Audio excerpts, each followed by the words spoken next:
Jiangyinan? Jiangyinan? You're the best. Heart-rending shouts erupted from the stands of the sports and arts arena so loud and fervent that they stirred the blood. The delegation from the Capital Academy of Arts entered the venue. Chendu raised a custom flag and waved it high in the air. The bold characters on it were large enough for those lining up backstage to see clearly. On it were written the words Jiangyinan. Members of the dance team sat in the rest area, each of them fair-skinned, beautiful, and long-legged, yet all gazes were instantly drawn to the girl seated in the very front. Her bearing was serene and refined. She wore a pale cyan long dress, her hair tied up into a neat bun. A touch of makeup adorned her exquisite features, and silver glitter at the outer corners of her eyes shimmered like ripples of light across a lake. This was none other than Jiangyinan, the top seed of the Dance Academy of the Capital Academy of Arts. At only 20 years old, she was already a national second-class dancer with a brilliant future ahead of her. The round-faced girl sitting beside Jiangyinan was Wei Wei. She glanced at the conspicuous flag in the stands and teased in a low voice, "Chendu is cheering for you again. He's been pursuing you for a whole year now, hasn't he? So you still don't like him?" Jiangyinan was massaging her calf to relax her muscles. At these words she followed Wei Wei's gaze briefly in Chendu's direction, then withdrew her eyes. In a cool tone she said, "Just because someone is chasing me, does that mean I'm obliged to like him?" Wei Wei had to admit the logic in that. She gave an awkward little laugh and replied, "Of course not. I just think he's really persistent. Most people would have given up long ago after being rejected so many times." Jiangyinan's expression was unreadable. She did not pick up the thread of conversation. Wei Wei went on, "Actually, Chendu is pretty handsome. Dating him wouldn't be a bad deal." Jiangyinan arched an eyebrow, slanting her gaze toward Wei Wei. "Do you want to date him?" she asked coolly. Wei Wei felt that look was faintly dangerous. She hurriedly waved her hands and explained, "No way. A rabbit doesn't eat the grass by its own burrow, much less the grass by your burrow." Jiangyinan made no comment, lowering her eyes and continuing to relax her muscles. In the stands, spectators raised their phones toward her, shutters clicking nonstop as they took picture after picture. Jiangyinan was not only immensely popular at her own school, online she had amassed several million followers. Many people scrambled for days on end on ticketing apps just for a chance to grab a seat at one of her competitions. Every video of Jiangyinan dancing racked up hundreds of thousands, even millions of likes, making her more popular than many professional entertainers. Around Chendu stood several people armed with long lens cameras, photographers eager to capture Jiangyinan's beauty and upload it online for a handsome profit. He spared them only a glance before looking away. He was sitting here for one purpose only: to grind favorability points. A year ago, Chendu had transmigrated into a romance game designed and developed by his own company. Only by raising the heroine's favorability to the maximum could he return to the real world. His arm finally tired, Chendu let the flag drop at last. Then in his mind he called out, "System, check Jiangyinan's favorability for this week." The system's cold electronic voice sounded in his head, refreshing. "Please wait." A beam of light appeared before his eyes, forming a translucent screen with a row of striking red characters. Current favorability of Jiangyinan 69. Darkness seemed to swim before Chendu's eyes. What was going on? Last week he had already pushed the favorability up to 73. Could it have dropped because he hadn't brought her breakfast for the past few days? But he had genuinely been too busy these days guiding his juniors and underclassmen for their competitions to deliver it. In most people's eyes, Jiangyinan should be gentle, courteous, approachable, a little sun whose mere smile could melt hearts. Yet only after spending enough time with her would one realize that beneath the warm exterior she was cool and distant. For a dancer, aloofness and an air of pride could be assets on stage, but when dealing with people they easily became a liability. After all his diligent efforts, bringing her flowers, water and breakfast over such a long time, Chendu had barely nudged her favorability above the level of simple friendship. The distance to 100 was still endless. Why does it get harder the further I go? In the real world, Chendu was a straight man with almost no experience chasing girls. His few methods for raising favorability were all learned from online how-to guides. Though he had dated a few times in real life, his ex-girlfriends had all reached the same verdict: "You're a refined egoist. You only love yourself, you don't love me at all." Lately the task had felt ever more arduous, and he could not help voicing a complaint. The system, however, gave no reply. It was not a highly intelligent system, its functions were extremely limited, to checking favorability, and Chendu's remaining life value, nothing more. Just as he was cursing his company viciously in his heart, the phone in his pocket suddenly rang. It was his advisor calling. "Chendu Miaomiao's team has made a breakthrough on their project. Go over and guide them." Yu Miao Miao was a sophomore junior, the popularly elected campus belle of the University of Science and Technology, and one of the rare promising female students in the School of Electronic Information Engineering. She was leading the team representing the school in this university competition. Chindu himself had been the team leader of the championship-winning squad in the previous competition. I heard they'd been stuck at a certain stage for nearly a week. Have they finally made a breakthrough now? His advisor answered curtly, seemingly annoyed by the noisy clamor on his end. Stop messing around outside and get over here. Then she hung up. His advisor had always been forceful and demanding with her students, but precisely because of that she had led them to one outstanding result after another. She had invested an extraordinary amount of effort in cultivating Chindu in particular. Fully aware of how important this was, Chindu quickly pocketed his phone, shoved the flag into the hands of the person next to him, and left his seat without looking back. It's Jiangyanan's turn on stage. Ah. Did she just look over here? The person who had taken the flag began waving it excitedly, face flushed crimson, all for the sake of that one ambiguous glance from Jiangyanan.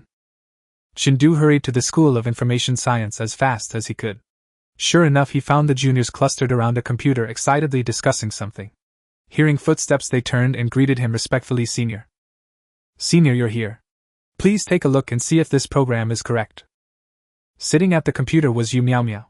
She turned around as well, her face fresh and pure, her temperament like a white jasmine blossom. She could have stepped straight out of a coming-of-age novel as its heroine. Smiling slightly at Chindu, Yu Miao Miao rose to her feet and said, Senior, we've already completed the second part of this three-dimensional shelf inventory drone system. You. Before she could finish her sentence, her eyes fluttered shut, and she collapsed straight forward. Junior. Chindu, closest to her, lunged to catch her, supporting her body. Seeing how pale her face was, he asked, How many days in a row have you all been staying up? A week. The surrounding juniors, dark circles under their eyes, answered softly. TCH. Chindu clicked his tongue, voice turning stern. All of you go back and rest first. I'll take her to the infirmary. No competition is more important than your lives. Yes, Senior.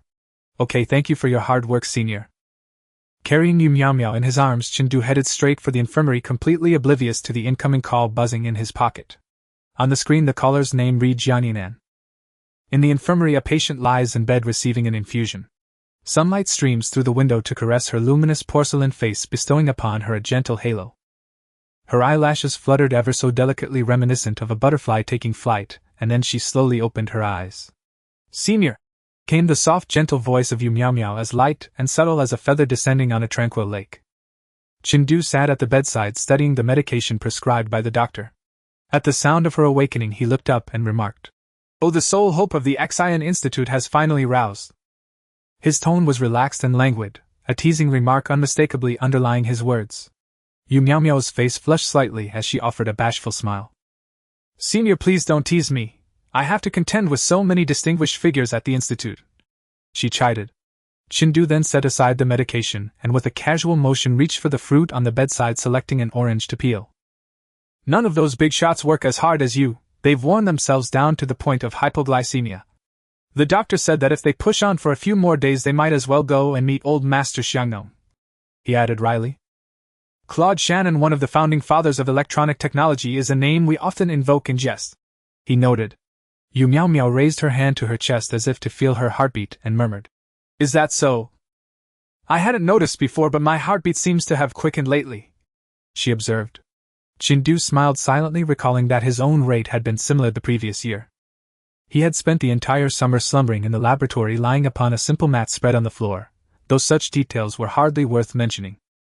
Chindu offered the freshly peeled orange to Yu Miao Miao with a warm smile, saying, Next time don't push yourself so hard, your life is most precious.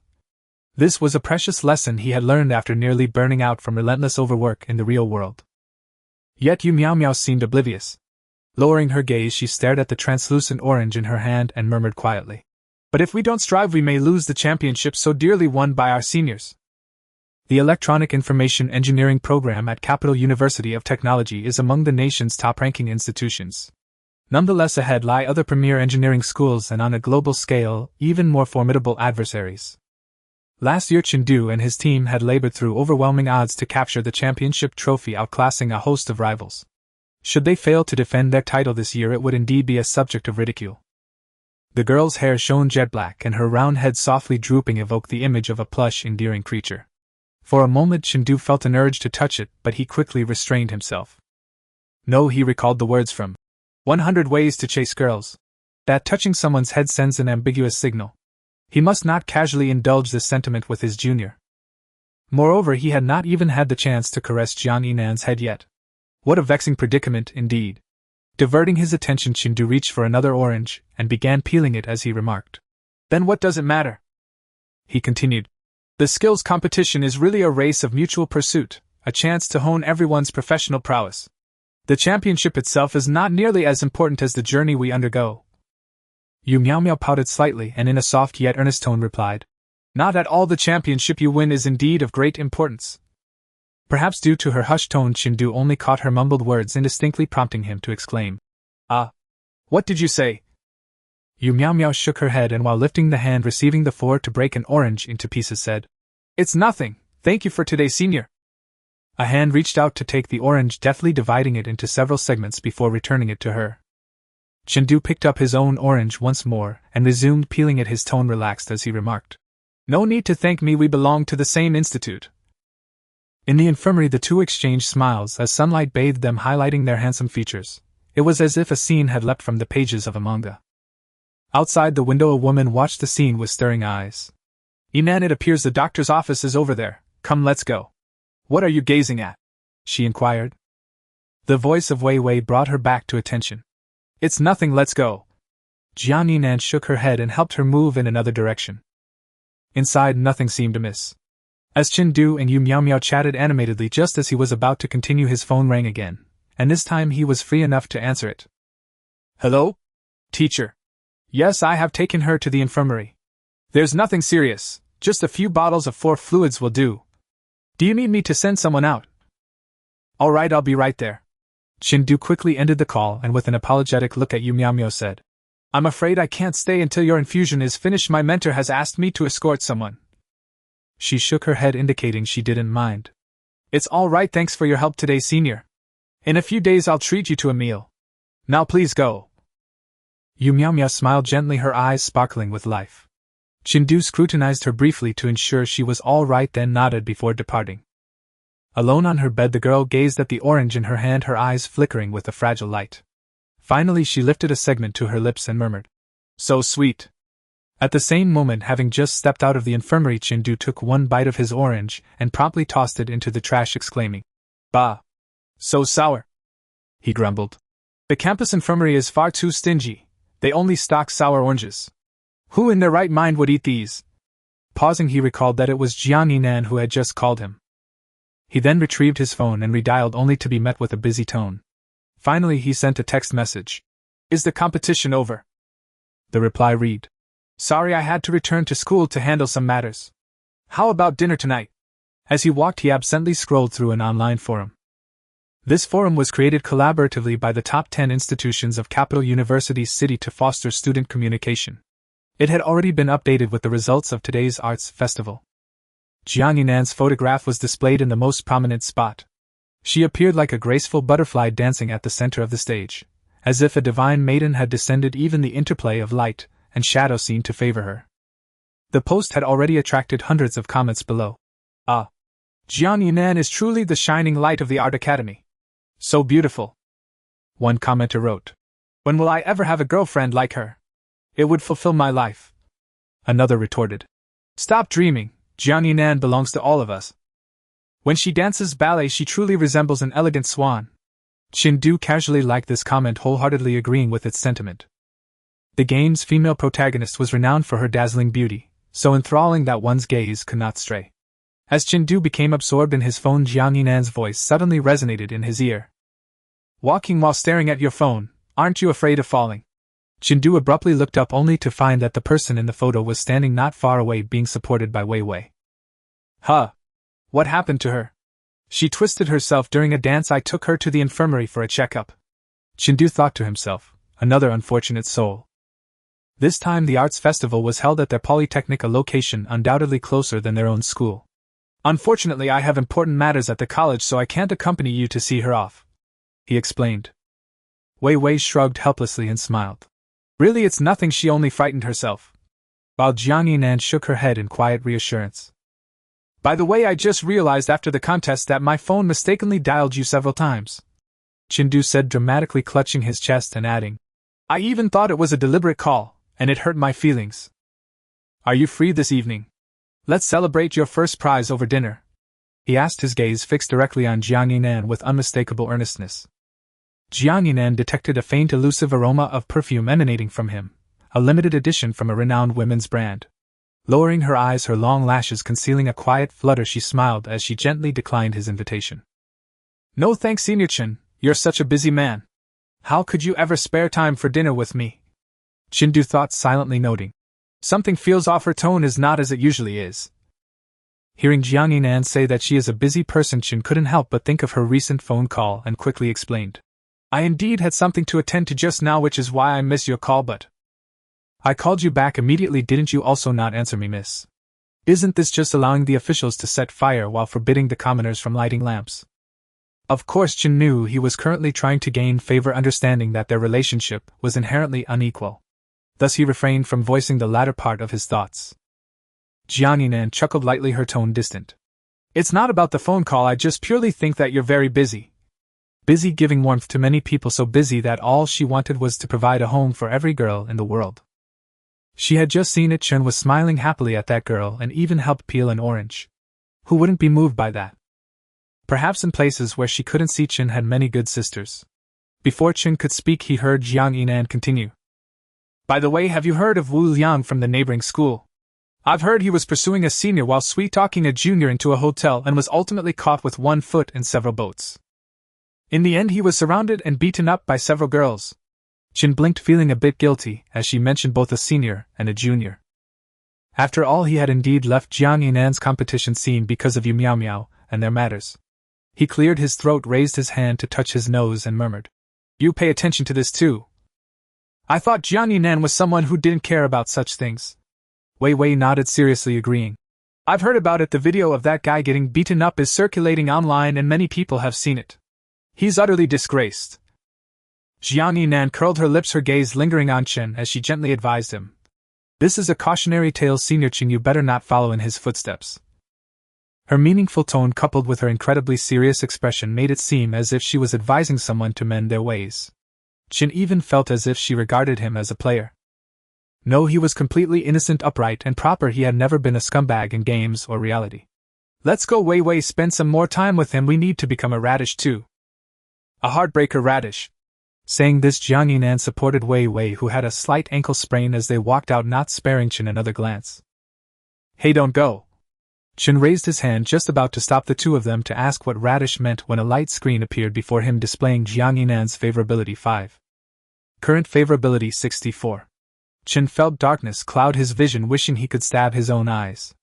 He looked at Jiang Yinan, who had just been standing in front of him talking nicely. How could her favorability drop? Although his tone was somewhat sarcastic during this time, he clearly hadn't done anything to tarnish her impression of him. System.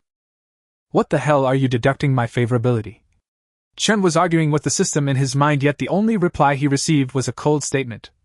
System self-check indicates everything is normal, please focus on the game. Chen could only take a deep breath, trying to recall what her words meant just now. Was it a metaphorical jab, or was she simply angry because he hadn't finished watching the competition? Chen speculated that it might be a bit of both. Regardless, what mattered was to win her back. He quickly followed, blocking the two in front of him, and whispered to Jiang Yinan. Can you listen to me for a moment? I have nothing to say to you. Although her words were resistant, her feet obediently came to a halt. Jiang Yinan snorted lightly, not even looking at him, her small face serious, far from her usual gentle demeanor. If he still couldn't tell she was angry at this point, Chen would have truly wasted a year of pursuit. He gave Wei Wei a glance, signaling her to give them some space to talk. Wei Wei, being perceptive, understood that something had occurred between the two and smiled as she pointed to a nearby stone bench. I'm a bit tired from walking. I'm going to sit down for a bit. The distance over there was just right to see people but not hear them. Jiang Yinan glanced at her, then turned to look at the nearby bushes, deliberately avoiding Chen. I don't know why you suddenly have some opinion about me, but I can assure you that when I was pursuing you, you were the only one in my heart. Hearing her use Wu Liang as a cautionary example, Chen could somewhat feel her sentiment, so he needed to convey his sincerity. Here, this is for you. I originally planned to give it to you after your competition today, but the mentor asked me to watch the progress of the junior sisters' matches this afternoon, and just happened to help one who had stayed up too late and was suffering from low blood sugar. I ended up giving it to you only now. Chen took something out of his bag and handed it to Jiang Yinan. The girl's gaze, which had been on the bushes, was involuntarily drawn to the small object in front of her. It was a wooden carving of a girl dressed in a ballet costume performing the action of a little swan. Her features were distinct, seemingly carved in her likeness. Jiang Yinan's gaze softened a bit, but she still didn't take the item from his hand. She pursed her lips and shot Chen a glare. Who wants your stuff? Take it away. She wouldn't want something given to her that might belong to someone else. Chen thought she was just following the customary rejection and began to play the pity card. Really don't want it. I carved it for a week and my hands are all sore. Jiang Yinan finally turned her head, looking at his hands, seemingly trying to verify whether he was lying. Is it true? Of course it is. If you don't believe me, look. Chen spread his hands, revealing several wounds between his fair fingers, looking as if they had been cut by a small knife. Jiang Yinan's heart softened a bit. The wooden carving was indeed difficult for a novice, and it certainly couldn't be mass-produced. Moreover, looking at the little wooden figure, there was some resemblance to her, indicating that effort had been put in. I've changed my mind. This little thing looks quite unique. Jiang Yinan took the little wooden figure from his hand, her expression softening somewhat. Chen seized the opportunity and continued to invite. Can we have dinner together tonight? The girl placed the wooden figure into her bag and unhesitatingly rejected him. No. Then she waved at Wei Wei, calling out, Let's go, time to head back. The two quickly vanished from Chen's sight, not giving him a single glance. Chen, it takes 3 seconds to turn a page, but Jiang Yinan can turn her face in just 1 second. Why is it so hard to please women? Why hasn't she forgiven me yet? While he lamented, a piece of good news came from the system. Jiang Yinan's current favorability 70. Chen. The School of Information Engineering was not far from the infirmary, roughly 10 minutes on foot, and Chindu soon arrived at his mentor's office. Just as he knocked, the deep, resonant voice of Professor Li echoed from within. Enter. Chindu opened the door to find a sprightly elderly woman beaming warmly at him. Chindu, you're here. Come in. This is your senior sister Su Qingsu, current CEO of Huachang Optoelectronics, a renowned semiconductor company. This is Chindu. Following her gesture, he saw a tall, elegant woman with long, straight black hair and an aura of serene aloofness gazing calmly at him. Her eyes were like the clearest alpine lakes of Juzhegu, crystalline, luminous, unfathomably deep. With a gentle nod she spoke, and her voice seemed to carry the hush of wind and snow. Junior brother Chen. For 2 seconds Chindu was spellbound by her beauty, then snapped back to awareness and offered a courteous greeting. Senior sister Su, it's an honor. Professor Li glanced at her wristwatch and murmured, Oh, it's already 4 o'clock. I have a meeting shortly, so I won't detain you. Xiao Chen, please escort your senior sister, she's had a few drinks. Right away. Chindu replied without hesitation. After all, the venerable professor frequently involved him in revenue-generating projects, and lending a hand was only natural. Su Qingsu immediately declined, but Professor Li cut her off firmly. Chindu came all this way specially, surely you wouldn't let him make the trip for nothing. A subtle ripple crossed Su Qingsu's composed features and her gaze softened, just slightly, with quiet apology. Then I'll trouble you, just to the east gate. My driver is waiting there. Chindu waved dismissively, calling it a trivial matter. He surmised his mentor must have feared Su Qingsu might become disoriented from the alcohol, and thus entrusted him with the task. They left the School of Information Engineering together, heading toward the east gate. Chindu walked ahead, keenly aware of the slower, measured steps behind him, evidence perhaps that she truly had imbibed more than usual. He glanced sideways, reasoning that as his senior sister she deserved his care. So when they passed the pharmacy, he asked her to wait a moment, and dashed inside to buy hangover candies. Here, try these. Place one under your tongue, it should help. Her eyes flickered faintly, locking onto Chindu. In a low, clear voice she asked, Did you go out of your way to buy these for me? Chindu scratched his head and tilted it lightly. Just a detour, let's go, senior sister.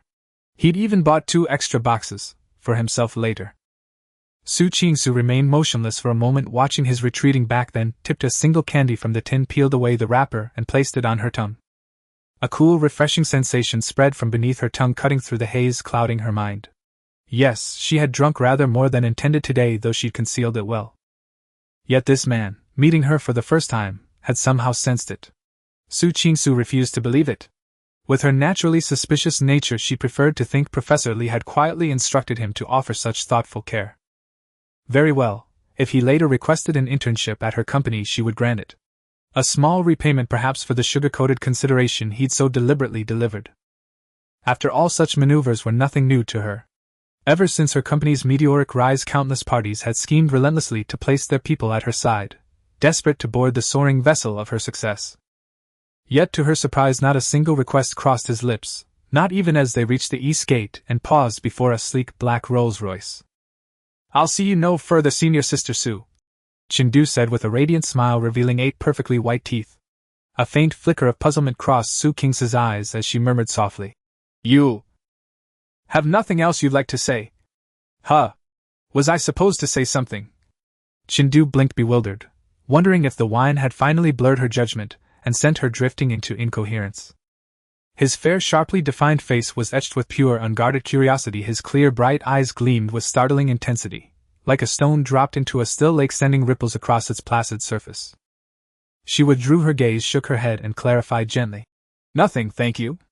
She had misread him entirely. Su Chinsu raised a hand to massage her temples, silently chiding herself. "That instinctive wariness, the armor forged in boardrooms, has no place among university students." Chindu flashed another warm smile and waved farewell.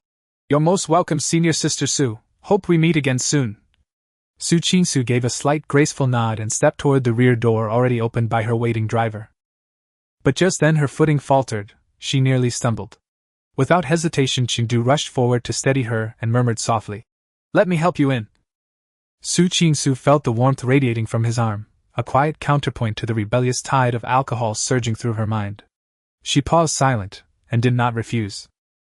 Chindu guided her carefully to the rear door, his hand shielding the frame above to prevent injury, while his other gently ushered her inside, then closed the door with quiet precision. "Safe travel, Senior Sister Sue."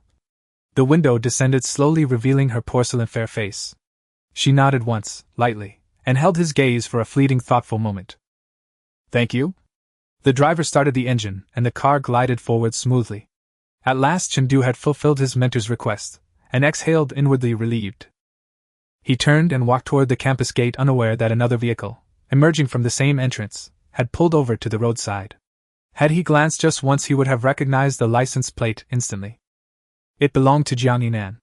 She watched the black sedan recede into the distance, then shifted her gaze to the man's retreating figure, and mused inwardly. "Another assignment from your mentor, is it?" On Thursday afternoon, the film appreciation class at the Art Academy began as scheduled. Chindu entered the classroom carrying 2 cups of milk tea and, as expected, found Jiang Yinan in a position against the wall. She was tall and graceful, easily recognizable even among a crowd of girls. At that moment, Jiang Yinan was focused on writing something in her notebook until her arm was gently poked by someone. Wei Wei's teasing voice rang out. "Hey beauty, someone brought you milk tea." Jiang Yinan looked up to see Chindu's handsome face and the 2 cups of milk tea he placed on the table. "You've worked hard studying, have a drink to relax a bit." Wei Wei's eyes lit up, an annoying expression appeared on her face. "Good brother, don't forget your good sister while drinking water." After a whole year of strategy, Jiang Yinan had mostly stopped rejecting the milk tea Chindu brought her. After all, before Chindu's favorability reached 60, she had always coldly refused him, but once it exceeded 60, it meant they were starting to navigate the path of friendship. However, to maintain her figure, she usually only took a sip or 2.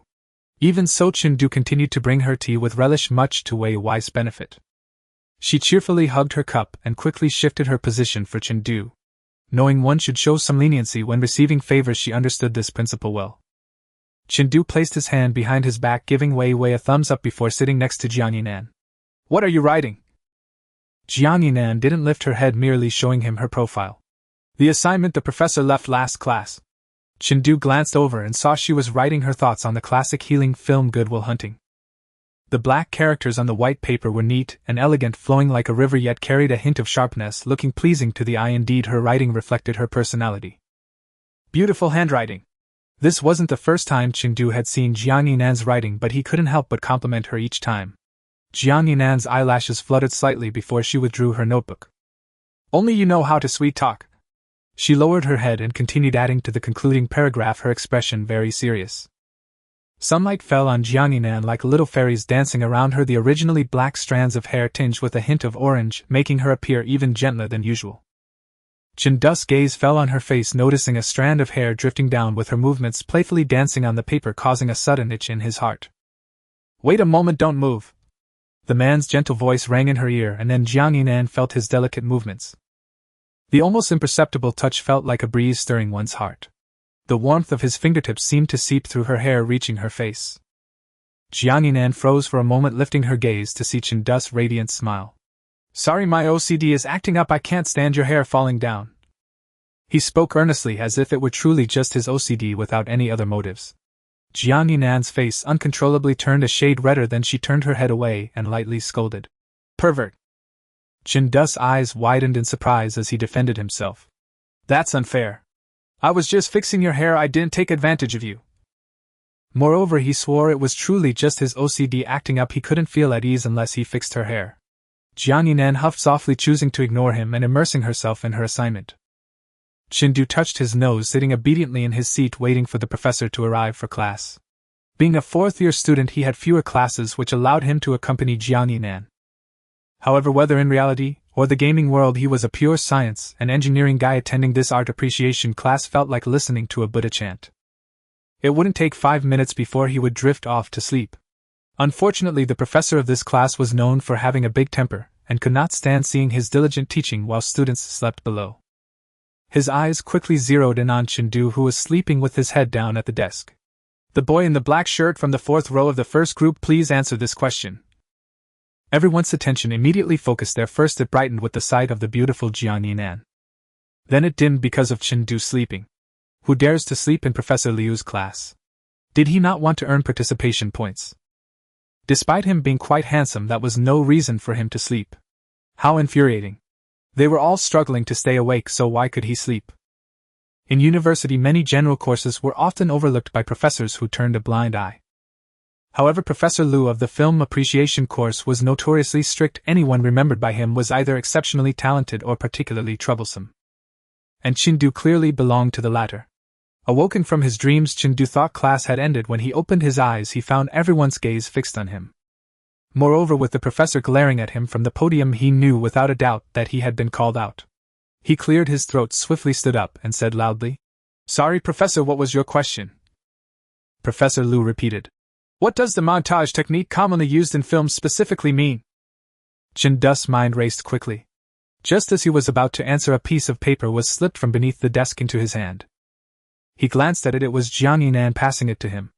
Her eyes were fixed straight ahead, yet beneath the desk her long fair fingers held a piece of paper with the answer written on it. Chendu raised an eyebrow, took the note, but did not answer according to what she wrote. The montage technique is a form of editing that expresses specific ideas, emotions, or narratives by juxtaposing different shots, including linear narratives, cross-cutting, and repetition. The most classic example is the baptism scene in The Godfather, which combines murder and baptism symbolizing. The entire classroom fell silent, all ears on Chendu, who spoke eloquently. No one expected the sleeping student to be such a top student. He perfectly cited references to answer the professor's question. Even in the end, Professor Liu, who had originally looked displeased, wore an appreciative expression. All right, sit down. There was no need to trouble such an excellent student. Chendu sat down with a grin, sending a glance towards Jiang Yinan. How about that? Aren't I impressive? Jiang Yinan pursed her lips and rolled her eyes at him. Next time, don't sit next to me while sleeping. Chendu raised his lips, pulling out the note Jiang Yinan wrote to look at, feeling quite pleased. It seemed this aloof flower wasn't as unapproachable after all. To be fair, last semester, when his favorability was still above 50, Jiang Yinan had never actively helped him out of trouble. However, after this class ended, Chendu would come to understand what it meant to be too early to rejoice. After the class ended, it was noon, the perfect time for lunch. Chendu asked while helping to tidy up the books. How about we go have lunch together? I found a particularly delicious spicy rice noodle shop. This had become an essential part of his routine whenever he accompanied Jiang Yinan to class. When her favorability was low before, Jiang Yinan would generally refuse. However, after Chendu helped her a few times, her favorability increased, and she would occasionally agree. After finishing a meal, Jiang Yinan would find an opportunity to invite Chendu back. As she packed her things into her canvas bag and glanced at Chendu, she was about to speak when a loud voice interjected. Sorry, I already invited Jiang Shuime yesterday, you came late. Chendu looked up to see a man in a brown trench coat with a metallic perm standing in front of them. This man was named Guahai, who was somewhat well known in the university town, partly because he had a bit of money and partly because, like Chengdu, he had been pursuing Jiang Yinan for a long time. However, his approach was much more extravagant, either serenading her underneath the dormitory or creating a floral display on the playground to profess his love. Of course, he had never succeeded. Jiang Yinan did not accept such morally coercive confessions, and even felt somewhat disgusted having thrown away gifts he had given her in public. Yet Guahai was not discouraged, he merely toned down his efforts. Although he was aware of his many rivals, Chengdu was not intimidated. He raised an eyebrow and looked at Jiang Yinan, asking for her opinion. "Do you want to go eat with him?" Jiang Yinan shook her head, picked up her bag and walked out. "No, I didn't agree to him." Chengdu couldn't help but chuckle lightly, giving Guahai a meaningful glance as he said loudly, "It is well known that when inviting someone one must consider whether the other person is willing." This implied that Guahai was being overly sentimental, merely a clown. Losing face in front of his rival made Guahai furious. He glared fiercely at Chengdu and retorted, "We're both simps, do you think you're any better than me?" He had long heard of Chengdu, who was also pursuing Jiang Yinan even longer than he had. He was just another wolf coveting the Jiang family's wealth, pretending to be a good person. Who didn't know that Jiang Yinan was famous because of her strong abilities and the Jiang family conglomerate behind her? That was a company that had consistently ranked among the top 5 in the national rich list. In this generation of the Jiang family, there were only 3 daughters. As long as one could win over one of them, wouldn't a lifetime of wealth and honor follow? If Chengdu knew his thoughts, he would certainly retort, "Sorry, I'm really not here for that. To me, these are just a pile of virtual data." Faced with Guahai's accusation of being a simp, Chengdu readily accepted and responded with a smile. "Yes, I'm a simp, but at least I'm better than you." He picked up his things and quickly caught up with Jiang Yinan, effortlessly taking the bag she was carrying. His movements were skilled, as if he had done it countless times. The two interacted with great ease from behind. They truly looked like a couple of talented individuals in love. Guahai stood there grinding his teeth in frustration. "Damn it, Jiang Yinan has never let me touch her things." The spicy rice noodle shop was located on the busiest street in the central university town. At this moment it was lunchtime and the street was crowded. By the time Chengdu and Jiang Yinan arrived at the shop, it was already packed with a line of people waiting outside. Jiang Yinan glanced at it, frowning slightly, seeming a bit reluctant to wait. Chengdu led her to the innermost booth, a spot he had reserved with the owner in advance. "Which one do you like?" Just as Chengdu handed the menu to Jiang Yinan for her to choose her dish, he heard 2 familiar voices chatting nearby. One sweet voice said, "When eating spicy rice noodles, of course you have to add more chili." The other cold voice replied, "I don't eat spicy food." He turned his head to look, and 2 beautiful faces unexpectedly entered his sight, especially as they looked identical. These were the twin campus beauties from the neighboring law university. They shared a celestial beauty, but due to their different personalities and temperaments, they could be distinguished immediately. The sunny and cheerful one was the younger sister Song Shila.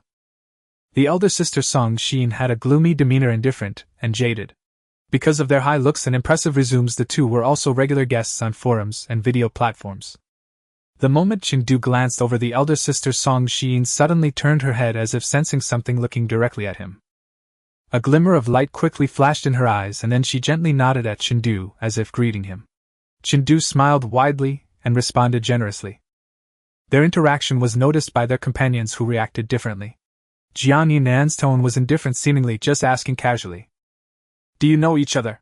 Chengdu nodded and explained, "Yes, we met during a competition. Although we weren't in the same category, our mentors are friends, so we got to know each other." Chengdu had a deep impression of her because this girl not only worked hard but also dared to innovate and practice leading her team to win the championship, making her a true academic powerhouse. As for the younger sister Song Shila, her reaction was much more pronounced. She peeked over at Chendu's side, smiling joyfully. "Is that a friend of my sister over there? Why don't we go join them for a meal?" It's rare for her sister to have a friend, especially one she took the initiative to greet. She should help strengthen their relationship. Song Shila was quick to act, standing up and walking toward Chendu's table. "Hey, wait!" The elder sister Song Xin raised her hand to try to stop her, but failed, her clothing slipping from her grasp. Thus she could only resign herself to follow her and come to Chendu's table. "Hello? I'm Xin's younger sister Song Shila. Do you mind sharing a table with us?" The girl smiled brightly, her voice sweet like a singing oriole, and her words were charming, making it hard to refuse. She had originally gained fame online by posting singing videos, effortlessly leveraging her vocal strengths. Sorry, my sister is a bit too familiar, I hope it didn't disturb you. Song Xin gave Chendu and Jiang Yinan an apologetic glance. Chendu hadn't expected that Song Shila would be so familiar, and would directly come over to share a table. However, he was here to gain favor with Jiang Yinan, and having two more people might hinder that. Just then Jiang Yinan spoke up. It's fine, let's eat together. More people make it livelier. In front of unfamiliar people, Jiang Yinan was always gentle and polite. She wouldn't refuse the request of a courteous girl. Song Shila's smile widened as she happily pulled her sister to sit down, showering compliments without hesitation. I know you, the genius girl from the Art Academy, Jiang Yinan. You are truly beautiful. In the midst of the four of them chatting, the only quiet one, Song Xin glanced at Chengdu across the table, her lips curving ever so slightly upwards. She suppressed a flutter of joy within her heart. Finally she encountered him again. When the steaming rice noodles were served, Song Shila was discussing the latest cosmetic products with Jiang Yinan. The two hit it off immediately, able to engage in a lively conversation on any topic. In contrast, Chengdu and Song Xin were much quieter. One lacked understanding while the other was uninterested. However, Chengdu did not let her sit awkwardly alone, so he took the initiative to ask a question. I heard you started your own company and your design necklaces have already appeared on the domestic red carpet. Compared to her sunny younger sister, the public seemed to have fewer comments about the elder sister Song Xin. Perhaps it was due to her personality, or maybe because she was more low-key, but information about her was still unearthed by fans. Song Xin was only a senior, yet she was already a standout among her peers, which made Chengdu feel a pang of envy. He propped his chin with his hand, glanced at the three beautiful girls present, and thought, no wonder this is a dating game. The portrayal of most female characters is quite successful. Their characters are well-rounded with complete backgrounds, even taking into account all aspects of their lives. Upon hearing Chendu's question, Song Xian's eyelashes fluttered gently as she raised her gaze to meet that of the person across from her. Well, it's not really anything significant, I'm just getting started. Chengdu locked eyes with her and felt as if he had fallen into a great world reminiscent of the misty Jiangnan, or the dilapidated corners of a rain-soaked alley. He was taken aback, thinking, wow, no wonder she was named the most beautiful melancholic campus belle. Just that glance felt like a journey through painful literature, leaving a lingering echo. Chengdu beamed brightly, distributing disposable chopsticks to everyone while praising. Are all of you so modest? This achievement is already impressive, you shouldn't even need to intern, right? With a company of her own, she could easily stamp a signature and be done. Song Xin took the chopsticks from his hand, holding them lightly, and replied softly. No need. Then, as if to be polite, she casually asked Chengdu. What about you? Have you found an internship yet? Chengdu, like her, was already a senior and, like most students, needed to intern. She remembered seeing his posts on social media, seemingly distressed about where to intern. Of course, it wasn't due to a lack of options, but rather because he had too many offers and was struggling to choose. After all, as a member of the championship team in the World Skills Competition, he was highly sought after wherever he went. Song Xin recalled that Chengdu had posted a picture of a handmade dice he created, captioned, "Whichever company I roll, that's where I'll intern." Due to the audacity of this post, their mutual friends flooded the comments with reactions. Comments like, "Who taught you to show off like this? No more showing off next time."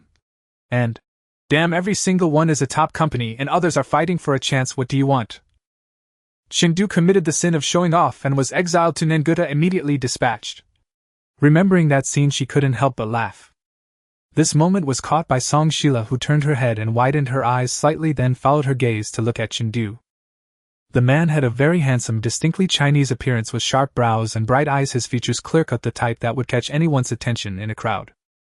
Chengdu was just putting on disposable gloves, preparing to peel shrimp, while still responding to his sister's question. I have a potential company in mind, and if all goes well, I should be going there. Song Xin nodded, indicating she understood. However, her younger sister became interested and asked with a smile, What major is Chengdu studying? Since they were a few months younger than Chengdu, Song Shila naturally addressed him as brother. Upon hearing her call Jiang Yinan, who was about to eat, blinked gently. Song Xin looked at her sister, and unsurprisingly saw the fleeting interest in her eyes. Song Shila noticed her sister's gaze and playfully winked at her, signaling with her eyes, "Don't worry, I'm just asking casually, I won't stir any trouble." She thought her sister probably assumed she was preparing for some prank again. Chengdu was swift. While speaking, he had already peeled several shrimp. He looked up at Song Shila and replied loudly, "I study electronic information engineering at the same school as Yinan." The conversation shifted back to Jiang Yinan, who raised her eyebrows and agreed. Yes, Chendu is impressive too. This was Jiang Yinan's first time praising him in front of Chendu. Chendu smiled wider, thinking that his strategy was finally making significant progress, and quickly returned the compliment. Not at all, I think you two are the real talents, so don't flatter me. He also placed a peeled shrimp into Jiang Yinan's bowl, then took off the disposable gloves and quietly told her, "Eat first, I'll peel more for you later." Chendu moved skillfully without any awkwardness, as natural as any boy peeling shrimp for his girlfriend. Jiang Yinan accepted the shrimp he had peeled, thanked him, and seemed accustomed to this kind of service. The two had a very harmonious interaction, looking as if they had practiced it countless times. Their actions caught the attention of the two girls across from them, causing different ripples. Song Sheila was the first to open her mouth, a look of realization crossing her face. So they had this kind of intimate relationship. Even if they weren't a couple, they must be very good friends.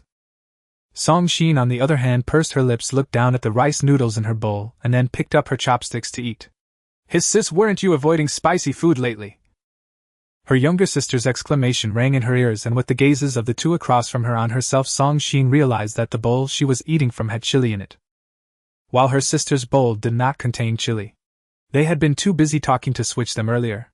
Song Shin belatedly realized the burning sensation spreading in her mouth was tormenting her. "I just wanted to try it." She shook her head, pretending it was nothing. Song Sheila said, "Oh," and didn't pay her any more attention. Chendu and Jiang Yinan also withdrew their gazes. While the others focused on eating, Song Shin picked up her tea and took a big gulp to suppress the flavor. The icy tea not only dulled the heat on her tongue but also quelled the restlessness in her heart. The atmosphere around the dining table was harmonious, especially with Song Sheila, who was naturally sociable, ensuring that there was hardly a dull moment. Her bowl was drenched in red oil, suggesting she had ordered something spicy, and just a glance made one feel the heat. Song Sheila was eating with gusto, causing Jiang Yinan to raise an eyebrow in concern. She frowned slightly and asked, "Are you sure your stomach can handle this?" To maintain her figure, Jiang Yinan had not touched heavy oily foods for a long time, and even the dish she was having now was without chili. Thus seeing Song Sheila indulge so heartily worried her. Chendu also expressed admiration. Although he could eat spicy food, he felt that eating one more bite could lead him to the heavens. The protagonist, who was being questioned, simply smiled while finishing up her meal, waving her hand dismissively, saying, "It's nothing much, just a little something." Song Shin chimed in to explain, "She has loved eating like this since she was little, it's fine." The two sisters not only had vastly different personalities but also drastically different eating habits. Song Sheila couldn't get enough of spicy food, while Song Shin preferred light dishes, only occasionally daring to try chili. "Oh, do you also eat cilantro?" The girl's delicate voice rang out, as she seemed to have noticed the cilantro nestled in Chendu's bowl, which was also floating in Jiang Yinan's. Her eyes sparkled with interest. She loved cilantro. Chendu glanced down at the cilantro in his bowl. He hadn't eaten much of it, but he had tried to accept it only because Jiang Yinan liked it. However, it turned out that one should not easily try things they dislike. Hence he would only add a symbolic amount, leaving it untouched until the end. Jiang Yinan's eyes curved with a smile as she softly replied, "Of course. Our motto is, to gather all those who hate cilantro and make them grow it." Song Sheila seamlessly picked up where she left off, and they exchanged a knowing smile. Their laughter, like the sound of silver bells, echoed in the corner, signifying their joy. The other two at the table exchanged glances, sensing an inexplicable resistance in each other. Song Shin raised her eyebrows, her gaze sweeping over Chendu's bowl before settling on his face as if she had made a decision. She then averted her gaze, lowering her eyes to conceal her thoughts. What reason could there be for someone who dislikes cilantro to try to accept it? Dinner came to an end swiftly. Chendu got up early to settle the bill, and by the time the three girls arrived at the counter, it was already none of their business. Song Sheila smiled widely, saying, "Let's add each other on WeChat, I'll transfer the money to you." Chendu waved his hand, quickly replying, No, we're friends, it's nothing for a meal." The people present weren't lacking funds for this meal, it was just a matter of convenience. The sisters didn't insist, chuckling that they would treat them next time. The four then parted ways at the intersection. Chendu and Jiang Yinan walked towards the school while the sisters remained in place. Song Shin lowered her head, taking out her phone as if she was tapping something. Her sister leaned over to have a look and discovered that she was transferring money to Chendu. Before this, their chatting history consisted of only a couple of formal greetings, as if they had never communicated otherwise. Would her sister really take the initiative to greet him? This didn't seem right. According to the bond of twin sisters, she could sense that her sister did indeed have something special for Chendu. "Sis, do you like him?" No, don't jump to conclusions. Before she could finish, Song Xin interrupted her sister. Then why are you greeting him? One should know that her sister had never been keen on interacting with the opposite sex. Furthermore, due to her personality, she was only warm towards her sister, remaining cold to everyone else. Coupled with that world-weary face and aloof demeanor, it had deterred many who wished to approach her. This made Song Sheila very curious, prompting her to continue probing. After completing the transfer to Chengdu, Song Xin put her phone away after sending 2 words. She lifted her eyelids, her gaze fixed on the 2 figures not far away who had not yet disappeared from her sight, whispering, "I just like his hands." Song Sheila suddenly understood, recalling Chendu's hands in her mind. They were long and fair with well-defined joints, and when light played upon them they resembled a sculpture, simply the perfect material for an artist. No wonder her sister was smitten, they were indeed beautiful. "It seems you still have some interests I cannot comprehend." Song Sheila shrugged, indicating her inability to understand. She could at most admire a pair of hands but would not develop feelings like liking for them.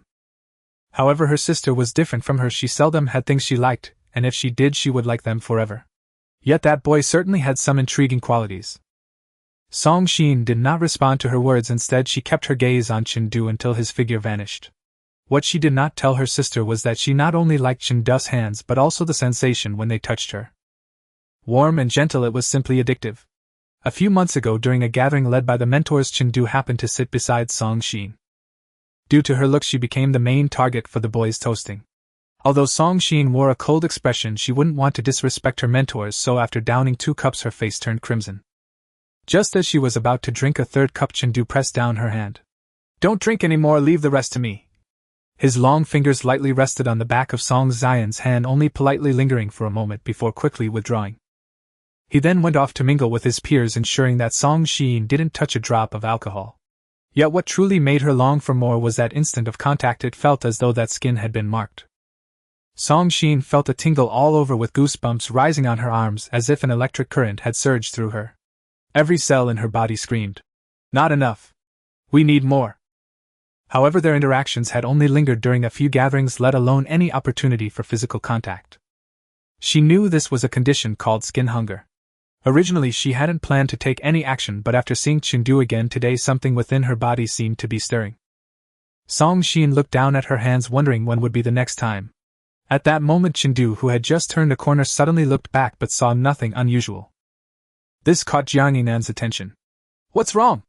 Did something fall?" Chengdu shook his head softly, replying, "Nothing." He felt as though something was watching him.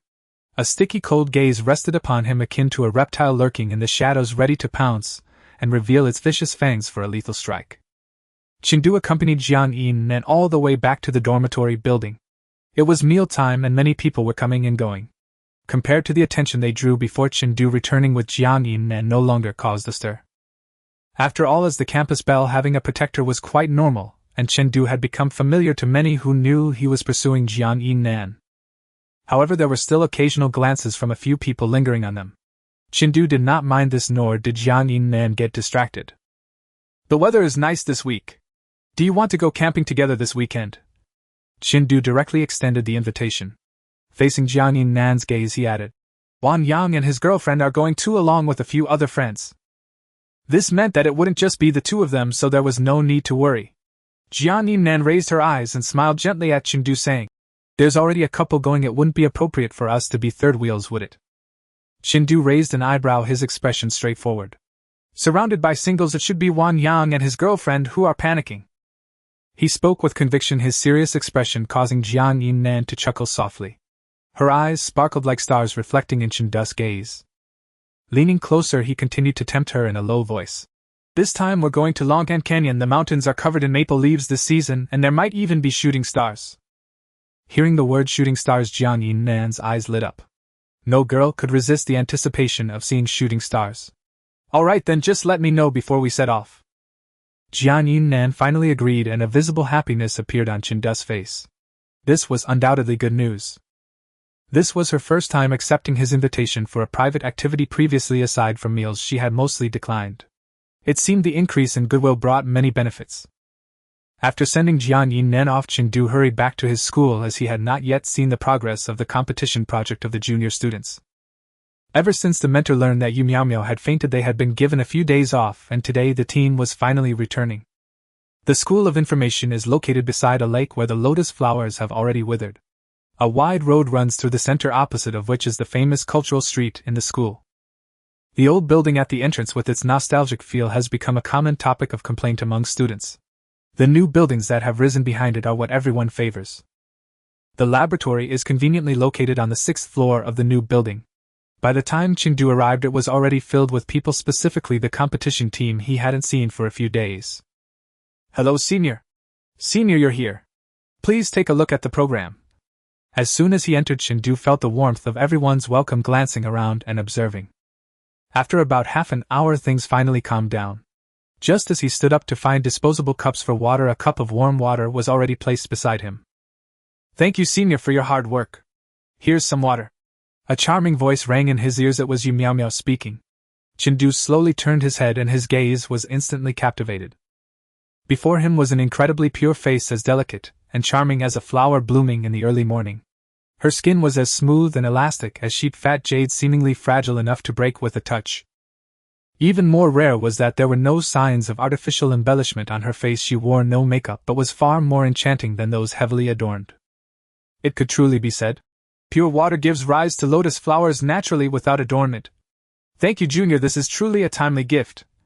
She curved her eyes, speaking softly. "I should be thanking you, Senior. I owe you one for that day." Chengdu waved his hand, indicating it was no problem. Even if he hadn't been there, others would have taken Yu Miao Miao to the infirmary. "By the way, I just checked your progress. The overall direction is fine, but some minor details need improvement." Chengdu pointed to the computer in front of him, enlarging the circuit diagram that a junior had just sent over. "For example, here, replacing this chip with E58T might be better." Chengdu meticulously explained his views, his expression focused, unaware that Yu Miao Miao's gaze had already shifted from the computer to his face. The soft light from the computer screen illuminated his face, enhancing his features. His deep-set eyes gave him an affectionate appearance. His high nose bridge resembled a finely crafted piece of art, and below it were his full and rosy lips. So attractive, she felt like kissing him. Just as this thought crossed Yu Miao Miao's mind, Chengdu turned his head. The distance between them was very close enough for Chengdu to notice the fine short hairs on her face that appeared somewhat adorable under the light. If they got any closer, they might even touch. Realizing the proximity, Chengdu leaned back slightly and asked in a low voice, "What do you think?" Yu Miao Miao, seeing his movement, naturally sat up straight and smiled, saying, "What you said makes a lot of sense, but I think this capacitor section still shouldn't be changed because..." As she reached for the mouse, her fingertips accidentally brushed against Chengdu's hand like a dragonfly touching the water. Yu Miao Miao's breath caught for a moment before returning to normal. Chengdu paid no attention to this minor incident. His gaze remained focused on the computer, listening to her express her thoughts. Their serious discussion attracted the attention of others in the laboratory. Some leaned in, resting their chins on their hands, expressing their feelings.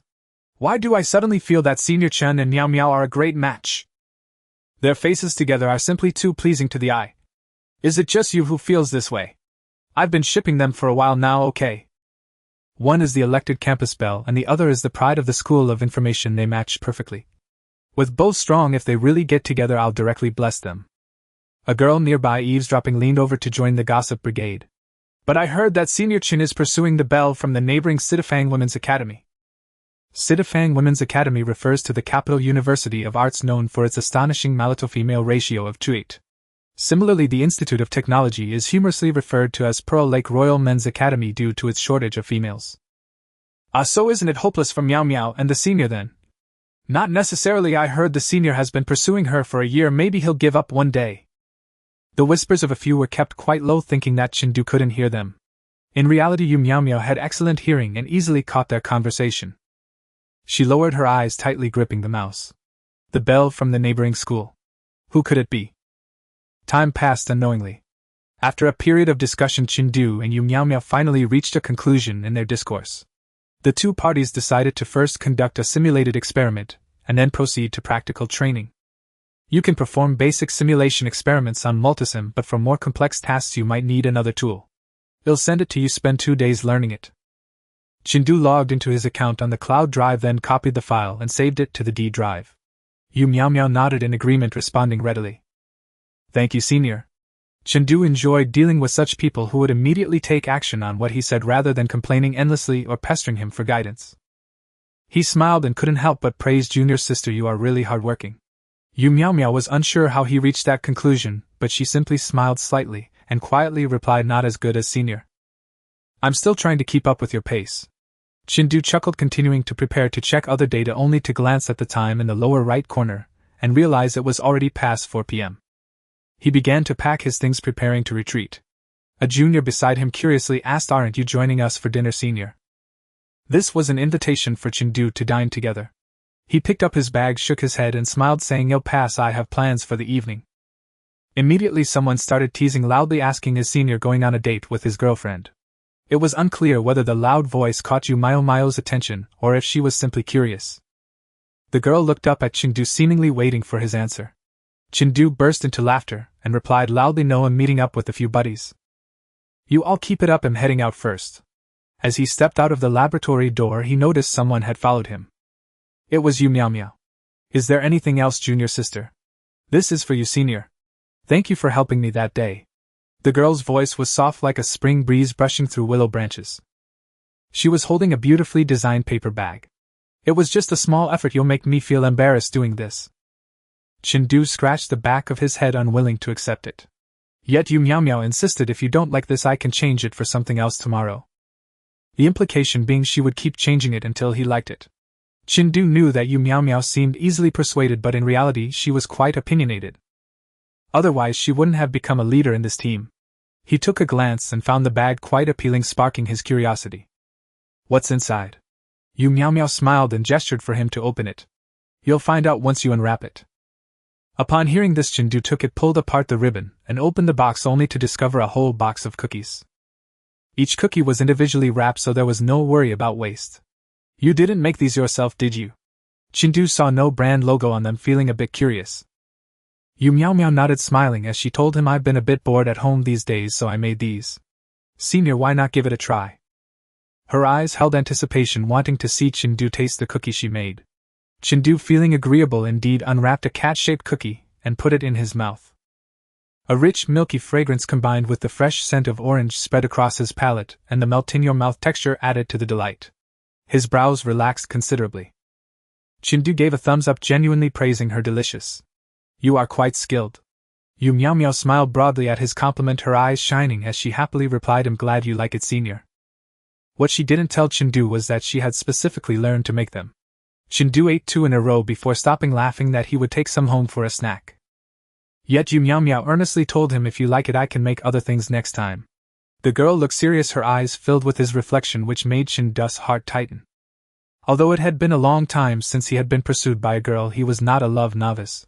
Yu Miao Miao's behavior seemed far from just a simple expression of gratitude. Moreover, if it was just to express gratitude, couldn't it be enough this time? No need, no need. Your time is precious, don't waste it on this. He quickly raised his hand, intending to stop Yu Miao Miao. However, she blinked her eyes and sincerely said, making something for you, Senior, is not wasting time, it's something I enjoy. The sudden directness caught Chengdu off guard. He must have misunderstood right. She simply enjoyed baking, not him, right? Just as Chengdu was contemplating how to cleverly resolve this crisis, Yu Miao Miao moved forward. She stepped closer, reducing the distance between them, and looked up into Chengdu's eyes, saying, I heard you were pursuing the school beauty next door. A faint fragrance wafted from the girl as the wind blew through her hair, gently stirring her bangs. Her round doe-like eyes shone like black pearls, resembling a clear mirror. Chengdu averted his gaze, resting it on her shoulder, and softly said, Yes, I've been pursuing a girl for a year now. He was implicitly telling Yu Miao Miao, my heart belongs to someone else, don't harbor expectations for me. Whether he was being overly sentimental was fine, but this signal needed to be sent, otherwise it could cause a burden. However, after Chengdu said this, he did not achieve the desired effect. Because Yu Miao Miao took another step forward at this moment, the distance between them was less than half a meter. Chengdu saw the girl before him smile gently, her demeanor elegant like a pure white jasmine flower. So it's been a year. At this moment, Yu Miao Miao was no longer the frail junior sister, but a proactive warrior. She was direct and passionate, her eyes shining with brilliance, and a confident, bright smile on her face. In October, the campus was already filled with the fragrance of osmanthus.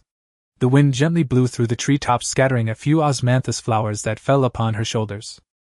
A beautiful scene of a beauty beneath the osmanthus tree was thus born. The scent of osmanthus mixed with the fresh fragrance from Yu Miao Miao, not creating a muddled effect but rather achieving a harmonious blend. Chendu heard her ask, "So senior, why don't you give me a try?" As he sat in the bar's booth, the music around him was loud and chaotic, and the flickering lights in front of him created an unreal atmosphere. Someone plopped down next to Chendu, casually draping an arm over his shoulder, teasing him with a laugh. "Are you zoning out while coming out to have fun? Is it because the girls here aren't attractive enough to catch your eye?" This person was wearing a leather jacket, his hair dyed a flaxen blonde belonging to the carefree type. His name was Yusin, humorously nicknamed UCC by his friends. The person across the table rolling dice chuckled and said meaningfully, "There are no girls with the surname Jian here, he truly lacks interest." The man with gold-rimmed glasses, looking rather refined, was Chendu's first friend after entering the game world, Wan Yang. Chendu was still pondering why Yu Miao Miao had suddenly been so direct when he heard the teasing, causing his gaze to refocus. "Aren't we here to drink? Why are we talking about this? Come on, you two, get a penalty shot." Chendu picked up 2 glasses of beer and handed them to the two. Wan Yang and Yusin laughed heartily and downed their drinks. Afterward, their expressions were less mischievous, but the topic still revolved around Chendu. "Seriously, are you still pursuing Jiang Yinan? She's way out of your league." Yusin exaggeratedly gestured, recounting his impressions of Jiang Yinan. "If I had spent the time chasing her, I could have gone through several girlfriends already." Wan Yang placed his glass down, casting a meaningful glance at Chendu, and started advising him. "There are plenty of fish in the sea, why fixate on one flower?" He had seen all of Chendu's efforts over the past year, but it seemed that when it came to emotions, hard work alone wouldn't suffice. Liking someone is liking, and not liking is not liking. Being moved is not the same as liking, they are entirely different matters. He feared that Jiang Yinan might end up with Chendu out of mere gratitude, breaking his brother's heart. So he preferred to advise him to give up early.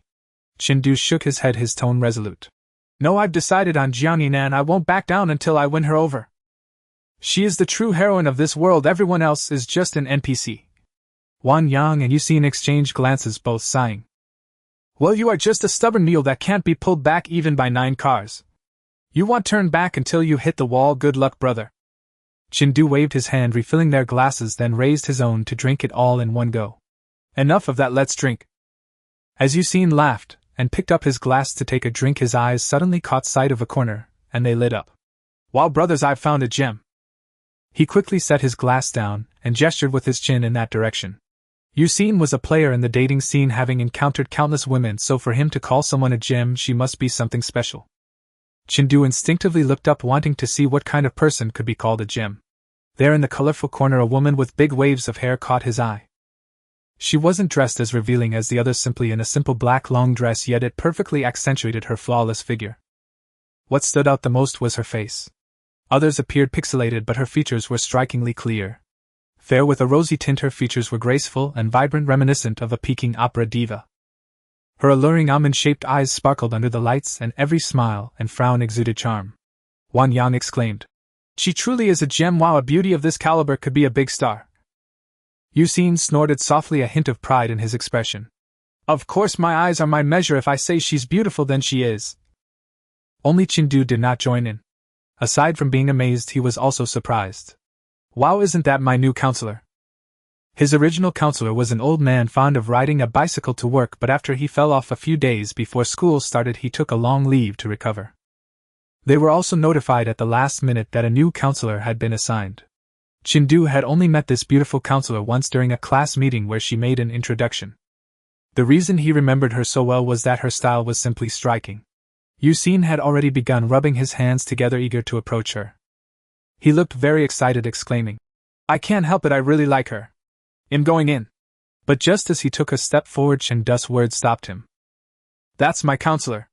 Yusin was stunned, his expression bewildered, turning to look at Chendu, asking a soul-searching question. "Huh?" Wan Yang raised an eyebrow, surprised. "She's a counselor at such a young age." She looked barely a few years older than them. "You have to know Capital University of Technology is ranked among the top 10 schools in the country. To become a counselor there one must at least have a master's degree." Chendu nodded seriously, pulling up her WeChat from his list and showing it to them.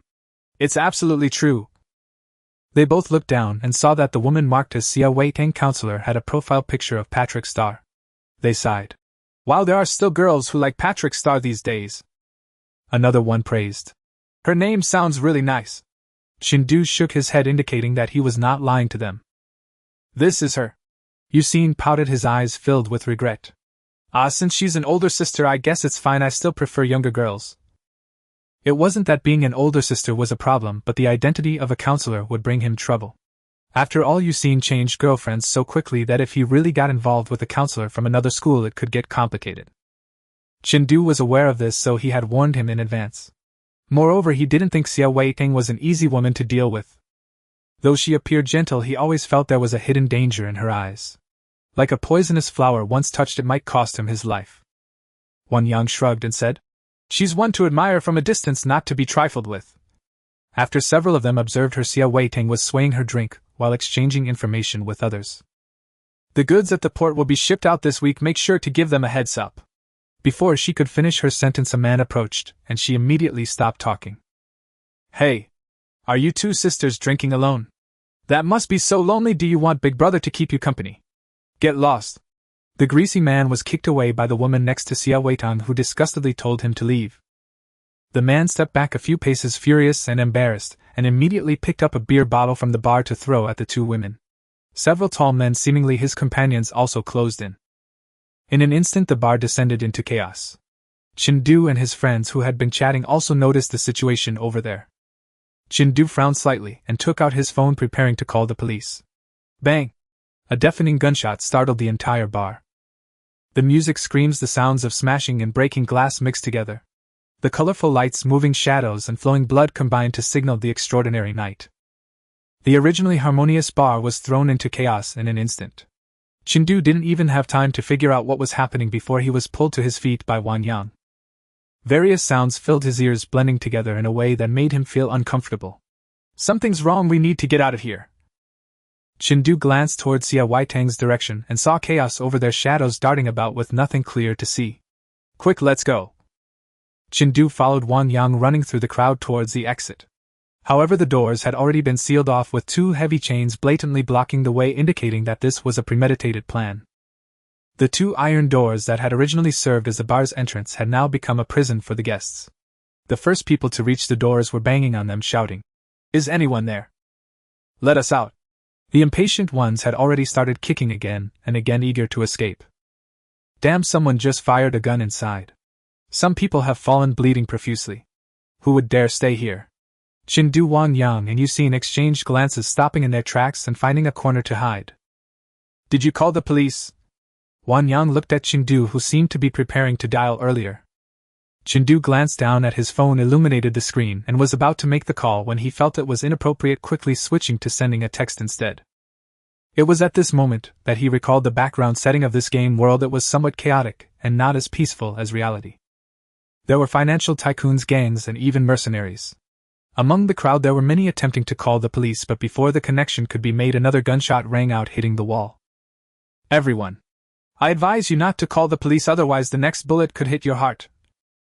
A brash voice came from the speakers overhead, its casual tone revealing a complete indifference to life. "Now everyone put your phones on the ground and kick them over here." People turned back, realizing that the spot where the DJ was supposed to be was now occupied. The stage that was meant for dancing was filled with people, all masked and holding knives that many had only seen on television. Shocked, no one dared to risk their lives, so they complied. Chindu, Wan Yang, and Yusin also followed suit. At this moment he finally spotted Xia Weiteng. She was still in the back. The young counselor seemed frozen in fear, standing still against the wall. Her head was lowered, with her black curls covering her eyes and most of her face, making it difficult to see her expression. As everyone was arranged back into their seats, a girl looked at the bleeding person lying by her feet and couldn't help but cry.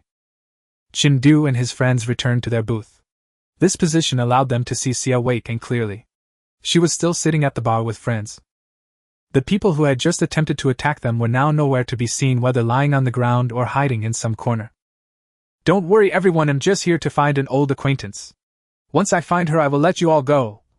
The earlier casual voice rang out again. Chindu pinpointed the source of the voice, discovering a bald man with tattoos on his neck, his face obscured by sunglasses. "Who are you looking for?" someone boldly asked.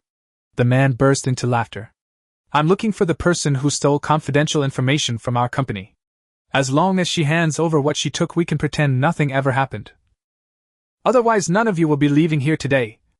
The booming voice from the effective sound system exploded in their ears as if it wanted to tear them apart.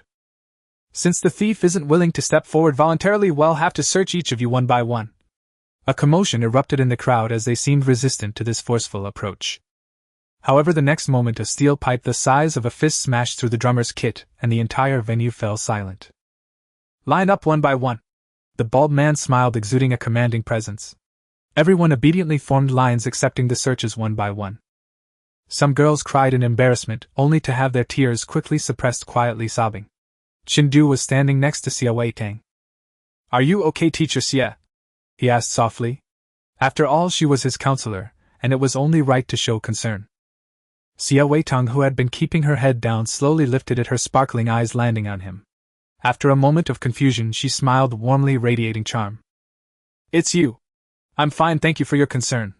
Xia Weitang seemed to remember him, recalling her counselor identity, and even comforted Chindu in return. She smiled at Chindu, her tone gentle. "It's your first time encountering something like this, you must be scared. After today, if you need to take a few days off, feel free to come to me." Chindu shook his head, indicating it was fine. Suddenly the girl behind Xia Weitang slipped and fell against her, causing Xia Weitang to stumble sideways. Chindu instinctively reached out to steady her, feeling the warmth of her soft form in his embrace. A faint fragrance wafted into his nose, quickly vanishing. Xia Weitang steadied herself with her hands on Chindu's waist. "I'm so sorry, I lost my balance and didn't have the strength." The girl seemed to be Xia Weitang's friend, her face flushed with embarrassment, looking completely different from when she had thrown the beer bottle. "It's all right, this is my student who just happened to catch me. Sorry, but there might be something I need your help with later. Don't be scared, you won't be in danger." The woman whispered quickly beside him. Chindu was puzzled and was about to ask when he saw Xia Weitang nodding at him in thanks before quickly returning to the queue. "Shut up. No talking. Those in the back, move faster." The man holding a weapon in front shot them a warning glance. Chindu's group was quicker when it was his turn. Wang Yang and Yuxin were already waiting among those who had been searched. "Raise your hands." Standing at 6 feet tall, Chindu towered over the person searching him, making the other look like a chick. The hands thoroughly searched him from top to bottom, and just as Chindu thought he could leave, the person suddenly halted. He pulled out a small black object from the crevice between Chindu's waistband and shirt. It looked like a USB drive. "Found it, boss!" The excited shout echoed through the bar, attracting everyone's attention. Some looked at Chindu with sympathy, as if mourning his impending tragic fate. The search party immediately came to a halt. Chindu was pushed onto the stage while Wang Yang and Xian tried to rush over to help, but were pinned to the ground by several burly men. The girls let out terrified and suppressed cries, as if foreshadowing the bloody scene that was about to unfold. Chindu glanced back and discovered that Xia Weitang and her friends had vanished without a trace, having long since left their original position. "What are you looking at? Hurry up. The boss wants to deal with you personally." Someone impatiently shoved Chindu's shoulder. He could even feel a cold metallic object pressed against his waist. As long as he dared to resist, that thing could be plunged into his body. Chindu pressed his lips together, withdrew his gaze, and walked steadily forward. "Damn it, if I'm going to die, so be it. Perhaps this way I can return to the real world." Just as this thought crossed Chindu's mind, the system popped up to warn him. "Warning, warning, host detected suicidal tendencies. Please stop immediately or you will never return to the real world." Chindu felt a bit speechless, and even wanted to laugh.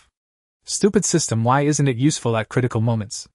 Others get resurrection gear when they traverse, but he has nothing. Upon reaching the stage, the bright white lights were blinding. Chindu squinted slightly, adjusting to the sudden change in lighting. After a moment, a round shiny object appeared in his view. As his vision gradually cleared, he realized it was a head, smooth and round like a braised egg. The egg-like head swiftly moved in front of Chindu. Then a wild and shrill voice exploded in his ear. "So it was you who stole something." This voice seemed to carry an endless sense of oppression, crashing mercilessly against Chindu's eardrums like a surging torrent. The disdain in the speaker's tone was akin to a razor-sharp knife piercing directly into Chindu's heart. It felt as though he would be completely shredded in the next moment.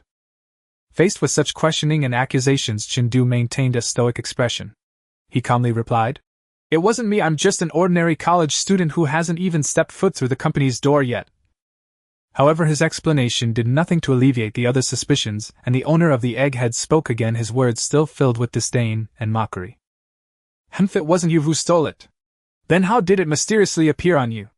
Does it have legs and run over here by itself? After saying this, the person deliberately curled the corner of his lips, his expression full of distrust and contempt for Chen. But that doesn't matter anymore. As long as the item is here, that's enough. Chen felt a wave of unease wash over him, a sense of crisis suddenly rising within. This is bad. He seemed to understand what Xia Weitang had whispered to him earlier. The man seated at the location slowly stood up. His movements appeared somewhat slow, yet each subtle gesture seemed to contain endless meaning. He raised his right hand and gently made a gesture. This gesture seemed simple, but for those who often watch dramas it conveyed information that could be understood at a glance. Undoubtedly it indicated that someone was to be completely dealt with. They were going to kill Chen. But he was not panicked because Xia Weitang had said she would be fine. There was an inexplicable force that made Chen willing to believe her. Clean this place thoroughly and make sure to leave no trace. The man's deep and cold voice echoed, while at the same time the shadow on the ground became clearly visible. From the quivering shadow one could sense that behind him someone was gripping a thick steel pipe tightly raised high, clearly aimed at the back of his head. Chen slightly pressed his lips together, and his gaze instantly became sharp. At this moment his hands hidden beneath his clothes unconsciously clenched tightly, a faint sting emerging in his palms. But he knew very well that he could not just sit and wait for death. Just then a loud bang echoed like a thunderclap suddenly exploding. The deafening sound reverberated throughout the entire bar. People looked on in horror, discovering that the person who seemed about to attack Chen had blossomed a shocking blood flower on his chest. Crimson blood spurted out like a fountain, splattering everywhere. In an instant the bar fell into a dead silence. Immediately after, sharp and piercing screams erupted like alarms being triggered, rising and falling. Fear and panic spread rapidly. The crowd began to scatter in a frenzy, plunging the scene into chaos. The police are coming! We are saved! Someone shouted this phrase first like a glimmer of dawn in the darkness, bringing hope and solace to everyone present. As the sound of police sirens approached from afar, the panic in people's hearts was slightly alleviated. Just then someone suddenly yelled at the top of their lungs. Run! Something's happened! This voice was like a thunderclap piercing the air, instantly shattering the original calm and tranquility. In an instant the crowd ignited like a powder keg, plunging into extreme agitation. People seemed to be driven by an invisible force, recklessly surging towards the exit. The scene was a chaos of shouting and screaming, deafening. Those who were originally responsible for controlling the situation were now completely flustered, standing in place, unsure of what to do, filled with fear and confusion. They had no idea whether to flee with the crowd or to hold their ground and face the crisis at hand.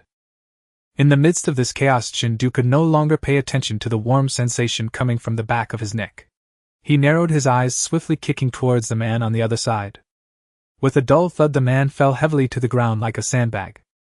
Seizing this opportunity, Chen swiftly turned around and nimbly slipped off the stage like a flash of lightning. His speed was astonishing, leaving people dumbfounded. In the blink of an eye he vanished into the vast sea of people like a nimble fish silently slipping into the boundless ocean. Finding him again would be exceedingly difficult. Not good, boss. That kid slipped out the back door. A burly man rushed up to report the situation, panting heavily. It turned out that the bullet that had just whizzed by had grazed Lu Don's arm. At this moment blood was gushing from the wound, looking horrifying. Hearing the report from his subordinate, the man referred to as the boss instantly became furious. He gritted his teeth and shouted, "A bunch of useless fools! What are you still standing there for? Hurry up and chase after him.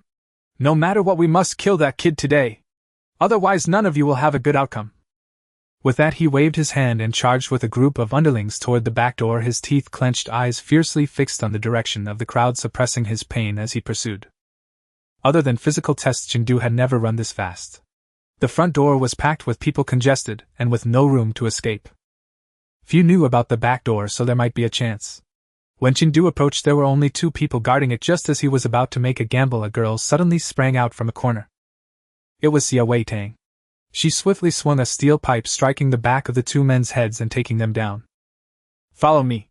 Xia Weitang glanced at Chen, discarded the tool and ran out first. Chen, not being foolish, immediately followed. Only then did he notice that a heavy motorcycle was parked in the alley at the entrance. Xia Weitang opened her legs and hopped on, raising an eyebrow at Chen, signaling him to get on.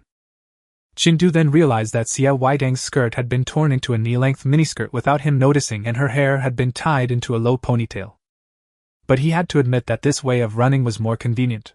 As soon as Chindu hopped on, he felt the motorcycle speed away like the wind. Damn! Feeling the threat to his life, he instinctively wrapped his arms around Xia Weitang's waist. The wind whipped against his face, the curses of those behind mixed with the wailing of police sirens until they faded into nothingness. His heart raced like thunder, the thrill and excitement surged, allowing Chindu to feel for the first time in this world what it meant to be alive. However, Chindu soon realized that being alive was worse than being dead. Without a helmet, he felt like he was about to be blown into a pool.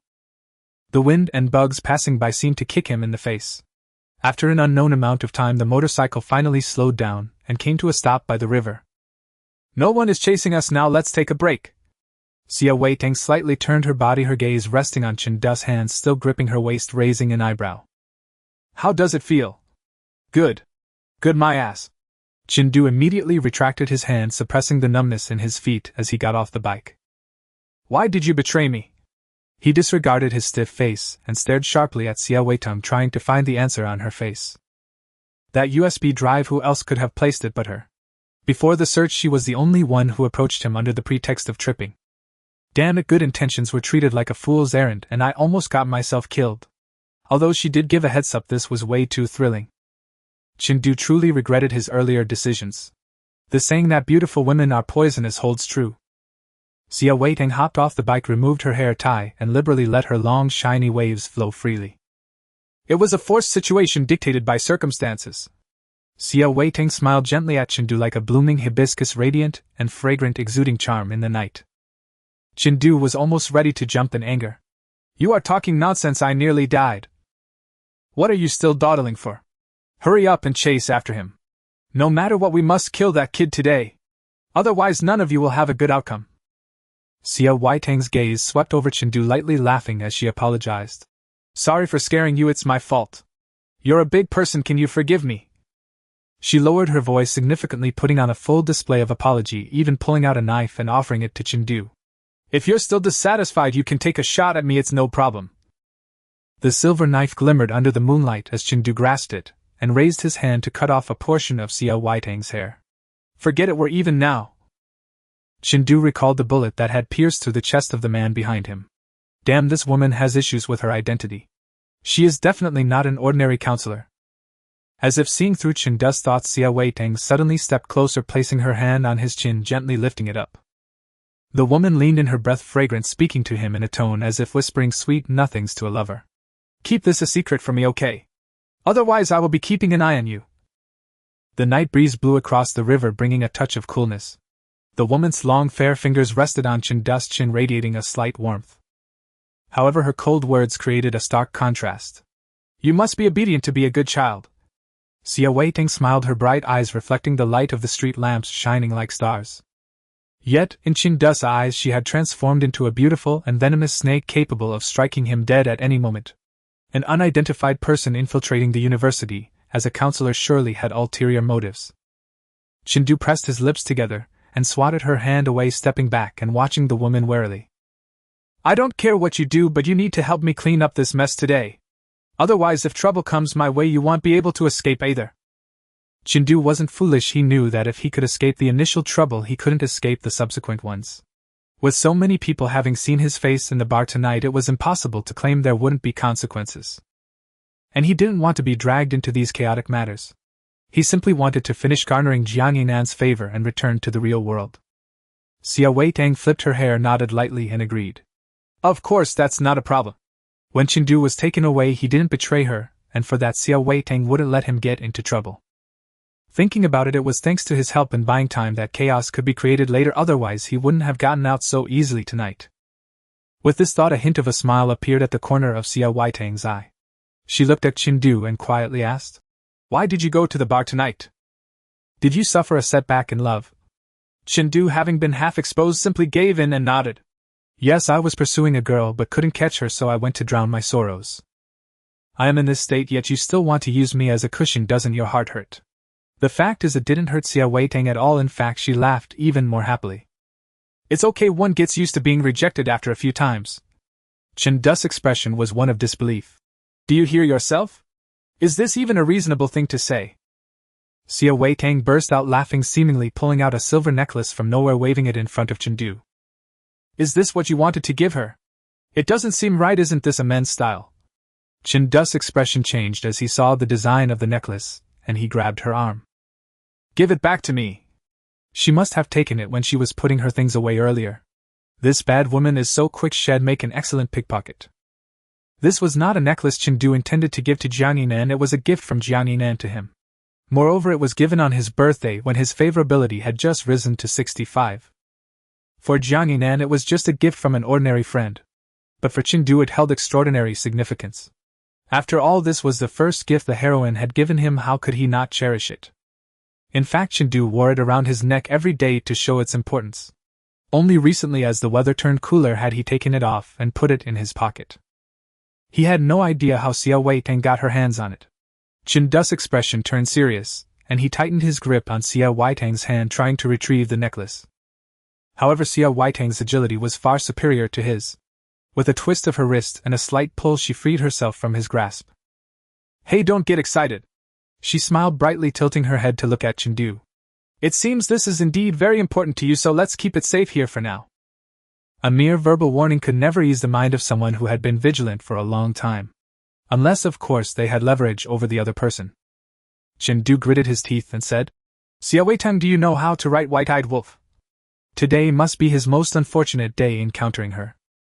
Being called by her name, Xia Weitang patted her chest, feigning sadness, and softly said, But just now you called me teacher, Xia. If you don't give me back the necklace, then I won't be your teacher anymore. At that moment, Xia Weitang displayed an impressive talent, effortlessly countering Chen-du's words. Just as the two were at an impasse, a sudden rumble echoed nearby as a black SUV appeared by the river and came to a steady stop. The window rolled down, and the driver was a girl, one of Xia Weitang's friends from the bar. Beep beep. The horn sounded twice, indicating it was time to get in. Chen-du's heart sank, and he immediately reached out to grab Xia Weitang, wanting to keep her from leaving. Hey, here you go, here you go. Xia Weitang lightly lifted her chin, signaling Chen-du to open his hands to catch the item.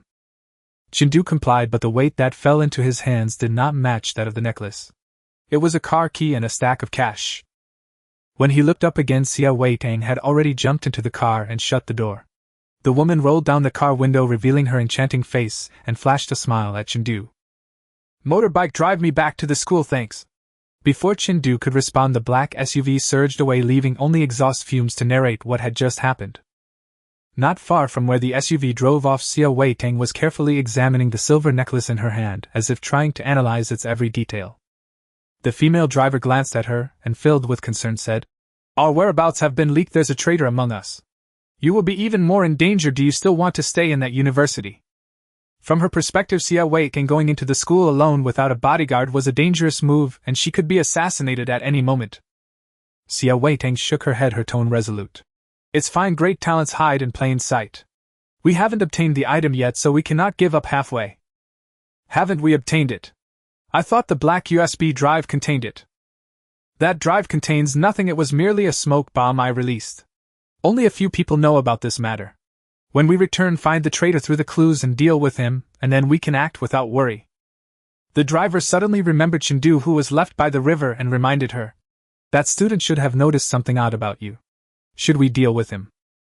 Xia Weitang's mind flashed with the image of Chen-du's handsome face. She smiled and shook her head, expressing her interest. No need. He won't say anything. Speaking of which, she didn't even know his name. But it was fine, he would come looking for her himself. Chen-du stood alone by the river, staring at the heavy motorcycle, lost in silence. The next morning, Chen-du reported to his internship company with dark circles under his eyes. The bags under his eyes caused the HR lady to look at him with a strange expression. As Chen-du walked into the company building with her, he silently cursed Xia Weitang in his heart. Last night, driving while asking for directions had been quite a mess. By the time he returned to the dormitory, it was already 2 a.m. Fortunately, Wang Yang and the others had left the door open and brought his phone back. It was then that he saw the message from the HR lady requesting that he must come in today for onboarding.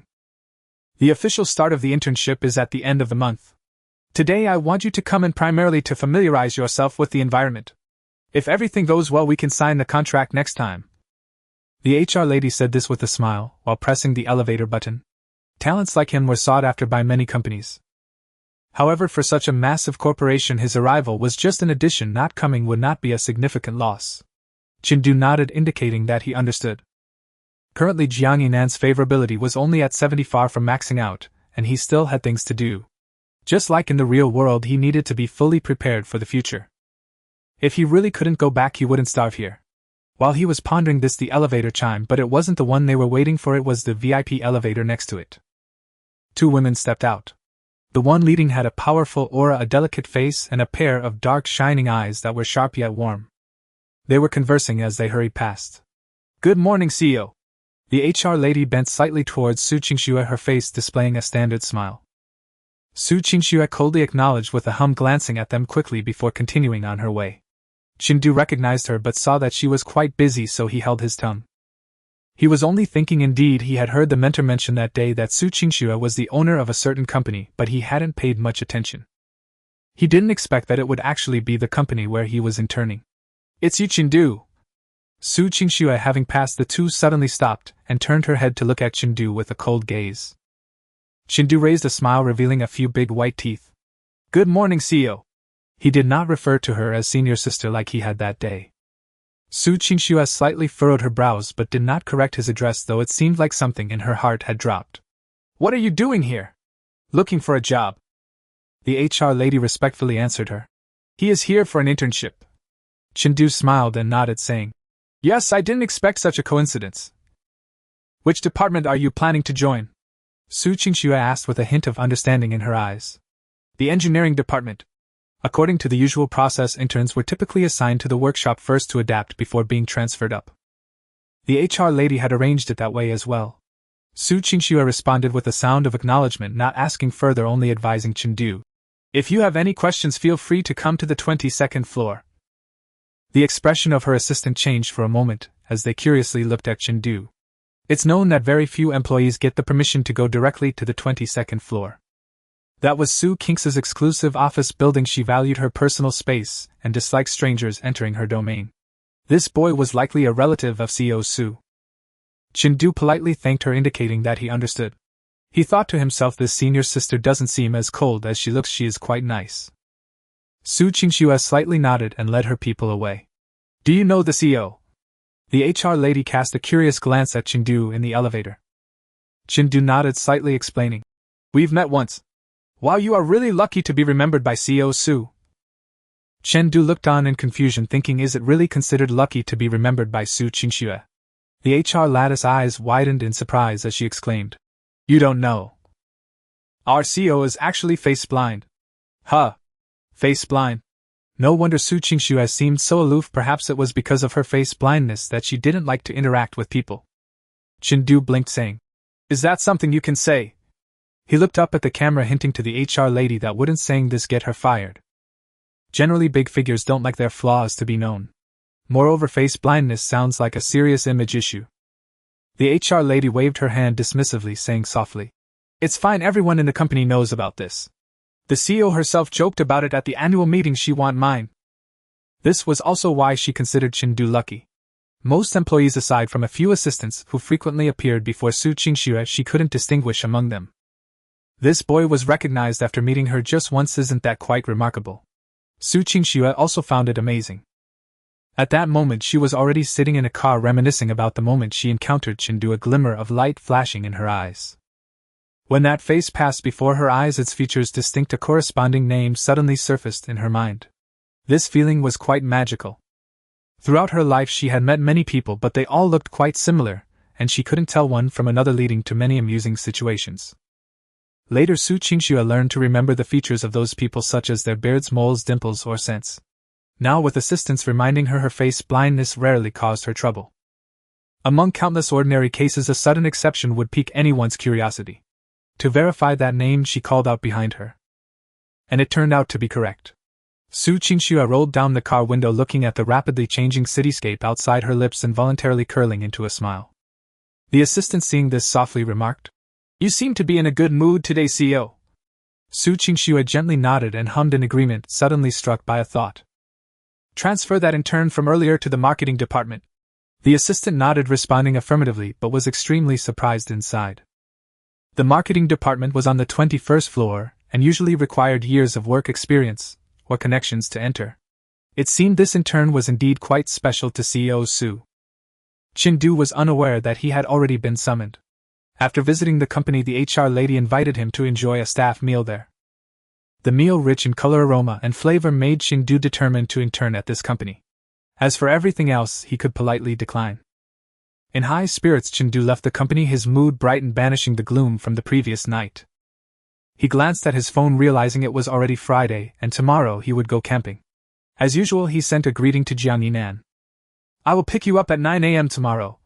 Jiang Yinan did not reply immediately, and Chindu did not mind. It was time to return the motorcycle. He found Xia Wei Tang's WeChat from the list and called her. "Hello? Who is this?" The call connected quickly, and her voice sounded a bit dazed, as if she had just woken up. Chindu clenched his fist, feeling a bit angry. Doesn't teacher Xia have to work? It was already 2:30 p.m. How could she still be sleeping? At her age, how could she still be asleep? On the other end, Xia Wei Tang seemed to think of him as a student asking for leave, yawning and turning over lazily, as she responded. "Oh, I won't be going to the academy this afternoon. If you need to take leave, just contact Counselor Lee next door." Chindu paused for a moment, and said in a heavy voice, "Don't you want your motorcycle anymore?" Xia Wei Tang, who had barely opened her eyes, finally stirred. She lazily blinked and glanced at the note on her phone. Chindu Telecom, class of 2021. "Oh, it's you. Could you bring it to Yudu Garden? It'll be waiting here," Chindu expressed. "I really love you to death. Delivering to the academy is already a great favor, don't ask for anything else." After saying this, he prepared to hang up, ignoring Xia Wei Tang on the other end. Unexpectedly, the woman next moment had him in her grasp. "Don't you want your necklace anymore?" Damn, the bad woman truly understood his psychology. "Send me the address." Xia Wei Tang laughed lightly, her melodious voice coming through the phone. "If you come, could you also bring me some food? I haven't eaten all day, I'm so hungry." Chindu scoffed, irritably replying, "It's your fault if you starve. Lazy bum." After saying this, he hung up without leaving any leeway. Xia Wei Tang glanced at the already dark screen, raised an eyebrow, and sighed. Why are young boys so easily riled up these days? About half an hour later, the doorbell rang, but no one came to open the door. Standing there, Chindu felt a hint of impatience. This woman wouldn't have fallen asleep again, would she? He counted silently in his heart, and if no one opened the door, he would leave. 10, 9, 1. The door opened. What came into view was a woman in a white silk robe that hugged her figure, perfectly outlining her stunning body.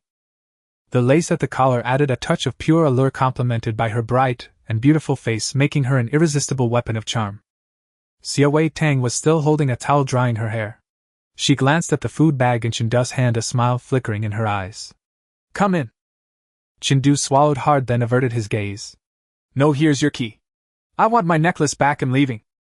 Xia Wei Tang spread her hands to show him what she had, smiling as she said, "Do I look like someone who carries it on me?" Implying that if he wanted to wait, she needed some time to look for it.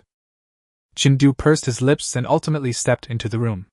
The European-style decor made the place look very upscale, with smart home technology and uniquely shaped sofas telling tales of the owner's financial prowess. "Do you want a drink or tea?" Xia Wei Tang's hair was almost dry. She didn't continue drying it, but headed to the kitchen. "I'll just have plain water." Chindu indicated that he would leave after sitting for a while, not needing to go through so much trouble. Xia Wei Tang didn't insist on it either. She sat on the sofa, opened the food Chindu brought, and found it was spicy pork stir-fry and salted egg yolk potato strips from Hunan cuisine. "What's wrong? Don't you like to eat? Then order takeout yourself." Chindu noticed her hesitation and spoke directly. Helping her bring food was already a great act of kindness, yet she was being picky. It was really troublesome. Xia Wei Tang raised her eyebrows and smiled, saying, "I don't dislike it, I really like it. The salted egg yolk potato strips are delicious." "Then don't waste it." Xia Wei Tang had already split her chopsticks and began to eat. The fragrant rice entering her mouth awakened her appetite, and her expression relaxed, resembling a sunbathing ragdoll cat. "How did you know I like this? Doesn't the whole world know?" Chindu recalled what he had seen on her social media. Xia Wei Tang was a potato enthusiast. Every post on her social media had traces of potatoes, whether appearing on the dining table or in emojis. Even when bored, she would use potato emojis to dub and sing. A classmate commented, "The new counselor must be a potato that has come to life." Once Xia Wei Tang had eaten enough, Chindu took out the motorcycle keys again and placed them on the dining table. "Here's the key for you." This was to inform her that he was leaving. "Hurry up and return his things."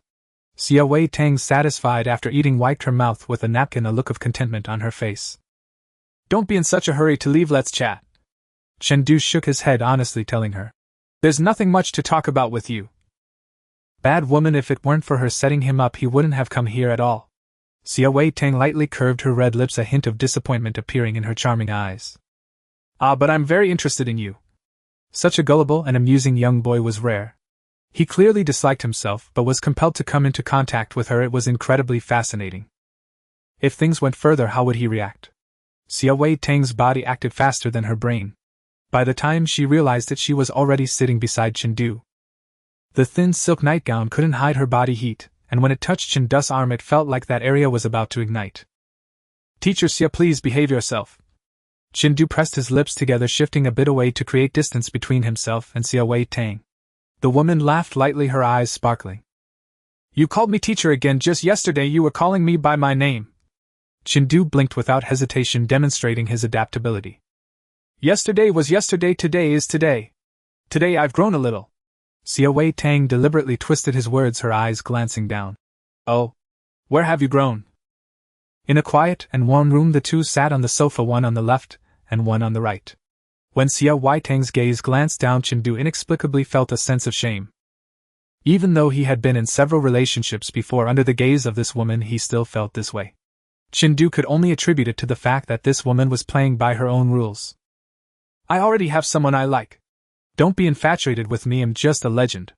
Originally, increasing Jiang Yinan's favorability was already a difficult task, so please don't increase the difficulty. He understood Xia Wei Tang's mindset. It was like seeing a kitten or puppy by the roadside and suddenly feeling a mischievous urge to tease them. There was no real sincerity, nor was it genuinely interesting. It was merely a fleeting interest. Both parties were aware of this. Unexpectedly, after he said that, Xia Wei Tang not only did not retreat but instead moved a little closer. Her gaze shifted, a smile playing on her lips, and she said meaningfully, It's okay, you can have 2 girlfriends, I don't mind. Chen Du fell silent, almost wanting to give her a thumbs up. Truly, she was bold enough to take the lead. Just then Chen Du's phone suddenly rang and the caller ID showed Jiang Yinan. Chen Du's heart skipped a beat. He instinctively glanced at Xia Wei Tang but still answered the call. Hello? What's up? The girl on the other end had a lively and cheerful voice like a joyful bird. Chen Du, I wanted to ask, what should we bring for camping tomorrow? Jiang Yinan was packing her luggage in the dormitory, preparing for the next day. But she had hardly ever gone camping alone with friends. Usually the housekeeper would pack for her, and she just needed to show up. So she was a bit out of practice, and was afraid of forgetting something important, so she decided to call Chen Du for advice. A slight smile appeared on Chen Du's lips as he responded gently. Just bring 2 changes of clothes and your skincare products, the rest we'll take care of. Jiang Yinan elongated her tone, seemingly deep in thought. Will there be a lot of bugs? I'll bring a bottle of insect repellent. Chen Du smiled slightly and told her. I will bring it, but if you want to bring it, you can prepare it too. And that eye mask and earplugs. The girl on the other end was listing things one by one rather than asking Chen Du for his opinion. She seemed to be looking for an opportunity to talk to him. At least that's what Xia Wei Tang thought. A grown adult going camping should not behave as if they know nothing. Unless this was the impression she wanted to give. And the boy on the other end of the line seemed to be quite taken by this. Chen Du, who had just been impatient with her moments ago, now displayed unprecedented patience. He answered every word from the girl in a gentle tone, truly making sure that every matter was addressed and every inquiry responded to. However, he did not show a trace of joy. Xia Wei Tang raised an eyebrow, sensing that something was off. Given his performance, this was a normal behavior for a boy pursuing a girl. Yet Xia Wei Tang could not feel any joy from a boy genuinely speaking to a girl he liked. That kind of involuntary, cheerful, and uncontrollable joy was nowhere to be found in Chen Du. On the other end of the line, Jiang Yinan seemed to be in a good mood, already transitioning from discussing camping to what clothes to wear and what photos to take. Chen Du provided suggestions one by one and even took on the task of helping her take photos. Leave that to me, I've taken courses on it and I guarantee to make you look beautiful. The last part of his sentence stumbled a bit before he finished, as he felt something soft covering his hand. Looking down, it was Xia Wei Tang's hand perfectly resting on the back of his hand that was placed beside him. Chen Du shot her a glare and immediately pulled away, but he was unsuccessful. Xia Wei Tang held on tightly, and she even opened her mouth to form words. Don't move or I will start talking. Using his knee, he could tell that this woman would say something earth-shattering, and for Chengdu it was definitely not good news. But this feeling was too novel for him. On the other end of the line was the target of his favorability quest. Beside him was the older woman who had just said you can have 2 girlfriends. There was an inexplicable sense of guilt rising from his heart, spreading throughout his body, causing Chengdu to become a bit absent-minded while speaking. Xia Weiting seemed to treat his hand as a toy, squeezing his fingers and pinching his skin, and when she got excited she would let out a short laugh. Chengdu shot her a warning glance, and Xia Weiting made an innocent expression. With her captivating eyes fixed on Chengdu, she seemed to say, "I didn't do it on purpose." The sensitive Jiang Yinan on the other end quickly picked up on the fact that there was someone else with Chengdu, and immediately asked, "Are you unable to talk?" Actually asking who is there with you. Chengdu forcefully pulled back his hand and simply told her the truth. "Yes, I'm here to see my counselor." Xia Weiting was indeed his counselor, and he was not lying. Jiang Yinan responded with a no, but did not ask anything further. "Since you have something to do, then let's not chat for now, see you tomorrow." Chengdu didn't want to give Xia Weiting any more chances to stir trouble, so he quickly replied, "Okay, see you tomorrow." He then hung up the phone. Seeing that the fun was gone, Xia Weiting immediately sighed with regret. "So we're not chatting anymore. It seems you don't like her that much." Chengdu stood up, walked around her from the sofa, and said in a deep voice, "If you weren't here, I could at least chat for another hour." "In other words, you hindered our conversation." "Who does that?" deliberately teasing him while he was on the phone with his target. If he accidentally messed up, Chengdu would be stuck in the game for life. Thinking of this, Chengdu, who had already reached the door, wore an extremely serious expression. He turned to Xia Weiting and said, "Your actions just now caused me some distress. I hope such things do not happen in the future. Playing around is one thing, but affecting my quest is not acceptable. Give me back that necklace next time." He could already see that Xia Weiting had no intention of giving it back today. He then opened the door and prepared to leave. Xia Weiting put away her smile and called out to him, "Do you really like her?" All she received was Chendu's departing figure and his firm reply, "Of course." She raised her hand and gently tapped the table twice, seemingly asking herself, or perhaps asking the already departed Chengdu, "Is that so? Why can't I feel it? Or are you like me, a master of disguise?" The weather was clear on Saturday, perfect for an outing. 2 off-road vehicles drove into the mountains following the winding road. The plants along the way had been dyed golden and red by the autumn wind, appearing from a distance like a vibrant oil painting that was simply mesmerizing. The first vehicle had only 4 people, Wang Yang and his girlfriend Deng Jingjing in the front, while Chengdu and Jiang Yinan sat in the back. The originally excited girl started to feel drowsy after the long journey. Jiang Yinan squinted her eyes, wanting to sleep but afraid to close them, worried about missing the beautiful scenery, yet she couldn't resist her drowsiness. Her head bobbed slightly, resembling a sleepy kitten. Chengdu chuckled softly and said, "You can sleep, the view will be even more beautiful once we reach the mountain." As if receiving a command, Jiang Yinan finally closed her eyes, letting out a soft before sinking into deep sleep. Her previously upright sitting posture became slouched as she slept, her head resting against Chendu's shoulder with an expression of unguarded relaxation. "Look behind you." During the wait for wildlife to pass, Deng Jingjing lightly poked Wang Yang's arm, signaling him to glance at Chengdu and Jiang Yinan through the rearview mirror. Both were asleep, a perfect match of beauty and talent. It looks like there might be something between them. With a glance, Wang Yang instantly understood her meaning. He shrugged and replied, "That's not certain at all. If Jiang Yinan were so easy to pursue, Chengdu wouldn't be spending so much time thinking about how to make her happy every day." This weekend camping trip was initiated by Chengdu. He knew Jiang Yinan wouldn't come out alone with him, so he invited a few buddies along. He even had his girlfriend come along to keep Jiang Yinan company, fearing she would feel awkward. When the vehicle smoothly stopped halfway up the mountain, Jiang Yinan was awakened. Sunlight spilled over the earth, and the waterfall cascading down the opposite cliff brought a hint of mist. The sight of the maple leaves spread across the mountains made her exclaim, "Wow! So beautiful." Jiang Yinan excitedly opened the door and jumped out, eager to see the scenery. Chengdu followed her, putting a sun hat firmly on her head. "It's a bit sunny." Several people from the vehicle behind also got out, including Yusin, who had a new girl by his side, presumably his next romantic interest. "It looks like there's a rainbow." Deng Jingjing pointed to where the waterfall fell, exclaiming and drawing everyone's attention. "There really is.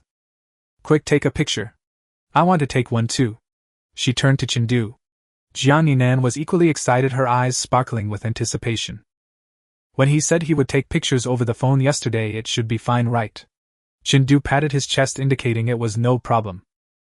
Be careful and watch your step, the stones might be slippery.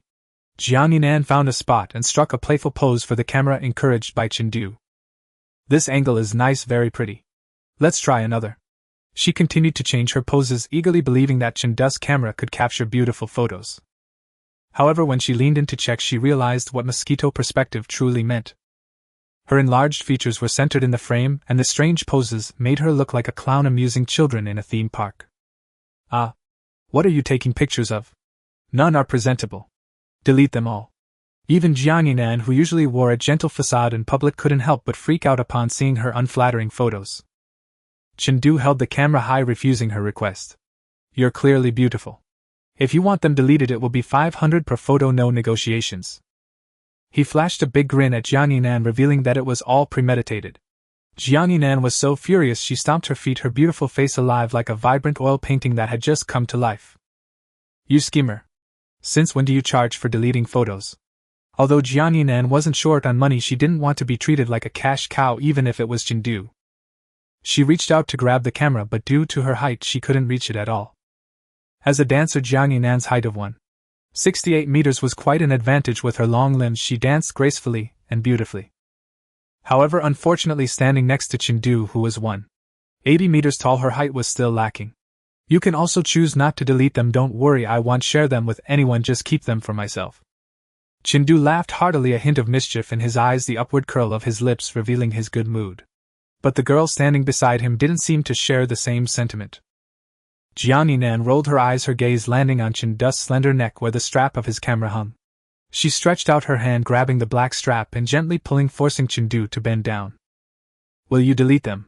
The girl's voice was deliberately lowered, carrying a hint of intimidation. Chindu stubbornly raised his head, trying to regain control of his own head. No, I think they look great. Jiang Yinan was amused by his stubbornness, increasing her grip, forcing Chindu to continue bending down. You will regret it if you don't delete them. The face favored by the heavens reflected in Jiang Yinan's eyes became clearer. The autumn wind blew through his white shirt, causing the hem to flutter, making him appear more carefree and elegant, like a delicate youth who had walked out of a comic. The boy's eyes were clear like a spring, reflecting the blue sky, and in the center of that spring she was the only one who existed. It was as if she was the center of the boy's entire world. The strap wrapped around Chindu's slender neck created a sense of lust through the contrast of black and white. The top button of his shirt, which had not been fastened, disappeared under the tension, while the collarbone below was clearly visible to Jiang Yinan. Smooth and fair, it seemed that a light pinch could leave a mark. This sense of control created an illusion for her, as if she was not holding onto a camera strap but a collar. As if she could do whatever she wanted to Chindu. In a moment of daze, Jiang Yinan felt her heartbeat seem to skip a beat. Thump thump. Her heart raced too fast, as if it might explode. Hey, you two, in broad daylight, don't do anything inappropriate. Yusin's malicious teasing jolted Jiang Yinan awake. Realizing what she had just been thinking, she immediately released the strap as if it had burned her. She didn't even dare to look Chindu in the eye, her gaze lingering on his slightly disheveled shirt. You will regret it if you don't delete them. After delivering a fierce retort, Jiang Yinan immediately ran away like a little white rabbit that had realized it couldn't match up to a fierce beast. If someone lifted her sun hat, they would surely see her ears blushing crimson underneath. Meanwhile, Chindu glanced at Yusin, who was clearly amused as he caught a hint of mockery in the other's eyes. Recalling Yusin's earlier comment about something inappropriate, Chindu couldn't help but burst into laughter. You know your eyes are yellow, everything you see seems tinted. Yusin laughed heartily, winking as he said, once you two are really together you'll be just like that. He then turned to Chindu to head back to the car and collect supplies. They planned to start a barbecue for lunch. The group divided the tasks and the canopy was quickly set up while fruits and snacks from the car filled the folding table. Deng Jingjing invited Jiang Yinan to sit down and poured her a glass of juice, smiling as she said, isn't the sun a bit too strong? Why is your face so red? The girl's already flushed face turned even redder. She softly thanked her and added, maybe I'm just sensitive-skinned. Jiang Yinan no longer acted as bold in front of Chindu and instead lowered her head to sip her juice. The orange fragrance spread in her mouth, and the cool drink flowed down her throat into her stomach, calming the restlessness within her. After the shyness subsided, a sense of indignation began to grow within Jiang Yinan. Like mushrooms breaking through the surface in a closed box, they sprouted from all sides. Damn it, why did she run away? She hadn't done anything. They had merely exchanged glances. How could it lead to such thoughts? Jiang Yinan even began to suspect that her mind had been tainted by the risque novel she had read before sleeping last night, causing her to see things in a suggestive light. Ding Jingjing also poured herself a glass of juice, watching the boys busy starting a fire and skewering ingredients with a smile. You know, coming out here we don't have to do anything, just enjoy the scenery and take photos. It's great. As she spoke, she nestled back into her seat, looking quite content. Jiang Yinan was infected by her expression and unconsciously relaxed a bit. Yes, it feels so nice to bask in the sun. The October sun was warm, not too harsh. She followed Ding Jingjing's example, leaned back, closed her eyes, and enjoyed the sunbath. She fell asleep lying there, and when she woke up again it was the savory smell of meat that stirred her. Jiang Yinan blinked groggily and indeed saw a table full of various grilled ingredients. Chindu sat beside her, munching on sunflower seeds while watching Wang Yang and the others play cards. Sensing Jiang Yinan stirring, he turned and smiled at her. The sleeping beauty has finally awakened. Do you want something to eat? Jiang Yinan still remembered the photo incident, lightly huffed, and turned her head away, presenting only the back of her head. Haha, don't ignore me, I know I was wrong. Chindu leaned over, softly coaxing her. The girl remained unmoved like a proud little cat, her fluffy hair glinting gold in the sunlight, making her look quite adorable. Chindu suddenly felt a bit restless, wanting to ruffle her hair. He considered that with a 70 approval rating it should be appropriate to make some small gestures to enhance their intimacy. A large hand covered her head, gently stroking it back and forth, as if petting a little cat. Jiang Yinan froze at the warmth that radiated from above. How strange. Why did it feel so irresistible to lean into that hand? Feelings of trust, comfort, and dependency bounced around in her heart like an invisible hoe trying to pry open the tightly locked door to her heart. I've already deleted them, there are really none left, you can check. Chindu obliviously released his hand and brought the camera he had set aside closer to Jiang Yinan. As that hand left, a wave of loss surged within her. Jiang Yinan shook her head, trying to drive away those inexplicable and foreign emotions. She mentally urged herself, be normal. Chindu began to show Jiang Yinan the photos one by one. However, Jiang Yinan completely ignored him, still turning her head away, her actions clearly stating the trust between us is gone just like that. Chindu laughed heartily and pulled out his trump card. Actually, I took a really beautiful picture of you. Found it, it's this one. The girl, who had been somewhat annoyed, couldn't help but lower her gaze to look at the photo he mentioned. Amidst the sea of colorful maple leaves beneath the high-hanging silver waterfall stood a girl in a white dress, smiling radiantly at the camera. Beside her was the rainbow reflected in the waterfall, making it hard to distinguish whether the scenery complemented her or she complemented the scenery. Jiang Yinan's expression softened significantly as she reached for the camera, enlarging the photo to take a closer look. She couldn't help but mutter, "Humph, you could have taken good photos, but you chose to make me angry with those." Chindu raised his eyebrows, spouting a line he had learned. "It's not to make you angry, in my eyes you look beautiful no matter what." His tone was sincere and his demeanor relaxed, not at all insincere. Jiang Yinan glanced at him before quickly looking away. A man's words are deceitful. She pointed at the barbecue Chindu was tending to and softly said, "I want to eat those grilled enoki mushrooms." This implied that she had moved past the earlier incident. Chindu chuckled and eagerly fetched them for her, pouring her another glass of juice. "I made this, I guarantee it's delicious." Jiang Yinan took a tentative bite, confirming it was to her taste, and then she enjoyed it without reservation. She didn't hold back her compliments. Not bad, you could be a chef with these skills." Chindu observed her, showering him with praise while he continued to grill skewers. Feeling his approval rating remaining stagnant, he couldn't help but sigh inwardly. A woman's heart is like a needle in the ocean. If you're really satisfied, you should at least give me a couple more points of approval. After a joyful lunch, Yusin suggested going rafting. "I remember there's a rafting spot just a few kilometers away. Come on, we're here already, we should definitely go." He excitedly urged everyone, his eyes sparkling with eagerness. Chindu looked down at Jiang Yinan. If she didn't want to go, he wouldn't go either. She really was hesitating, her fine eyebrows furrowed, resembling slender branches hanging from a willow tree. "Don't you want to go?" "That's fine, I don't really want to go either." Chindu thoughtfully spoke up so that Jiang Yinan wouldn't feel awkward about refusing the group's plan. Indeed, everyone's gaze turned towards them, and no one blamed or pressured her, rather there was a natural understanding. Everyone has their own little quirks, and not wanting to get their clothes dirty while rafting is perfectly normal. Jiang Yinan shook her head, biting her lower lip as if she had made a decision. "It's not that I don't want to go, I just can't swim. If I fall, and remember to rescue me." So that was what she was worried about. Chindu smiled slightly and winked at her, saying, "Don't worry, if you drown in the water, I'll be the first to die with you."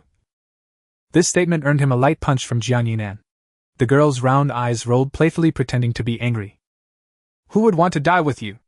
How naive!" Everyone laughed as they made their way to the rafting starting point. After putting on life jackets and raincoats and grabbing water guns and other tools, they paired up and set off on the rafting boat. Chindu casually took a water ladle, teaming up with Jiang Yinan, sitting at opposite ends of the narrow boat. Both being tall, even if they tried to avoid each other, they still ended up brushing against one another due to the ups and downs of the water. At first, Jiang Yinan felt a bit uncomfortable twisting her body to adjust her position, but was warned by the staff nearby. "Don't move around too much. If the raft loses balance, it can easily capsize." Only then did she settle down, and her initial awkwardness was quickly washed away by the joys of rafting. As they flowed downstream, the scenery along the way was breathtaking. Looking up, the towering cliffs on both sides stood majestically as described in poems, standing high and grand. As they drifted down the river, a feeling of insignificance washed over him, as if he were but a mayfly. It felt as though he had merged with nature itself. This sensation was truly profound.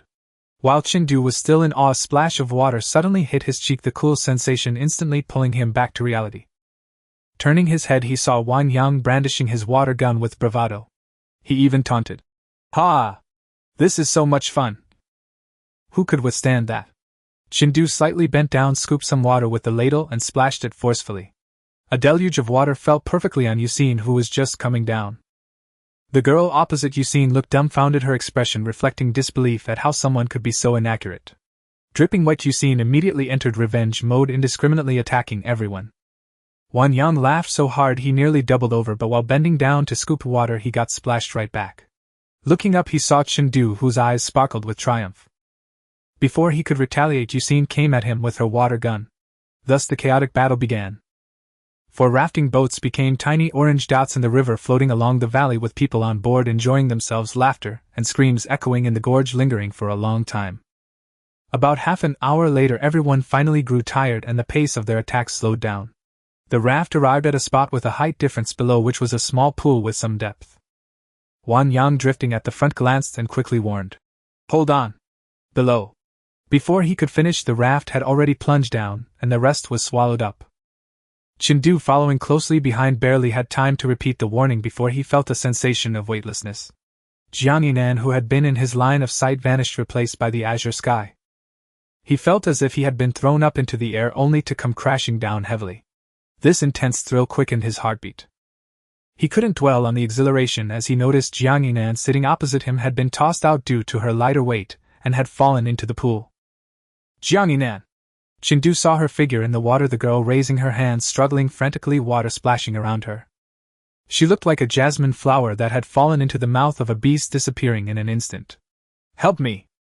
She couldn't articulate her plea for help as she felt the water around her rushing in desperately, filling her nose and mouth like leeches feasting on the flesh of other creatures. The sensation of suffocation caused Jiang Yinan immense panic, and the feeling of helplessness after falling into the abyss deepened her despair. Everything around her became unclear. She could only thrash and struggle, but it was futile. In the end, she could only give up, letting the water drag her deeper into its grasp. At that moment, a hand reached from behind her, lifting her up. Jiang Yinan struggled to open her eyes and saw Chindu's handsome face appear before her like a savior. She wanted to say something to Chindu, but the feeling of suffocation was too unbearable. It felt as if her chest was stuffed with wet cotton, heavy and damp, preventing her from moving. Even her ability to think was being drained away. She slowly closed her eyes, surrendering to the voices of the water demons that were desperately eroding her mind. "Stay here, accompany us into the abyss of hell." In the last second before losing consciousness, she felt something soft and gentle touch her lips like jelly. She thought it must be an illusion, there couldn't possibly be jelly in the water. Sunlight streamed through the window, illuminating the room, and the person on the sickbed gently fluttered their eyelashes before slowly opening their eyes. Before them was a pure white ceiling with the faintly pungent scent of disinfectant wafting around. As consciousness gradually returned, Jiang Yinan finally recalled the events. It seemed she had fallen into the water. She propped herself up on her arms, slowly sitting upright and leaning against the pillow, surveying her surroundings. The clean and tidy furnishings, along with the blue and white striped clothing she wore, all indicated that she had been brought to the hospital. Indeed, it was true that what one fears often comes to pass. Jiang Yinan recalled the panic from the moment she fell into the water, her complexion paling slightly. Just then the door was pushed open. Chen stepped in with long strides carrying a food box in his hand. Noticing Jiang Yinnan was awake, his eyes lit up and his tone was somewhat excited. "You're finally awake. I bought some porridge for you to drink." As he spoke, he hurried to the bedside and began to prepare the food he had brought. Jiang Yinnan blinked and tentatively asked, "Did you save me?" In the water she seemed to have seen Chindu, but she couldn't distinguish whether that was a hallucination born from her near-death state. The water had been so cold, yet the sensation of those hands embracing her felt very real, so she needed to confirm. Hearing this, Chindu lifted his head, set down what he was holding, and playfully poked the flesh beside Jiang Yinnan's cheek with a gentle smile. The soft and delicate touch combined with her confused expression at that moment resembled a kitten raised at home, inexplicably tugging at one's heartstrings. "Of course it was me who saved you. I told you I would be there for you at the first moment. But I'm still very sorry for not keeping an eye on you, letting you fall into the water." The latter part of Chindu's sentence carried a heavy tone burdened with an unresolved weight. If he hadn't invited her to go camping, such a thing would never have happened. The heroine of this world almost perished due to falling into the water. Such an event was truly horrifying. Jiang Yinnan glanced at Chindu's expression and felt a heaviness in her chest, unsure whether it was because she didn't want to see Chindu's serious demeanor or because of the aftereffects of nearly drowning. She patted Chindu's shoulder as if consoling a friend. "It's not your fault. No one could have predicted this would happen. The reason we call it an accident is that it's unpredictable, isn't it?" She curved her eyes into a gentle smile. "Besides, didn't you pull me out? I'm fine now." The girl's gentle tone was like a giant net capturing Chindu, who felt a bit guilty. He shouldn't have such fragile thoughts, but alas, staying in this world for too long made him gradually forget his original self. "And thankfully you're okay." Dispelling the chaotic thoughts in his mind, Chindu revealed a smile once more. In his heart he added, "Thankfully you're okay, my heroine. This is rib and lean meat porridge, drink some." Chindu turned around to grab a spoon for her, but felt the corner of his clothing being caught at that moment. "What's wrong?" Chindu asked with his gaze. Jiang Yinnan bit her lip, her eyes darting around, seemingly a bit shy. You, Chindu set down what he was holding and faced Jiang Yinnan directly, patiently waiting for her question. The boy's deep and magnetic voice rang in her ears, making Jiang Yinnan feel somewhat shy.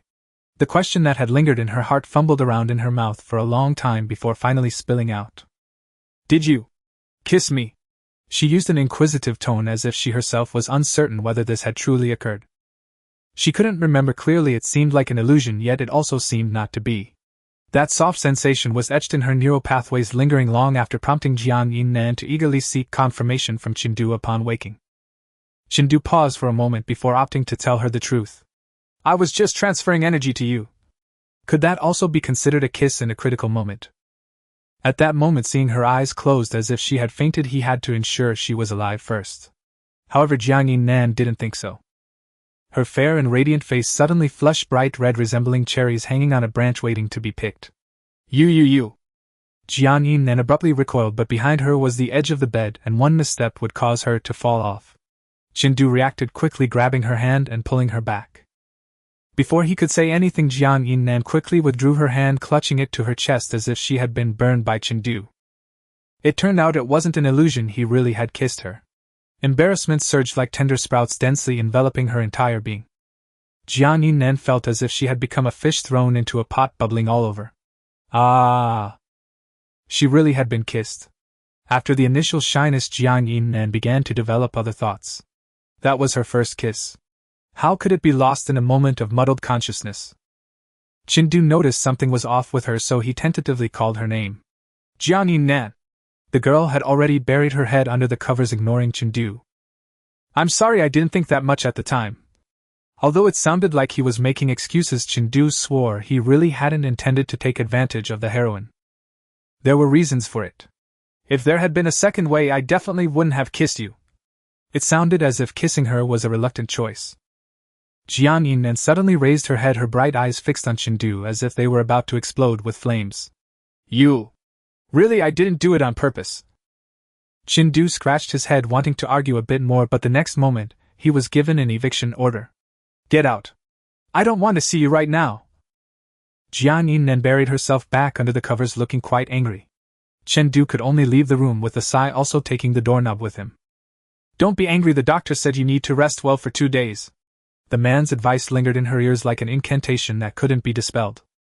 The sensation of being kissed in the water wrapped around her repeatedly, causing Jiang Yinan's face to flush in waves. Ah, how vexing. She truly didn't know how to face Chengdu, who had shared such intimate contact. It was too embarrassing. She needed some time to calm down. Chengdu, who had left the room, arrived at the hospital's garden where there were benches to sit for a while. As he lamented how he had messed things up, the system suddenly chimed in. Jiang Yinnan's favorability 73. Chendu's eyes widened in disbelief. This isn't right. How could it not only not decrease but actually increase? Chengdu sat in the hospital's garden reflecting on the changes in Jiang Yinnan's feelings towards him. Which step had led to her increased affection? Was it because he rescued her from the water? Or was it because he jumped in to accompany her at the first moment? It seemed neither. Then what was it? On the other side of the hospital, a girl in a black hoodie and a baseball cap slowly approached. Beside her was a female doctor in a white coat, speaking to her in a gentle tone. If your recent symptoms have eased a bit, we will consider reducing the medication. I hope you recover soon, miss. The female doctor spoke with great respect, as if Song Xiyin, who stood beside her, was her benefactor. In reality, as the daughter of the Song family, a leading enterprise in the medical field, Song Xiyin received such treatment no matter which hospital she visited. However, she did not feel any particular joy from such respect. Instead, she felt somewhat annoyed with everything and everyone around her, including the doctor treating her. If it weren't for the fact that this hospital was far from Kyoto, where she wouldn't easily be spotted by familiar faces, Song Xiyin wouldn't have made the trip here. Suit yourself. She responded lightly, then raised her eyes to scan the hospital with boredom, like a wandering soul adrift. Suddenly, Song Xiyin's gaze fixed on a point which happened to be where Chengdu was. The doctor beside her was still patiently asking something, but she had completely tuned out. That's enough for today. Thank you for your hard work. You can go now. Song Xiyin turned her gaze and glanced at the female doctor. The latter's eyes met her gloomy ones, causing her to shudder slightly and quickly nod. Okay, then I won't see you off. After speaking, she quickly departed without lingering.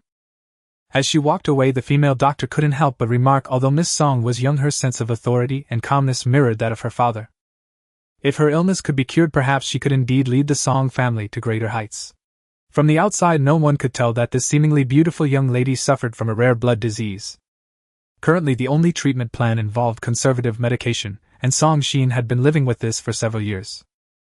In the garden, Chengdu was still deeply engrossed in thought about how to make Jiang Yinnan happy later, completely unaware that someone was approaching from behind.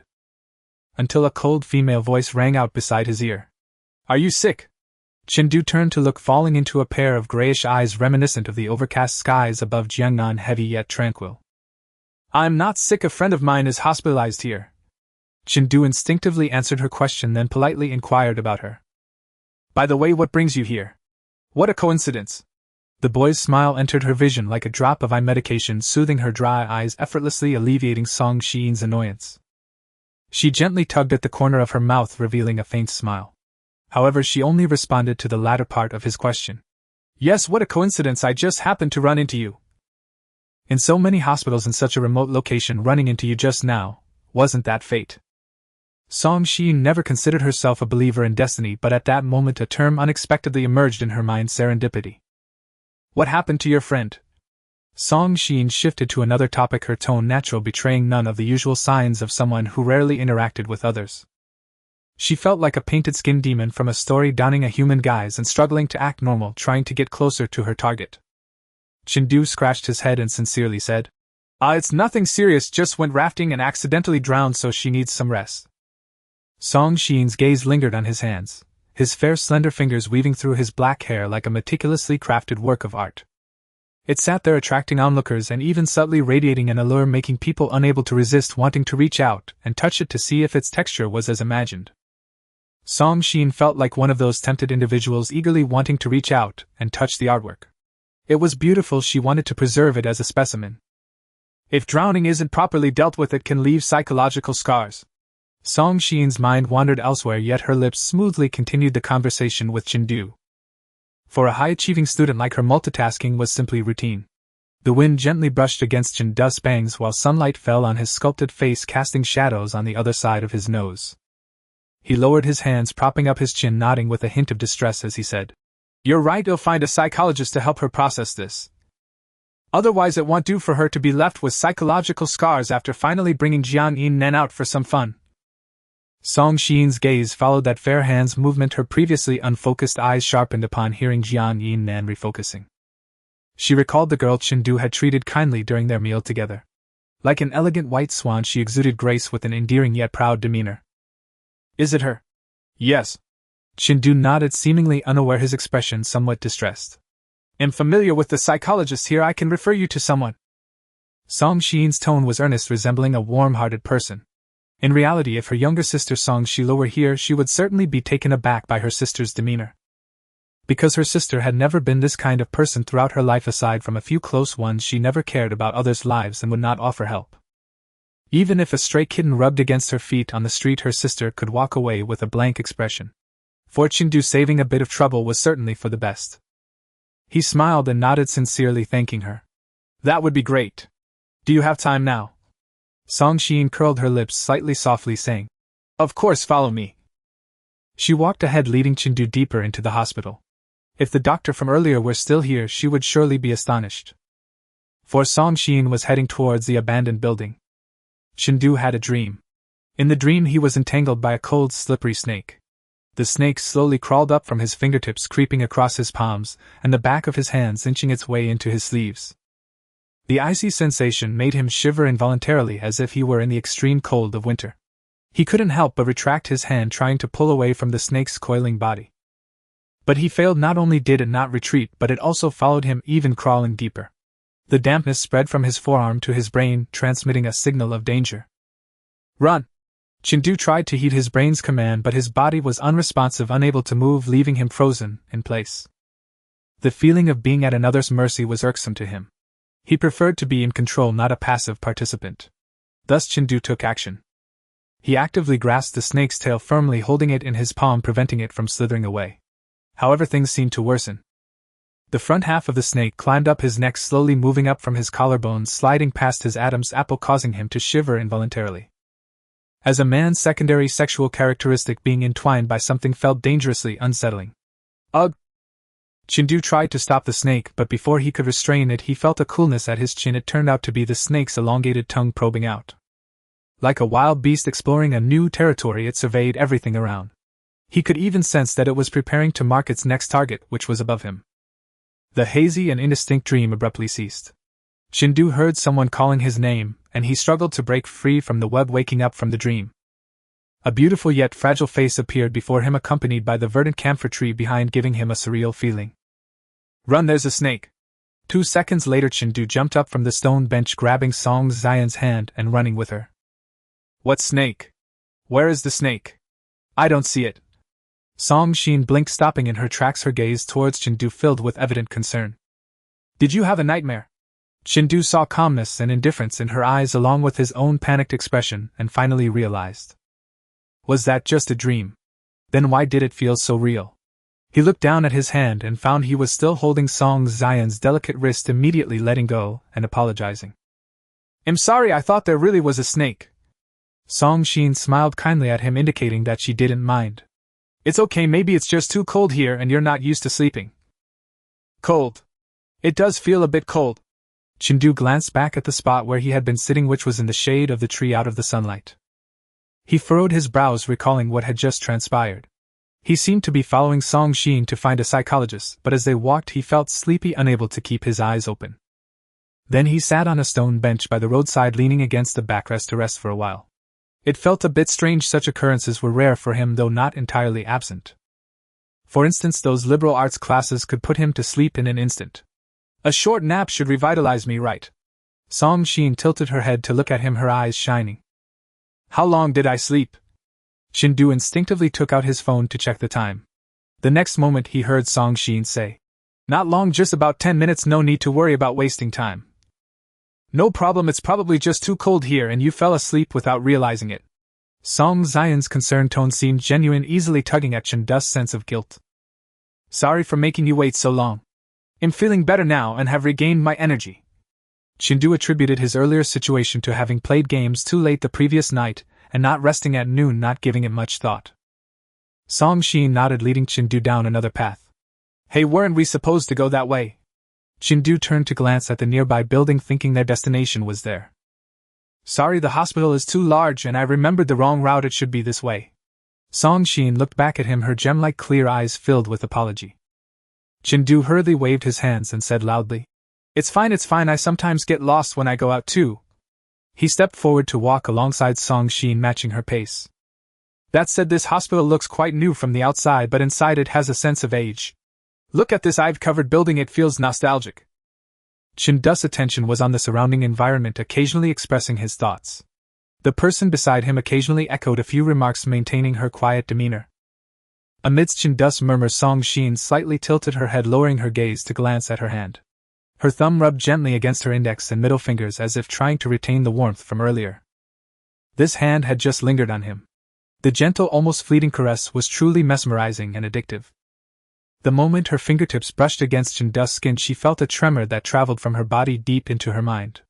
There was also a sigh from the depths of her soul, as if saying, Finally, I've touched him. It was a sigh like someone who had walked through a desert for a long time, finally seeing an oasis. Her skin craved the touch from Chindu. All her cells were expressing joy like children taken to an amusement park full of novelty and excitement.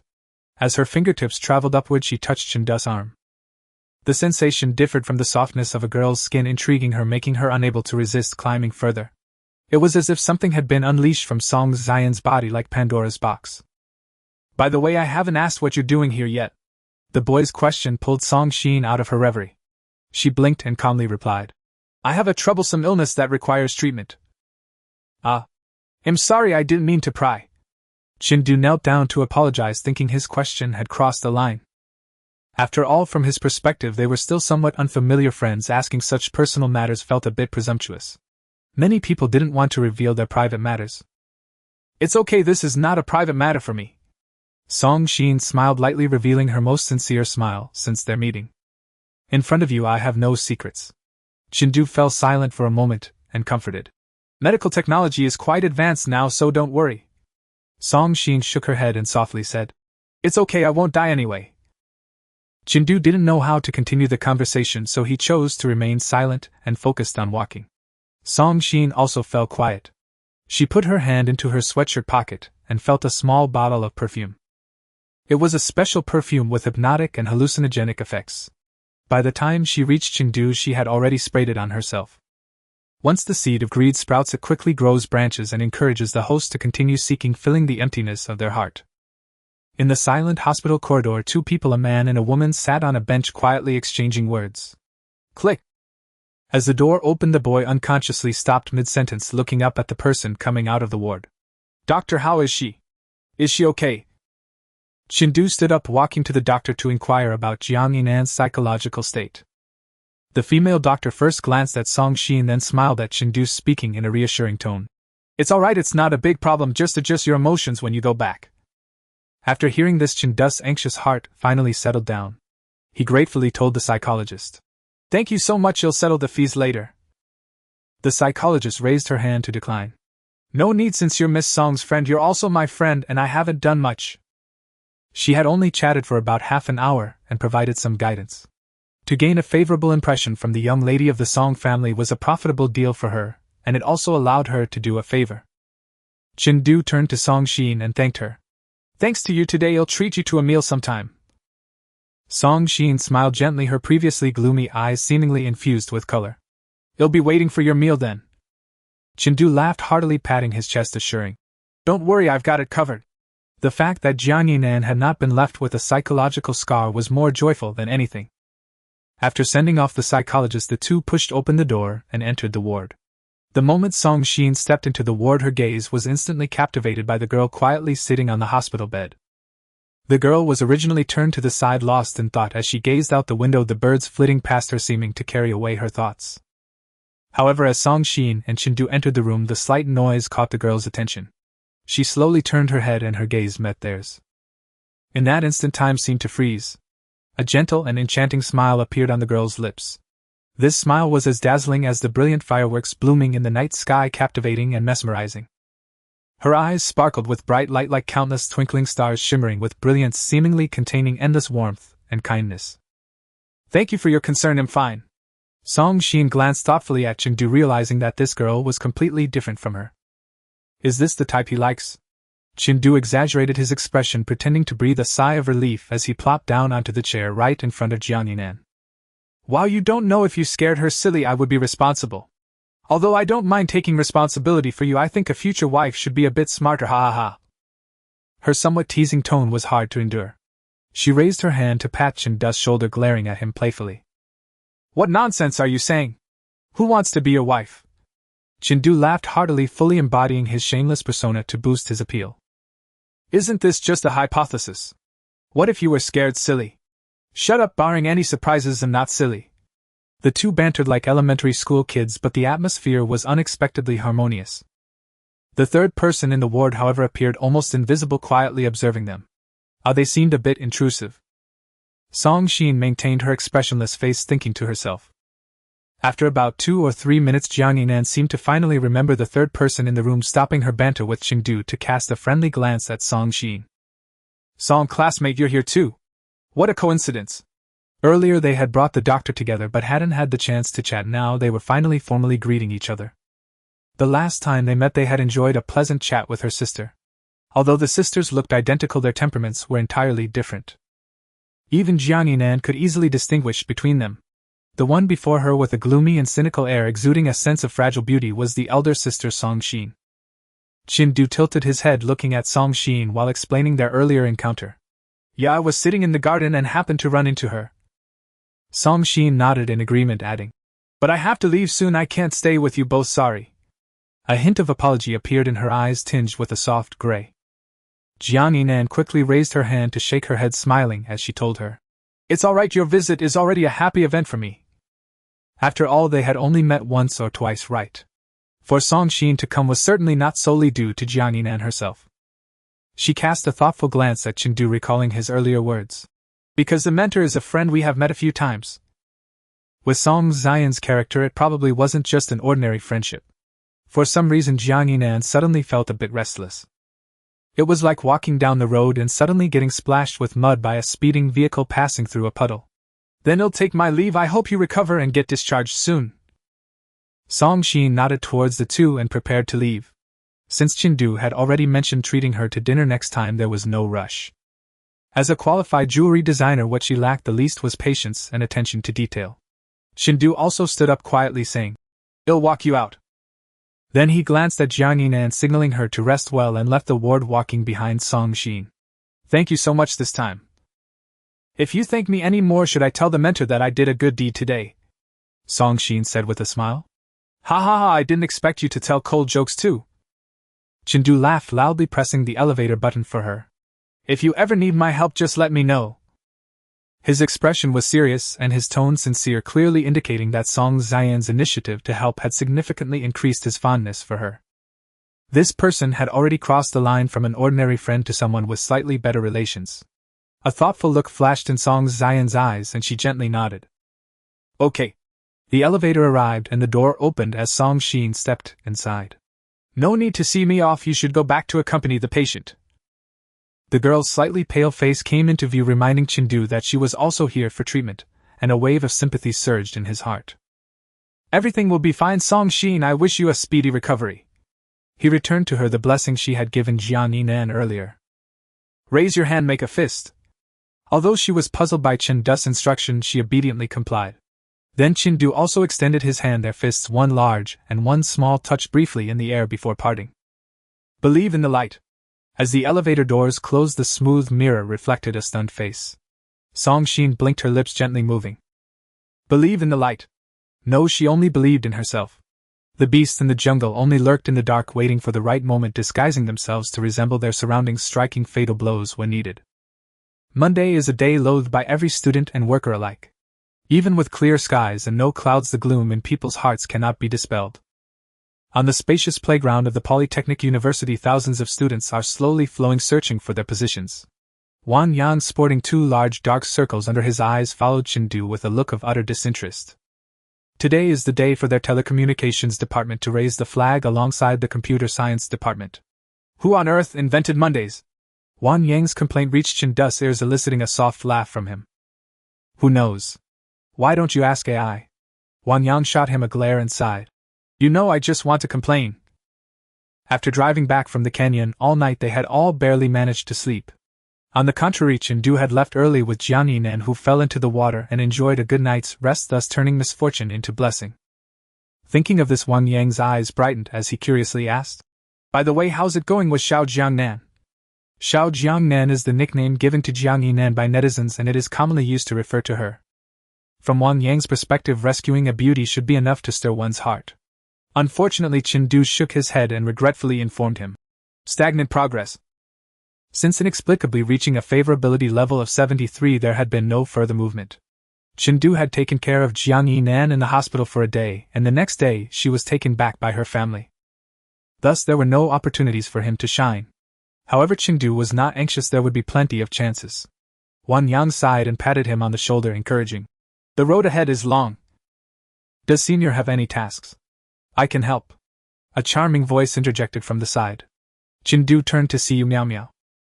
Today she had styled her hair into a side braid and wore a lavender dress which made her look less serious and more vibrant. Wang Yang immediately recognized her, exclaiming, Aren't you Yu Miao Miao, the one who was voted school beauty right after entering as a freshman? Do you guys know each other? His gaze flickered between Chen Du and Yu Miao Miao, his face filled with disbelief. While he knew that Chen Du had always been popular with women, it was still quite a sight to see the school beauty take the initiative to greet him. Yu Miao Miao smiled and nodded, revealing dimples at the corners of her lips, her eyes glistening like two sparkling gems. I'm a direct junior under Senior Chen Du, he is guiding us in the competition. Chen Du awkwardly nodded in response. That's how we met.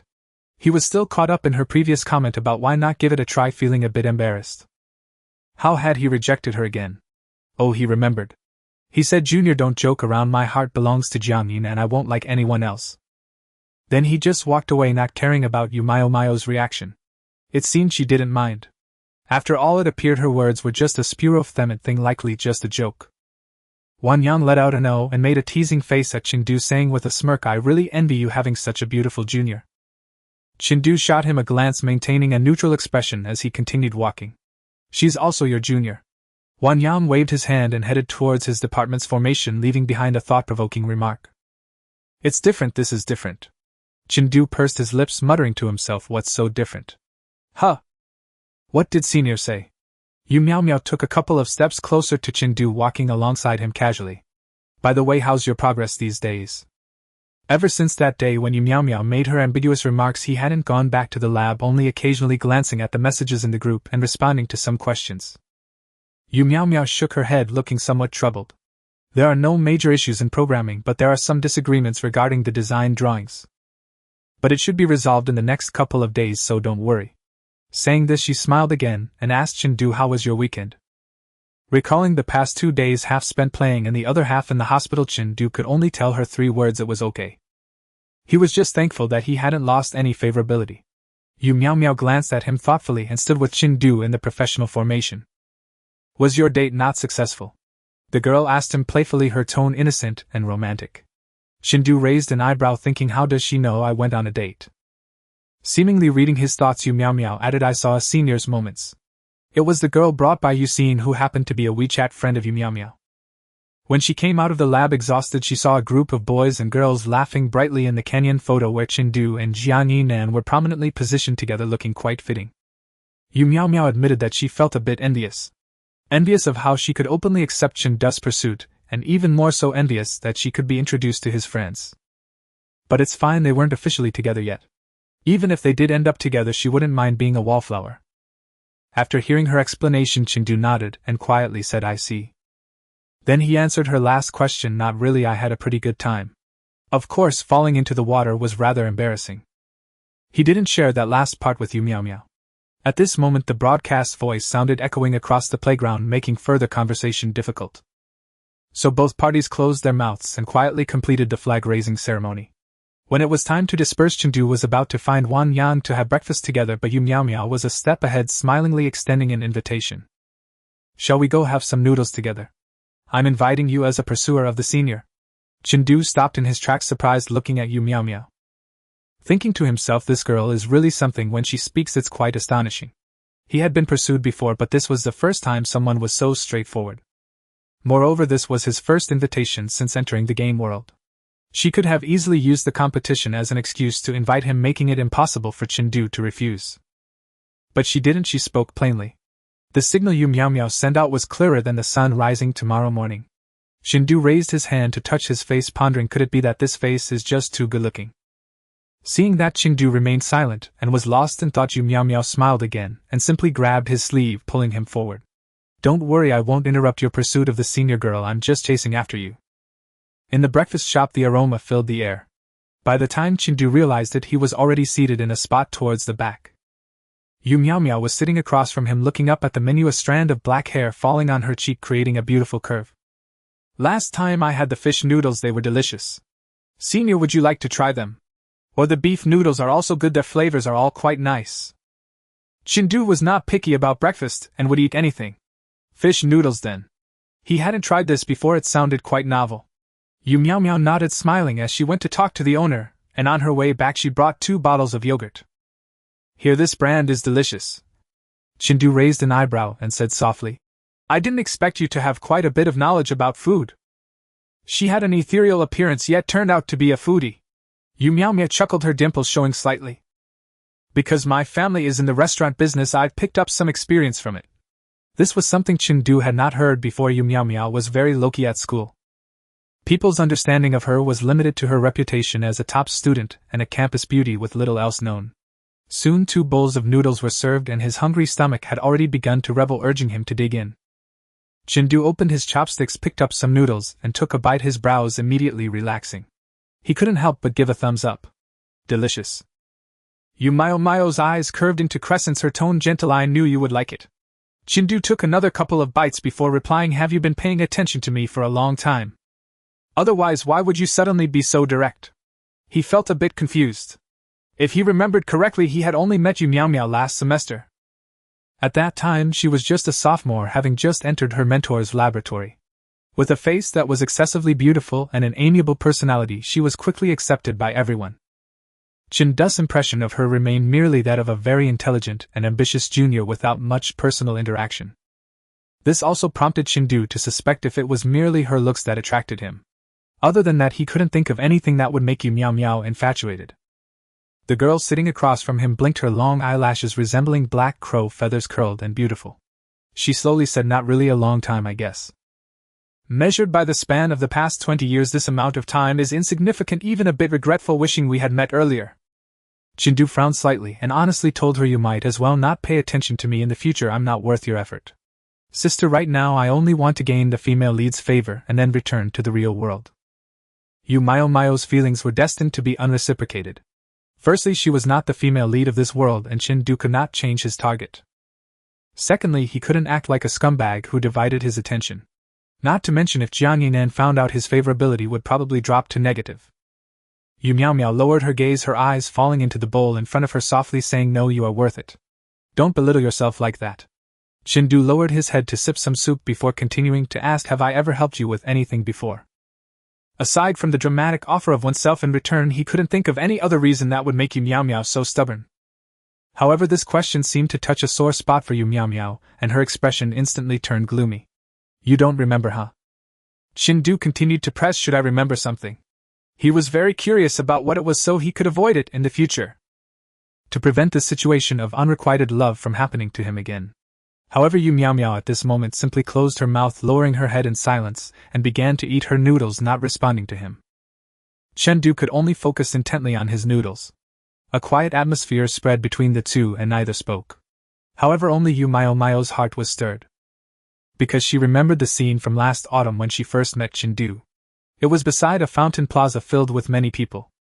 Skaters, street dancers, and people singing or strolling were all present. Yu Meow Meow was invited by friends to go skateboarding there. But at that time she was still a novice who had just started learning. Driven by an inexplicable confidence, she strayed far from her friends. As a result, she lost control of her speed and crashed straight into the fountain pool.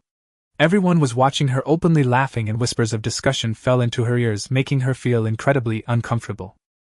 Just then her knee got injured. She wanted to get up, but the bottom of the pool was covered in moss, too slippery, leading to her failure.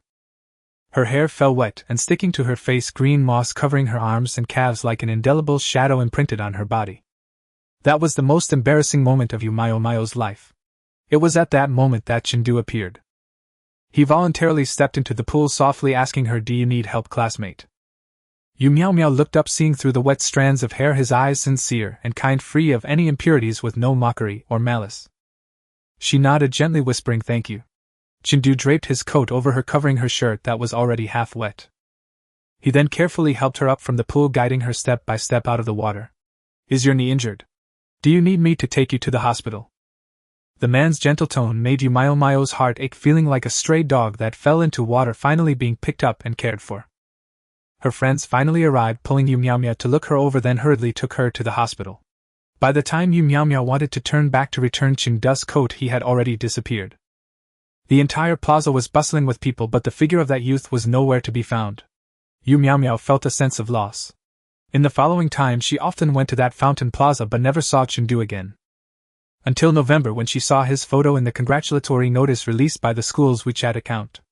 Only then did Yu Miao realize that he was her direct senior. His name was Chendu. In the subsequent time, she began to intentionally gravitate towards competitive events and successfully connected with her mentor, becoming a member of the laboratory. No one knew that the competition photo of Chendu was still preserved in Yu Mao's phone album. What you think is coincidence is actually my long-planned scheme. The two of them walked side by side towards the academy after leaving the restaurant.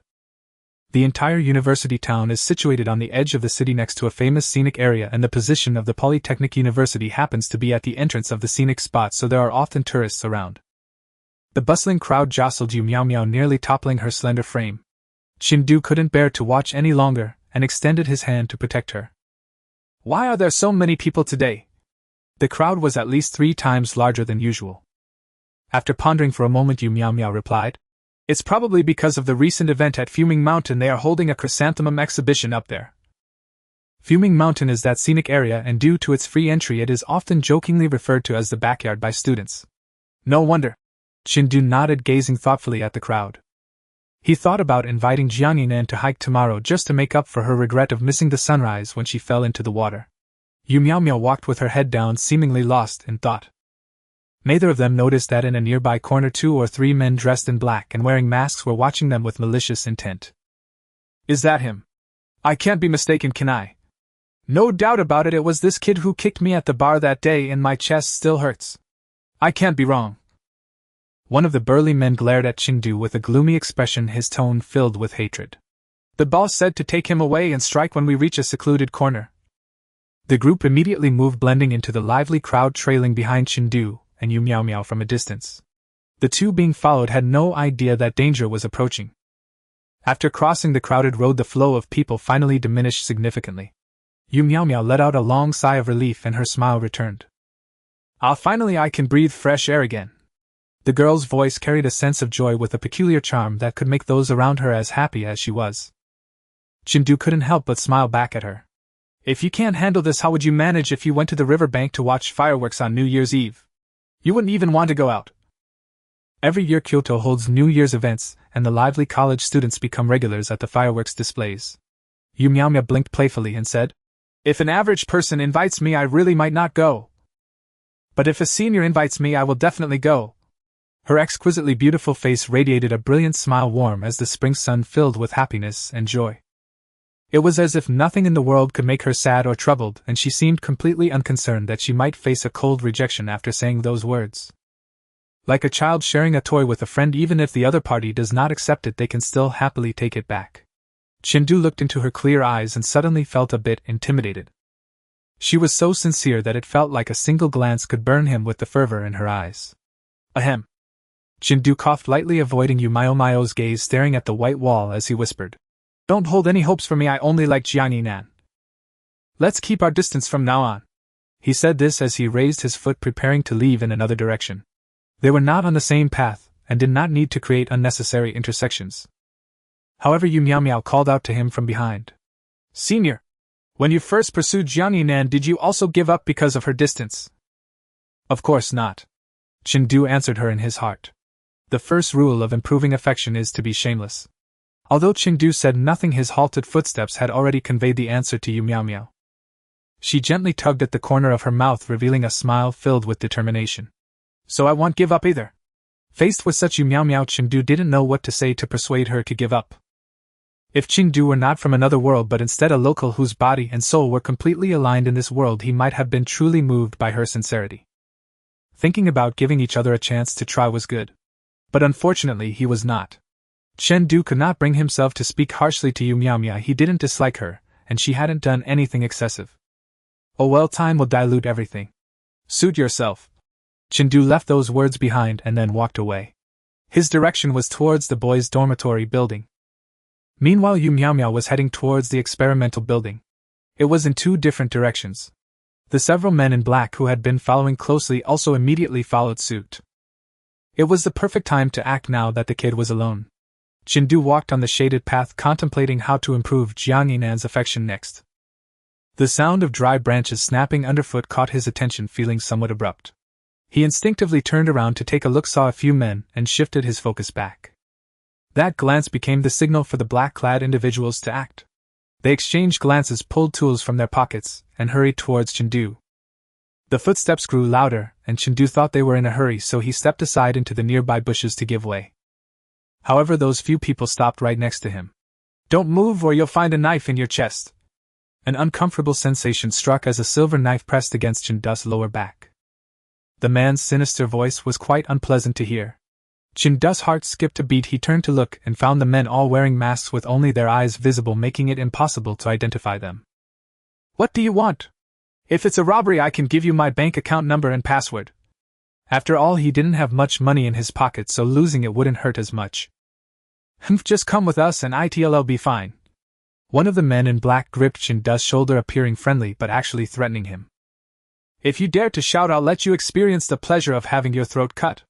Chengdu thought, I dare not move, I dare not move. I will cooperate no matter where you take me." On the surface he remained calm, but inside he was already cursing the company. What kind of chaotic background is this?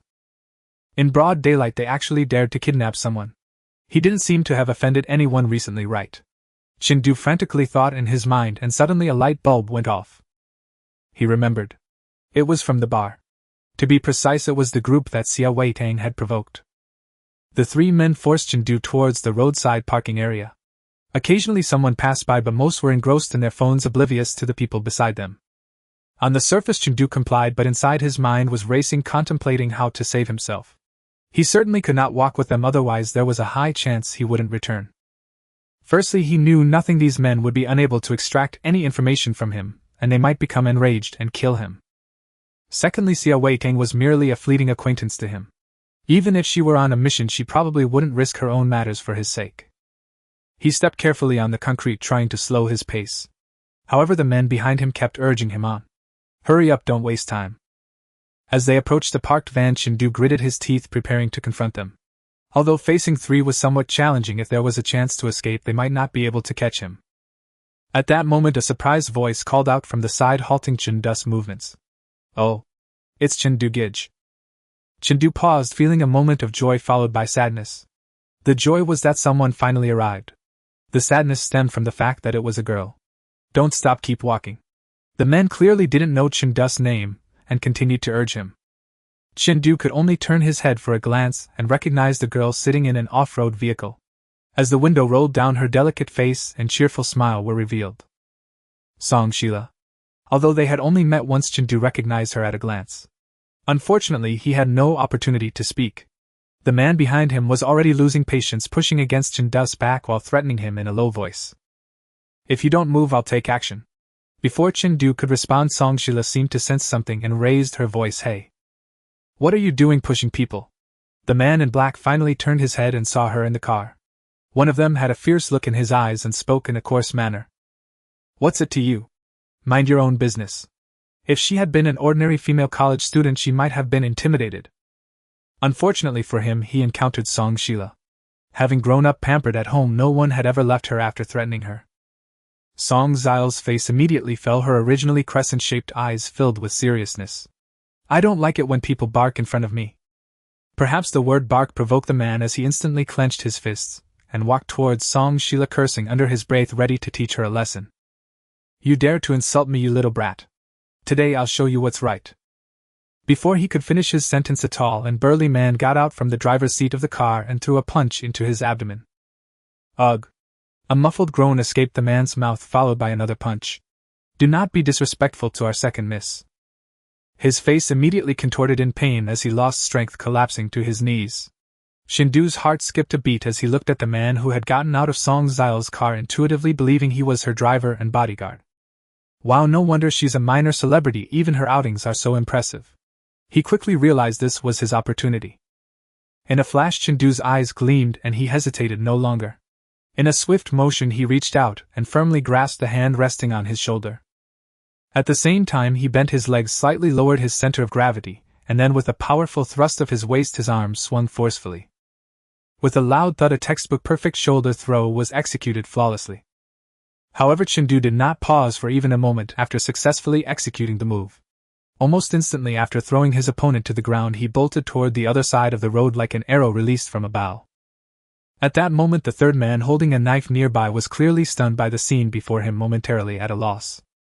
But after just a brief moment of confusion, he quickly regained his senses, realizing the situation was dire. He turned red with anger, wildly waving his blade and shouting, "Stop! Don't run!" As he shouted, he took large strides towards the direction Chindu was fleeing, chasing after him relentlessly. Song Sheila widened her eyes, not expecting such an incident, and hurriedly instructed her bodyguard to assist. "Go help him." The man who had been thrown over by Chindu also quickly got up from the ground, gritting his teeth as he chased after Chindu. Chindu never imagined he could be so unlucky. While going down the steps, he stepped incorrectly and twisted his ankle. It was during this moment that the pursuers caught up. The man seemed a bit embarrassed and furious, coming up and swinging his knife directly at Chindu's face while cursing, "You little brat. Go die." Chindu had no time to dodge and could only raise his hand to block. A searing pain shot through his arm as the smell of blood filled the air, bright red blood dripping onto the floor, quite conspicuous. Gritting his teeth, Chindu got up and kicked the man, wanting to continue running. At this point, the second person had already pounced, wrapping his arms around Chindu's neck, trying to strangle him. Fortunately, Song Xile's bodyguard arrived just in time, delivering a punch to the man's abdomen, rendering him unable to exert any strength and freeing Chindu. This scene was witnessed by passing students who screamed and ran away, quickly dialing for help. The man with the knife wanted to attack again but hesitated in fear of the skilled bodyguard. "Run!" The two of them quickly dashed towards the van while the third man had already started the vehicle, ready to flee. However, no one expected that the van would be abruptly halted by a tremendous impact just 1 meter into its journey. Upon closer inspection, it turned out that a Tank 300 had rammed into it. The van was totaled and the passengers inside suffered varying degrees of injuries from the immense impact. Meanwhile, the Tank 300 only sustained minor damage akin to a fragile egg colliding with a rock. Chindu clutched his injured hand, dumbfounded by the scene. Wow, that was too intense. Just rammed right into it. Before he could finish expressing his astonishment, he saw Song Sheila stepping out of the Tank 300's driver's seat, her eyes brimming with tears as she looked at them, holding her heart and saying, "Woo, I was so scared." The brakes suddenly failed. Chindu didn't even have time to care for his injured arm, casting a doubtful glance at Song Sheila as if to say, "If you had just turned a little differently, I might have believed you." Inside the university hospital, people were coming and going. Due to the change of season, many had caught a cold and had to visit the hospital. When Song Sheila appeared here with her hands covered in blood and Chindu, whose half arm was dyed red, it drew the attention of many. She had hastily used torn pieces of her clothing to bandage him, with no time even to wash her hands, and had come along with Chindu. The two stood out among the ordinary patients. Chindu never expected to visit the university hospital so soon again, and this time as an injured party. Even the doctor who was helping with the stitches had a deep impression of him. "Young man, didn't you just come here last week? How did you end up in such a sorry state this time?" Chindu opened his mouth to explain, but before he could say anything, Song Sheila spoke first, her eyes brimming with tears and her face filled with terror. "Wow. Sister, you don't know someone just attacked with a knife. He almost got disfigured." After calling the police, Song Xile's bodyguard went to the station to give a statement, and the people in the van were also taken away. Meanwhile, they both went to the hospital for treatment before providing further details. This incident had been suppressed and had not spread widely, so the school doctor was unaware. She looked at Song Sheila in surprise and incredulously said such a heinous event happened on campus. Song Sheila nodded earnestly, pulling the school doctor to describe the thrilling scene, omitting any mention of her own bravery. Chindu sat quietly beside them, obediently allowing the nurse to help bandage his injury. His right hand was hurt, and he would need to rest for a while. He began to ponder where things had gone wrong. Recently it seemed that everyone around him had been plagued by misfortunes. It was either him or someone else going to the hospital. Could it be because he hadn't successfully courted Jiang Yinan for a long time, causing the game world to begin collapsing? That can't be. Maybe he should visit a temple to pray. Chindu had never believed in gods and Buddhas, but since entering the game world he realized that some things truly could not be explained by science. After listening to Song Xiao's account, the school doctor kindly asked who Chindu's counselor was so she could help get in touch. In your condition it's best to stay here for a couple of days for fluids and observation, otherwise if the wound worsens and becomes infected the consequences could be dire. I'll contact your counselor. Please take a leave from class for the next few days. The compassionate school doctor glanced at Chindu with sympathy before stepping out with the nurse to prepare medication. Does it hurt? Song Xiao's beautiful face was nearly scrunched up in distress. Her gaze fell on Chindu's arm. The doctor had said he received 9 stitches. 9 stitches, she couldn't even imagine how painful that must be. Chindu felt a bit charmed by Song Xiao's concern. It does hurt a bit, but at least I'm not disfigured, so that's good. He smiled, trying to dispel the gloomy atmosphere. Song Sheila, as expected, was distracted, suddenly recalling those men with a huff. Thankfully you encountered me today. I was there to help when I saw injustice. She paused, then remembered something and asked, by the way, what did those people want with you? Did you offend them? Chindu shook his head honestly and whispered, no, I don't even know them. He truly didn't know them. Even his speculation regarding Xia Weiteng was just a guess. How despicable. In broad daylight, seeking revenge on society. Song Sheila had automatically inserted this into certain societal events, crafting an entire narrative in her mind. Chindu chose not to bring this matter up anymore. It was best not to involve others, or they might suffer the same fate as him.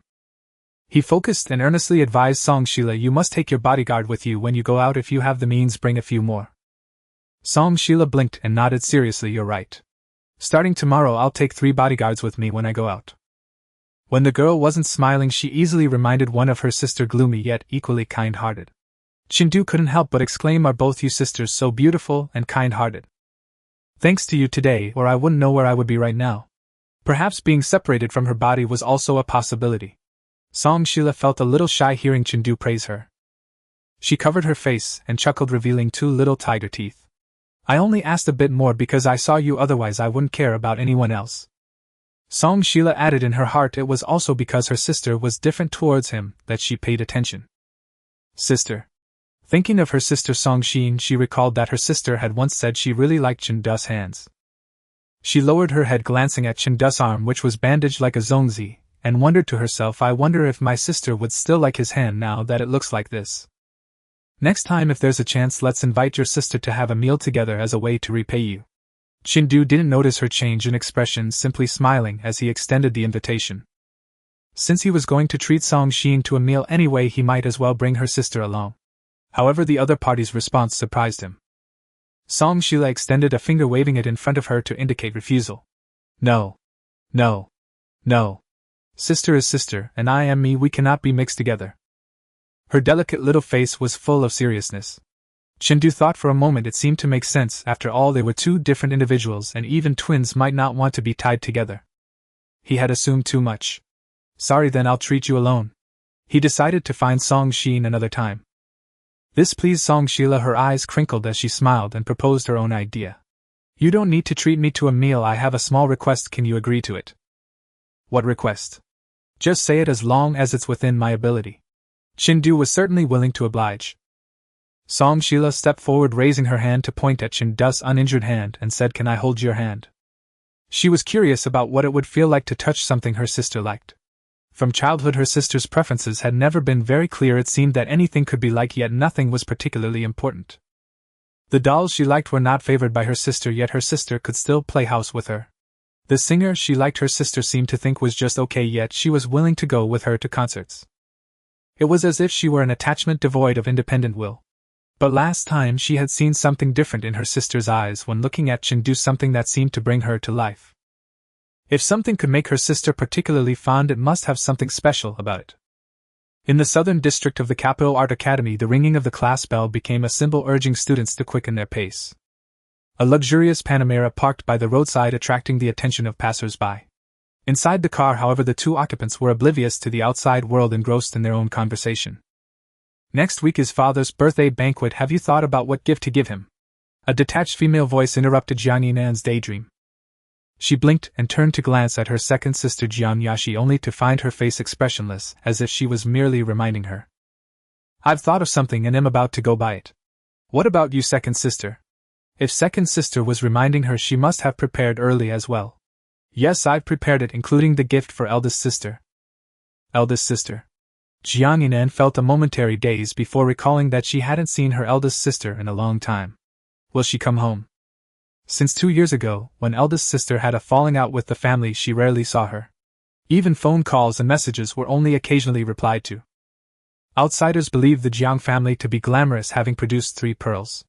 Among them, eldest sister Jiang Yanbei became a well-known painter in the country at a young age. Not only did she possess a fortune worth billions, but she also had her own artistic achievements. Second sister Jiang Yashi graduated with a master's degree in finance, enjoying the family business starting from the ground up and gradually rising to a peak position, becoming the most likely successor. The youngest sister Jiang Yinan, a talented student at the dance academy, was a sought-after candidate in various dance troupes and a regular at galas. However, no one knew that eldest sister Jiang Yanbei had cut ties with their father 2 years ago. She was disowned by the family, and her name could not be mentioned at any gatherings, as if she had been erased from existence. I don't know, she hasn't replied to me. Jiang Yax's eyes flashed with annoyance, clearly pained by the topic. The two sisters fell silent, exchanging glances before Jiang Yinan spoke again. I'll send a message to eldest sister later and ask. No matter what, the estrangement between her and their father couldn't sever the blood ties they shared. Besides, when eldest sister was at home, she treated them well. Jiang Yashi nodded in agreement with her statement. Then I'll head to class first. Jiang Yinan got out of the car, and just as she closed the door and prepared to enter the academy, she suddenly heard her second sister call out to her. Third sister. What's up? She turned to look at her second sister, noticing a deep gaze filled with things she couldn't comprehend. Within that gaze lay warnings and admonitions. Don't follow in eldest sister's footsteps. After saying that, Jiang Yashi instructed the driver to leave without uttering another word. Jiang Yinan bit her lip, contemplating why her second sister would say such a thing. Could it be that she had been getting too close to Chengdu recently, and her second sister found out? While she was lost in her thoughts, her phone suddenly chimed with a message. It was from a boy named Wang Yang. She remembered that he was a friend of Chengdu. Chengdu is injured and is currently at the school hospital getting stitches. A simple message without any requests or further explanations, as if just to inform her. Jiang Yinan tightened her grip on her phone, glancing at the direction her sister's car had left, ultimately deciding not to enter the academy. She hailed a taxi by the roadside and headed straight to the school hospital of the neighboring Polytechnic Institute. This was her second time here, and Jiang Yinan felt completely familiar. In fact, she even found the small fruit stall at the entrance with ease, buying some fruit before going inside. The stitches should be done in the infirmary. Following the route etched in her memory, Jiang Yinan arrived at the infirmary. She couldn't help feeling a bit anxious, uncertain how badly he was hurt. How did he get injured so suddenly? And to the extent that he needed stitches, it must be quite serious. The infirmary door was ajar, so Jiang Yinan approached and immediately saw a couple inside, hand in hand, gazing at each other affectionately. Why, your hand is so big, she heard the girl exclaim. Chengdu smiled as he replied, it's because your hand is small, it looks big in comparison. The wind blew in from the window, gently caressing their hair as if an air of intimacy was in circulation. The light shone on them, resembling a golden boy and jade girl stepping out of a New Year painting. Thud. The sound of an apple rolling on the ground was heard. Chengdu and Songshila both turned to look, only to see a hurried figure leaving. Huh? Did she make a mistake? Songshila asked in confusion. Only Chengdu's heart skipped a beat, and he immediately released her hand and ran outside. Jiang Yinan. He instantly recognized her silhouette, not needing confirmation, he just knew it was Jiang Yinan. Chengdu didn't have time to lament his bad luck, wondering why he had to be seen at such a coincidental moment. He could only suppress his annoyance and chase after her. The girl didn't look back, not even caring about the fruit that had fallen on the ground as she walked towards the entrance. Jiang Yinan. Let me explain. Chengdu finally caught up with her and blocked her path, his breath slightly uneven from running too fast. The girl smiled gently, a warm smile one would often see. There's nothing to say, I wish you well. By the way, for the wedding you don't need to send me an invitation. Disgusting. With that she lifted her foot and walked in another direction, not sparing Chindu a glance. Jiang Yinan's favorability 65. The system's notification was like pouring salt on a wound. Chindu didn't even know what expression to make in response. Damn, how could someone be so unlucky? But he knew he couldn't let her leave. If she did, it would be impossible to explain. Chindu reached out to block her path, anxiously explaining things aren't what you think. His Jiang Yinan had no intention of listening to him any further, raising her hand to push Chindu away, wanting him to clear a path for her. However, she didn't notice that she had pushed against Chindu's injured arm. Thus the fresh blood surged from the wound he had just bandaged. The white bandage could not contain the red stain, and Chindu had to retract his arm. Seeing his arm bleed again, Jiang Yinan's gaze narrowed and she halted her steps. Kindly she asked him, "Do you know Chingge?" It was already the end of October, and at both ends of the hospital corridor there were two large windows. A breeze flowed through the center, bringing a hint of coolness. Chindu paid the price of his wound bursting to make Jiang Yinan pause in her steps. The girl looked gentle, smiling as she asked him softly, "Do you know Chingge?" As a homebody, Chindu certainly knew of the infamous scoundrel Ito Ching, who had met a tragic end. He cleared his throat and replied, "I know." Jiang Yinan seemed to want to tell him not to be a scoundrel, and to cherish a girl's feelings. After all, from her perspective, he was clearly pursuing her while also holding hands with another girl, which was obviously a case of being torn between two. Sure enough, the next moment Jiang Yinan's words confirmed Chindu's thoughts. She gently said, "Since you know, I suggest you take him as a cautionary tale and never bring trouble upon yourself." Jiang Yinan's gaze fell on Chindu's bleeding arm, her expression cold. It was really not worth it for her to skip class just to visit him.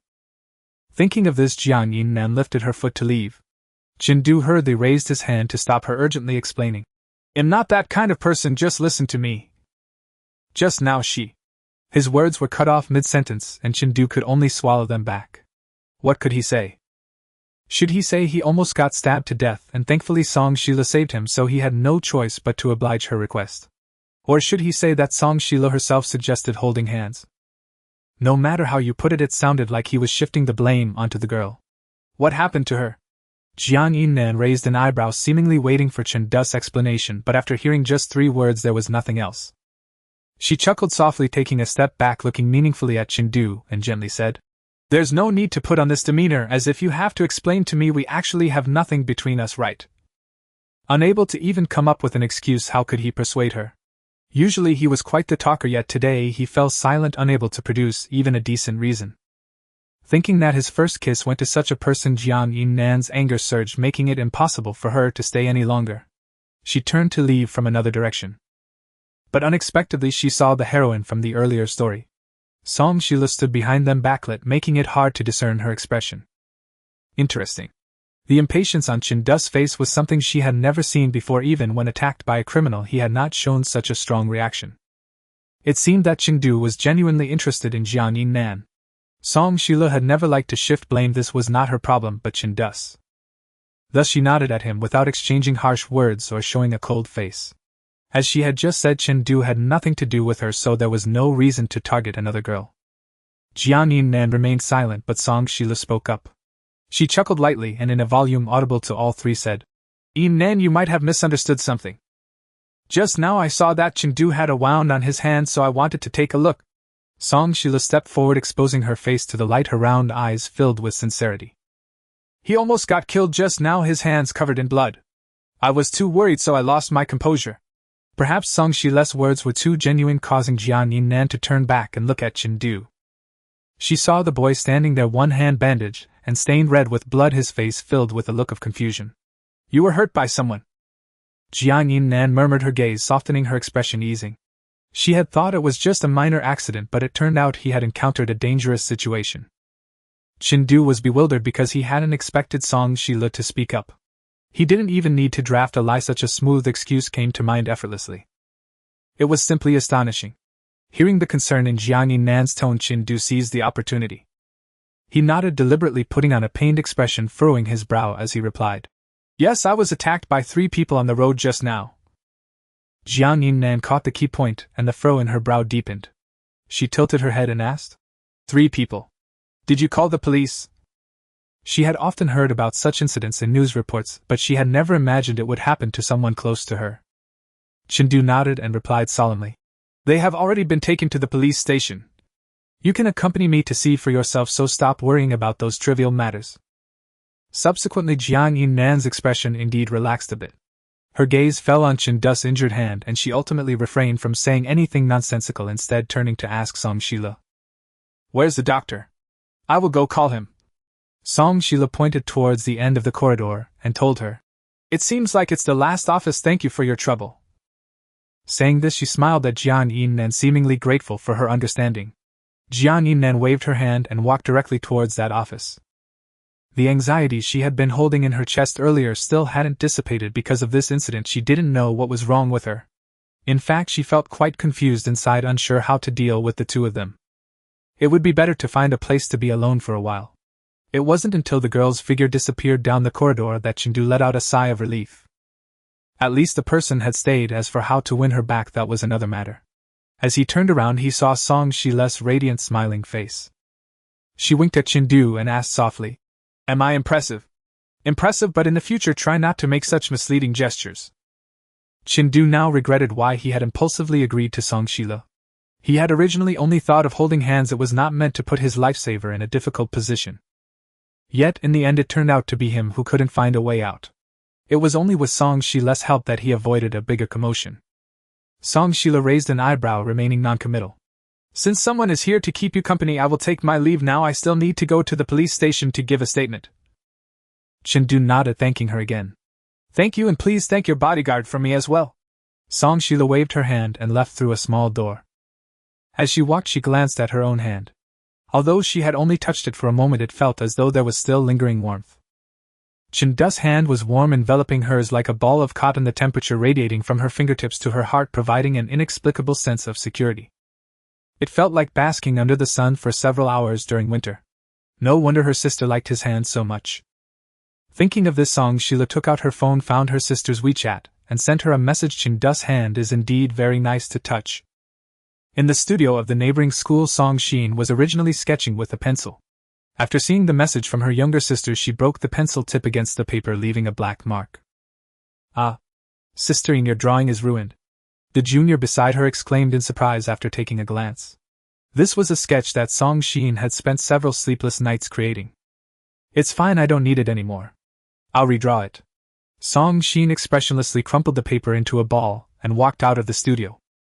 As if she didn't care at all about the effort she had just destroyed.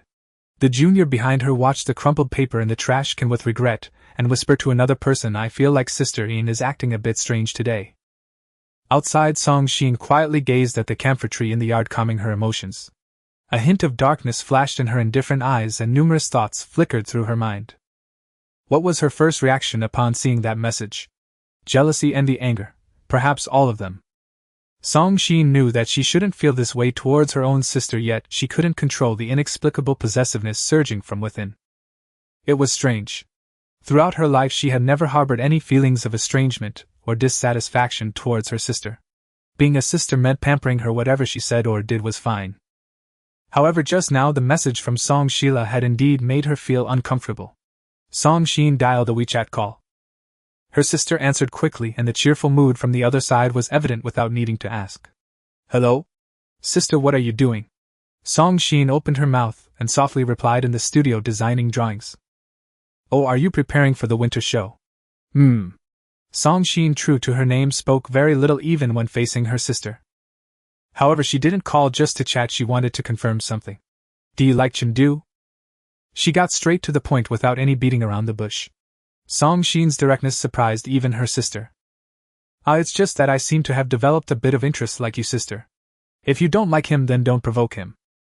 Ignoring the latter part of her sister's sentence, Song Xin directly told her the conclusion and hung up the phone. On the other end, Song Shila looked at the background picture on her screen. It was a birthday photo of her and her sister, each occupying half of the frame, twin sisters inseparable. They had lived together since childhood with a sort of spiritual connection that made them thoroughly familiar with each other. What her sister said earlier was not just a warning to her but also a protection for Chen. It was the kind of protection that encompassed all her possessions. Indeed, she hadn't misjudged her sister treated Chen differently. Song Sheila pouted and murmured, but I never said I didn't like him. In the infirmary, Chindu lowered his head, listening to the school nurse's instructions. Didn't I tell you to be careful? How did you get hurt again? If this continues, what if it doesn't heal? Beside him, the culprit Jiang Yinan also hung her head, a hint of guilt flashing in her eyes. It was indeed because she had pushed too hard just now. Soon the wound was rebandaged.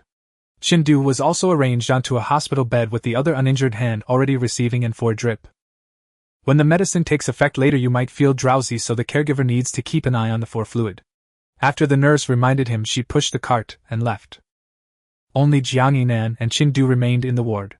Chindu's eyes were fixed on her as if trying to see through her. Jiang Yinan said nothing, only gazing up at the 4 bottle following the doctor's orders. Pfft.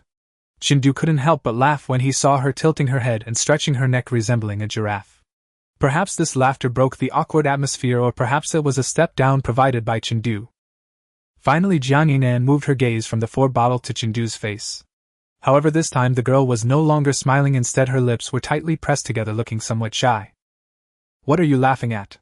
I was thinking the wheel of fortune turns, and in just a few days our roles have reversed. Just days ago it was Jiang Yinan lying on the hospital bed. Today it was her turn. This world felt like a gigantic makeshift stage. Jiang Yinan glanced at Chindu's freshly rebandaged hand and softly said, "You're much worse off than I am." Looking at it seemed very painful. She couldn't understand how he could still laugh. If it were her, she would probably be crying her eyes out. Chindu laughed heartily, revealing his white teeth, looking carefree. There's no way around it. Life and accidents come unexpectedly, so we have to cherish it. Jiang Yinan merely responded with an and didn't continue the conversation. Her gaze fell outside the window as if she didn't wish to engage further with Chindu, merely acting as a caregiver. This feeling was reminiscent of when Chindu had just pursued her. He appeared friendly and polite, not at all like an unattainable flower. In reality, only through interaction did one realize that Jiang Yinan was very difficult to approach. She always had a high wall erected inside her heart, making it hard for outsiders to cross. Chindu had spent a year just managing to get to the edge of that wall. Hidden beneath the beautiful rose were thorns that could easily prick one's fingers. Are you still angry? Chindu looked at her fair face, persistently continuing to harass her, unwilling to let his efforts go to waste. Our relationship is definitely not that kind. I only like you. It is said that declarations of love are essential. Chindu firmly believed that even if Jiang Yinan was made of ice, he could melt her. Jiang Yinan withdrew her gaze from the window and met Chindu's eyes, speaking each word clearly. I don't like complicated relationships. She disliked the feeling of losing control even more and hated having her emotions manipulated. Thus, if you're not prepared, don't come near me. And especially don't push me away when I'm ready to accept you. As she lowered her gaze in contemplation, Chindu suddenly stood up and placed his injured hand over hers, then brought it to his heart. The heartbeat doesn't lie. If I deceive you, you can dig it out. Through the thin shirt, the warmth and heartbeat from Chindu's chest could be felt at the fingertips. Steady and powerful, one beat after another, like thunder, akin to the rhythm of a drum. The back of her hand was also covered, surrounded by Chindu's scent. It was neither the smell of tobacco nor perfume, but rather the ordinary scent left by laundry pods, mingling with the used clean aroma rushing up to her nostrils. Jiang Yinan slowly lifted her gaze, moving from Chindu's chest to his face, finally landing in a pair of deep-set eyes. She heard him say, "The heartbeat does not lie. If I deceive you, you may as well dig it out." It sounded rather cruel and somewhat bloody, a sweet phrase commonly uttered by men when wooing women. Jiang Yinan felt neither disgust nor fear. On the contrary, there was an indescribable excitement within her. She felt as if the blood in her veins had been ignited by those words, and even more so by Chindu's resolute attitude. Chindu's eyes were beautifully shaped, resembling the highly revered Dan Feng eyes, as if meticulously drawn by an artist, like the finishing touch on a dragon. The double eyelid lines were quite pronounced, embodying the phoenix eyes and crane shape described in poetry. Such eyes looked at anyone with deep affection, focusing intently on everything. A glimmer appeared in Jiang Yinan's eyes as her lips parted slightly, repeating his words. Dig it out. Her fingers unconsciously curled as if attempting the digging gesture, but accidentally brushed against the sensitive spot. Chindu's face flushed slightly, his eyes taking on a hazy look like a prey caught by a hunter with nowhere to escape, providing Jiang Yinan with emotional value. It was as if she could truly control the person before her, who would not resist or betray her. The awkwardness between the two dissipated, unknowingly replaced by a flowing ambiguity. One sat, the other half squatted, their gazes meeting like the protagonists in a comic.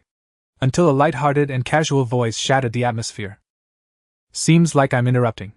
Jiang Yinnan suddenly came to her senses, finally realizing where she had touched. She jerked her hand back as if scalded. Daring not to look at him nor raise her gaze to meet Chen Du's eyes, she turned to watch the birds flying by outside the window. What did she touch? So embarrassing. Chen Du's brows knitted slightly, showing some dissatisfaction towards the intruder. They were in the midst of a romantic moment. What was this interruption? Couldn't they have a little awareness?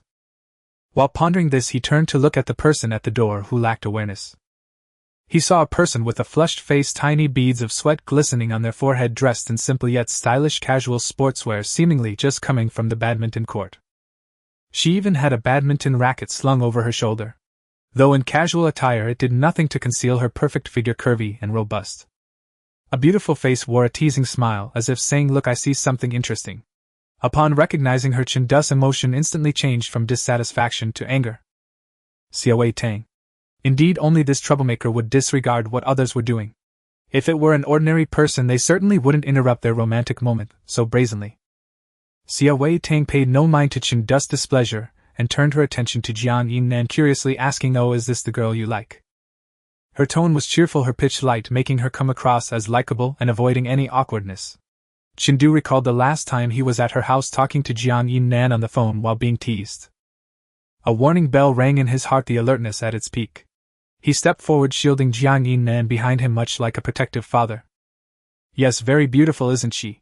While saying this, his gaze was subtly signaling to Xiaowei Tang, "Don't cause trouble." Receiving the hint, Xiaowei Tang laughed heartily, and replied, "Indeed, very beautiful." Then she raised an eyebrow, tilting her head to look at Chen Du. "Aren't you going to introduce us? This is my counselor, teacher Xia." Chen Du finally remembered to introduce the two, pointing at Xiaowei Tang before turning back to introduce the girl behind him. "Jiang Yinnan, my friend." Finally calming down, Jiang Yinnan turned to Xiaowei Tang and gently nodded as a gesture of goodwill. "Teacher Xia." This woman was quite beautiful herself, and her tone with Chen Du was very familiar, suggesting she was an approachable counselor. Speaking of which, Chen Du's charm with the opposite sex was indeed impressive. Jiang Yinnan glanced down, slightly hiding her thoughts. "I think I've seen your dance video, it was beautiful." Xiaowei Tang's sincere compliment made Jiang Yinnan feel a bit shy. Such praise sounded different coming from an ordinary person than from a stunning beauty. "Thank you for the compliment. If teacher Xia were to dance, she would probably be beautiful too." Leaning against the doorframe, Xiaowei Tang shrugged and replied regretfully, "Unfortunately, I've always been a stiff body and can't dance at all." "Then teacher Xia should be very good at martial arts," Chen Du added coolly. He was hinting that while Xiaowei Tang was obviously skilled, she claimed she couldn't dance. How this deceitful woman. The martial arts instructor might just kick me out of the group chat. Chen Du's jab was deflected and did not cause any damage. Xiaowei Tang strode directly into the infirmary, stepping up to the two. First she glanced at the medicine bottle and then at Chen Du's hand, which was wrapped like a zongzi, saying softly, "Looks quite serious." "Yes, if it were any worse you would have to help collect the corpse." Chen Du couldn't calmly speak to her, as the incident that led to his injury was likely greatly related to Xiaowei Tang. His sarcasm was a natural response for someone who had survived a disaster facing the suspected culprit that put him in danger. He didn't notice Jiang Yinnan's gaze scanning back and forth between him and Xiaowei Tang. It felt as if Chen Du was somewhat different in front of this counselor. It was a side of him rarely revealed in front of her, showcasing his youthful nature. Perhaps it was simply because she seemed like an older sister figure, causing Chen Du to unconsciously behave like a younger brother. Jiang Yinnan had already found a reason for him in her heart. "Since the counselor is here, I'll take my leave, I have another class." She stood up, nodding at Xiaowei Tang, preparing to leave. However, Chen Du recalled that his affection rating was still at 65 and couldn't help but call out to her. "Jiang Yinnan, are you free this weekend? Give me a chance to make up for it." The transparent infusion tube illuminated by the light displayed a slightly different hue. Xiaowei Tang leaned against the window, watching Chen Du gazing at the door without moving for a long time, and finally couldn't help but remind him, "The person has been gone for quite a while and you are still staring." Chen Du finally came to his senses and casually replied, "I just like looking at her back." He had just asked Jiang Yinnan if she was free next week and was rejected. This meant that there was no chance for a remedy. He had to think of some other way, otherwise all the hard work of several weeks would be undone in one night. However, before he could think of a solution, Xiaowei Tang's voice pulled him back to reality. Hearing Chen Du's simp remark, Xiaowei Tang chuckled softly, her smile as enchanting as flowers blooming in spring. Her hair glistened in the sunlight, revealing a faint golden hue. It was as if she had donned a layer of golden veil, making her appear radiant. Chindu had to admit that even if Xia Weitang did not work in this position, she could definitely rely on her beauty to make a living. If you really like her, why didn't you try to keep her? Xia Weitang raised an eyebrow, seemingly puzzled. By all accounts, when you like someone, you should hope that they are with you at all times. Moreover, since Chindu was injured, he should need the company of his beloved even more during such a vulnerable time. When Jiang Yinan mentioned leaving, Chindu didn't even try to hold her back, behaving like an ordinary friend without any of the reluctance that belonged to lovers. Thus Xia Weitang became more convinced that Chindu's true feelings for Jiang Yinan were likely mixed with a hint of insincerity. Chindu was unaware that Xia Weitang had made so many assumptions and simply brushed it off with a vague excuse. She has classes and I don't want her to be criticized because of me. Really? Xia Weitang nodded with a half-smile, not pressing further, but her eyes reflected clear disbelief. Chindu didn't care how she thought, it wasn't important. What mattered was whether today's incident was related to Xia Weitang. I think I've seen one of those three guys at the bar. Xia Weitang finally straightened up, putting away her earlier teasing tone and adopting a more serious demeanor. Tell me what happened today. Chindu succinctly described the events, concluding with, those guys are still at the police station, but they are likely to be released on bail. This also meant that Xia Weitang would have a very short time to verify things. Xia Weitang focused her gaze on Chindu's injured hand and murmured, I will find out the truth, you just focus on healing. Also, I apologize for dragging you into trouble during that bar incident. Although it was a hasty decision, it was still her fault for causing trouble for Chindu. Chindu opened his mouth about to mock her, but heard Xia Weitang say, for this time you should avoid staying in the dormitory. Those people probably failed once and will come back for a second time. Chindu's eyes widened in disbelief as he pointed at himself and asked, I can't even go back to the dormitory. What kind of trouble had Xia Weitang gotten into? This can't be related to the underworld, right? He just wanted to enjoy a romantic game and return to the real world happily. He didn't want to get involved in any violence. Xia Weitang nodded at Chindu's surprised expression, seriously informing him, yes, it's best not to return this week. Then where should I stay? You need to arrange a safe place for me. Chindu wasn't a stubborn person. He knew that returning to the dormitory would be courting death. However, since this matter was related to Xia Weitang, she had to take responsibility. Perhaps they were just waiting for him to go out and stay alone to take action. In a place with such heavy foot traffic like the school, if they dared to act, what place would they be afraid to target? So he could only count on Xia Weitang. Sure. To Chindu's surprise, she agreed without the slightest hesitation. Xia Weitang extended her hand, lightly tapping her chin twice, and thoughtfully said, if we want to ensure your safety, there's only one place. Where? Chindu expressed curiosity.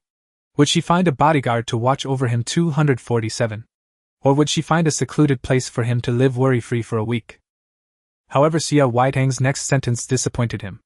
My home. Those two simple words felt like a cruel knife stabbing into Chindu's heart. Disappointment, sheer disappointment. He couldn't help but roll his eyes and retort, why should I stay at your house? Can't you just find me a bodyguard? Being a lone man and a woman living under one roof, how easily could misunderstandings arise? Although Chindu had some objections to this arrangement, she was still a stunning beauty. If there were any friction, wouldn't it be hard to explain? Xia Weitang shook her head, walked from the window to the bedside and pressed the call button. That was to summon the nurse to change the foredrip. She sat down in a chair, keeping a slight distance from Chindu before saying, can you trust anyone else? Implying that what if the person she brought in was actually one of those guys in disguise? Chindu pressed his lips together, deciding that as soon as his injury healed he would enroll in martial arts and taekwondo. He would train to become a black belt and achieve championship level. His silence was taken by Xia Weitang as an agreement. She smiled gently while peeling an apple on the table, breaking the silence. Don't worry, I'm safe here, I can guarantee that. Chindu lifted his eyelids to glance at her, his expression implying, I don't trust you at all. Xia Weitang chuckled heartily, her hands remaining busy as she skillfully demonstrated her knife skills to Chindu. She held up the piece of skin she had peeled off, which could still resemble an apple. See, at least I'm steady with a knife. Trust me, I can protect you. After weighing his options for a while, Chindu ultimately decided to follow her suggestion. After all, it wouldn't hurt to go. So will you provide meals? Of course, why would I let my student go hungry? Xia Weitang assured him vigorously, her eyes gleaming like two black gemstones. However, when Chindu actually moved into Xia Weitang's house, he realized that what she meant was, you cook and I'll cover the meals. After resting for 2 days in the hospital, Chendu's arm finally felt a bit better, and he could move it slightly. Accompanied by Wan Yang, he returned to the dormitory to pack his things, preparing to move out.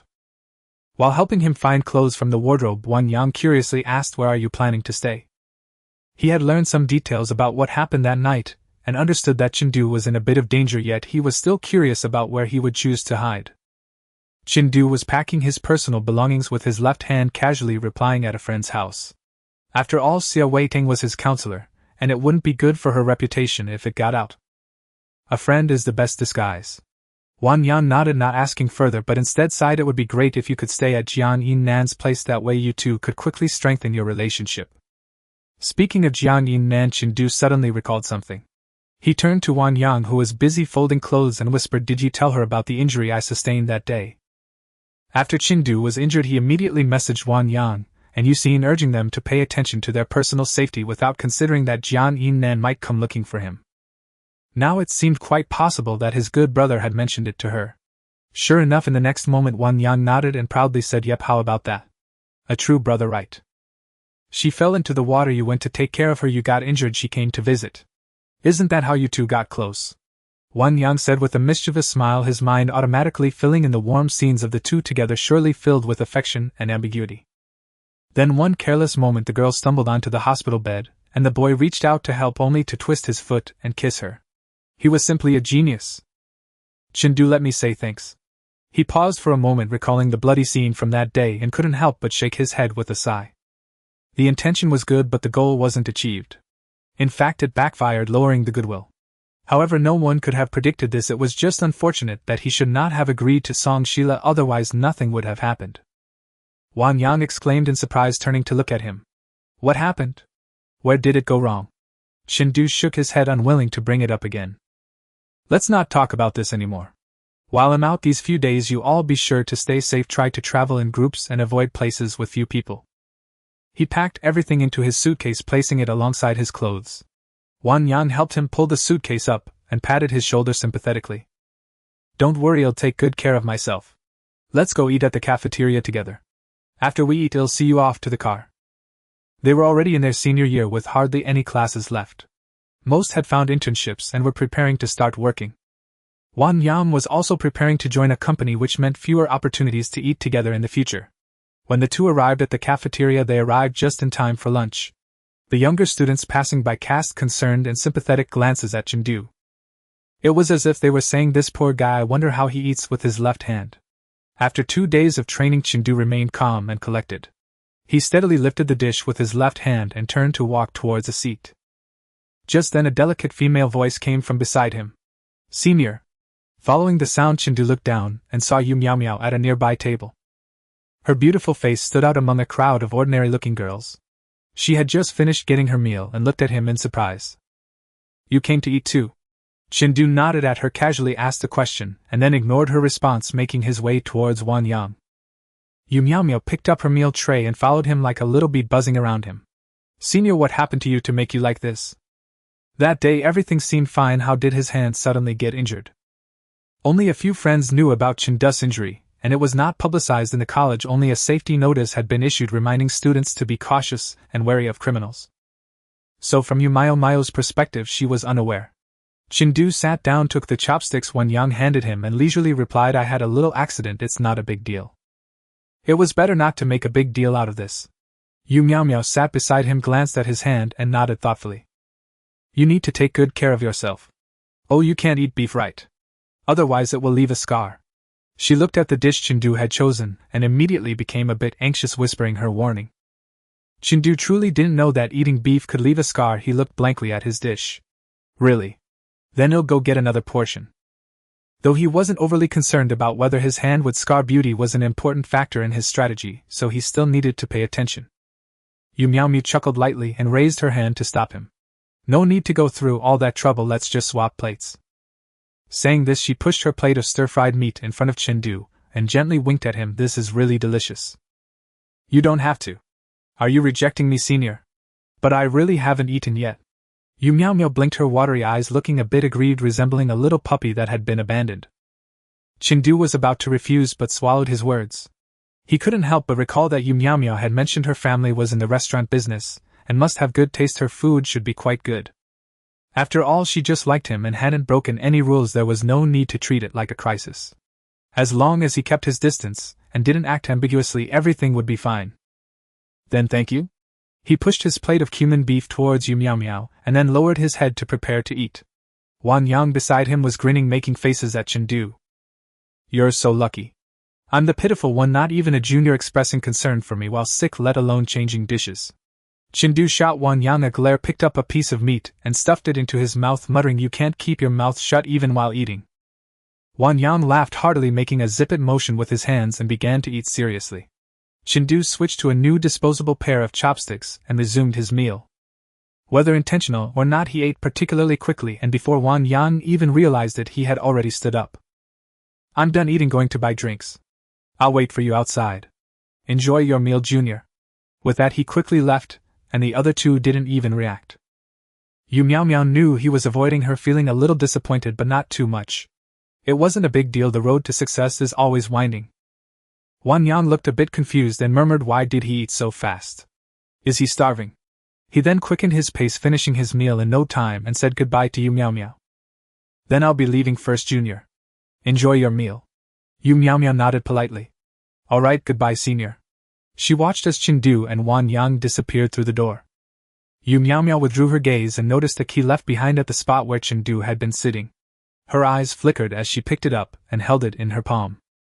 The keychain was a bit special. It was a black rose. It was clearly a keychain that only a girl would use. In the Yuta garden, Chengdu stood before the closed door holding a suitcase and contemplating life. Where on earth did the key go?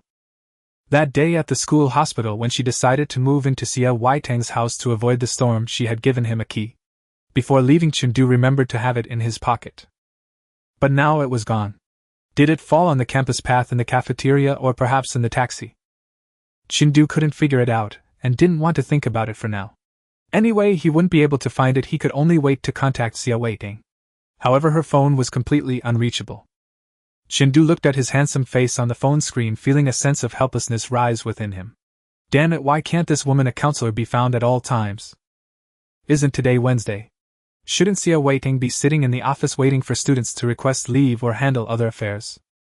He glanced at the time. It was already 4 p.m., and it seemed inappropriate to go anywhere.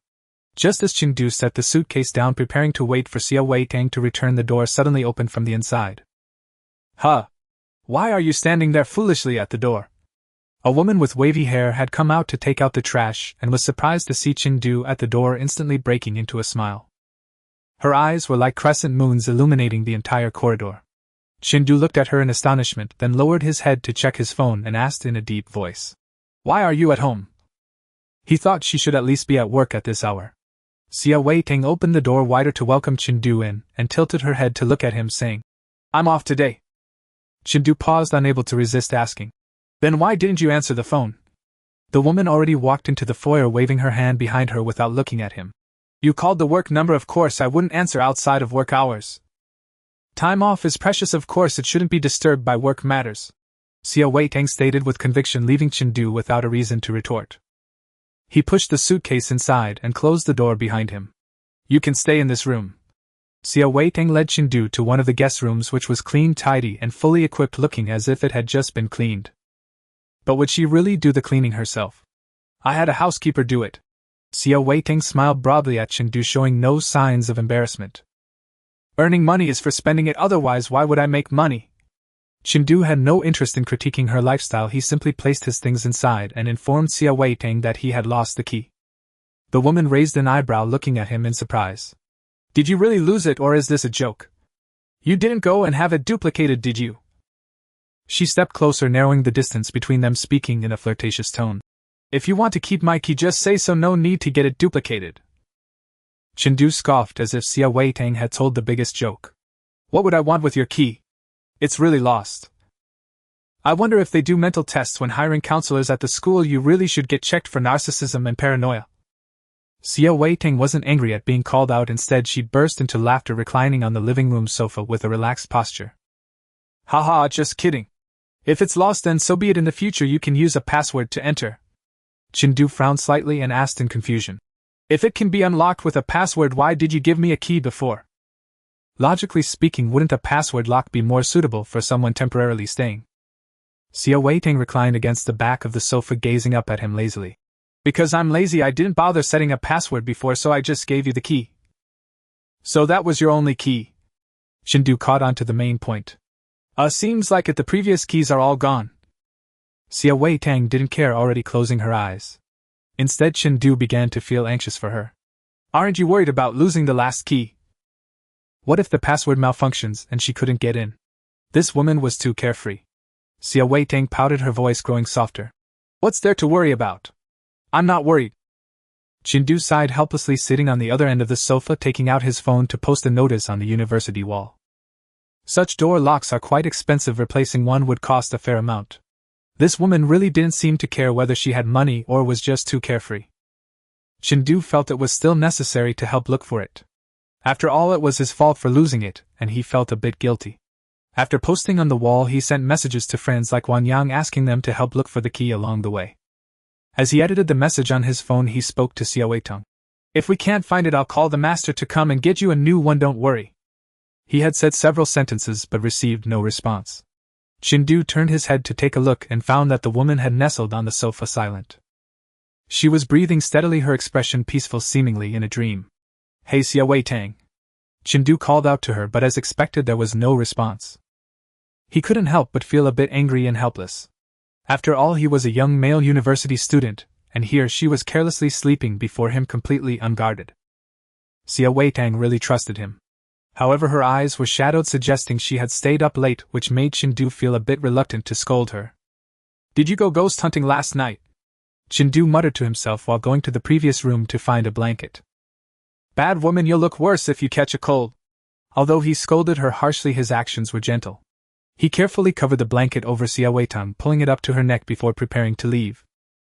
At that moment, Xia Weiteng opened her eyes. A sharp glint flashed in her eyes and a surge of murderous intent erupted from her.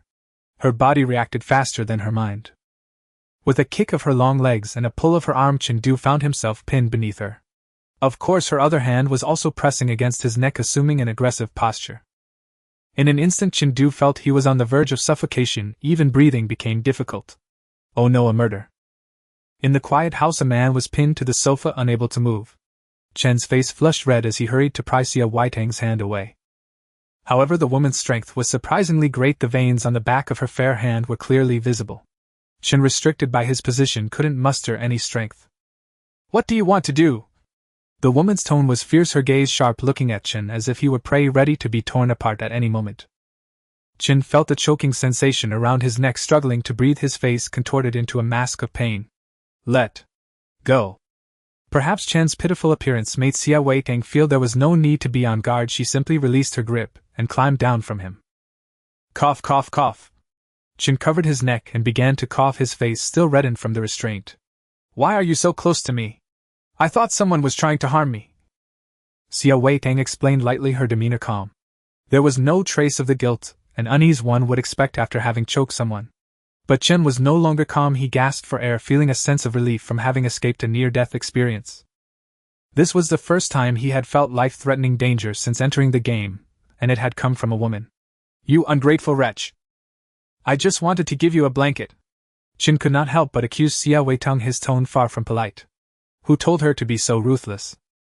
He felt as if his neck was about to bruise. Even after she released him, he could still feel lingering pain. Xia Weiteng pursed her lips and looked down at the half-fallen blanket draped over her, a hint of daze appearing in her eyes, which then softened.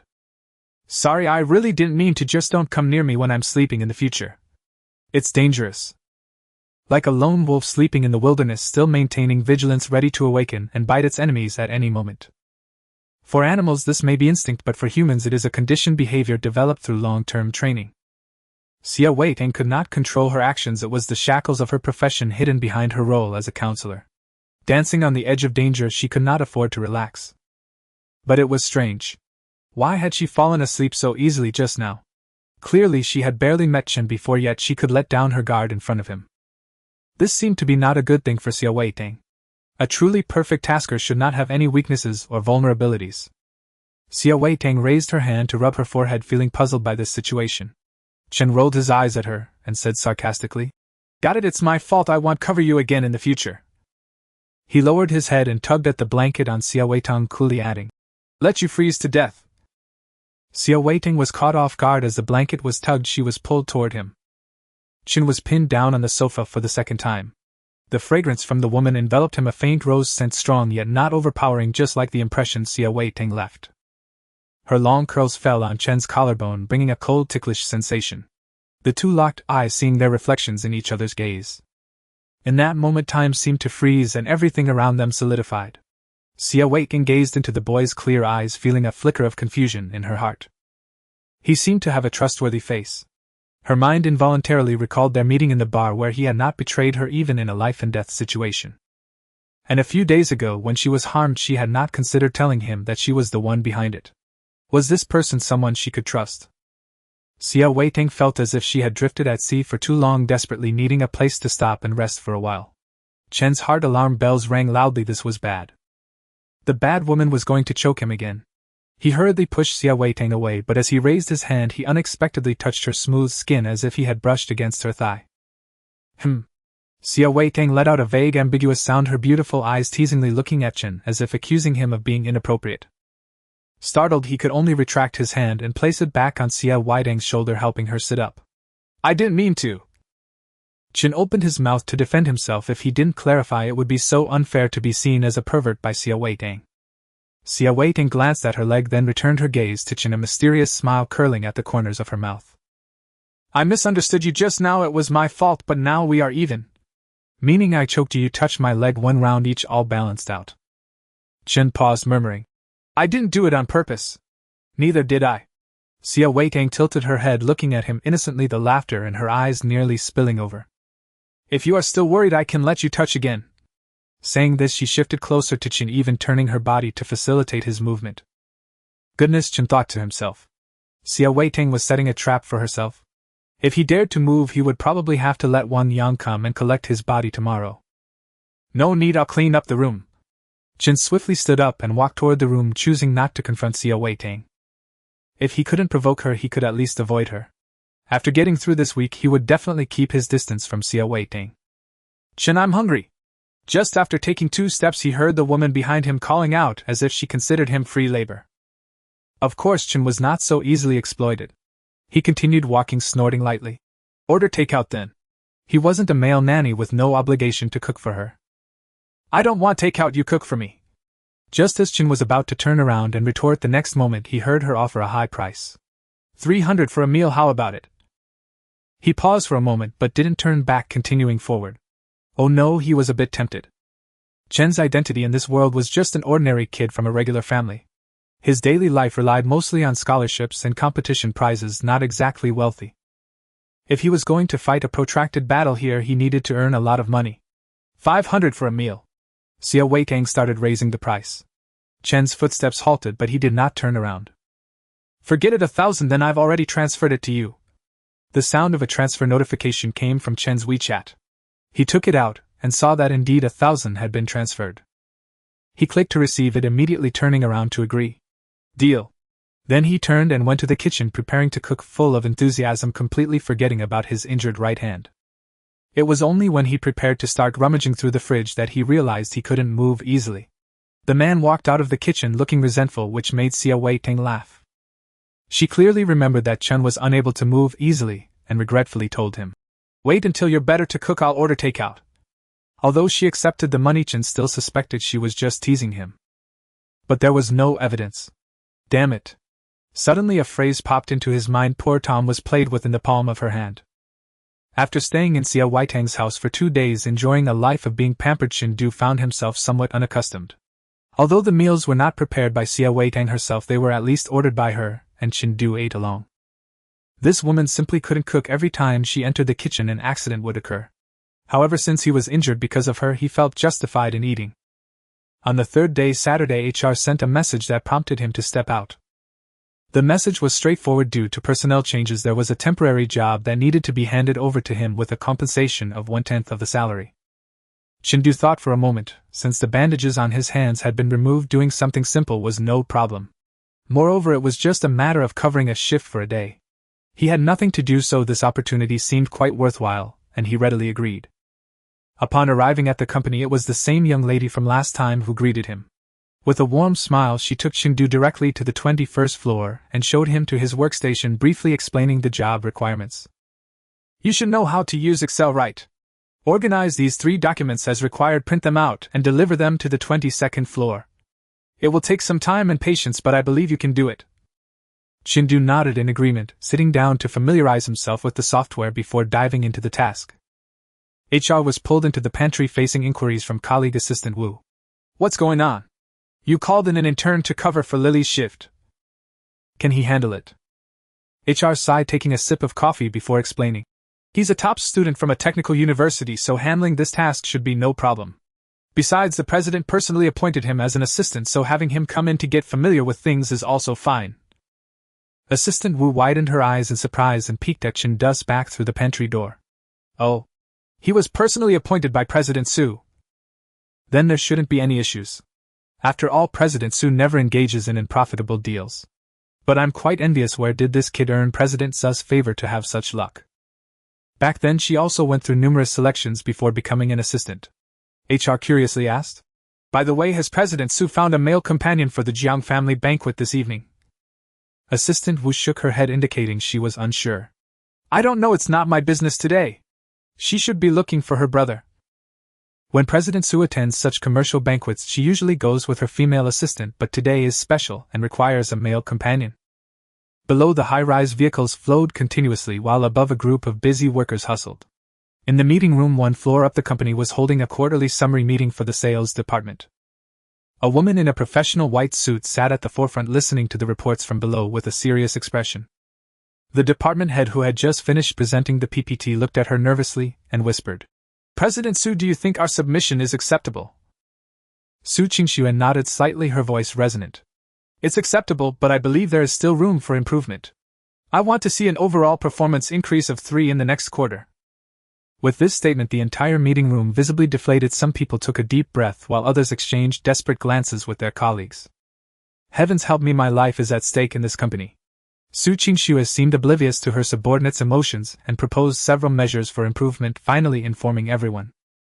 If you can achieve this, every department member will receive a 10 increase in their year-end bonus. Instantly, the atmosphere in the meeting room revitalized and everyone's eyes sparkled. Hooray!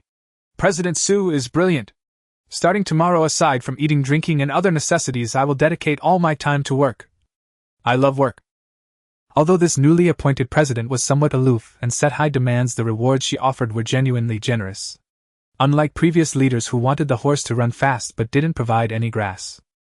Su Qingxue lightly tugged at the corner of her mouth and continued discussing the next department. After about 2.5 hours, the lengthy meeting finally came to an end. Employees gradually filtered out of the meeting room, some discussing work while others chatted about where to have fun after work. They had a small weekend holiday and would be able to rest tomorrow. Su Qingxue walked in front, stepping straight into her private office. She still had many matters to attend to. It was at this moment that Chen knocked on her office door. Come in. After receiving permission, Chen pushed open the office door and saw Su Qingxue, who was engrossed in handling affairs. President Su, here are the data for the XX project that I just organized. Just leave it there. Su Qingxue did not look up, only furrowing her brow as she wrote something on the paper. Chen instinctively softened his movements, placing the printed documents on her large desk before preparing to leave. Suddenly, Su Qingxue seemed to sense something, looked up, and found the face somewhat familiar. Chen. Yes, it's me. Is there anything else I can do? He thought Su Qingxue still had work instructions for him. To his surprise, she shook her head and stood up from her position. Given her status, she didn't have to get up to talk to Chen. Why are you here? HR said to have me come in to cover a shift and familiarize myself with the job content. Su Qingxue frowned slightly, seemingly displeased with this arrangement.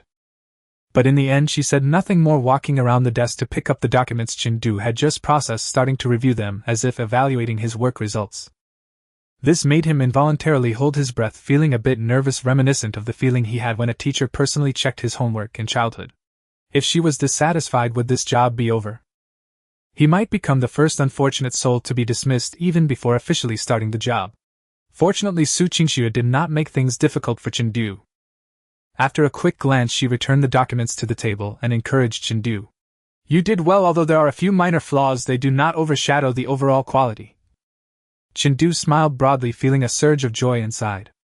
He thought that perhaps in his previous life he had never received praise from a superior, but rather in the psychological manipulation, so he felt so happy to receive Su King's affirmation. How rare it is to have a boss who encourages employees. Then I'll head out first. Chen lifted his foot to leave, but just then he heard Su King's voice. May I ask, do you have a girlfriend? Chen paused, turning to look at the woman standing opposite him. She wore an expression of cold indifference, her demeanor distant, as if asking the question was merely a formality.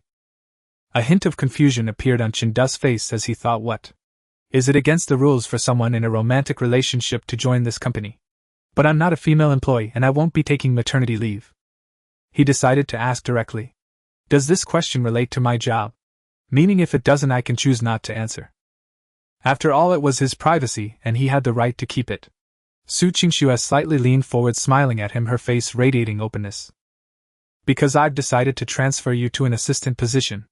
Due to work needs you might travel, and I'm concerned your girlfriend might misunderstand over time. Her voice was clear and cold, devoid of emotional fluctuations, but Chen could still sense a hint of human concern within it. Her delicate face appeared exceptionally fair under the light, like a handful of snow atop a divine mountain, mysterious and captivating. A flower from a high cliff brought into reality. Chen suddenly felt a pang of guilt. What a wonderful boss. She even cared whether her employee's girlfriend might misunderstand. It turned out he had underestimated her intentions. He replied earnestly no. Then added, but it should be soon.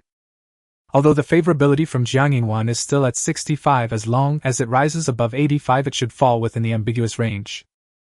Rounding up means it's practically there, no problem. A glimmer passed through Su King's eyes as she nodded lightly, whispering, then that means there isn't. She turned back to her seat, resting her hand on the table, tapping lightly, her mood seemingly pleasant. Without a girlfriend, it seemed like there was room for development. As for what aspect to develop, only she knew in her heart. Chen was puzzled, speculating that her thoughts should be great. A time-free malo. Most bosses would love to squeeze every bit of personal time from their employees to contribute entirely to the company.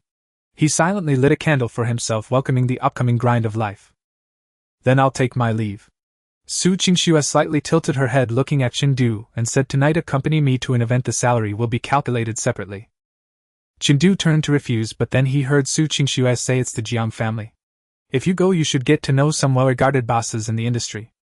In this industry, going solo won't get you far. Whether Chen stays at his own company or ventures out on his own, knowing more people can only benefit him. Chen's eyes lit up and he immediately agreed. The Jiang family. What other Jiang family in the capital could have such influence to warrant Su Qingxue attending personally? All right. If you need me to block drinks or anything, just let me know. His drinking capacity was top-notch, finishing a pound or half a pound was no problem. Although he didn't understand why he was being transferred to an assistant position, at least he wouldn't be toiling at the grassroots level anymore, which could be seen as a good thing. Seeing him agree so readily, Su King's mood also lifted. Don't worry, currently there's no one who would dare to force drinks on me. To be precise, no one would dare to. When one's status reaches a certain level, those below can only look up in awe, afraid to reach out and defile. Chen felt even happier upon hearing that. So it was just about getting a free meal. Su King's gaze scanned Chen, seemingly evaluating his physical data. Later, Assistant Wu will take you to buy a suit. Remember to change into it tonight. Chen chuckled, feeling a bit shy. This is quite extravagant, thank you, President. In reality, he was overjoyed inside. Not only would he get a free meal, but also a free suit. The Jiang family manor is located beside the wetland park in the north of the city, a place free from the clamor of urban life, offering a picturesque natural landscape. Especially at night, when the decorative lights on the house illuminate, it feels as though one has stepped into a fairy tale. One luxury car after another drove into the manor, first registering their gifts, then being directed into the villas. Today marks the 50th birthday of Old Master Jiang, and people from all over the industry are doing everything possible to obtain an entry ticket, hoping to use it as a stepping stone into the highest echelons of the business circle. As Chen entered the venue alongside Su Qingxue, he had already marveled at the extravagant wealth, but upon entering the hall he was still taken aback by the opulence before him. In the spacious hall of around 200 to 300 square meters, exquisite Chinese rosewood furniture and various antiques were displayed, each piece worth a fortune. A massive mural of the Great Wall loomed on the wall, imparting a sense of overwhelming pressure. Amidst the crowd, many familiar faces had appeared on television or in short videos. The more Chengdu looked, the more he felt the Jiang family was impressive. He began to feel as expected of the leading lady. Her stature was remarkable, and not a hint of grievance could be allowed. Su Qingxue had already changed into a champagne-colored satin evening gown paired with a pair of white high heels, elevating her overall elegance even further. One couldn't help but sigh that if the appearance of the snow mountain goddess could be personified, it would certainly be like her. Chengdu nodded, following closely behind Su Qingxue, preparing to enter. However, he noticed she stood still, seemingly hesitating, which made him a bit puzzled. "What's the matter?" Su Qingxue's eyes sparkled with a smile as she lightly raised her chin, pointing at his arm. Chengdu then remembered that in such formal occasions one was supposed to link arms with their partner. He flashed a smile, extending his left arm for Su Qingxue to link. Su Qingxue maintained her calm demeanor, but inwardly she felt a tinge of excitement. This was her first close interaction with him, and she could smell the fragrance of the perfume he had specially chosen for him. The subtle scent filled her nostrils, and through the thin layers of clothing she seemed to feel the muscular strength in his arm. A faint blush crept onto Su Qingxue's face, yet her gaze remained cold, resembling a flower blossoming on a high peak. The two walked side by side into the hall, instantly attracting many glances. Amidst the intentionally hushed crowd, fragmented discussions reached their ears. "Isn't that Su from Huachang Photoelectric? I thought she was at odds with the Jiang family." "Don't say that. The Su family and the Jiang family are related by marriage. If you count it, Su is actually Jiang's distant cousin. Am I the only one curious about who her male companion is? I don't think I've ever seen him before, but he is quite handsome." Chengdu maintained a composed exterior, yet confusion brewed within. Could it be that Su Qingxue is related to Jiang Yinan? Is this world really that small? Or could it be that there is a siphoning effect among the excellent female figures? Su Qingxue, as steady as a mountain, gracefully made her way to the center of interaction in the hall where the birthday star Jiangting was located.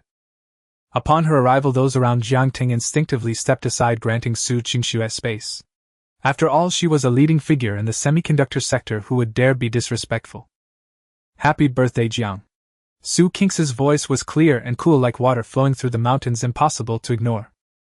Jiangting, the birthday celebrant, though his hair was half white, kept his temples neatly trimmed. His gold-rimmed glasses accentuated his refined appearance. It was evident that he had been a prominent figure in his youth. He chuckled and nodded at Su Qingxue. "Xiao Shui is here. Why are you still calling me Jiang?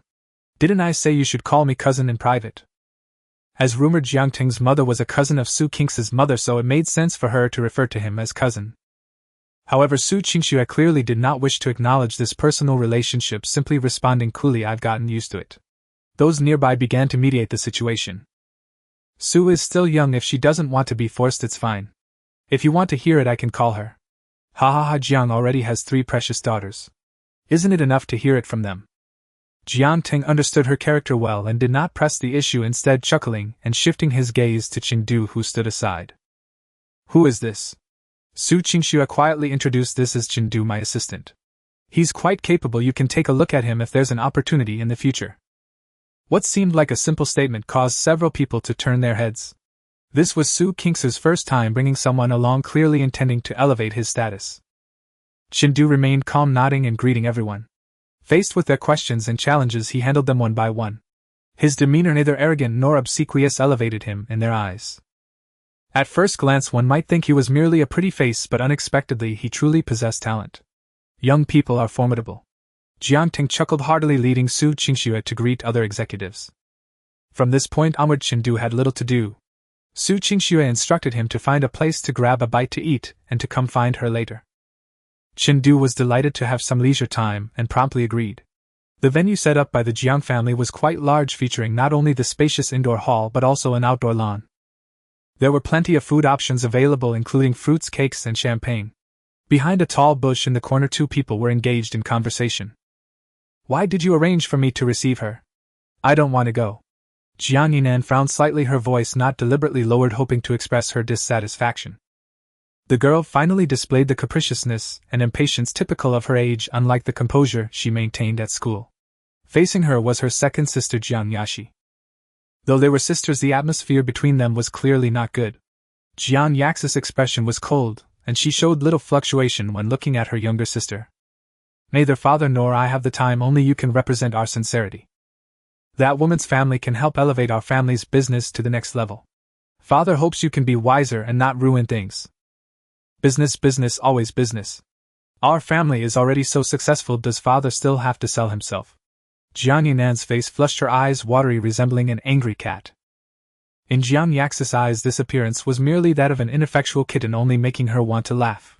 It's just a matter of receiving her, it's not like you're going to marry her, why are you so anxious? Jiang Yinan understood the underlying meaning perfectly. If necessary, they would not hesitate to allow that woman to enter.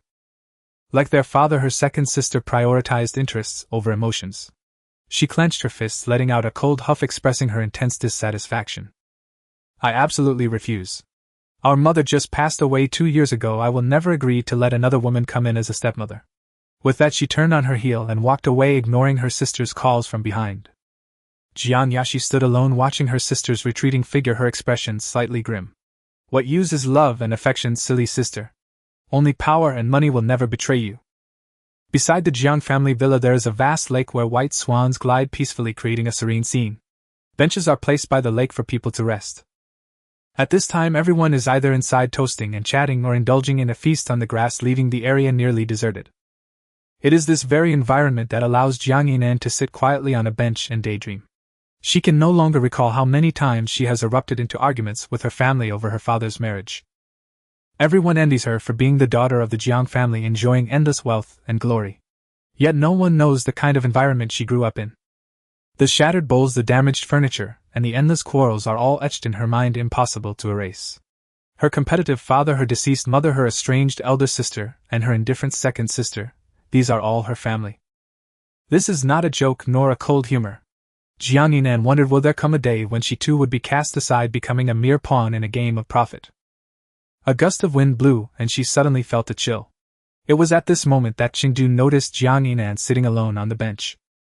After confirming that this Jiang family is indeed hers, Chengdu embarked on a long journey to find the female protagonist. He asked around here and there until he finally found her. However, why did it seem like she was in a bit of a low mood? It's already autumn and nearing winter, isn't it cold sitting outside dressed so lightly? Jiang Yinan! Chengdu approached her softly, calling her name, hoping not to provoke her annoyance with his arrival. He saw the girl slowly lift her head, her face marked with tear stains falling into Chengdu's sight. She froze for a moment, her expression dazed, but then quickly turned away to wipe her tears, clearly not wanting her disheveled appearance to be seen. Jiang Yinan lifted her head, trying to hold back her tears, but her eyes seemed like a faucet that had lost control, unable to stop the flow. The more she wiped, the more anxious she became, and the more anxious she got, the more tears fell. Use this. A hand reached over from the side, offering an unopened tissue. Along with this was a warm coat, still carrying the lingering warmth of a man. Jiang Yinan paused for a moment, ultimately choosing to accept the tissue from Chengdu. What happened? Why are you so sad?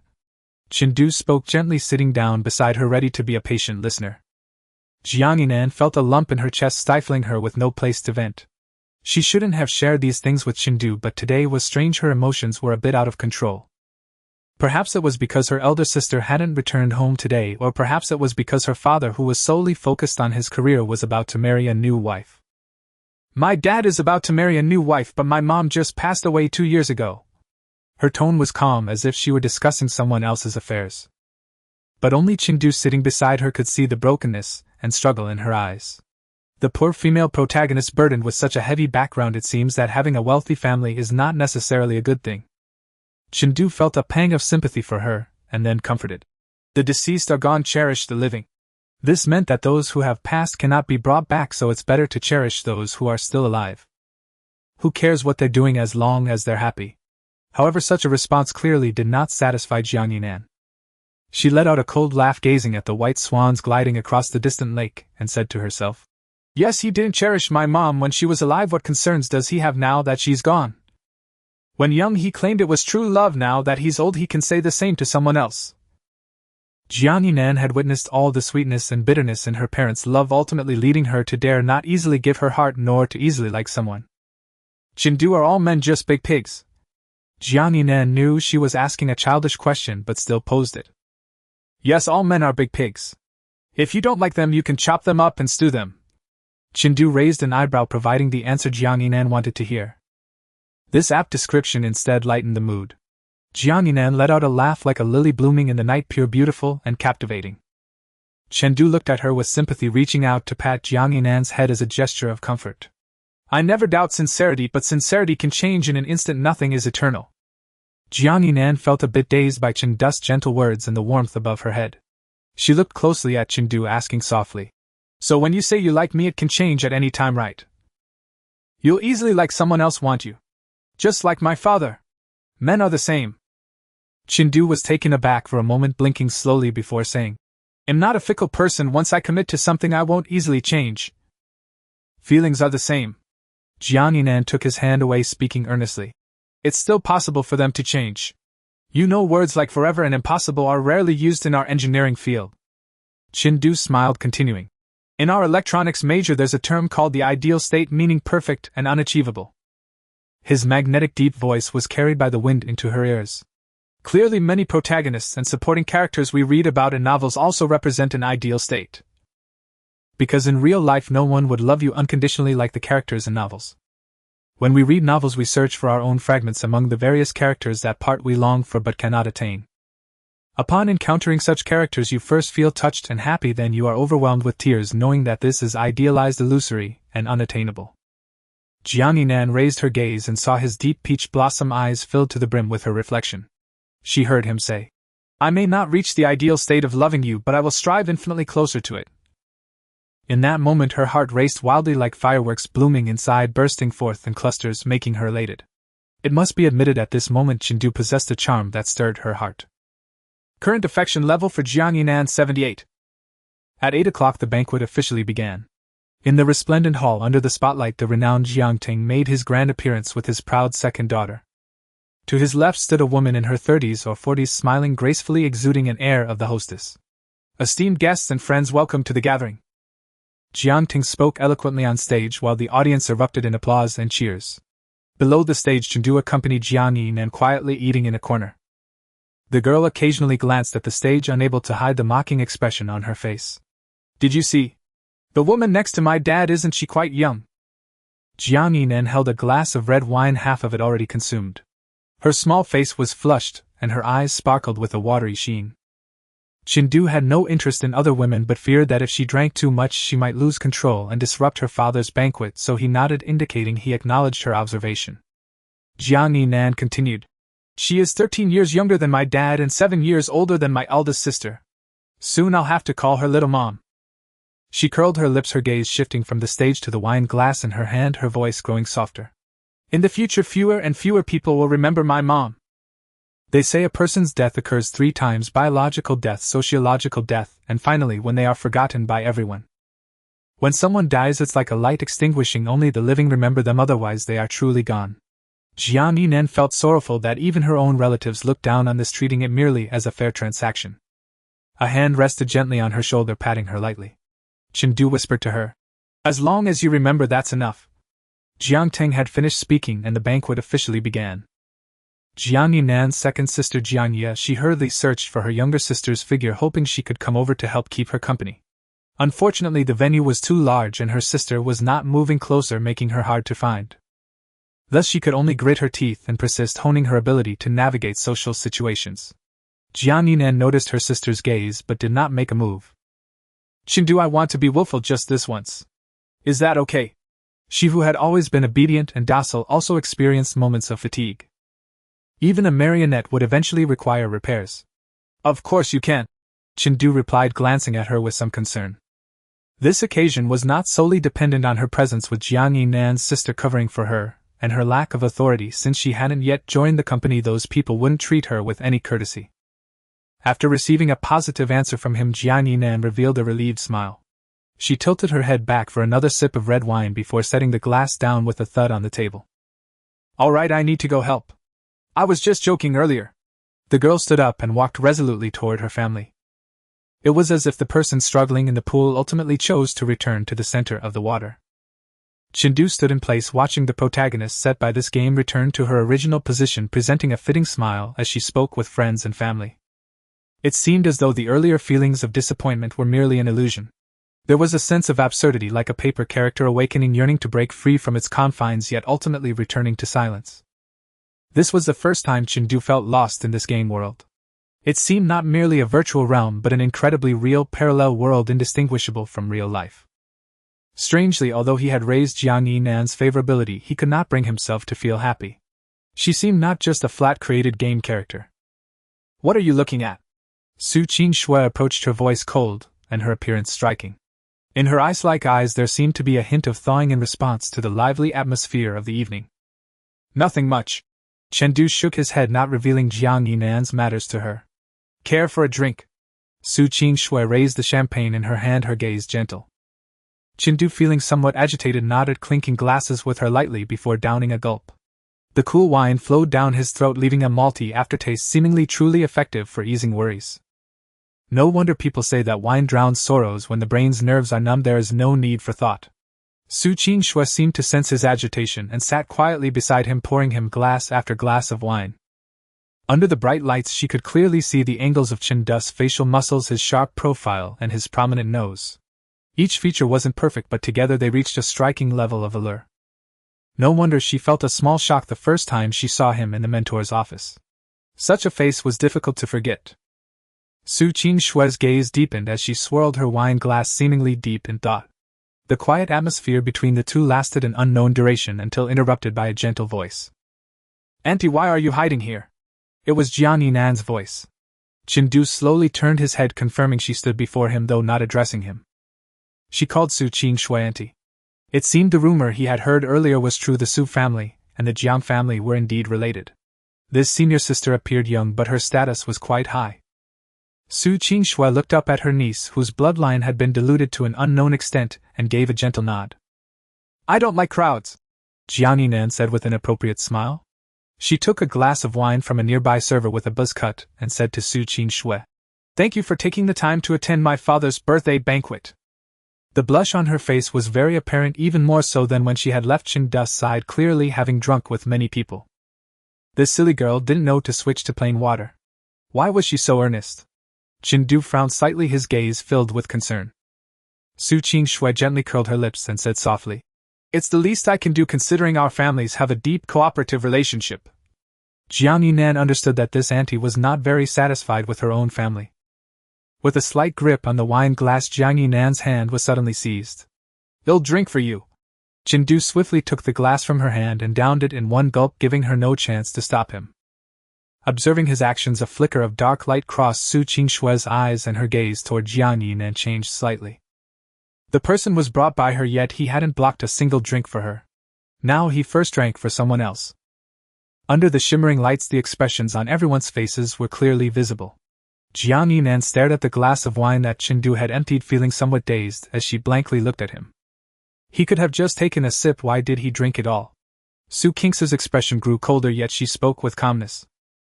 What about my glass? Her gaze fell on Chengdu, radiating a silent pressure. Chengdu recalled his earlier vow to shield Su Qingxue from alcohol, and without hesitation he took the glass. Drink up. After downing 2 glasses of champagne, he started to laugh cheerfully. Not bad. Su Qingxue's expression finally softened a bit. You go ahead and be busy, I won't need any help here. She turned to Jiang Yinan. However, Chengdu raised his hand, indicating that he wanted to leave with her. I'll go with her, boss. This silly girl had drunk too much, and he was worried she'd get a stomachache, so he might as well help her drink a few more cups. After all, he had a good tolerance for alcohol, and Su Qingxue didn't need him here. Chengdu thought to himself. If Su Qingxue couldn't see Chen Du's special feelings for Jiang Yinan at this point, those past few years would have been in vain. She remained silent for a moment, her pair of eyes coldly fixing on Chengdu. The surrounding air momentarily became stagnant, unable to flow. A face hidden in the shadow of a pillar was not clearly visible. Go on. In the end, those 2 simple words came out, leaving Chengdu feeling relieved. Thank you, boss. Call me if you need anything else. Su Qingxue watched the 2 leave, her gaze deep. Chengdu initially thought that with his alcohol tolerance, he could last until the end of the night. However, the reality was that when he reached his 3rd glass, his body began to revolt. His head felt heavy, his body was heating up, and every cell in him was stirring restlessly. At first he thought it was the chilled wine causing a strong side effect, but as time passed, the restlessness in his body became more pronounced. A surge of heat shot down from his lower abdomen, reminiscent of the impatience one feels halfway through an action movie. Moreover, Jiang Yinan, who was so close, seemed to become more beautiful the longer he looked. And the fragrance emanating from her was like thunder igniting fire, simply irresistible. Chengdu! What's wrong with you? Jiang Yinan called out to him, but receiving no response she turned to look at him only to be startled by his complexion. Chen Du's face was entirely flushed. He looked like a shrimp boiled in hot water instantly changed in color. No, I'm fine. Chen Du struggled to shift his gaze away from the girl's enticing lips which resembled alluring petals, moving rhythmically. At that moment Jiang Yinan seemed very attractive to him. How about I take you to rest for a bit? Jiang Yinan thought Chen Du was drunk and felt a bit worried, not daring to let him drink more. She waved her hand, calling over a male server, seemingly the one who had been serving drinks nearby. Miss, is there anything I can assist with? Help him a bit. She led the two to a guest room on the second floor and instructed the server to lay Chen Du down on the bed. All right, just rest here for a while. Chen Du's eyes were glazed over, his mind buzzing, unable to make out Jiang Yinan's face. All he knew was that he felt extremely hot, as if he were a volcano about to erupt. Chen Du mumbled, wanting to take off his clothes to cool down after Jiang Yinan left. Indeed, Jiang Yinan stepped out of the room, just about to go downstairs, when she saw the short-haired server bringing a glass of water. Miss, use this to replace the wine, it will feel better. His tone was sincere and his gaze earnest, seemingly genuinely trying to help her. But the hint of flattery hidden deep in his eyes was something she could see clearly. She had encountered enough scheming men like this to recognize them at a glance. Jiang Yinan took the water and casually responded, You don't need to stay here, go help out downstairs. Generally, temporary servers were not allowed on the second floor. The man obediently went downstairs without lingering. Jiang Yinan then picked up the glass of water and returned to the room. She noticed Chen Du seemed to be in discomfort, and giving him some water should help. However, upon entering the bedroom with such thoughts, she was startled by Chen Du, who was shirtless and frantically fanning himself. What? Why are you taking off your clothes? Did he start causing a scene because he was drunk? That was Jiang Yinan's first thought. Chen Du couldn't see her clearly, but he could tell from her voice. Hot. So hot, Jiang Yinan, is your family's heating too strong? You're drunk, drink some water to flush it out. She approached the bed with the water, intending to feed him. However, as she leaned closer, Chen Du grabbed her arm. The intense heat radiating from him felt like it was burning her skin. Chen Du, you grabbed the wrong thing, this isn't the water cup. Oh, sorry. Chen Du slipped and apologized, but he did not release his grip. Your hands are so cold, can I hold them for a bit longer? He felt like he was about to explode, as if countless tentacles were sprouting within him, reaching out towards the woman in front of him, urging him to take her. Jiang Yinan's already slightly flushed face turned even redder. Let go. She struggled a bit, trying to free her arm, but to no avail. Why do these disgusting men take advantage of women when they are drunk? I don't want to let go, it's so cool and comfortable. Chen Du's rationality had melted away, leaving only his Buddhist instincts. He even slowly leaned closer to Jiang Yinan, setting his sights on her lips. Your mouth is so beautiful. I want to kiss you. His body felt so soft, wanting to press her down on the bed and indulge. But then he was met with a sharp slap. Jiang Yinan couldn't bear to be kissed by a drunkard and raised her hand in retaliation. This slap finally brought some of Chen Du's rationality back. The pain pushed back some of the burning desire, and his expression cleared up considerably. His gaze refocused, and he immediately released Jiang Yinan's hand, stepping back a bit to explain his condition. I'm not drunk, something's not right with me right now. If you don't believe me, look. He pointed to his pants, presenting evidence. Under normal circumstances, that part wouldn't be standing up if he were truly drunk. Jiang Yinan followed his finger, and indeed saw a small tent, her face turning beet red. Pervert. But then Chen Du's next sentence left her stunned. I think I've been drugged. A brief sentence stirred up turbulent waves in the quiet room. Jiang Yinan stared wide-eyed in terror at Chen Du, unable to believe the words she had just heard. What was drugged? Was it the kind of drug she was thinking about? Chen Du's face turned beet red, beads of sweat began to form on his forehead, and red veins appeared in his eyes. Due to his restraint, he felt as if he were immersed in boiling water, ready to evaporate at any moment. It's the kind of drug that makes you want to do bad things, an aphrodisiac, do you understand? He spoke clearly, fearing that Jiang Yinan would misunderstand him as a lewd man taking advantage of the situation. While his mind was still relatively clear, he had to at least maintain his current favorability. He even felt a sense of relief that he was the one affected. If it had been the female lead, who knows how many complications would have ensued. Not to mention the troubles it would have caused on his way home. Jiang Yinan's breath caught for a moment, and numerous thoughts flashed through her mind. Who had drugged him? Why use such a vicious drug? Was it really directed at him? Or was he just an innocent victim, a scapegoat? Fear and dread surged over her like a tidal wave, nearly drowning her. In the end, she suppressed all these thoughts, focusing her attention on Chen. "I'll take you to the hospital." Saying this, she immediately stood up, intending to go and drive. But Chen stopped her. "I won't make it to the hospital, I'll suffocate before then." The Jiang family villa was far from the city center. It would take at least 40 minutes to reach the nearest hospital. Calling a family doctor would inevitably alarm others, making it clearly unfeasible. "Then what should we do?" Jiang Yinnan turned back, glancing at Chen filled with concern. She noticed the hair on his forehead was already soaked with sweat, clinging to his fair skin, which oddly accentuated his allure. His exquisite phoenix eyes had become moist, and they held a deeper affection as he looked at her. It was as if a creature of the mountains had emerged to tempt a young woman. The indoor temperature seemed to rise significantly due to his body heat. Chen's gaze was sticky and moist, seemingly wanting to devour Jiang Yinnan whole. "Jiang Yinnan!" He called her name, his voice deep and magnetic. The once ordinary 3 words rolled off Chen's tongue, now infused with an ambiguous aura. Jiang Yinnan's heart trembled, and she whispered back, "What do you want?" He couldn't possibly want her to help him relieve this, could he? She couldn't do that. The more Chen looked at the girl before him, the more he found her alluring, yet he knew this desire was driven by the drug's effects, and could only suppress it, wanting to tell her his thoughts as quickly as possible. "I think it started when I drank the glass of wine you poured for Su Qingxue. That glass of wine had issues. Someone is trying to harm you." Chen's words coincided with Jiang Yinnan's thoughts. She felt it was directed at her, and now that he said so, it provided a direction for investigation. Suddenly a nondescript face flashed through her mind. It was that male waiter. "This glass of water was also given to me by the man who just handed me the wine." Jiang Yinnan held the glass of water in her left hand, showing it to Chen. "Just now when I waved, he came over to help you up and even gave me this cup of water." Chen furrowed his brows, his expression serious. "This glass of water could also potentially be problematic. If I'm not mistaken, he might still be eavesdropping outside." He pointed towards the door, which was a wooden door with poor sound insulation. As long as one pressed their ear against it, they could still hear some noises. A glimmer of moisture appeared in Jiang Yinnan's eyes, a mixture of anger and fear. "Damn it! I'm going to catch him right now." Saying this, she placed the cup of water down on the table, raised her foot, and was about to go out to confront him. "Wait!" Chen grasped her wrist, halting Jiang Yinnan's movement. She turned back and fell into a pair of crimson eyes, coupled with the heat emanating from his hand. She felt as if she too would ignite. "What's wrong?" Jiang Yinnan felt her heart tremble slightly, echoing the words she spoke. All right, the urgent matter should be to help him relieve himself. She had heard that those who took the drug without releasing it would suffocate.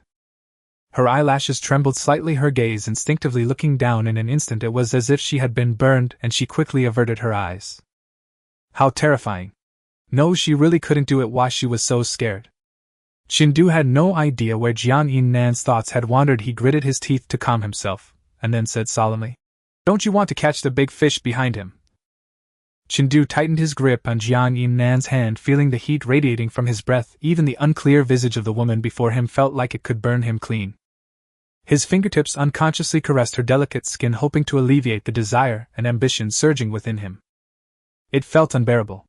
As if he were about to explode. Jiang Yinnan blinked for a moment, then looked up into Chen's eyes, murmuring, "I want to bud you right now. The situation is even more urgent, isn't it? If you want, then cooperate with me a bit." Saying this, Chen applied slight force with his hands, pulling Jiang Yinnan into his embrace, and then pushing her down onto the bed. "Ah! Chen, what are you doing?" "I don't want to." The heat of his breath wafted from her neck, and with his scorching chest pressing above her, she felt as if she were being pulled into a furnace about to catch fire. "You used the wrong term, baby." Chen smiled softly, his eyes sparkling like a myriad of lights bursting forth, reminiscent of fireworks blooming in the night sky, dazzling and splendid. In Jiang Yinnan's eyes it transformed into a captivating painting. Unbeknownst to whose heartbeat resounded like thump thump thump, the sound was thunderous, nearly piercing her eardrums. "Open your mouth." Chen's handsome face leaned in, almost covering Jiang Yinnan's face. The distance between them diminished infinitely, their noses touched, and as their breaths intertwined it felt as if they would melt into one another. His hand rested on the girl's waist, exerting a slight pinch. "Ah!" A sultry and artful sound immediately escaped her lips, stirring the imagination. The ambiguous atmosphere spread throughout the room, mingling with the occasional sharp cries from the girl, composing the most common chapter of the night. Outside the door, someone pretending to pass by heard the ambiguous sounds and a glimmer of darkness flashed in their eyes. They immediately quickened their pace, went downstairs, and took out their phone to send a message. The plan succeeded, you can go up now. In the bustling banquet hall, the dinner had already commenced. The dining table was laden with an array of exquisite delicacies dazzling to the eye, leaving one at a loss as to which dish to choose. Su Qingxue had been seated for quite a while, yet Chen Du's figure was nowhere to be seen. Messages and calls went unanswered, leaving her puzzled about where he had slipped off to. Together with the girl who had taken him away, Jiang Yinan had also vanished from the venue for quite some time. Su Qingxue could only suppress her slightly restless feelings, taking a few bites of her meal. Su, you seem troubled today, why the long face? A business partner at the table teased Su Qingxue, trying to bring her back to her senses. No, you've mistaken me, she replied, lifting her head only to focus her gaze on the plate of Boston lobster in front of her, its appearance somewhat comical, mirroring her current mood. The one who spoke was already accustomed to Su Qingxue's indifferent nature, and felt no embarrassment from her reaction, cheerfully turning to converse with others. However, it was evident to all at the table that Su Qingxue was in a bad mood, and they chose not to provoke her further. At the adjacent table sat the family of the birthday celebrant, bustling with excitement, giving ample face to Jiangting. But this atmosphere was soon shattered. Not good, Mr. Butler. Something's wrong. A maid rushed over, reporting to the butler standing beside the main table. Calm down and speak properly, the butler glared at her, signaling not to make a fool of themselves at such an important occasion. Once the maid composed herself, she continued, it seems there's been a theft at the house. Miss Mai's bag, which was left on the second floor, is now missing. Miss Mei was the woman currently seated next to Jiangting, also known as Mei Liqin, who Jiang Yinan regarded as a thorn in his side. The butler's expression changed, and he hurried a few steps forward to report to Jiangting, who was seated right beside Mei Liqin, making it hard not to hear. The woman gasped, grasping Jiangting's arm, urgency painted on her face as she exclaimed, "There are very important items in my bag." Her cry was nearly audible to everyone at the table. Jian Yashi heard it clearly, her expression stiffening slightly. "I'll help you find it, don't worry," she said, forcing a smile as she prepared to rise from her seat. But Mei Liqin shook her head, insisting that she would search for it herself. "There's a USB drive in my bag containing many important documents that cannot be leaked." Her identity as the mayor's niece and her possession of significant resources were reasons why the Jiang family sought her assistance. To show his regard for her, Jiangting stood up and declared, "I'll go with you, let's see who dares to steal in the Jiang family." He wore a serious expression, his gaze imposing, exuding the authority of the family head. With Jiangting's words, the people at the table could no longer remain seated, all eager to follow and see. A large group moved toward the stairs. Su Qingxue, seated nearby, listened intently. Though curious, she chose not to involve herself in others' affairs. However, just as she withdrew her gaze, a surge of intense unease washed over her. She remembered that Qingdu had not yet returned and couldn't help but stand up and head to the second floor. The second-floor living room of the Jiang family's villa was spacious enough to comfortably accommodate 100 people. Mei Liqin walked at the front alongside Jiangting, discussing as they moved. "My bag was left in the guest room. I intended to have the maid bring it down so I wouldn't have to go upstairs when I returned home, but I never expected such an incident would occur." Her voice was soft, laced with helplessness, a hint of surprise and disappointment. Jiangting's expression remained unchanged as he comforted her in a low voice, "It's okay, it might just be a misunderstanding. I will definitely help you find it." Behind them, Jian Yashi pursed her lips, casting a doubtful glance at her potential stepmother. Was it really such a coincidence? Whose belongings were not lost yet hers went missing? Su Qingxue, following behind, patted her shoulder, silently greeting her. At that moment, Jian Yashi had no desire to reminisce, merely nodding as she quickened her pace. The guest room was located centrally, with the maid leading the way. "This is it," she said, lowering her head to inform everyone of the location. The door was tightly closed, offering no clue as to whether the bag remained inside. "Open the door," Jiangting commanded in a hoarse voice. "Yes," the maid replied, bending down to twist the doorknob, but it wouldn't budge. "The door is locked, it was just open," she reported anxiously, appearing somewhat flustered. Jiangting's face darkened, unable to believe that such a brazen thief could appear in his own home. This door was specially designed. As long as it was locked from the inside, the key from outside would be useless. Just then a male server rushed over, shouting, "I just saw the third young lady enter with a male guest." The entire place fell silent, the air seeming to freeze. A lone man and woman, the door tightly locked. What could they possibly be doing? Either they were retrieving something or engaging in something more adult. Mei Liqin forced a smile, whispering, "Maybe we should just let it go for now." She glanced back at the 8 or 9 people behind her, hinting not to embarrass Jian Yinan. However, Jiang Teng thought of the important documents belonging to Mei Liqin, which contained collaborative materials including many gray areas. If they fell into the wrong hands, the Jiang family would be in serious trouble. Jiang Teng sneered, commanding, "Kick it open." The butler and several bodyguards immediately stepped forward, joining forces to kick the door. Su Qingxue, recalling something, crossed her arms, watching coldly, her expression somewhat stiff. After a few solid kicks, the door burst open. Jiang Teng led the charge inside. However, there was no sign of the thief. A lump under the blanket on the bed was quite conspicuous. It was unclear if it was Jiang Sanshao and the male guest or the thief.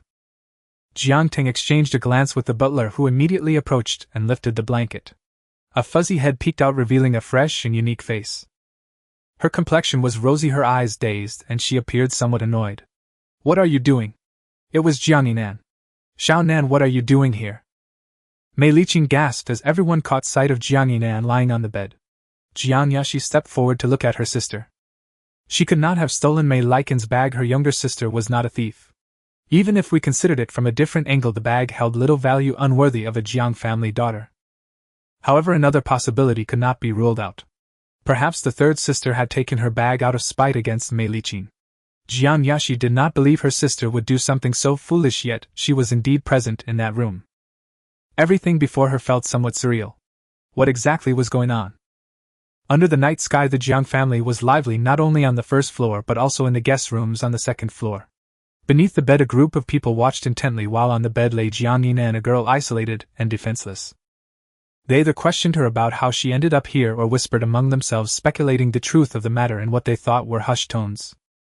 "I heard that Miss Jiang San isn't very fond of Miss Mei and has always opposed her entering the family. Indeed, I just saw it. Jiang Yinan was the only one who did not toast to Miss Mei. When she passed by, her chin was raised even higher than when she was dancing. Perhaps she deliberately took something from Miss Mei, and now she can't leave in time, so she can only lie in bed and make excuses." Jiang Yashi turned around and shot a warning glance at the people behind her, signaling them to tread carefully. Although they closed their mouths, they still communicated with their eyes. Some stared at Jiang Yinan with either malicious intent or sympathetic, gloating expressions.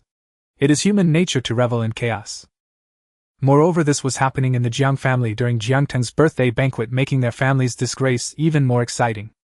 The middle-aged man, who originally appeared cultured and refined, could not help but turn cold, asking his daughter in a deep voice, "What are you doing here? Why her of all people?" His own daughter appearing here as a suspect. He was aware of the little girl's opinions but did not take them to heart. Jiang Teng felt that she was still young and did not understand his good intentions, nor did she comprehend that maintaining the vast family business depended on more than just feelings for a deceased person. Could they support all three sisters on that? However, he never expected that his youngest daughter could potentially engage in such disgraceful behavior today. This made Jiang Teng, who valued his reputation, even angrier. The oppressive aura from her father was palpable, weighing down on her like a mountain, making it hard for her to breathe. Having grown up under the dominance of paternal authority, no matter how many years passed, a hint of fear would inevitably arise. It is human instinct. Jiang Yinan, hiding her hand beneath the blanket, couldn't help but clench it, trying to dispel her inner tension. She smiled softly, blooming like a flower. "I drank too much. Is it wrong to lie here for a while? Isn't this my own home? Can I not lie down?" Jiang Yinan raised her eyes to meet her father's gaze, showing no signs of fear. The atmosphere immediately became tense, as if a quarrel could erupt at any moment between father and daughter. Jiang Yashi tugged at Jiang Teng's sleeve, hinting that he should not treat his younger sister this way. She then turned to explain to Jiang Yinan. "That's not what I meant, sister. Aunt Mai's handbag was originally in this room, but the maid said she couldn't find it, so we came up to help look for it." As she spoke, she winked at her younger sister, urging her to cooperate and not be stubborn. Jiang Yinan raised her eyebrows and scoffed. "Then why asked me? Just look for it. Am I supposed to be a thief?" "Sorry to disturb your rest, Xiao Nan." Mei Liqin spoke in a very gentle tone, her demeanor graceful and unassuming. "Has anyone else entered the room? The bag contains important items for Aunt. It cannot be lost." Mei Liqin smiled at Jiang Yinan, appearing very amiable, not at all like someone who had just lost something. Jiang Yinan shook her head, indicating that no one had been there. "I've been here alone the whole time." "I see." Mei Liqin nodded slowly, but her gaze fell on the bed. Since the crowd entered, Jiang Yinan had been lying still, grasping the blanket tightly, covering her entire body. It was as if she were hiding something. Moreover, the bulge of the blanket did not seem like it was caused by just her. Mei Liqin's gaze shifted back to Jiang Teng, shaking her head at him as if to cover for her. Then let's leave for now and not disturb Xiao Nan's rest. After spending so long with Mei Liqing, Jiang Teng had long since understood the meaning behind her eyes. However, with the USB drive missing, Jiang Ting was even more anxious than she was, as it was related to the affairs of the Jiang family, and absolutely could not fall into the hands of others. When the outsiders had already left the room, only 3 or 4 people remained. Jiang Teng unexpectedly stood still, pointing at Jiang Yinan, ordering her to get out of bed. Come down. Jiang Yinan's expression stiffened, and her face instantly became much less pleasant. Dad, I'm still drunk. This implied that she wanted to sleep a bit longer, and requested not to be disturbed. Unfortunately, Jiang Ting did not listen to her, and coldly commanded, Are you planning to let your second sister help you down? Jiang Yashi hurried forward to mediate, trying to signal Jiang Yinan. Come down quickly, don't upset father. What kind of look is that? Do you suspect me of stealing? Jiang Yinan was almost laughing in anger.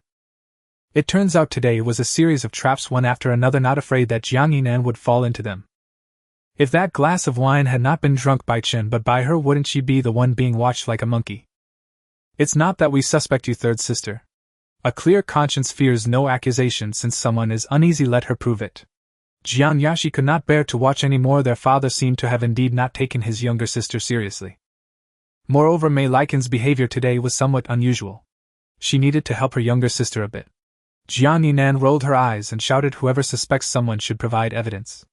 I'm the victim, why should I prove my innocence? Let's go, Jiang Zhong. Mei Liqing tugged at her lips, appearing to want to smooth things over. Jiang Teng, already irritated now, looked even colder. He said in a cold voice, As the third miss of the Jiang family, how can you lie here without appearing? This change in tone made it somewhat easier to listen to, and could be seen as Jiang Teng lowering his stance to Jiang Yinan. Fine, I'll get up. I'll leave now. Jiang Yinan snorted coldly, swiftly tossing aside the blanket, and stepping out of bed, slipping on her little heels and striding towards the door. The gazes of the remaining few also fell on the bed. There was nothing at all aside from a cushion. It was completely clean. Mei Liqing's expression twisted for a moment, her fingers pressed against her clothes, creating a hole. Where is he? Didn't they say both were implicated? Why was it so calm? She had thought he was hiding under the bed, but there was nothing here at all. Unless that man jumped down from the second floor. Thinking this, she lifted her head, intending to verify at the window. Just then a delighted voice rang out. Miss Mai's handbag has been found. It's in the next room. Jiang Yashi laughed heartily, her eyes filled with a hint of mockery. These maids and male attendants have such poor memories, they even forgot the room. They should be dismissed immediately. On the surface it was about the servants, but in reality it was a derision of her, a clown's mischief. Originally thought to be clever, who would have thought that before even entering they had already reached out to third sister? Yes, she needed to reconsider this person's value. Marrying a fool brings a lot of troubles as well. Mei Liqing was furious, but could not vent it, only gritting her teeth in agreement. Hey, yes. Damn it, they failed to steal the chicken but lost the rice. Su Qingxue unconsciously let out a breath of relief, grateful that she hadn't seen Chen's figure. Fortunately, he wasn't here.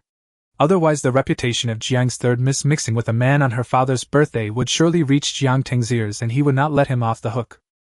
Businessmen also care about their reputation, not to mention a family as prominent as the Jiang family. Even if it wasn't Chen, any other man would bring devastating consequences to Jiang Yinan. That tragic outcome, just ask her eldest sister Jiang Yanbei, who has not returned home even once since leaving 2 years ago. The outside world might not know, but the insiders were all too clear. Where exactly was Chen? Achio! Chindu sneezed harshly by the lake in the Jiang family estate. Initially he thought it was due to the cold water causing him to catch a chill, and he wanted to stand up. However, just as he took 2 steps with his upper body leaving the water's surface, that burning sensation surged back, almost as punctual as a girl's monthly cycle. Damn it! Chindu cursed, and feeling helpless could only move back again, even walking 2 steps deeper, taking a deep breath to immerse his entire body. Water surged from all directions, finally clearing his mind. Indeed, he had just jumped from the 2nd floor, but fortunately he was agile enough not to twist his ankle. However, that life-threatening desire nearly consumed him. So without hesitation he ran to this lake to cool down. He wondered if Jiang Yinan had resolved her issues and hoped she wouldn't face any difficulties. She seemed quite intelligent, but he was unsure if she would make a mistake regarding her own matters. Chindu! Where are you? The girl's voice came from across the lake, and Chindu thought it was just his imagination until she called out twice more, confirming it. Chindu emerged from the water, revealing his head, and saw Jiang Yinan standing on the shore in a white dress. She looked anxious, her gaze urgently searching for him on the water's surface. But because Chindu was afraid of being seen, he deliberately chose a shadowy spot where it was dark so she couldn't see him. I'm here.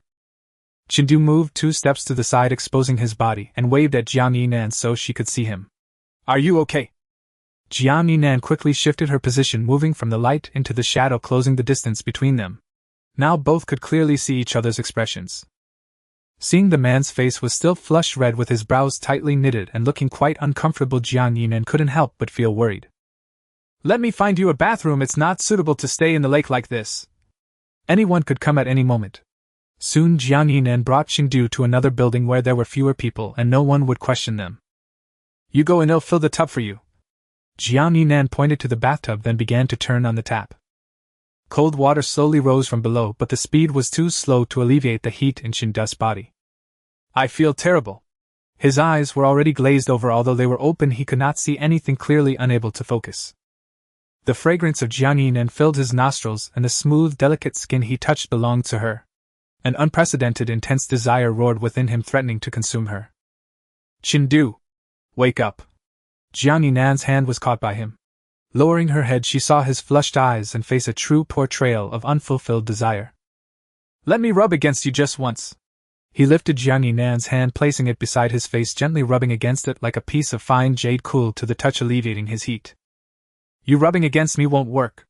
The burning temperature radiating from his face and hands made her feel as if she might catch it too.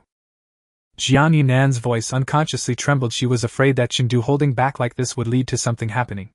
Why don't you try to take care of it yourself?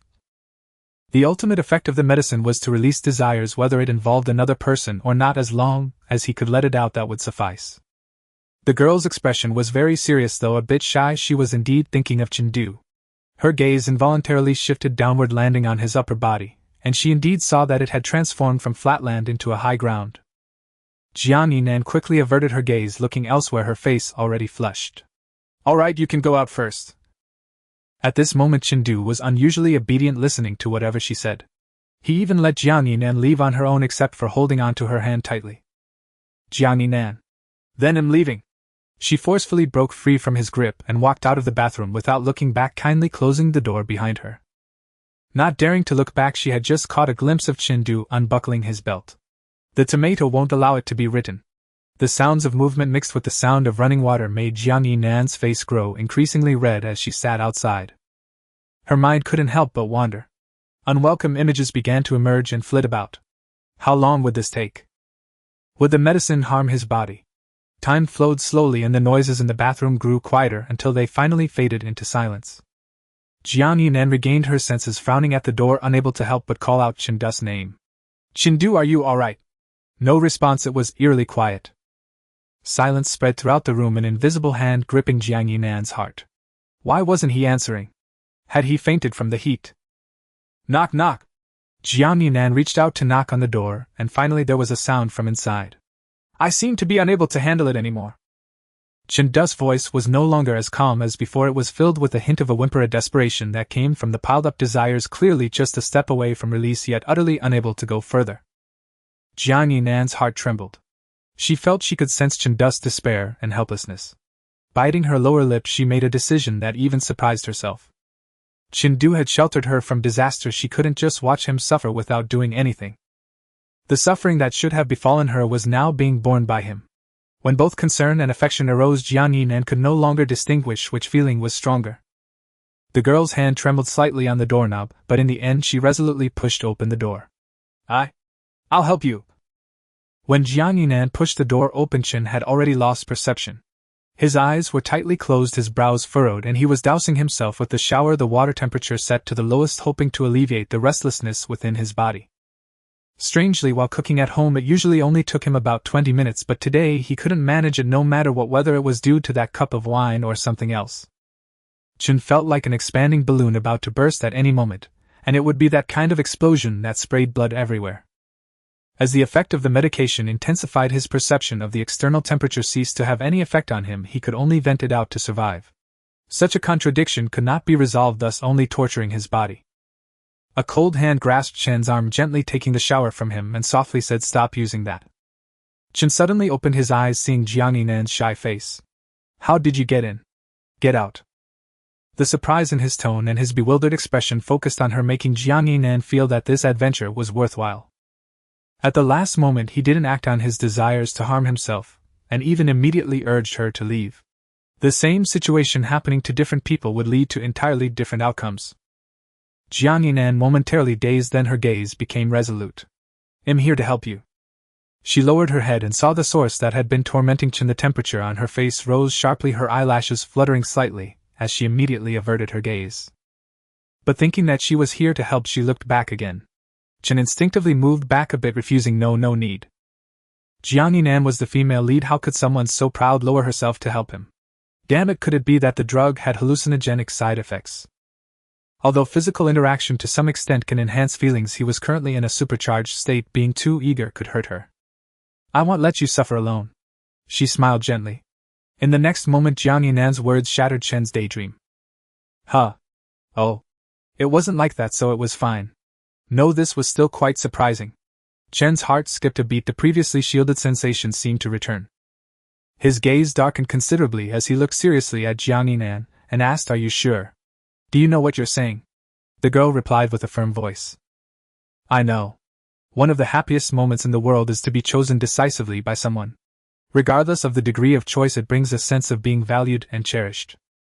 Chen finally felt that he was not just targeting a paper doll. In a daze, he lifted his head and glanced at the progress bar above Jiang Yinan's head. Only then did he realize that her affection level had risen to 80. No wonder she was willing to go to such lengths. Even very good friends shouldn't want to see each other explode. What can I do to help you? Jiang Yinan's straightforwardness surprised Chen. She sat by the edge of the bathtub looking serious and eager to learn, innocent yet naive, a hint of purity amidst desire, the best catalyst. I'll teach you how to cook. Let's start like this. Chen grasped her hand earnestly, imparting knowledge like a good teacher. Why does it feel different? Chen, are you done? Why do we still need to cook? Unaware of how much time had passed, Jiang Yinan felt a bit fatigued while Chen was still very excited. Luckily, his phone next to him rang. Jiang Yinan seemed to wake from a dream. She quickly blinked and turned to Chen. Your phone. Let's take the call to give her a moment to rest. Chen grunted reluctantly from his throat. Don't worry about it. The man looked satisfied, but there was still a hint of discomfort in his expression. Chen still wanted to continue, which made Jiang Yinan unable to help but let out a soft ah, pleading with him. Please take the call first. Saying this, she handed him the phone beside the bathtub. Chen opened his eyes, glanced at his phone, and reluctantly took it. He didn't even look at the caller ID and just answered directly. Hello? Who is it? The man's hoarse and lazy voice coming through the phone revealed an alluring charm beyond the usual. Hello, senior, it's me, meow meow. The girl's delicate voice echoed in the bathroom, causing Jiang Yinan to slightly turn her body. She had no intention of listening to someone else's phone call. But since Chen had put it on speaker, she had to listen. A couple of days ago I found a set of keys in the cafeteria. I don't know if they belong to you. Because I've had a lot going on these past couple of days, I only just got around to asking now. I hope it hasn't delayed anything for you. Yu Meow Meow spoke gently and politely, her communication skills so adept that it was impossible to dislike her. One might even feel that she was too understanding. Clearly, having done a good deed, she still apologized first. Chen raised an eyebrow, finally managing to pull a thread of clarity from his muddled mind to deal with Yu Meow Meow. It turned out that the key to Xia Whitang's apartment had been picked up by her. No matter how you look at it, it's better than not finding it at all. He cleared his throat and thanked Yu Meow Meow on the other end. It's fine you found the keys, I should thank you. The other end, Yu Meow Meow chuckled and teased, if you really want to thank me, then you should offer yourself in return. The girl's voice echoed in the bathroom, filling Jiang Yinan's ears. She gently narrowed her eyes, suddenly recalling the scene she had seen that day at their school. Chen was talking and laughing with that girl, looking like a perfect match. Her previously resting hand lifted again. Jiang Yinan smiled slightly. Chen had been seriously talking to Yu Meow Meow, but due to the change in perception, he suddenly let out a muffled groan. Immediately, Yu Meow Meow's worried voice came through the phone. Senior. What's wrong? Are you okay? Cold sweat broke out on Chen's forehead. He raised his hand to stop Jiang Yinan and quickly hung up the phone. It's nothing, I'm a bit busy here, let's find another day to get the keys. On the other end, Yu Meow Meow only heard a busy tone. She took off her headphones, replaying the voice she had just heard in her mind. It seemed to carry a mixture of pleasure and pain, even his breathing was hurried. Could it be that Chen was doing that kind of thing? In the haze between dreams and reality, the absurd time passed in an instant. The water in the bathtub had alternated between cold and warm, with steam continually shrouding it, blurring the vision of anyone inside. Something seemed to have changed, yet it also felt as if nothing had. Chen could not describe his current feelings, only sensing a profound joy that surged from his body to his heart, akin to the dopamine rush after running 5 kilometers. When he emerged from the bathroom, it was already 9:30, nearing 10. Jiangnan went to the butler to help find a suit and shirt for Chen. "You should wear this. The size might be slightly small, but it seems there's nothing more suitable for you." Chen appeared slender, yet his body was filled with muscle, and once he took off his clothes it became quite evident. This was something Jiangnan had only learned today. Chen nodded, finishing his shower and stepping out of the bathroom only after getting dressed. "I'll return this outfit to you next time," Chen began to say, but swallowed the words back. He caught sight of Jiangnan half reclining on the sofa, eyes closed, breathing evenly, seemingly asleep. Chen guessed that she must be too tired, and the alcohol made her even more drowsy. "She can still fall asleep, huh?" He raised an eyebrow, thinking to himself, it seems she really did put in a lot of effort earlier. Without Jiangnan's assistance, he couldn't have recovered this quickly.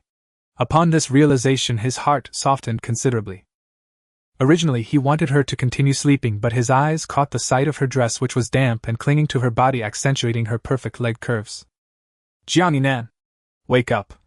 Chen gently shook her shoulder, calling her name. Sleeping in wet clothes would lead to getting cold. Have you finished your shower?" The girl opened her eyes in a daze and instinctively asked Chen, her mind still lingering on the moment when he had just said he was going to take a shower. "I'm done. I'll return this outfit to you next time." Chen smiled slightly, his eyes filled with her reflection. Jiangnan's eyelashes fluttered lightly as she remembered the passionate scene from earlier, quickly averting her gaze and stuttering her words. No need." Embarrassment and shame surged like two little figures colliding in her mind. What to do? She couldn't face Chen anymore. Her shy demeanor seemed to be infectious to Chen. The two sat on the sofa in the room, silent and unable to meet each other's gaze.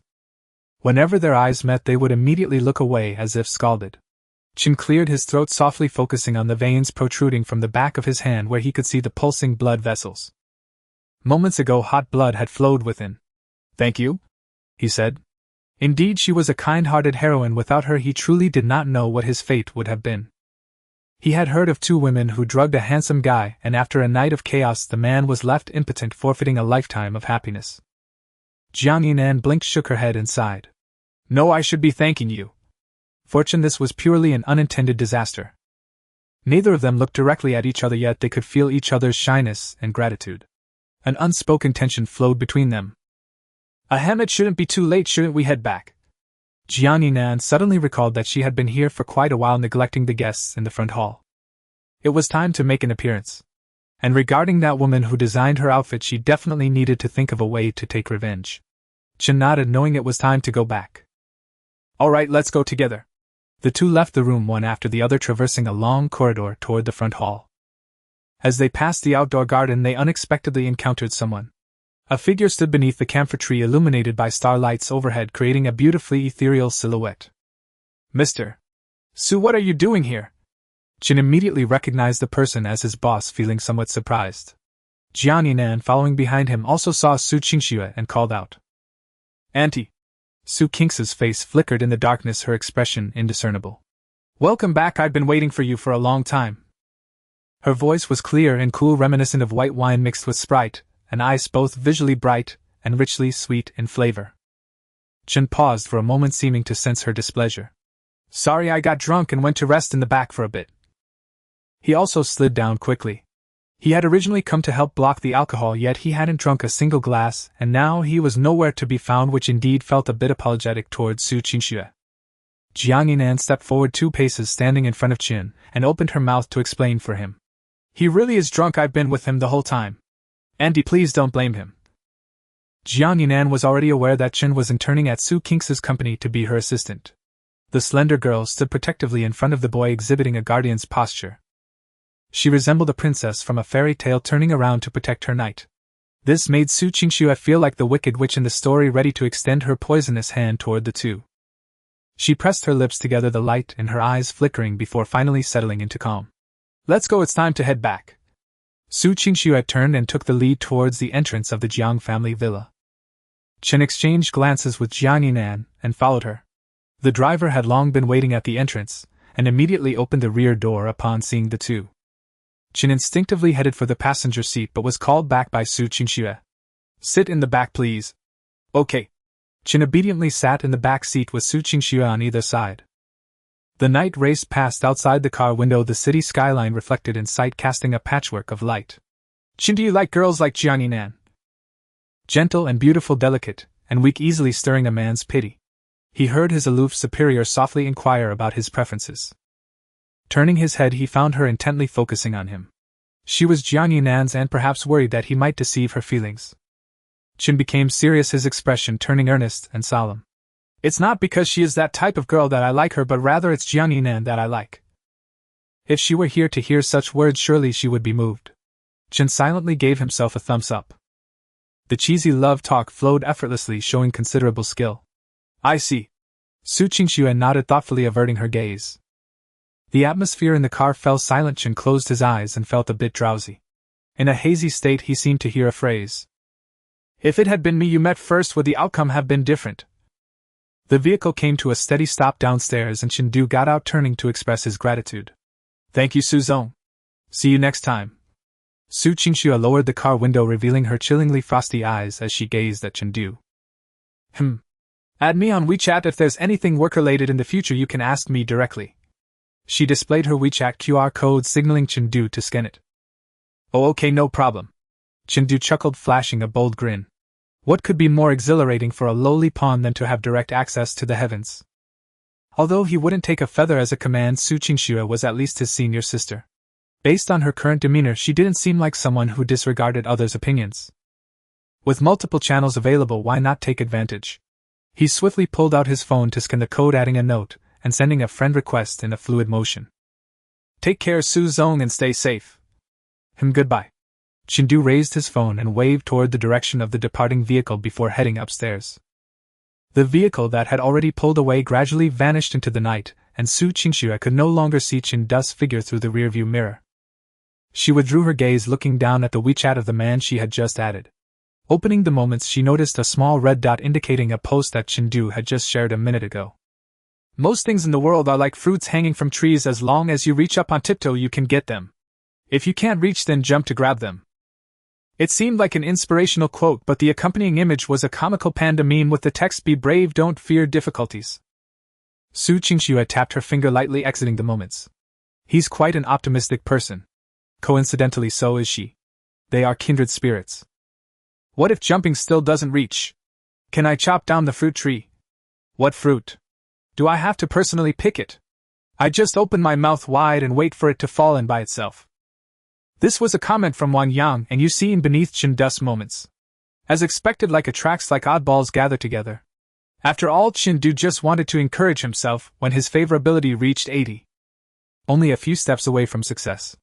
Any incremental victory is worth commemorating. As he walked laughing and replying to the two guys, he failed to notice someone sitting by the flower bed ahead and nearly bumped into them until the person teased him. "You look so happy while walking, it seems you had a great time tonight." The enchanting voice like a feather gently fell onto the surface of the heart, stirring up alluring ripples. Chengdu stopped, looking up to see Xia Weikang just 2 steps away from him. "Not bad, what are you doing here?" Chengdu had just checked the time, it was already 11 o'clock. Given this woman's usual habits, she should be out at this hour. After staying at her house for a few days, Chengdu had figured out Xia Weitang's routine. She was very disciplined during weekdays, going to bed early and rising early, comparable to the elderly people downstairs dancing in the square. But on rest days she disappeared without a trace, only she knew what time she returned. "I'm tired today and want to go back and sleep early." Xia Weitang's voice sounded a bit hoarse, like the aftermath of a forceful scream leaving behind a trace of damage. Only then did Chengdu notice her expression seemed somewhat haggard and her complexion was not good, as if she had encountered difficulties. "Are you okay?" Chengdu asked. After all, she was currently his source of income and landlord, it was humane to ask. Xia Weitang shook her head, clearly reluctant to speak. "It's nothing, just a bit tired. Chengdu, can you help me up?" Standing under the streetlight, the bright light shone on her glossy black curls as if draping her in a layer of radiance, making her appear exceptionally pure. However, due to her stunningly beautiful face, it felt somewhat out of place. like a seductive fairy who came out at night pretending to be innocent and ignorant but secretly lurking to devour a scholar's heart. Huh! Don't you have legs of your own? Why do you need me to help? Chindu felt sympathy and regret for ordinary girls. It was like seeing a delicate flower in the garden bent by the rain, unable to resist helping it. But with Xia Weitang he felt a bit wary. After all, he had been fooled once, so Xia Weitang was considered a bad woman in his eyes.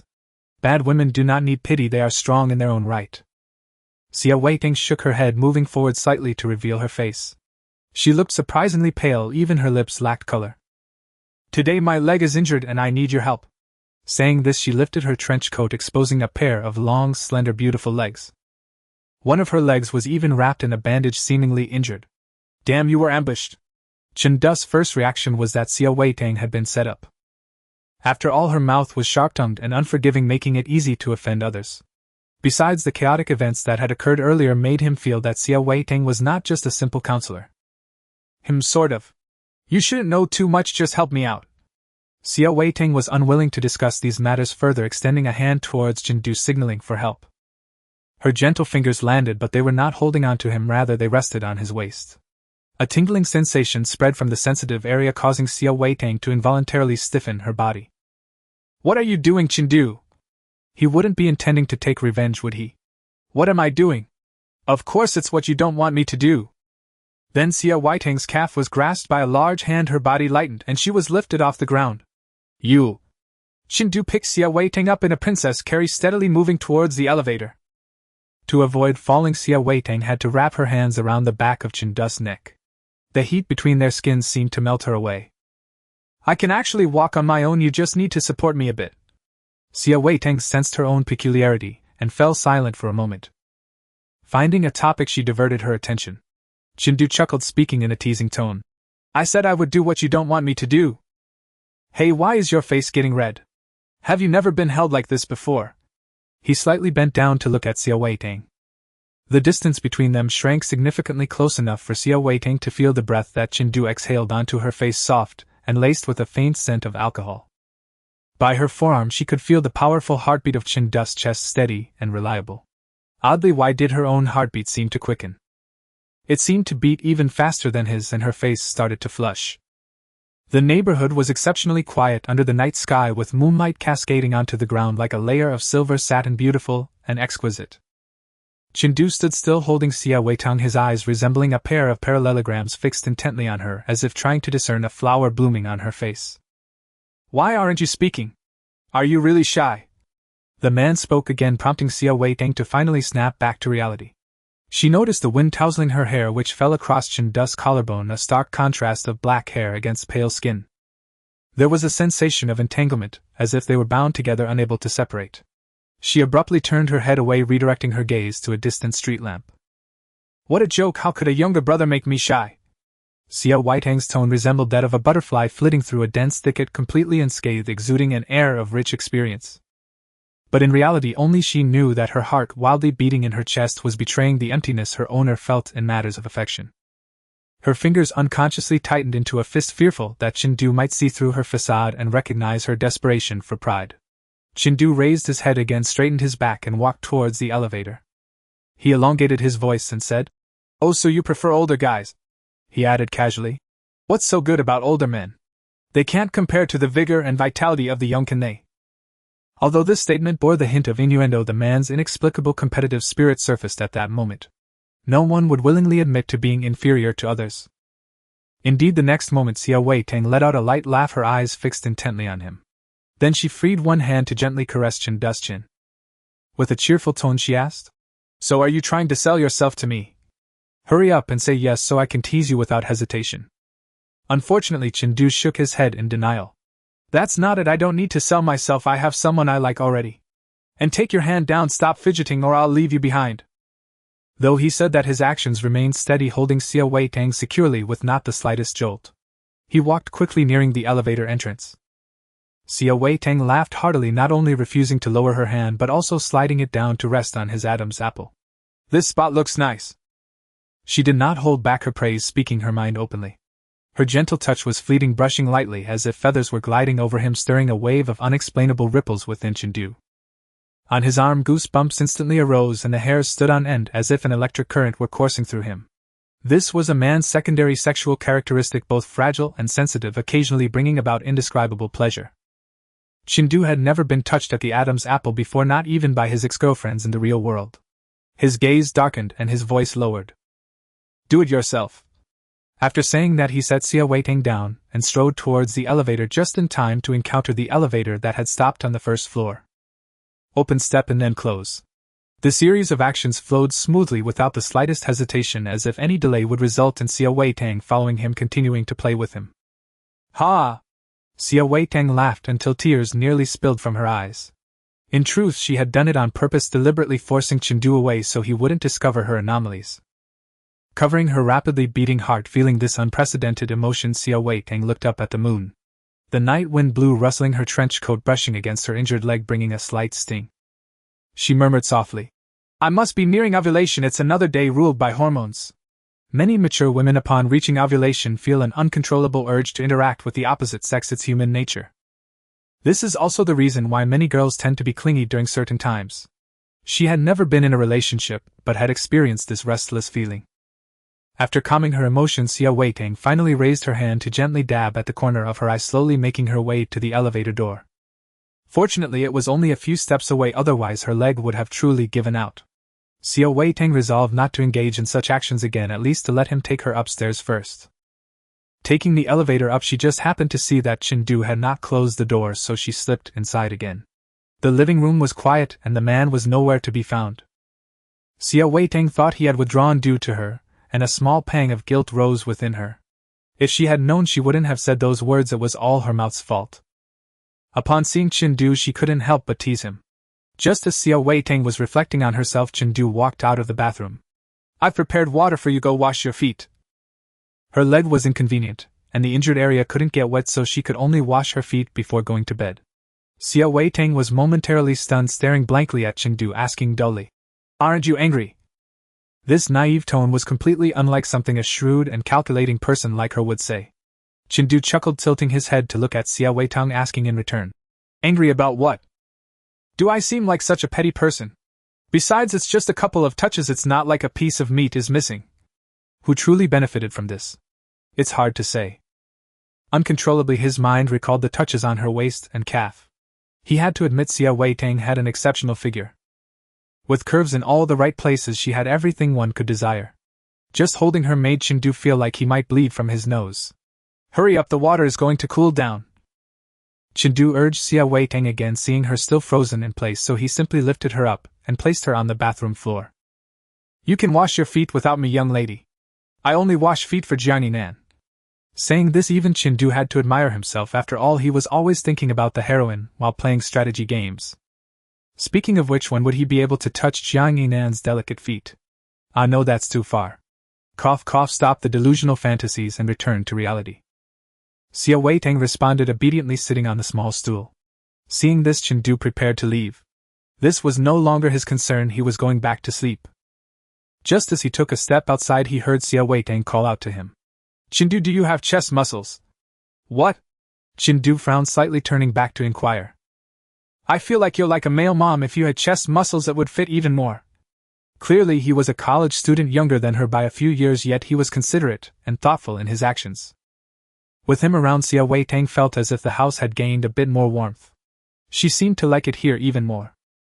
Regarding the remarks by Xia Weitang that Chindu resembles a male mother, his response was a scoff. I don't wear an apron or have a hobby of cooking for others. If I were to cook for someone, it would be for Jiang Nan, she is the female lead. Saying this, he left the bathroom, leaving Xia Weitang sitting inside, lost in thought. A phone call came in, and upon answering, he realized it was his partner. Hello? Sister Wei, how are you? I heard you were injured while protecting that person. Xia Weitang glanced at Chindu behind her, seeing him entering the room with a cup of water, and then she quietly replied, I'm fine, just a minor injury, no need to worry. That's good to hear, you really scared me. Little Tang is already in trouble, you mustn't have anything happen to you. The woman's voice on the other end was chatty, reminiscent of a mother, filled with concern, which warmed Xia Weitang's heart. Don't worry, I have already gained her trust, and I will complete the task and return soon. That's great, I'll wait for your return. After hanging up, the bathroom fell silent once again. Xia Weiting looked at the bandage on her leg, lost in memories. Tonight she was supposed to meet with the target person for a walk by the river, but they were discovered by someone who had been watching her. She couldn't reveal her identity, so she could only protect the target and leave in a hurry. Fortunately, the official personnel arrived in time, which averted a disaster. By shielding her, she inadvertently increased the target person's favorability. Previously reluctant to reveal the whereabouts of the real USB drive, she was now starting to loosen up. Although she still hadn't disclosed its location, there were vague signs of her willingness to speak. Xia Weiting fiddled with the wheat ear charm hanging from her phone case, questioning herself in her heart, when will these bloody days come to an end? Under the same roof, everyone has different troubles. Lying on the bed contemplating life, Chen couldn't help but touch his chest and murmured, "Wouldn't having a muscular chest be more attractive to girls? Wait, if I send Jiangyinan a picture of my chest, I might get blocked, right? Sending such photos before reaching the flirtation stage of an 85 favorability rating is no different from harassment. Damn it, it's all Xia Weiting's fault for making him overthink."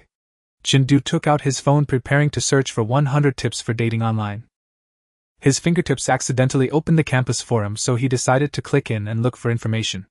As he scrolled down, he suddenly saw a thread asking for dating advice and was instantly intrigued.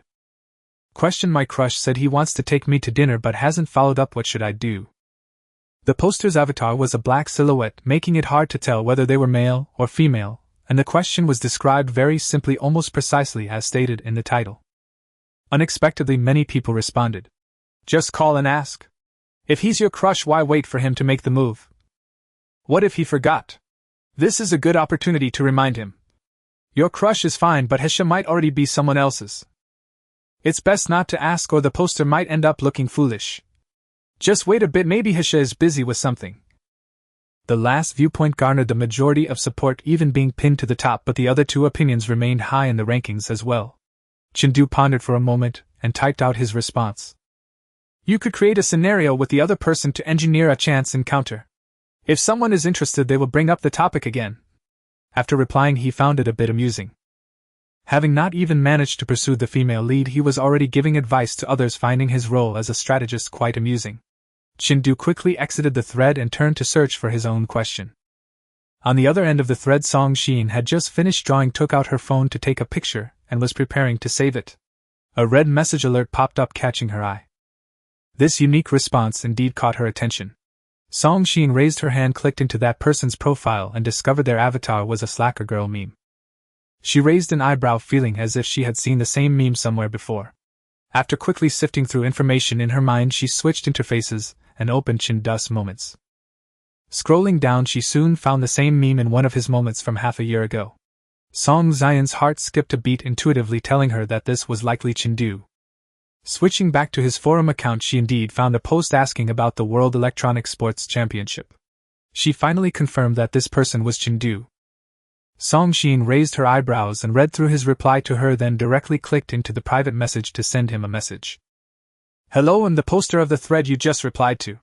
I wanted to ask if you have any tips for engineering a chance encounter. Chen quickly received the message and was glad to play the role of a helpful citizen. He immediately replied, It's simple, just create an opportunity for both of you to appear in the same space within your mutual circles and that should work. Song Xian's gray eyes brightened as if the world had regained its color. She gently smiled, continuing to reply to Chen. You're amazing. Can we follow each other? Can I ask you questions in the future? My crush is quite popular and I'm afraid I won't be able to handle it alone. Song Xin couldn't help but think of Jiangyinan, whom she had met twice. That girl seemed like a proud swan, indifferent to everyone. But in reality her gaze had always followed Chen, and her expression changed because of his words. She hid it deeply and Chen was unaware, nor was she. Then there was her younger sister Song Shila, who had been nagging in her ear these days. Sister, I think Chen is quite interesting, why do you want me to stay away from him? Like stars hanging above, everyone illuminated by them can't help but look up, even wanting to reach out and pluck them. Chen replied with a meme, making an okay gesture. Of course, although I'm not that great, I can definitely offer some suggestions. Song Xin unknowingly let out a sigh of relief, replying with a thank you. She followed Chen and he quickly followed her back. Song Xin opened WeChat and began messaging her mentor. Teacher, haven't you had a meal with Teacher Li in a long time? Teacher Li is Chen's advisor, and whenever she is around she would always bring Chen along. She smiled slightly, thinking to herself, this is the method you taught me. If Chengdu knew the whole story, he would surely exclaim, oh no, I have strategized my own pursuit. The next day Chengdu was awakened by a call from his instructor. The elderly lady rose early with a spirit full of vigor, her voice booming when she called Chengdu. Hello? Chengdu, are you free on Tuesday night? Let's go have dinner with Instructor Liu and the others. Chengdu, still half asleep, responded casually. Sure, I'm available. In the past, the instructor liked to take students who participated in competitions out to dinner, both to promote communication and to gather information. After receiving an affirmative answer, Instructor Li urged Chengdu to check on the progress of the younger students' competition. I went to check their circuits yesterday. There shouldn't be any major issues now, but you need to keep an eye on the printed circuit boards as I will be on a business trip. Alright, I'll take a look. Chengdu hung up the phone, took a brief nap in bed, then suddenly remembered the call from Yu Miao Miao the day before. Right, the key is still with her, I need to go get it back. With that thought, Chengdu quickly got up, washed up, and changed clothes to prepare for heading to the academy. Glancing into Xia Weitang's room, he noticed the door was half open. Surprisingly, she hadn't gone out, and was still at home.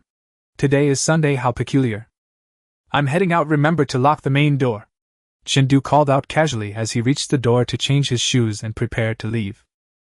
Xia Weitang responded with a soft murmur, her voice barely audible, and he couldn't quite catch what she said, probably still not fully awake. Chengdu closed the door and waited for the elevator while messaging Yu Miao Miao. He asked her where she was, and after receiving a precise reply that she was at the academy, he hurriedly took the subway to school. It had been several days since he last came, and he felt a bit of unfamiliarity. Since there were no classes on Sunday, the experimental building was quite deserted, with only a few younger students carrying books as they exited the study room. As soon as Chengdu stepped into the training room, he heard a loud bang accompanied by a plume of white smoke, as if a circuit board had exploded. Ah! It exploded! What the heck? Why did you set the voltage so high? But the parameters say it should be that high. Damn, my hand almost got blown off. Chengdu, positioned right by the circuit breaker, swiftly turned off the air switch and quickly walked over to inspect the crime scene. What happened? Senior, you're here. We were just debugging the circuit board and accidentally. Upon seeing Chengdu, the two younger students shrank back like mice spotting a cat, looking terribly frightened. It would have been fine normally, but now, having just blown up a circuit board, they felt particularly guilty. Woe is me, the senior must think they are useless. Even a toddler could guess that as seasoned students, making such a basic mistake would earn their disdain. Both of them braced themselves for a reprimand, but Chengdu did not scold them. Let me see where the problem lies. Chengdu unplugged the power cord and picked up the PCB board with the two blown capacitors to assess the situation. Troubleshooting is usually the hardest part, so don't be disheartened. Hand me the multimeter. As he explained the operation methods, he cautioned them. Blowing up here is still a minor issue. As long as it doesn't happen during the competition, we're fine. The two younger students nodded nervously like quails, keeping their heads down and watching attentively. Before long, footsteps approached from outside. It was Yu Miao Miao and another female student. They were carrying another circuit board sent over from the factory. Huh! What happened here? Yu Miao Miao sensed an unusual smell in the air, frowned slightly, and noticed the anomaly. The two younger students exchanged glances, each remaining silent. What could they say? Blowing up a circuit board was quite embarrassing. A strong sense of shame and a desire for progress tangled in their minds, but it was Chengdu who broke the silence first. There might be some issues with the power module's parameters.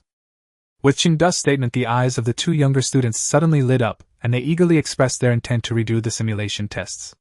Yu Miao Miao and the other female student, however, looked worried as they set their things down. It seems the standards for computer simulation tests still need to be raised. Chengdu shook his head and said, It might not just be a simulation issue, component discrepancies must also be taken into account. He took the circuit board, carefully disassembled it, and examined it with a serious expression. Yu Miao Miao stood beside him, studying it together. They spent 2 hours doing this. By the end, the eyes of the two younger students were sore and exhausted, and they still had not identified the issue. They leaned back in their chairs, sighing in defeat. Ah! This is too difficult. I can't figure it out. Help, where is the problem? Yu Miao Miao had already completed her part, and upon hearing this she frowned. How about I adjust the parameters? After all, they were a team. If one part wasn't done well, the competition couldn't be completed. Chengdu waved his hand and said loudly, No need, I've already adjusted it. He patted one of the younger students on the shoulder, sending him the data he had calibrated, and said in a deep voice, Try these nearby values. No, that's not right. Wait a second. It seems to work. Senior, you're amazing. The younger student finished testing, his eyes lighting up as if he had found hope anew. Incredible. Yu Miao Miao also looked up from her computer, casting a deep glance at Chen Du. She had known he was impressive, and today that impression deepened even more. If she were just 2 years older participating in the competition alongside him, she would probably see even more brilliance. Being his teammate would be such a fortunate thing. Yu Miao Miao was lost in thought, not noticing that Chen Du had already approached her. Junior, did you take my key? Oh. That key. Yu Miao Miao came back to her senses and saw the gentle gaze of Chen Du. Her heart skipped a beat. She blinked lightly and softly told him, I left it at home, can you come with me to get it? It's just nearby the school. I was afraid of dropping it, so I left it at home. Her explanation was so natural that Chen Du easily believed her. He glanced at the time and noticed it was almost noon. He had plans to sing with Wan Yang and the others in the afternoon. It was perfect to grab the key and then have a meal. Alright, let's go now. Yu Miao Miao softly agreed and followed Chen Du out of the training room. She watched the back of the man in front of her, her fingers curling in her pocket. Inside was a key with a rose keychain, Xia Weitang's key. Across from the school is an old residential area consisting of low-rise buildings no more than 6 stories high. The community is filled with phoenix trees, and at this time of year their leaves have turned yellow, forming a beautiful and tidy row. Elderly people sit downstairs leisurely strolling or playing chess, appearing quite content. Chen Du followed Yu Miao Miao inside, attracting the attention of many. An elderly lady raised her hand to greet Yu Miao Miao, offering her a bowl of kiwi fruit. Little, you come home, let's eat some fruit. Yu Miao Miao smiled sweetly, her voice lively as she responded. Yes, I'm just back to get something. I want to eat the fruit, Grandma, you enjoy it.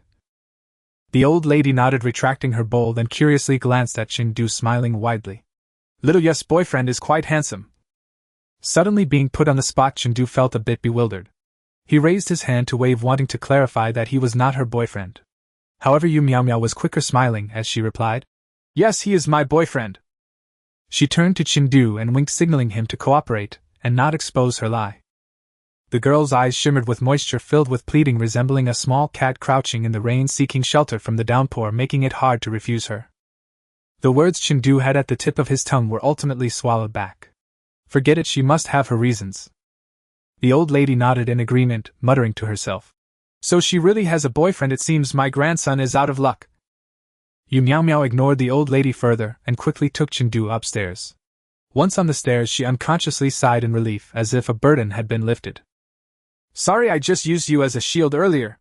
Yu Miao Miao waited for Chen Du to step onto the same stair, walking side by side as she explained. There are many elderly residents in this community, and occasionally their phones have little issues, so they asked me to help. Over time, I've become familiar with them. That old lady was one of them. She has wanted to introduce me to someone for a long time. No matter how I politely declined before, she insisted on introducing her grandson to me, so I simply told her I have a boyfriend. Yu Miao Miao explained the situation clearly in one breath, then paused, softly asking, Senior, you won't hold this against me, will you? Chen Du understood and waved his hand to indicate it was fine. It's okay, it's not real anyway. Besides, it was just for today, and he wouldn't suffer any loss in this community. Thank you, Senior. Yu Miao Miao flashed him a smile, revealing 2 cute canine teeth, sweet and heartwarming. She couldn't help but add in her heart, even though it's fake now, I will work hard to make it real. Which floor do you live on? Chen Du glanced around, noticing that there were quite a few residents here and the corridor was kept quite clean. 3rd floor, we're almost there. Yu Miao Miao quickened her pace, and after reaching the 3rd floor, she opened the door on the left. It might be a bit messy, Senior, don't mind it. Chen Du looked inside and found it spotless and tidy, completely contrary to her claim of messiness. The decor was also quite modern, not matching the exterior of the building at all. Are you a perfectionist? It was already so tidy, yet she still called it messy. Chen Du truly couldn't praise it. Compared to Xia Weitang's room, which could be considered a pigsty without a cleaning lady. Haha, not really. Yu Miao Miao let Chen Du enter, found him a pair of shoe covers, and went to the fridge to get drinks. What do you want to drink, Senior? Cola or Sprite? Chen Du thought it was unnecessary to go inside, since he noticed there seemed to be only girls' shoes at the entrance. Just plain water is fine. Do you live alone? He suddenly remembered that Yu Miao Miao seemed to come from a family in the catering industry, and her parents were always busy. Yu Miao Miao came out of the kitchen holding a bottle of mineral water, handing it to Chen Du. I live here alone. I don't really like the dormitory environment, so my parents bought this place for me to live separately. She softly explained her reason. Meow. A cat's meow came from the side, and Chindu turned to see a tabby cat by the wall looking majestic and incredibly cute. Is this your cat? Yu Meow Meow smiled and nodded, calling the cat over and giving it a good petting. Yes, its name is Shirzi and it just turned 1 year old. Meow. The cat stayed in her hands for 3 seconds, then pretended to scratch her before immediately escaping. A typical rebellious cat unwilling to be touched. Chindu recalled a classic line from a blogger: if you're going to own a cat, it should be a tabby. They're truly wonderful. Yu Meow Meow awkwardly smiled and got up to go to her room. Senior, wait a moment, I'm going to look for where I put the keys. Okay. Chindu sat on the sofa casually, pulling out his phone to reply to messages. Thud. The sound of something dropping caught his attention. Looking back, he saw the tabby cat had jumped onto the bookshelf and knocked a notebook down. Chindu put down his phone and stood up to pick up the notebook, but beside it he found a photo. It looked somewhat familiar. He picked up the photo to take a closer look. Wasn't this the picture from when he won an award last year? If he remembered correctly, it seemed to be a group photo, so how was he the only one in it? It looked like it had been cropped and enlarged, hence the pixelation. Why did Yu Meow Meow have this photo? Chindu was somewhat confused as he opened the notebook, preparing to tuck the photo back inside, but his gaze was involuntarily drawn to the words written on the page. March 20th, sunny. Today I officially met with Senior. It seems he doesn't remember me, which makes me a bit sad. But that's okay, being able to study together with Senior in the same lab is very happy. The handwriting in the notebook was elegant and fresh, each stroke reflecting Yu Meow Meow's character. In black and white it recorded the owner's heart-fluttering process bit by bit. Like lava slowly flowing in a silent volcano, hot and passionate. A pure heart is rare, just a glimpse could warm someone profoundly. Did she start to like him so early? Chindu had thought that Yu Meow Meow's affection was merely based on a temporary competition filter, and would fade away over time. Yet he never expected that the girl's heart fluttering was like the first peach blossom blooming at the foot of the mountain, with the arrival of spring much earlier than people imagined. Moreover, this notebook was so thick, filled with content that contained all her feelings for him. Chindu's heart trembled suddenly, feeling the notebook in his hands was as heavy as 1,000 pounds, impossible to lift. He was just a despicable game player with the task of conquering the heroine in this world to gain maximum favorability. How could he be worthy of Yu Meow Meow's sincere feelings? Not daring to look at the other contents, he hurriedly stuffed the photo back in, and placed the notebook back on the top of the bookshelf. Chindu looked up, meeting the gaze of the cat above, seeing his own reflection in the animal's round pupils. Disheveled and panicked, like a prey lost in the forest, unable to find the way home, yet afraid to grab the prominently visible bait. Found it! Just then Yu Meow Meow walked out of the room beaming. She held the set of keys beside her face, smiling as if basking in spring sunshine, making it hard to distinguish whether she or the flowers on the wall behind her was more beautiful. Chindu thought in a daze. Don't tempt me anymore, my self-control isn't that strong. The key was passed from Yu Meow Meow's hand to Chindu's. The weight resting in his palm pulled his mind back a little. Chindu smiled slightly, suppressing the panic from reading the diary, and said gratefully, "Thank you. It's a good thing you found it, otherwise I wouldn't know where to look for it." There was also a high probability that it wouldn't have been found. Yu Meow Meow tilted her head slightly, winked at him, and said, "Then shouldn't Senior Brother thank me?" "Of course. Do you have anything you want, or is there anything I can help you with? A drop of kindness should be repaid with a fountain." Chindu thought to himself that such a wonderful girl as Yu Meow Meow should be happy with anyone. The next second he heard her say, "Then Senior Brother, please help me taste the soup I made before I left this morning. It's my first time making it, so I don't know if it's good. If Senior Brother could give me some feedback, that would be great." As she spoke, Yu Meow Meow went to the kitchen and opened the lid of the pressure cooker. A rich aroma instantly spread throughout the room, rushing towards Chindu's nose and whetting his appetite. "Wow, it smells great. What did you make? Is it radish soup?" Chindu had bought 2 buns to eat by the roadside that morning, and now that it was almost noon he was already hungry. Yu Meow Meow, wearing rubber gloves, took out the pot and placed it on the dining table. Then she grabbed a spoon and bowl to start serving. "It's radish and pork rib soup. Senior Brother, come try it." Chindu initially wanted to politely decline. After all, he had only come over to get the key, and now he was eating at someone else's house, which felt quite embarrassing. He then heard Yu Meow Meow say somewhat disappointedly, "Does Senior Brother not like eating radish?" How could Chindu not like it? His stomach was already protesting. He hurried over softly, reassuring her. "No, we'll try it. He took the bowl of half-filled soup from her hand, took a shallow taste, and instantly felt the joy of flavor surging on his tongue. The fragrant pork ribs blended with the sweetness of the radish immediately captivated his taste buds. "How is it? Is it okay?" She smiled warmly, her eyes sparkling with expectation. Chen's expression relaxed considerably, and he couldn't help but give a thumbs up and praise. "It's delicious. No need for improvement. You're simply a genius." If this was indeed her first time cooking, Yumiyo's talent in the kitchen was truly astonishing. Chen considered himself not too picky, but he was not so indifferent about food either. For something to earn his heartfelt praise, it must be delicious. He recalled the cookies Yumiyo had made last time, which had also been very good. "I'm glad you like it, senior brother," she said, visibly happier, as she handed a pair of chopsticks to him.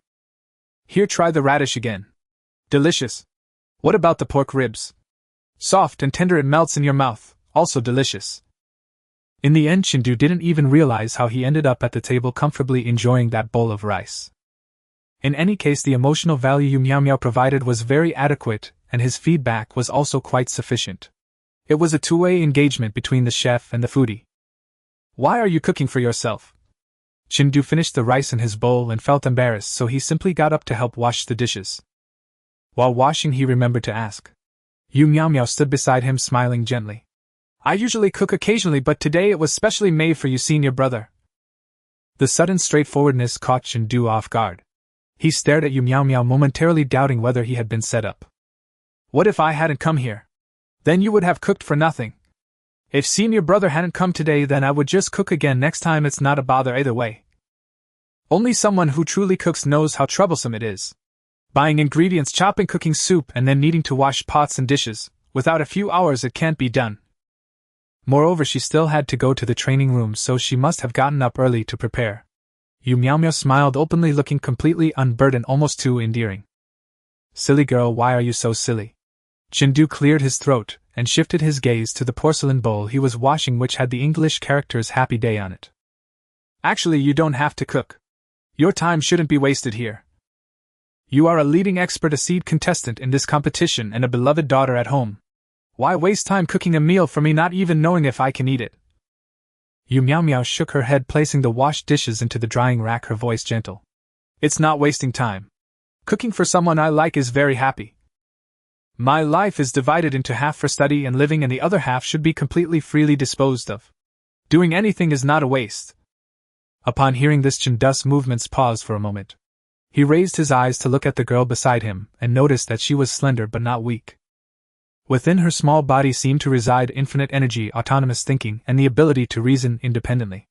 The sunlight illuminated her profile, casting a halo that made her both beautiful and resilient. "What? What do I have that you could possibly like?" Chen murmured to himself. He didn't quite understand why Yumiyo seemed to have no significant connection to him. Aside from the training room, they had hardly any private interaction. And aside from the training room, the only thing he had to offer was his face. With someone as beautiful as Yumiyo, there were certainly many suitors, including handsome guys.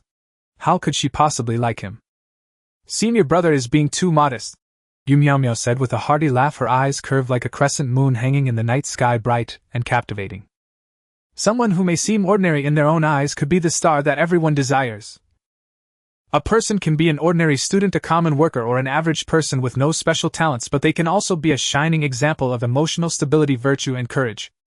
In short, a person does not lose the right to be loved due to the labels defined by the outside world. I love you simply because you are you." As Chen stepped out of Yumiyo's house, he held a bag of treats in his hand. These were the snowflake pastries she had made herself, suggesting that he take them home to try and even share with friends. Chen tasted one himself and immediately declared that he would never share them with his sons. Such a delightful treat they did not deserve. Yumiyo laughed at his antics, holding her cat while waving goodbye to Chen, inviting him to come again. "Anyway, since you already know the address, it should be easy for you next time, right?" The girl's eyes sparkled like two black grapes, filled with anticipation for him. Chen was taken aback by her enthusiastic straightforwardness, too shy to promise there would be a next time. He merely waved his arms, saying, "We'll talk about it next time," and hurriedly went downstairs.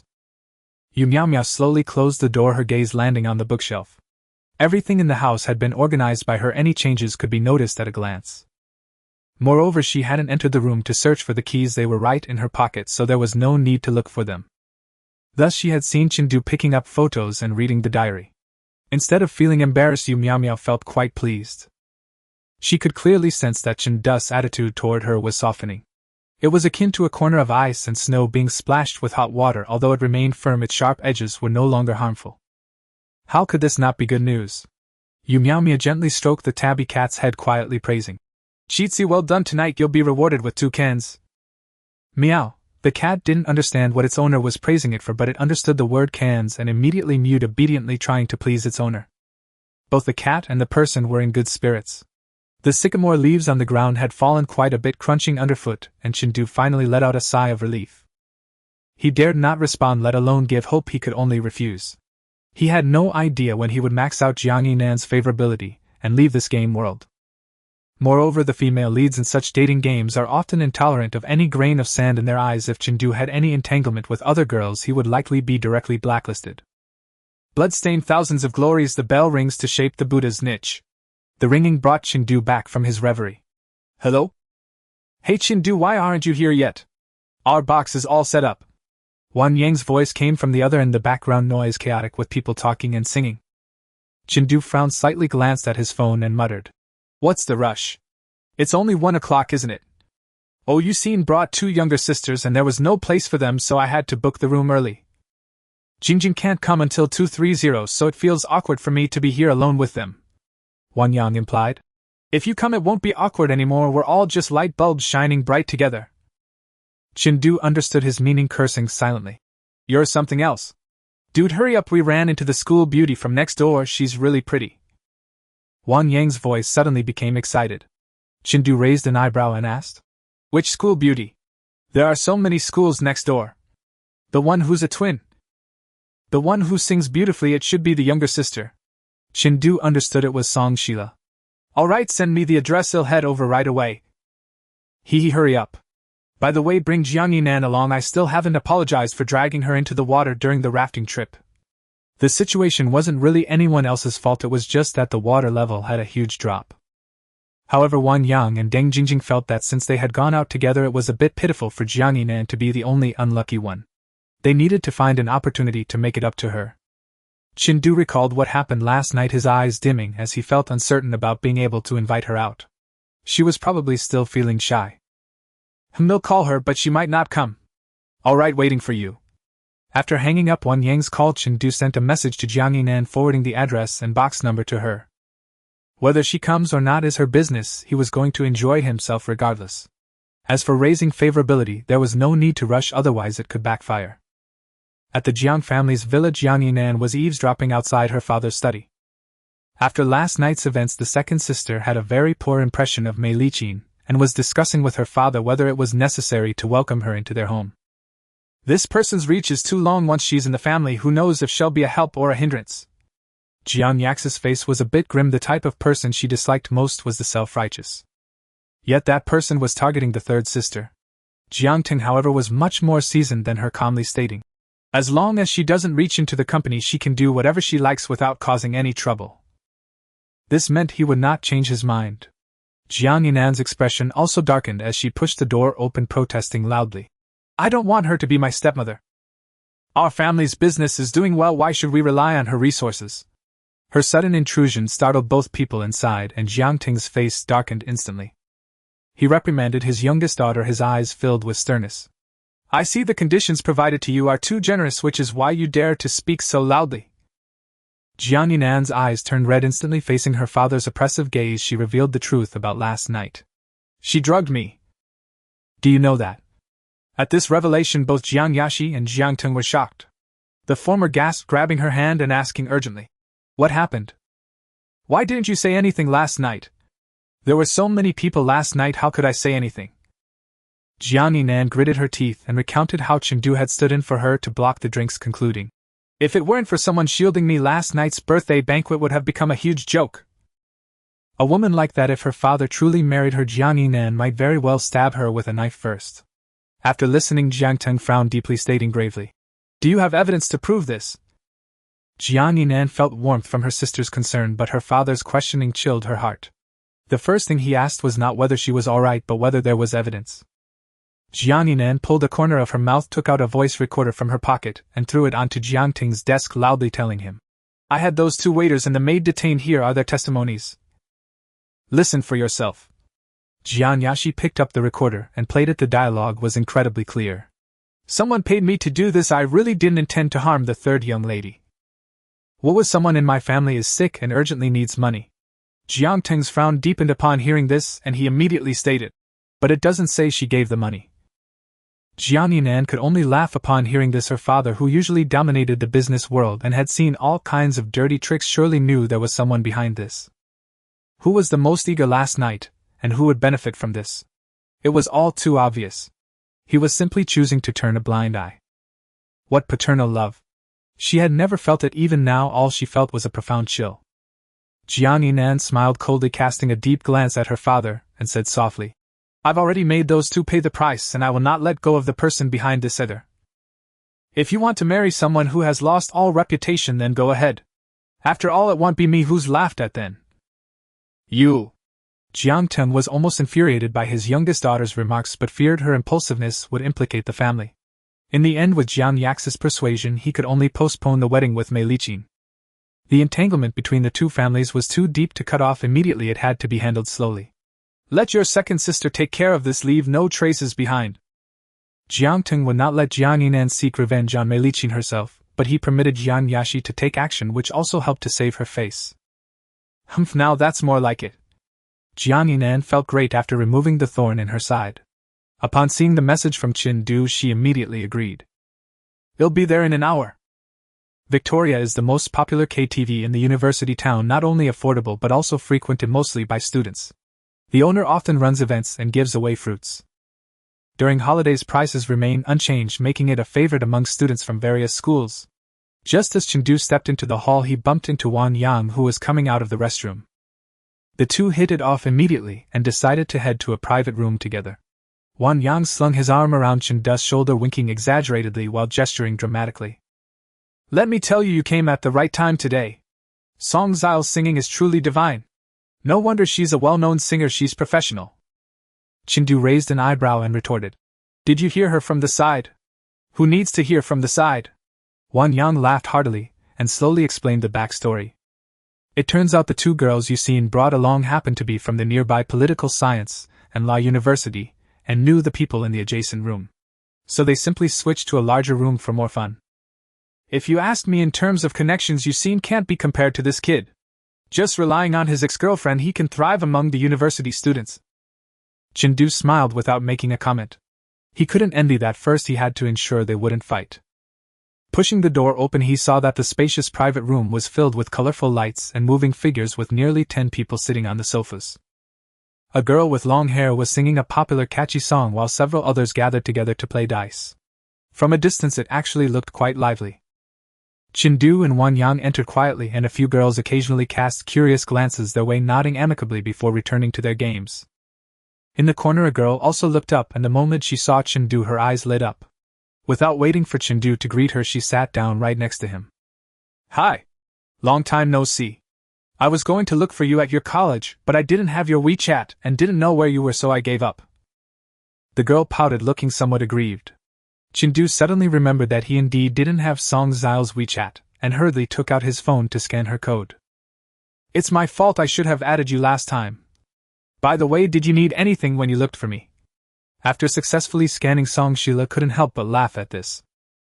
"Nothing much. I just wanted to see how your arm is doing. Has it healed?" Song Sheila, known as the little sun among netizens, spoke as warmly as her smile. Chen Du remembered that she had helped him last time, and now she still remembered his injury, which was truly unexpected. "Much better. I can get the stitches out tomorrow. Thank you." This was his heartfelt gratitude. Song Sheila laughed heartily in response, raising her hand to say it was just a small favor. "It's fine. Those 2 bad guys from last time have already been taken to the police station. You don't have to worry about the follow-up. I'll help take care of it." Hearing this, Chen Du felt she was truly an angel. What are you 2 whispering about?" A girl came over and patted Song Sheila on the shoulder, smiling brightly. "All right, we are all singing and you 2 are here whispering, huh? You both have to sing a song. Hurry up, the song is already chosen. Chindu turned around to see the MV for a bit sweet already playing. The efficiency was impressive. Song Sheila blinked and flashed a bright smile at Chindu. Can you sing? He can sing. Chindu sings beautifully. Before Chindu could speak, Hussein, who was previously rolling the dice, shouted out and started the cheer. Sing one. Sing one. The others in the room joined in, not maliciously but purely as playful friends. With everyone being single, selecting love songs to deliberately have boys and girls sing together was an old routine. After all, they all thought if they could matchmake a couple, what if it worked out? Chindu felt he couldn't refuse any longer, standing up and nodding at Song Sheila with the microphone in hand. I might not be very familiar, don't mind me. Song Sheila shook her head, pointing to the lyrics on the big screen for him to see. As the prelude began, it instantly transported people back to their first love moments. Picking an apple, waiting for you to pass by the door. Chindu began to sing the male part. His deep and magnetic voice seemed to carry an echo, immersing everyone into the scene. It felt like a boy eagerly anticipating his beloved girl. Like summer's cola, like winter's cocoa. As soon as Song Sheila opened her mouth, her sweet voice combined with her delicate features shimmered under the lights, captivating everyone. Their voices complemented each other perfectly, one sweet, the other deep, more in sync than a long-time couple, truly a bit sweet. Some people below were whispering, discussing the compatibility of the two, while others raised their phones recording the moment, and secretly shipping them. Guys, look what I found. Who would believe this is their first duet? The video was about a minute long, not capturing Chindu or Song Xiao's faces, but their voices were clear. The moment the post was shared, it exploded with reactions. What do you know? It felt like falling in love after listening. These two aren't just singing a bit sweet, they are off the charts sweet. A hardcore fan recognized Song Xiao's voice and replied in a frenzy, who is that guy? He actually sang with my goddess. Whoa, my goddess won't fall in love, right? I'm going to become a jealous husband. In 3 minutes I need to know everything about that man. The two parties were completely unaware of the events unfolding on the forum. After finishing a song together, everyone still felt unsatisfied and eagerly requested another. I'm not exaggerating, your vocal compatibility is simply perfect. It sounds like celestial music, can we have another song? Let's do heartfelt farewell again. Young people love to stir things up when they gather. Once someone takes the lead, they all unabashedly express their opinions. Chindu glanced at the time, estimating that Jiang Yinan should be arriving soon, and shook his head to decline. No, you all sing, I need to step out for a moment. This can't happen, it wouldn't be good if she heard it. Although he hadn't done anything wrong, singing love songs in front of the target of his affections alongside other girls was sure to lower his appeal. Song Sheila also shook her head, handing the microphone to someone else and returning to the sofa.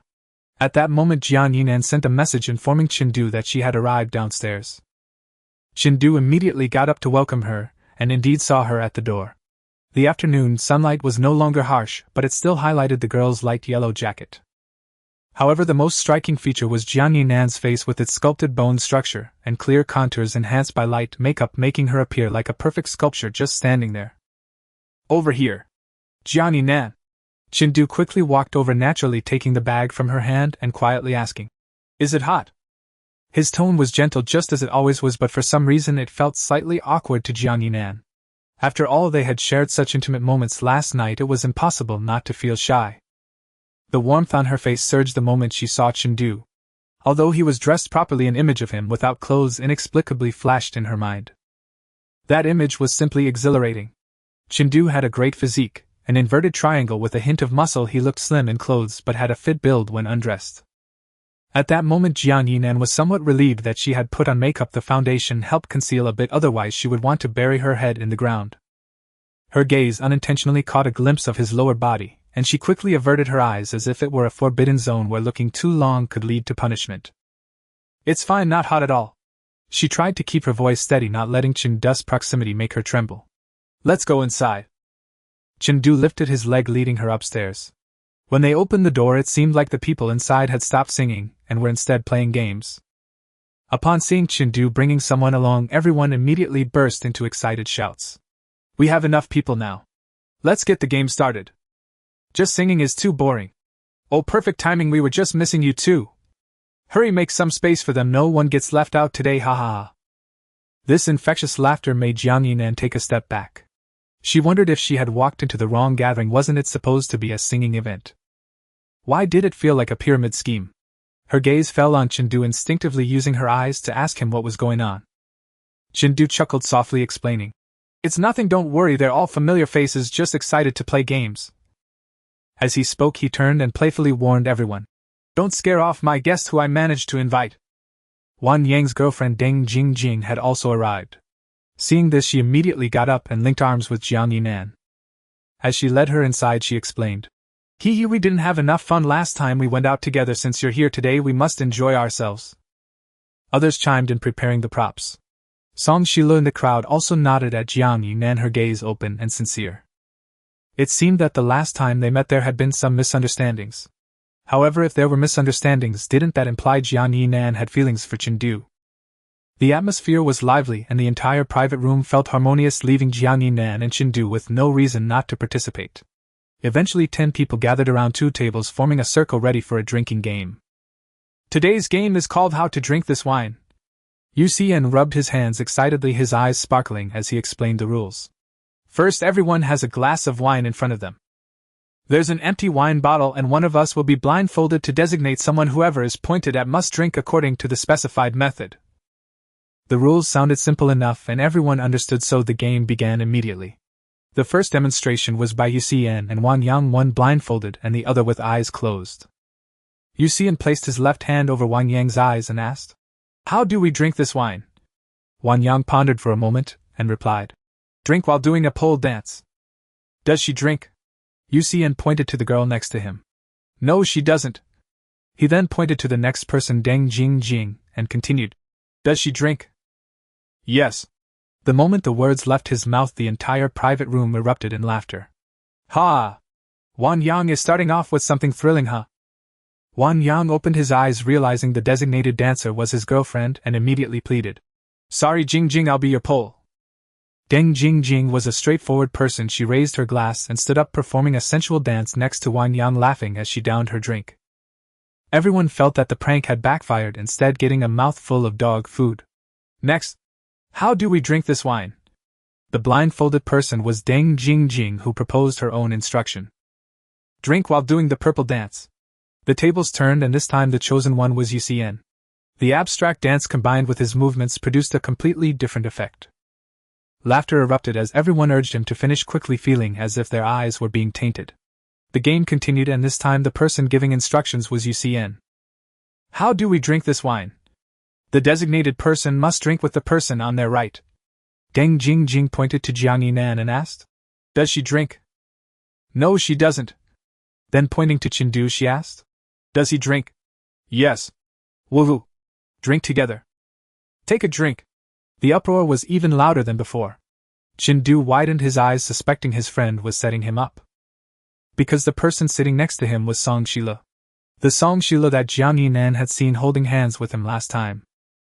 The enthusiastic cheers mingled with the faint lyrical music in the background pierced into his ears. Chendu, after being designated, immediately turned to observe Jiang Yinan's expression. The dim lights in the private room danced upon Jiang Yinan's face, obscuring her gaze. The few people seated opposite were enjoying the spectacle, loudly urging her to drink with Song Shila. "You won't be afraid to lose, right? It's just a drink hand in hand." "Exactly. The chance to drink with the campus belle is something you can't even ask for." "Hurry up, Chendu. If you delay, the penalty will be doubled."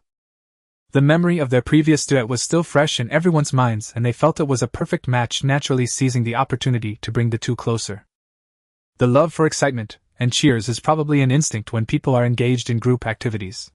Chendu turned his head to look at Song Shila on his right, who blinked her large eyes and shrugged in helplessness. This was merely an accidental event. She did not intend for it to happen. The phrase "caught in a dilemma" was vividly illustrated at this moment. Drinking was inevitable, but it absolutely couldn't be in front of Jiang Yinan, especially not with another girl. Chendu raised 2 glasses and halted the uproar, declaring, "How about this? I will drink both cups myself. If you're not satisfied, I'll drink double or even quadruple." His straightforwardness left everyone a bit dumbfounded. While they had seen people eager to drink, they had never encountered someone volunteering for a penalty drink. As a good brother, Wang Yang certainly understood what Chendu meant. He simply didn't want Jiang Yinan to misunderstand, so he decided to help him out. "Since Chendu is so gentlemanly, let's not make it difficult for him. Let him drink alone." He was well aware of his brother's drinking capacity. A few beers were no challenge at all. Yuxin understood the intentions of both parties. He was just trying to create an opportunity for Chengdu, allowing Jiang Yinan to feel a pang of jealousy. However, since the person involved did not want that opportunity, he could only comply. Alright then, you drink double. Chengdu had set a bad precedent, and needed to drink a couple more cups to appease everyone, otherwise the following games couldn't proceed. Song Sheila remained silent throughout, only displaying a knowing smile, having no objections to this arrangement. With admirers present, this was indeed the best way to handle the situation. Having witnessed Chen Du's attitude towards Jiang Yinan last time, she felt that the latter was quite fortunate to be chosen so decisively and uniquely by someone. As twins, she and her sister had many things prepared identically by their family since childhood. Rooms, clothes, shoes, toys, classes, and so on were all exactly the same. When making decisions, they would often be considered as two alternative answers. If the younger sister doesn't want to learn painting, let the elder sister do it. If the elder sister doesn't study this major, see if the younger sister wants to. As twins, there were times when their respective admirers couldn't even distinguish between the elder and younger sister, and would confess to whoever was alone, causing quite a mix-up. Some would boldly say, "Did you get the wrong person? If it's not the elder sister, that's fine. After all, you both look the same. Liking the elder sister is the same as liking the younger sister." Song Sheila felt a sense of absurdity and ridiculousness. While her sister held the highest position in her heart, and was a unique source of happiness, no one wanted to be seen as anything less than special. After receiving Wang Yang and Yuxin's approval, Chengdu felt a sense of relief in his heart. He turned to look at Jiang Yinan, only to find her expression neutral, her gaze seemingly shrouded in a layer of mist, making it difficult to discern. He then tilted his head to ask her, "What's wrong? I hope what I did wasn't a mistake." Jiang Yinan shook her head, merely nudging his arm, urging him to focus on the game. In reality, her feelings were complicated. She didn't want to admit that when Chengdu was designated to drink with Song Sheila, she felt a slight pang of jealousy. Nor did she want to recall the moment earlier when Chengdu said he would drink alone and the joy that surged within her. It was strange, it seemed like she had turned into a petty person. Moreover, the things she was being petty about were not even her own, it was about Chengdu. Her emotions seemed to have become uncontrollable, fluctuating with external influences. As Chengdu lifted his glass and prepared to drink, someone raised an objection. "No way, we're supposed to watch the cup sharing. Who wants to see you, a big guy, drinking alone? How boring. Exactly how much you drink isn't important, what matters is how you drink. Get to the point." Chen Du's breath caught and his mind began to race. Should he just be the party pooper today?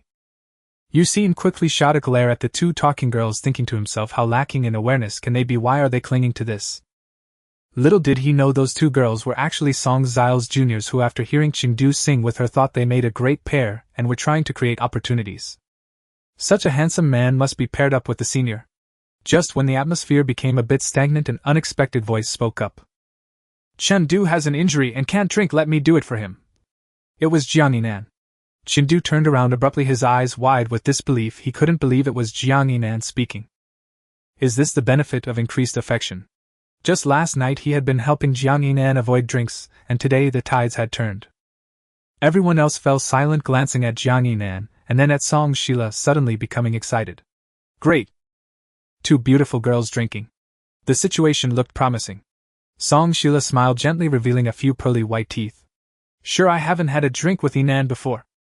The two hit it off perfectly, both lifting their glasses, their arms entwined in the air, tilting back to finish their drinks. The moment felt frozen, with two picture-perfect girls exchanging smiles.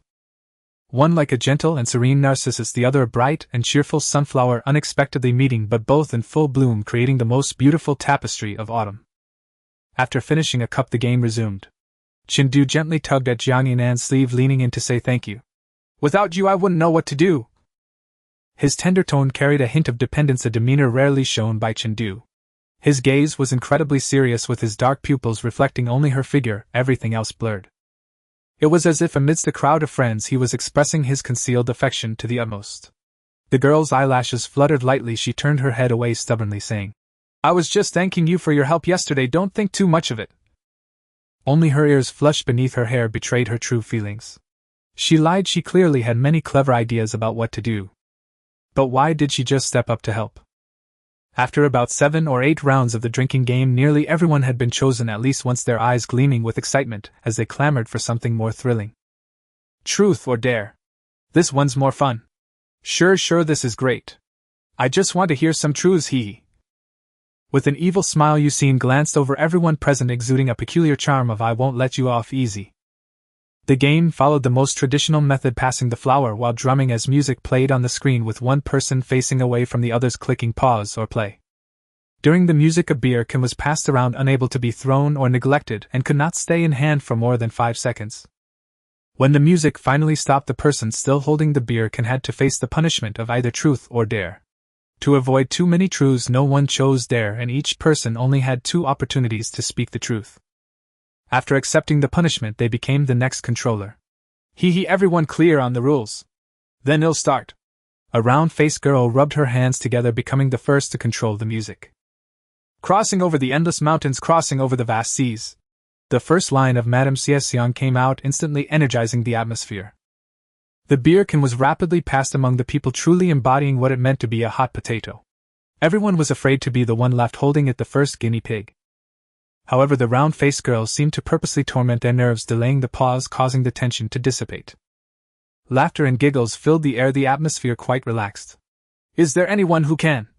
The music was paused at a climactic moment, catching everyone by surprise. Turning to look, the beer can was in Yusin's hands. The crowd burst into laughter, casting teasing glances at him. As a social butterfly, Yusin had to opt for a dare to make it interesting. Truth was only relevant to those who were shy or inherently mysterious. Fortunately, Yusin did not disappoint everyone's expectations and decisively chose dare. The round-faced girl smiled slightly and immediately stated the requirement. Send a voice message to your first WeChat friend on the list. I want a cup of taro bubble tea, no milk tea, no taro, just boba. As soon as she finished speaking, everyone became excited, cheering for Yusin to hurry and open WeChat to see who the first friend was. The order of WeChat friends is arranged alphabetically. If there are no special notes, it usually starts with a. When Yusin opened WeChat, the first name that popped up was indeed someone called Yu. Who is this person? Yusin paused for a moment before telling everyone. It's a friend of mine, a guy. A same-sex friend. That made everyone even more excited. Ha ha ha, I'm going to die laughing. Hurry up and send it. Yusin never expected that his illustrious reputation would be ruined today, but there was no way out. After all, he chose dare. The crowd quieted down, voluntarily allowing him to send the voice message smoothly. On the other end, Yu did not disappoint, replying with a voice message just a few seconds after receiving it. Yusin clicked to listen, and everyone heard a rough male voice laughing. Brother, you smell so good. Boba boba boba. The moment it was played out loud, it felt like a burly man with a rough beard actually kissed him. Yusin instantly wore a mask of agony, hurriedly telling them it was just a dare gone wrong. Ha! Oh no, I've truly met my match. Yusin climbed Mount Kontong overnight. I'm going to die laughing here today. You all have to take responsibility for this. How tragic, so tragic, brother. Chindu cast a sympathetic glance at him, but the wildly upturned corners of his mouth betrayed his inner joy. The second person to control the music was Yusin, who grinned as he switched to sad people shouldn't listen to slow songs. You've cried too much, you've been hurt too deeply. As the music played, the beer can continued to be passed among the people, quickly landing in Chindu's hands. Just as she was about to pass it on, the music suddenly stopped. Chindu looked bewildered, her mouth still raised from moments ago, but the game's heavy hand had come down first. She had no choice but to accept reality. Feeling a bit helpless inside, she thought to herself that had she known, she wouldn't have laughed so loudly earlier. The boomerang had come back to hit her. Truth or dare? Yusin asked with a smile. Truth, please. He opted for a relatively conservative choice to avoid drawing attention. Choosing dare might have led to something troublesome. Truth, huh?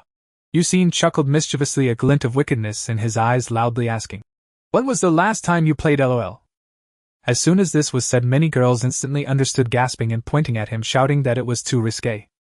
The boys showed knowing smiles, simultaneously calming the girls while saying, Oh come on, it's just a game, don't be too uptight. In fact, everyone present was an adult, and all were young people who played well. Asking slightly suggestive questions was quite normal, and since Yusin asked about a same-sex player, it wasn't harassment, but merely dark humor. Chindu had yet to react, but Jiang Yinan turned red first. The last time. Wasn't it just last night? She had heard Chindu's low growls alone in the bathroom. Moreover, she had even helped him in the end. The scene from last night flashed back to her mind like watching an R-rated movie, causing her heart to race. I can't think about this anymore. Jiang Yinan looked up, suddenly glaring at Yusin, thinking it's all his fault for asking such questions. Chen Du's gaze unconsciously glanced at Jiang Yinan, and when their eyes met unexpectedly they quickly averted their gazes. An ambiguous atmosphere spread between the two, hinting at an unspoken tension. Song Sheila noticed their interaction, raising an eyebrow slightly, finding it quite interesting. "Hurry up and say it. Don't be shy. We're all adults here," Yusin urged Chen Du, his eyes filled with mischief. The others looked at him with eager curiosity like a row of inquisitive children. "Ahem." Chen Du raised her hand to cover her mouth, clearing her throat softly, and quietly said, "Yesterday."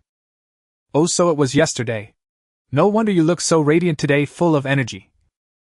Wang Yang also joked, only to be pinched by his girlfriend on the waist, hinting him not to go too far. The speaker was careless while the listener took it to heart. The game quickly resumed, and this time it was Chen Du's turn to take control. He tapped the screen lightly and selected a song, Butterfly, as the background music. As the cheerful melody began to play, the minds of the people automatically conjured images from that passionate anime, igniting a sense of exhilaration in everyone. The speed of transmission quickened with the song as everyone feared being the one chosen. Just as the song reached its midpoint, it suddenly stopped, and the lucky one this time was Wang Yang. He chose a daring challenge, ultimately doing 10 push-ups with his girlfriend on his back at Chen Du's suggestion. Yusin teasingly remarked that Chen Du was too lenient.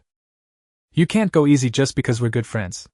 Chen Du raised an eyebrow and retorted, "Fine, when it's your turn next I won't go easy." Yusin laughed heartily, urging the game to continue. The atmosphere was incredibly lively and everyone was fairly relaxed. After about 5 or 6 rounds, Song Sheila became the lucky one for the first time. She was holding a beer can, prepared to hand it to Chen Du, her expression a bit dazed, appearing adorably silly. "Truth or dare?" Sheila's senior sister, a junior from the same school, winked at her and smilingly inquired. Song Sheila, being bold, chose dare without hesitation. The junior's eyes sparkled as she formulated a plan. "How about this? Senior sister sings a song in the adjacent private room." This request might have been hell for someone with social anxiety, but for the extroverted Song Sheila it was no problem at all. She smiled and agreed, immediately striding towards the next private room. Amid laughter, everyone followed her to witness the singing goddess showcase her skills. Song Sheila pushed open the door to the next room and confidently asked the peers inside if she could sing a song. With her beauty and charming manner of speaking, she easily received permission. True to expectations, Song Sheila sang a highly challenging song, The Left Hand Points to the Moon, earning applause from both private rooms. "This isn't a dare, this is a reward for you," Deng Jingjing laughed, giving a thumbs up to the main character. The game continued, and it was now Song Xiao's turn to play music. As luck would have it, when the music paused, the beer can was still in Jiang Yinan's hand, not yet passed on. Song Sheila turned and saw the unlucky one winking apologetically. "Sorry, which one do you choose?" Jiang Yinan had long been prepared and smiled as she made her choice. "Truth, please." If she had to dance publicly or something similar, she wouldn't mind. What she dreaded most was being instructed to engage in intimate actions with the opposite sex, which Jiang Yinan found unacceptable unless she could specify the person. "Then I'll ask, think carefully." Song Sheila returned to her seat, resting her chin on her hand, seemingly pondering what question to ask her. Those around her chimed in with suggestions. In the end, all suggestions were rejected by Song Sheila, who posed a surprisingly direct question. "Do you have feelings for Chen Du?" Simple and straightforward, clear and unambiguous. This directly made Wang Yang want to give her a thumbs up. What a great assist. Chen Du should award this girl a prize. He turned to Chen Du and raised his eyebrows, the smile on his face barely contained. "What an opportunity, bro, go for it." Chen Du appeared calm on the surface, but inside he was already sweating for himself. Asking this now was like slapping himself in the face. An 80 affection level should still be within the realm of friendship, right? The direction of Song Xiao's question was clear to everyone present, indicating it was about love. Upon hearing the question, Jiang Yinan fell silent for a moment, lowering her eyelids. Her long eyelashes obscured her eyes, making her thoughts unreadable. Song Sheila patiently waited, smiling as she emphasized, "You can't lie." The girl's smile deepened as she exchanged a meaningful glance with Chen Du. It is well known that if a soldier on the road realizes that the phrase "to quench thirst by looking at plums" is just a lie, the likelihood of them giving up is high. "If you don't have feelings, then I'll have to make other plans." Among those present, aside from a few, everyone knew about the relationship between Chen Du and Jiang Yinan. Hearing this question made everyone hold their breath for him. What if she said she had no feelings and that they were just friends? What would he do then? Would it be so awkward that it would be embarrassing? The tendency to feel secondhand embarrassment was already kicking in. Some were even contemplating how to smooth things over later. Time seemed to come to a halt, and the atmosphere gradually thickened with an unspoken pressure rising in everyone's hearts. All eyes were fixed on Jiang Yinan, filled with questions. What would she say? Jiang Yinan quickly lifted her head, looked at Song Shila, and gave her answer. Yes. Just one word was enough to send everyone into a frenzy. Wow. She does. Did you hear that, Chengdu? Step it up. Ha ha ha, it seems like we'll soon be enjoying a meal cooked by the two of you. The cheers and congratulations all reached Chengdu's ears, but none were as surprising as that one word from Jiang Yinan. Is this real? Did he hear wrong? The sun rose from the west. Yuxin wasn't pursuing women anymore. To make the proud Jiang Yinan admit something like this was quite the challenge. Does this mean she is starting to melt inside? Chengdu's direct gaze fell on Jiang Yinan, quite strategic, making her instinctively want to find a place to hide. So embarrassing. Why would someone ask such a question? If she had no feelings, she wouldn't have come here today. And that idiot, could he please stop staring at her? It was too obvious. Song Shila smirked, lightly nodded, and did not say anything further. The game continued for a few more rounds, and the wheel of fate turned back to Chengdu. Wan Yang patted his good brother's shoulder sympathetically. This time you have to choose a dare. With Jiang Yinan's answer as support, Chengdu felt fearless, immediately stating no problem. The person responsible for pausing the music was none other than the round-faced girl. She chuckled and proposed a dare related to WeChat. Now post a moment on WeChat with the caption, "Today's north wind is a bit chilly, but it can't compare to the chill in my heart." It sounded like something a teenager with a midlife crisis would post.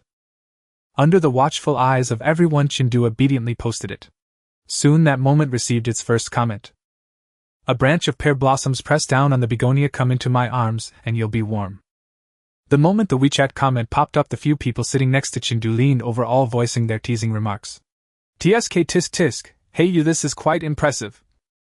Song Shila raised her eyes to look at Chengdu, a hint of a smile curling at the corners of her lips, thinking to herself, he really is quite popular. Jiang Yinan, on the other hand, glanced over before lowering her eyelids, lost in thought. You seen that guy was reveling in the chaos, loudly reading it out, afraid that others might miss it. Wow, come here sister, and it won't be cold, Zija is so thoughtful.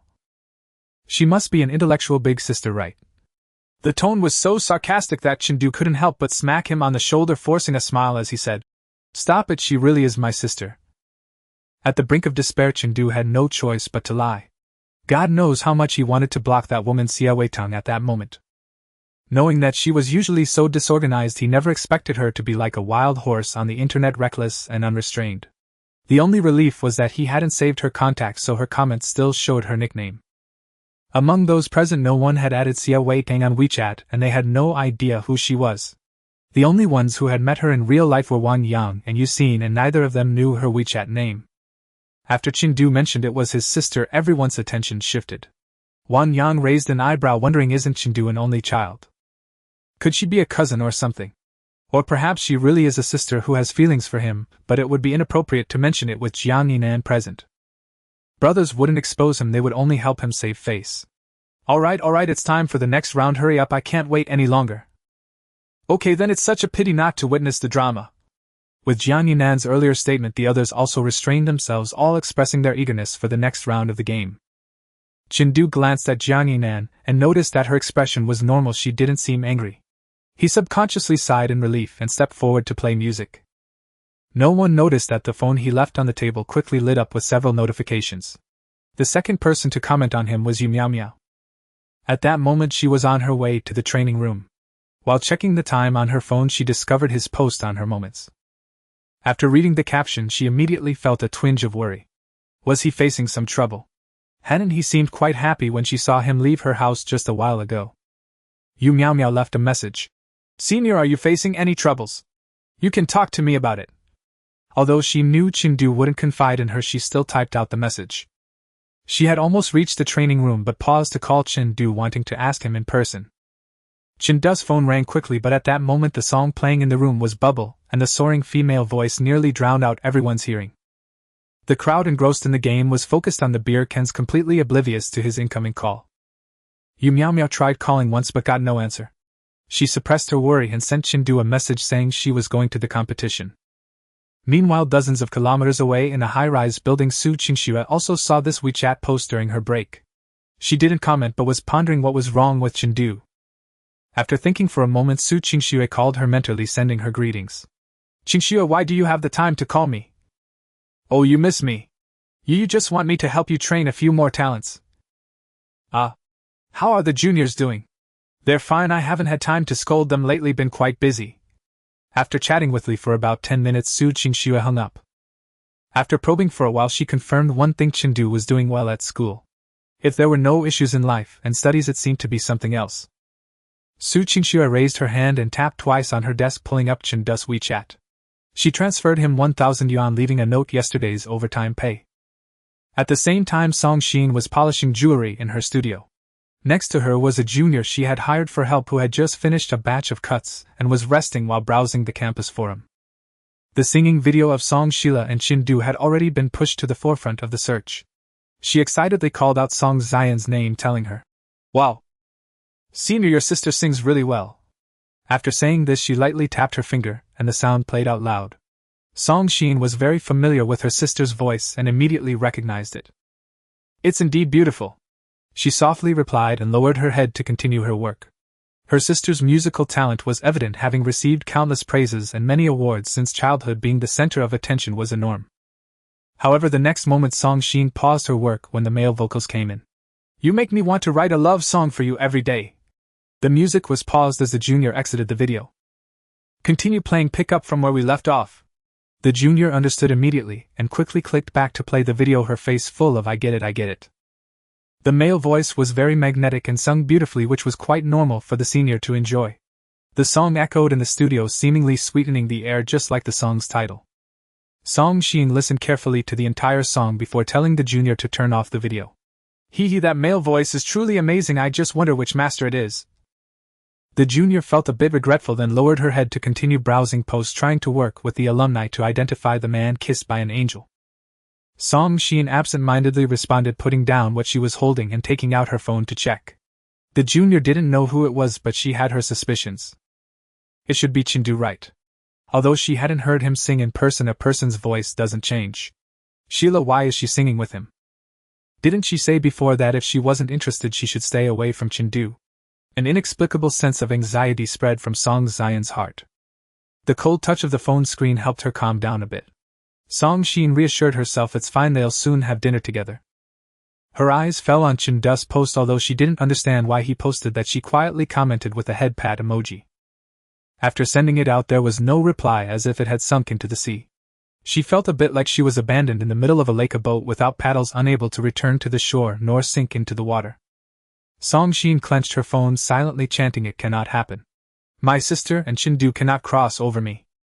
Chendu did not notice any of the messages on his phone, nor would he respond to anyone. He only knew that he absolutely could not remain the unfortunate one, so he passed the beer can with unprecedented speed. The others were also caught up in his rhythm, hastening their pace. If someone were to push the door open, they would see a scene in the game that seemed to be playing at double speed. However, no one wanted to be designated, yet someone always would be. This time it was Yusin who played the music. After completing another daring adventure, he decided to let the others present experience his revenge by playing a song called Over Fire. Did I promise you too much, or was what I originally gave simply not enough? Zhang Xinjia, as the Prince of Love songs, had a perfect voice, and there was nothing to criticize about his singing. Just as everyone was gradually getting lost in his voice, it suddenly paused. This time the beer can stopped in Jiang Yinan's hand. She had already shared 2 rounds of heartfelt truths, so she could only choose a daring adventure. Yusin chuckled, making a gesture towards Chendu, signaling him, "Bro, watch me assist you." Chendu's heart skipped a beat, sensing that he would propose some outrageous challenge which might even drive Jiang Yinan away. "You." Before he could say anything, Yusin spoke first, laying out the requirements for the daring adventure. "How about this? You and the person on your right finish one baijian together." The person on Jiang Yinan's right was Chendu, and baichi was a brand of biscuits, usually a long biscuit coated with chocolate sauce. Everyone immediately became excited. What was the difference between this and asking them to kiss? All eyes were focused on the two, practically saying, "I want to eat dog food." Song Xiao's originally smiling lips gradually fell. This didn't seem like good news either for herself nor for her sister. From another perspective, it was fortunate that her sister was not here today, otherwise what would she think seeing this scene? Jiang Yinan's body stiffened, and she instinctively glanced at Chendu before quickly looking away. How could this work? Wouldn't this easily lead to their lips touching? Yet Chen Du's first reaction upon hearing this request was surprisingly a sigh of relief. Fortunately, it wasn't a direct request to kiss, otherwise he truly feared Jiang Yinan would turn around and leave. Yuxin had already swiftly opened a snack bag on the table, revealing the biscuits and handing them to the two. Here, hurry up. Shindu raised an eyebrow, took out a biscuit, smiled at Jiang Yinan, and quietly asked, which side do you want to eat? One side of Baichi was without chocolate coating and didn't taste as good. Jiang Yinan, still shy, pondered what she should do to avoid her lips touching Chen Du's. After hearing Chen Du's question, she instinctively replied, I want the chocolate side. Wow. Eat. Both of you eat together. The crowd could hardly wait to start cheering. Their eyes were all focused on the two, filled with excitement. People often dislike seeing couples who have confirmed their relationship flaunting their love, but they are keen to match those still in ambiguous stages. Perhaps it was because in matching them it felt like earning merit for oneself. Chindu adjusted his body position so that he faced Jiang Yinan. He put one end of the biscuit into his mouth and leaned closer to the girl. Under the lights, Jiang Yinan's face was visibly turning red, seemingly just from facing Chindu. She slowly opened her rosy lips and bit onto the other end of the biscuit. The length of the biscuit was about 12 to 13 centimeters. After both of them bit down on their ends, the distance between them had already shrunk. Jiang Yinan could see Chindu's face clearly, handsome and striking, with a high nose bridge that seemed to poke her. She could even sense his scent, fresh and clean, reminiscent of ordinary laundry detergent. The warmth radiating from the boy seemed to penetrate through the thin air between them and reach her. Jiang Yinan suddenly recalled that the last time she fell into the water, Chindu seemed to have kissed her. Although she lost consciousness afterward and didn't have a deep impression of it, her precious first kiss had vanished just like that. She hadn't even experienced any feelings, which was truly unpleasant. Hurry up. You two are taking too long. The shouts from onlookers jolted Jiang Yinan back to reality. It turned out neither of them had moved. Only after someone reminded them did Chindu begin his advance. With each subsequent bite he took from the biscuit, the distance between them diminished even further. Too close. Jiang Yinan instinctively held her breath, her mind feeling as if it had been vacuumed, unable to function. She felt she could even see the fine hairs on Chindu's face and the patterns on his lips. Her heart raced, suddenly thumping loudly in her ears, and her body felt as if it had been placed in a hot furnace, gradually warming up. Woo-hoo. Just a little more to go. Hurry up. Chindu. Jiang Yinan looked up and indeed saw his determined gaze, as if he was targeting prey trapped in the jungle with an aggressive demeanor.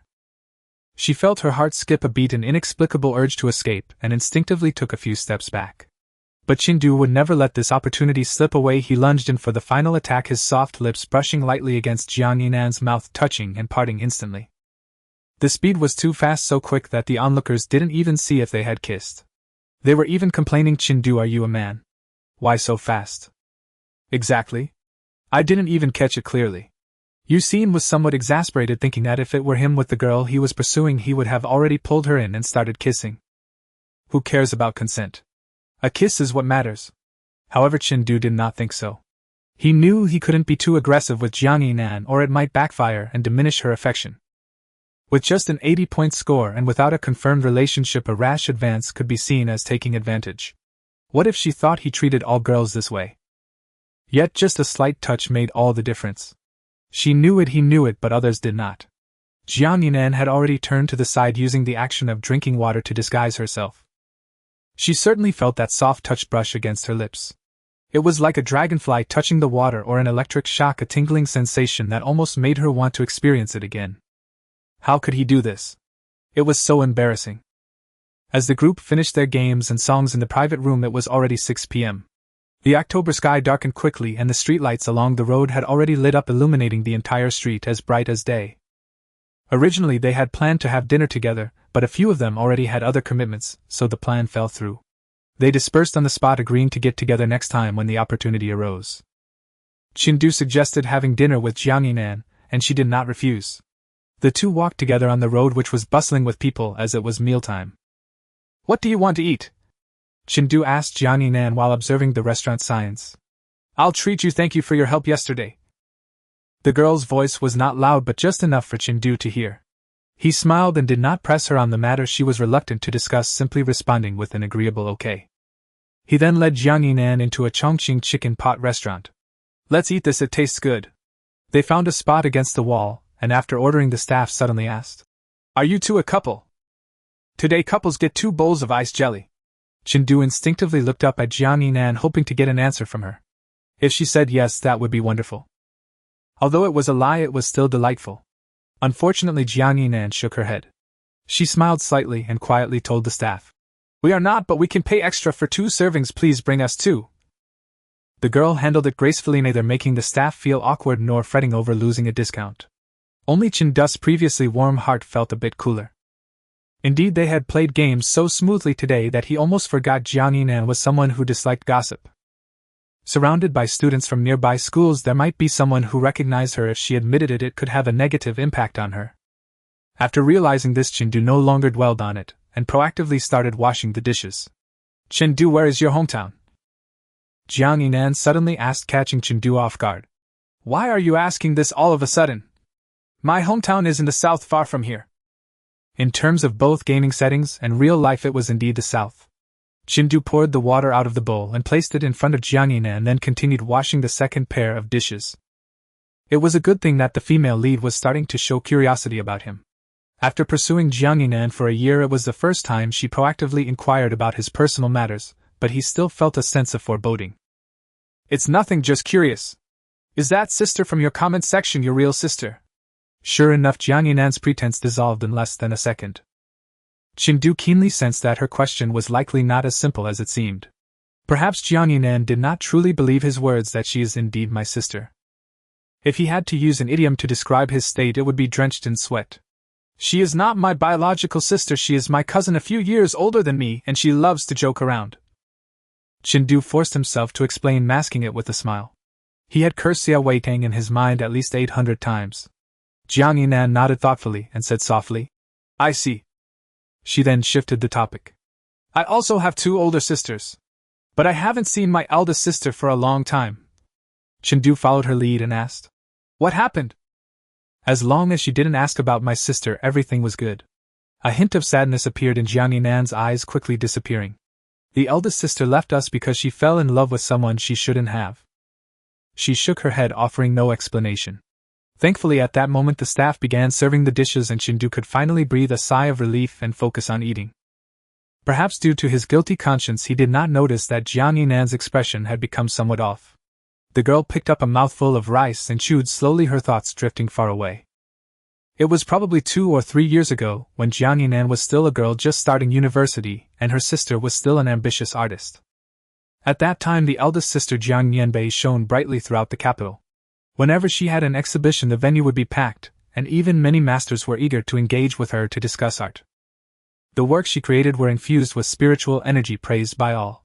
Everyone believed that Jiang Yanbei would achieve even greater artistic accomplishments, perhaps even becoming a master of her generation. She herself believed so too.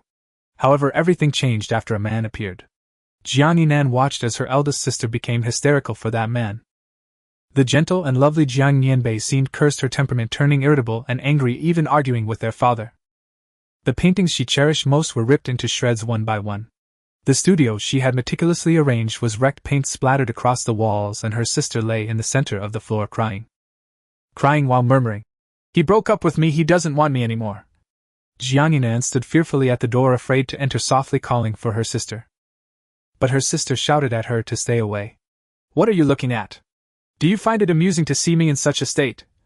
Jiang Yanbei was covered in paint, her face unrecognizable, but her eyes shone brightly.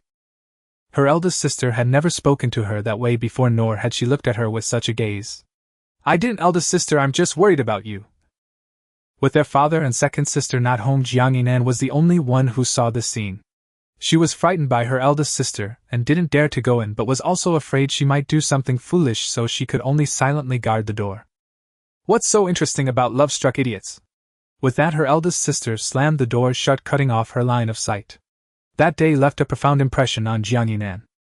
In the end, she could no longer hear any sounds from inside, gripped by fear. So she opened her phone's camera and slid it through the crack in the door, only to realize something was wrong with her eldest sister. After finding someone to break down the door, they indeed discovered Jiang Yanbei collapsed in a pool of blood, a wound on her hand from a utility knife bleeding profusely. That was the first time Jiang Yinan faced the destructive impact of obsessive love. Why aren't you eating?" Chen Du's voice pulled her back to reality. Jiang Yinan then realized the rice in her mouth had become soft and sweet, yet she hadn't swallowed it yet. No, it's quite delicious. She took a sip of water to cover up, then her gaze returned to Chengdu, her heart filled with mixed emotions. Will you also turn me into someone like my eldest sister? After sending Jiang Yinan back to her dormitory, it was already past 8 o'clock. Chengdu had been out since early morning, working hard for half a day and playing games for another half, feeling slightly fatigued. So he decided to head back home and went straight to Xia Wei Tang's apartment. Pushing open the door, he found the lights on, indicating that Xia Wei Tang should be home. However, he did not see anyone in the living room, only a partially open transparent plastic box on the table revealing the evening meal of the apartment's owner. Chengdu shrugged, thinking this woman is ordering takeout again. The light in the bathroom was on, so it was likely that Xia Wei Tang was taking a shower. But didn't she injure her leg? Can she even get it wet? Chengdu felt puzzled. However, that was her personal matter, and he didn't care too much. He originally intended to go directly into his room to rest, but he caught sight of the takeout box with its cover flipped open and exposed to the air, which made him feel uneasy. His OCD made it hard for him to tolerate such things. He walked over, put the cover back and swept the excess trash into a garbage bag, and after cleaning the table he felt much better. If Wan Yang were here right now, he would definitely mock him for being a born workaholic. He had a firm rule that any clothes taken off must not stay overnight, and had to be washed that same night. He also insisted that the table must be kept tidy without even a single hair left behind. Trash in the bin could not be kept for more than 2 days, it had to be thrown out. These were all Chengdu's life habits. If he didn't adhere to them, he would feel uncomfortable all over. Even if he lay down in the dead of night, he would still get up to tidy up. Chengdu smiled slightly, feeling quite satisfied. Just as he was about to step into his room, he suddenly heard a woman's scream coming from the bathroom. Ah! The short and urgent sound made one involuntarily worry for her. Chengdu frowned slightly, and raised his voice to ask Xia Wei Tang what's wrong. There was no answer. The air was filled with a dead silence, as if the scream he had just heard was merely an illusion. After contemplating for 2 seconds, Chengdu decided to go over and ask again. After all, she was the owner of the apartment. If something happened and she was stuck inside, he would be suspected as well. Knock knock. Xia Wei Tang, are you okay? The man's deep and magnetic voice pierced through the closed glass door, directly reaching Xia Wei Tang's ears.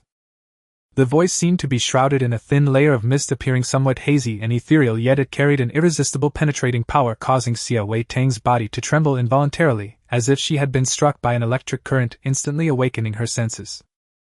At that moment, Xia Wei Tang was sitting half on the cold bathroom floor in a rather ungraceful position. One hand tightly covered the injured part of her leg, with blood slowly seeping through her fingers, staining a small patch of the floor. The other hand supported her body, trying to alleviate the sharp pain radiating from her coccyx. The two injuries struck simultaneously like a sharp double-edged sword, mercilessly slicing through her nerves, causing her to frown tightly and clench her teeth, her facial features distorted from the pain. In agony, she grit her teeth but did not want the people outside to know, so she could only suck in her breath without making a sound. After a few seconds, Xia Wei Tang finally managed to speak. I'm fine. She only replied with 2 words, but Chengdu could hear the tremor in her voice. Chengdu stood outside slightly frowning and retorted, if you're fine, why did you scream? The woman's next answer left him speechless, regretting his meddling. Can't I just enjoy myself? Finding happiness in the bathroom, she truly was something. Chengdu raised his hand and lightly slapped his own mouth, thinking I shouldn't have asked. He simply returned to the living room, took out the shoulder bag he carried with him, intending to return the keys to Xia Wei Tang.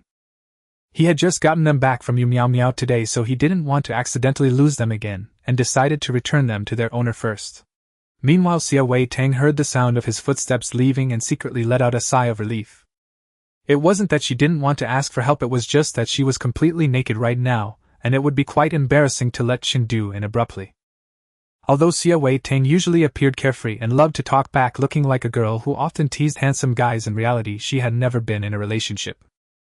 Suddenly appearing completely naked in front of a man was no different from streaking. Unspoken, this was Xia Wei Tang's last shred of dignity.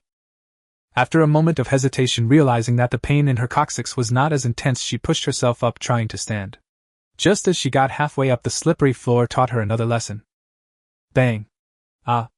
Xia Wei Tang fell again, this time hitting her head directly, causing it to buzz as if she were about to ascend to the heavens. She cursed inwardly, thinking that in future renovations she absolutely could not use such non-slip tiles. This second scream once again caught Chengdu's attention. He had just pulled out the keys, contemplating whether to hand them to her directly or just place them on the table and let her know. Is it that enjoyable?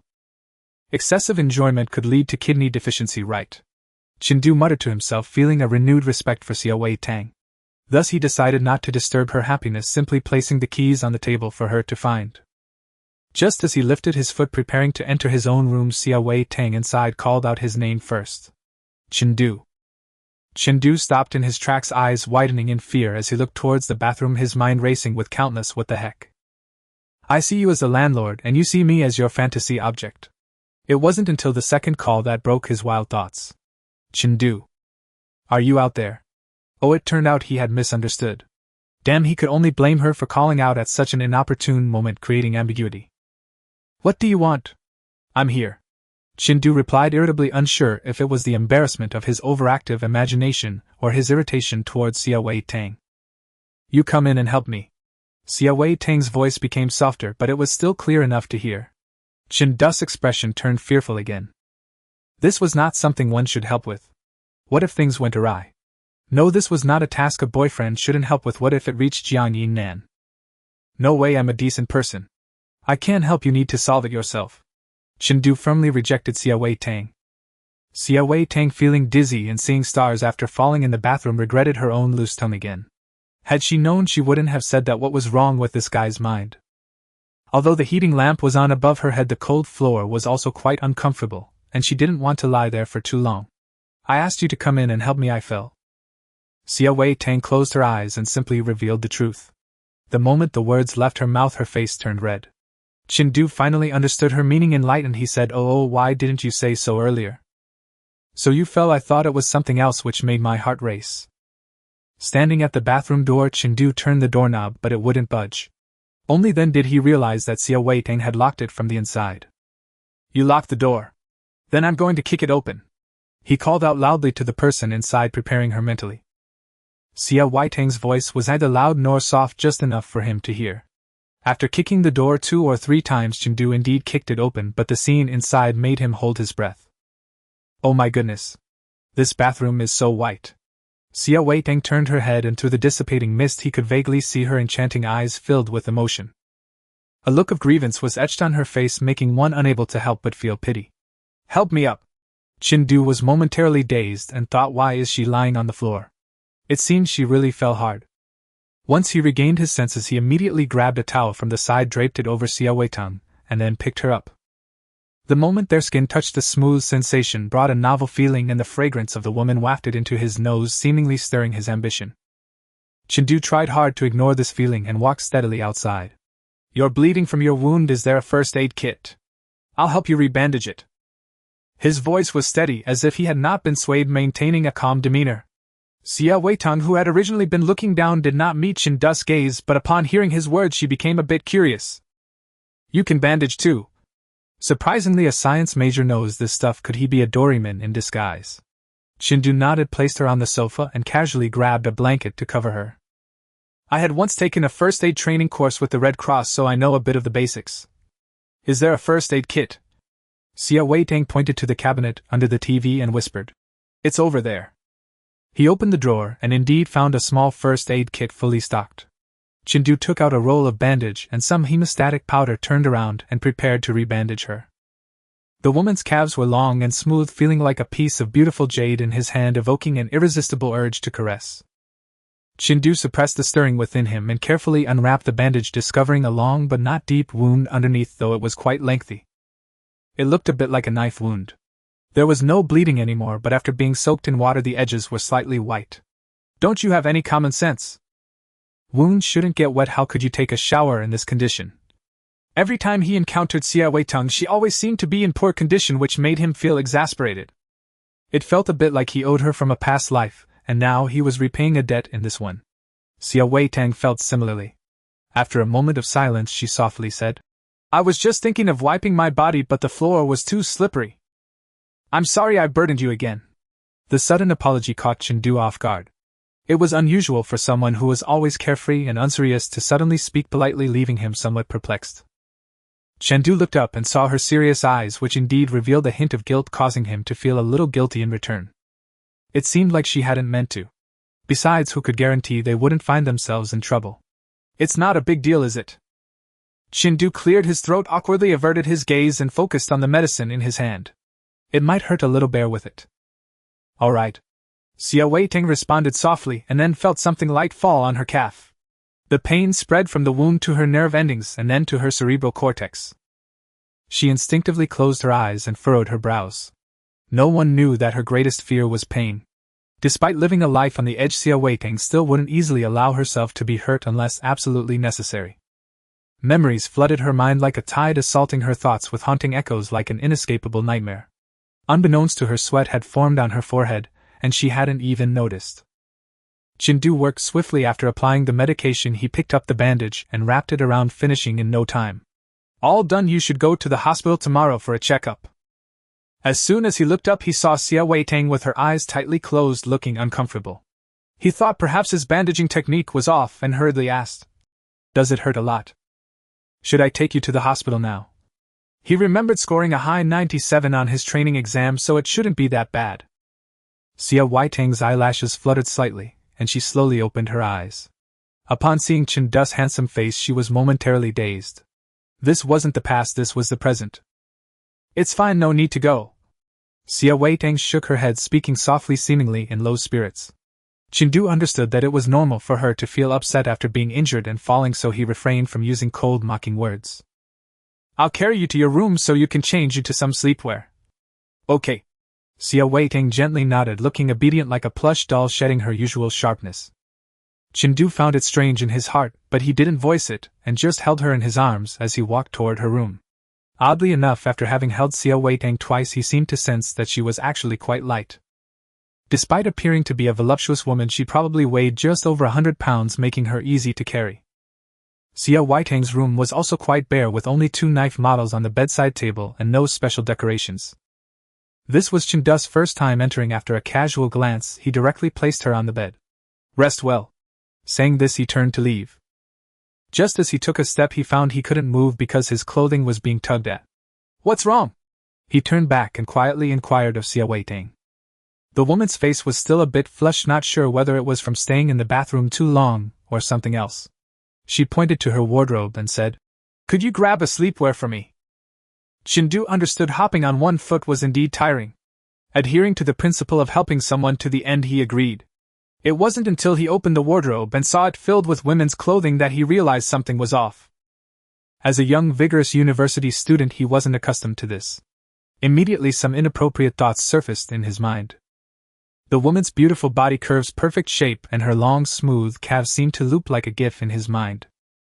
Chindu struggled to suppress his fantasies and finally realized something. Had she been wearing nothing earlier? "Ahem, do you need any undergarments?" To avoid awkwardness, Chindu didn't turn around but inquired toward the wardrobe. "Yes, help me grab the blue one and the purple set for sleepwear." If Chindu had turned around, he would have noticed that Xia Weiting's face was even redder than his. The autumn night was exceptionally tranquil. High above in the skyscrapers, there were no sounds of vehicles from below nor the bothersome chirping of cicadas. By all accounts, it should have been a night suitable for sweet dreams. However, the woman lying in the room with her tightly knitted brows and murmuring lips indicated otherwise. Xia Weiting had a dream. She dreamed of being selected for a training camp at around the age of 10. Alongside her was an elder sister who had grown up with her in the orphanage. Life in the training camp was dark and oppressive as they underwent intense physical training every day. Climbing, fighting, wielding weapons. Each task was as daunting as climbing a mountain for a child. They rolled countless times in the mud, their eyes blinded by blood, unable to see the path ahead. Not a single part of their bodies was intact, and they couldn't even complain about the pain. For if they did, harsher punishments awaited them. Xia Weiting was afraid of pain, a condition formed from the numerous injuries she suffered in her childhood. Everyone was suffering silently. Yet they dared not stop, for each month one child would disappear from the training camp. Xia Weiting heard the teachers say that those who fell to the bottom were not worthy of remaining in the camp nor of living. She trembled in fear, too scared to move, while her sister held her hand to comfort her. It was that same sister who, after every training session, helped her fetch water, wipe her face, and check on her condition. Xia Weiting gradually opened her heart to her sister, and the two became inseparable. They were like matches huddling together for warmth, igniting and illuminating each other.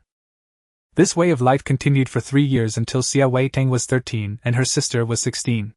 They were to carry out their first mission. But unfortunately the mission failed and most of the team perished, leaving only the two of them who had come along to learn. Xia Weitang and her sister could have escaped together, but unexpectedly she was left behind. The only small boat available for crossing the river was rowed away by her sister. She stood by the riverbank watching her sister, who had shared her heart for 3 years, and smiled at her. "You cover my retreat, okay?" Xia Weitang was taken away in her lifetime. The only hope for her survival behind her were the relentless bodyguards of the organization. It was winter then, the riverbank was biting cold, the river stretched at least 50 to 60 meters wide, a hellish challenge for a girl in her teens. But aside from jumping into the river there was no other way. Splash! She jumped in. The cold, bone-chilling river water seemed to penetrate every cell in her body, reaching her brain. Her limbs felt stiff, as if they had been severed, with little sensation remaining. She swam desperately, yet the end remained elusive, and she could not climb ashore. It felt as if she was about to die in the frigid waters. "No!" The woman on the bed suddenly opened her eyes wide, gasping for breath, her chest rising and falling, indicating how real the nightmare had been. Seeing the familiar room before her, Xia Weitang realized it was merely a dream. She took a deep breath, calmed her emotions, and got out of bed to drink some water. Sitting on the edge of the bed, she murmured to herself, "Why am I thinking about these troublesome matters again?" In recent years she had dreamt of these less frequently, believing she had conquered the nightmares of her childhood, finding nothing to be afraid of. However, it turned out that if something could cast a shadow over a person, it would inevitably affect them again a second time. Xia Weitang lay back down, hoping to sleep a little longer. Yet, as soon as she closed her eyes, all she could see were those bloody images, and the endless loop of being abandoned by those closest and most trusted. Cold, it was truly cold, so cold that she wrapped herself in layers of blankets, yet still felt frigid. Xia Weitang suddenly opened her eyes wide and got up from the bed. She endured the pain in her legs, moving step by step towards the door. "Knock, knock!" She knocked on Chen Du's door. No answer. Xia Weitang knocked again, and this time there was finally a response. "What do you want?" Chen Du, waking from his dreams, heard the knocking and thought Xia Weitang had something to say. But instead he heard her outside say, "Open the door, Chen Du." He put on a long-sleeved shirt, opened the door, and looked at the woman at the entrance, ready to ask her what was going on. Xia Weitang spoke first. "Chen Du, I'm so cold." Chen Du glanced at her thin pajamas, and of course she was cold in this weather of around 10 degrees. "Go back and get under the covers. Why are you telling me you're cold?" "I'm not a heater, sister." "Okay." After Xia Weitang replied, she bypassed Chen Du and slowly made her way to his bedside. Chen Du was somewhat stunned, watching her actions in confusion. Then he saw her naturally crawl into his bed. Chen Du was speechless and couldn't help but remind her, "I told you to go back to your own bed, not to crawl into mine." Xia Weitang, however, was already comfortably lying there, giving him a slight smile like a night rose blooming in a garden. "It's all the same, this blanket is mine too." Chen Du fell silent. According to her logic, the house was hers, the bed was hers, so the blanket was hers too, and there was no mistake. But the problem was, if she slept here, what about him? "What are you doing? You want to sleep here, huh? Then I'll sleep on the sofa." "Can I avoid what I can't deal with?" Chen Du was now even more convinced of Xia Weitang's nonsensical ideas. Just as he was about to leave, he heard her call his name. "Chen Du, you should sleep here too." She patted the space next to her, indicating that there was plenty of room for another person to lie down. After all, a 1.8-meter bed could definitely fit 2 people. But the question was this appropriate? "Are you inviting me?" Chen Du slightly frowned, trying to glean some hint of desire from Xia Weitang's expression. Unfortunately, he failed. Because the usually erratic Xia Weitang had become serious this time. She earnestly said, "I'm not inviting you to roll in the sheets, I'm just inviting you to share the blanket and chat purely." Chen Du scoffed lightly, rolling his eyes at her. "I'm not interested, goodbye." Saying this, he was ready to close the door and return to his beautiful dreams on the sofa. "Sweet dreams to you." The woman's voice came from the bed, seemingly tinged with a hint of teasing laughter, which made Chen Du feel she was being troublesome. "Thank you. If you don't come, I can sleep even more soundly." Chen Du slammed the door shut. Little did he know Xia Weitang sincerely wished him sweet dreams. In truth, she just wanted to chat with him, but clearly he wasn't very willing, so she could only lie there. The blanket still held the clean scent of the boy, seemingly providing a sense of stability, just like Chen Du himself. Xia Weitang slowly closed her eyes, drifting back into a dream. Time swiftly arrived at Tuesday.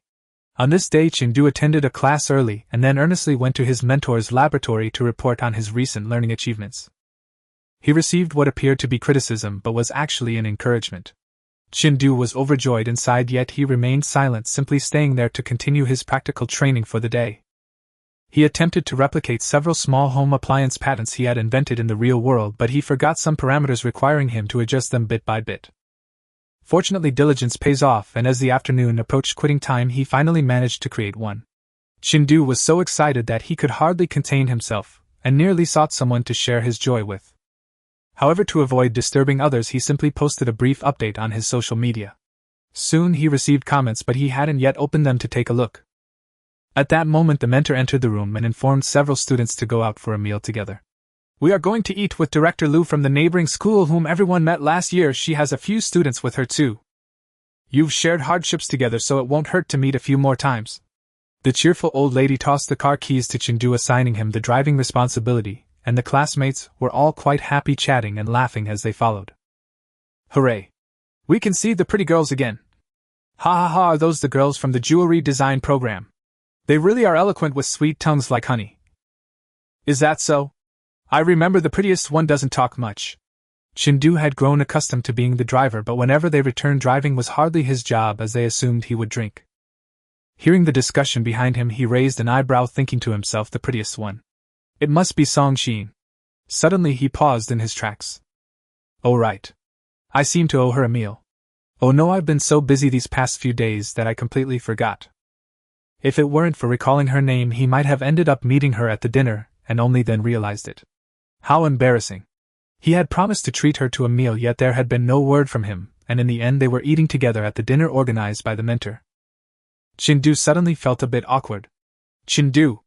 What's wrong?" Director Lee, walking behind him, noticed he had stopped, and thought something was the matter. Nothing. Let's go." Chindu lightly coughed, and continued to look for the car. Forget it, he would extend an invitation during dinner, setting a time so he wouldn't forget. Soon the group of 5 arrived at the designated restaurant. It was a renowned private dining establishment known for its delicious dishes, making it an excellent choice for gatherings.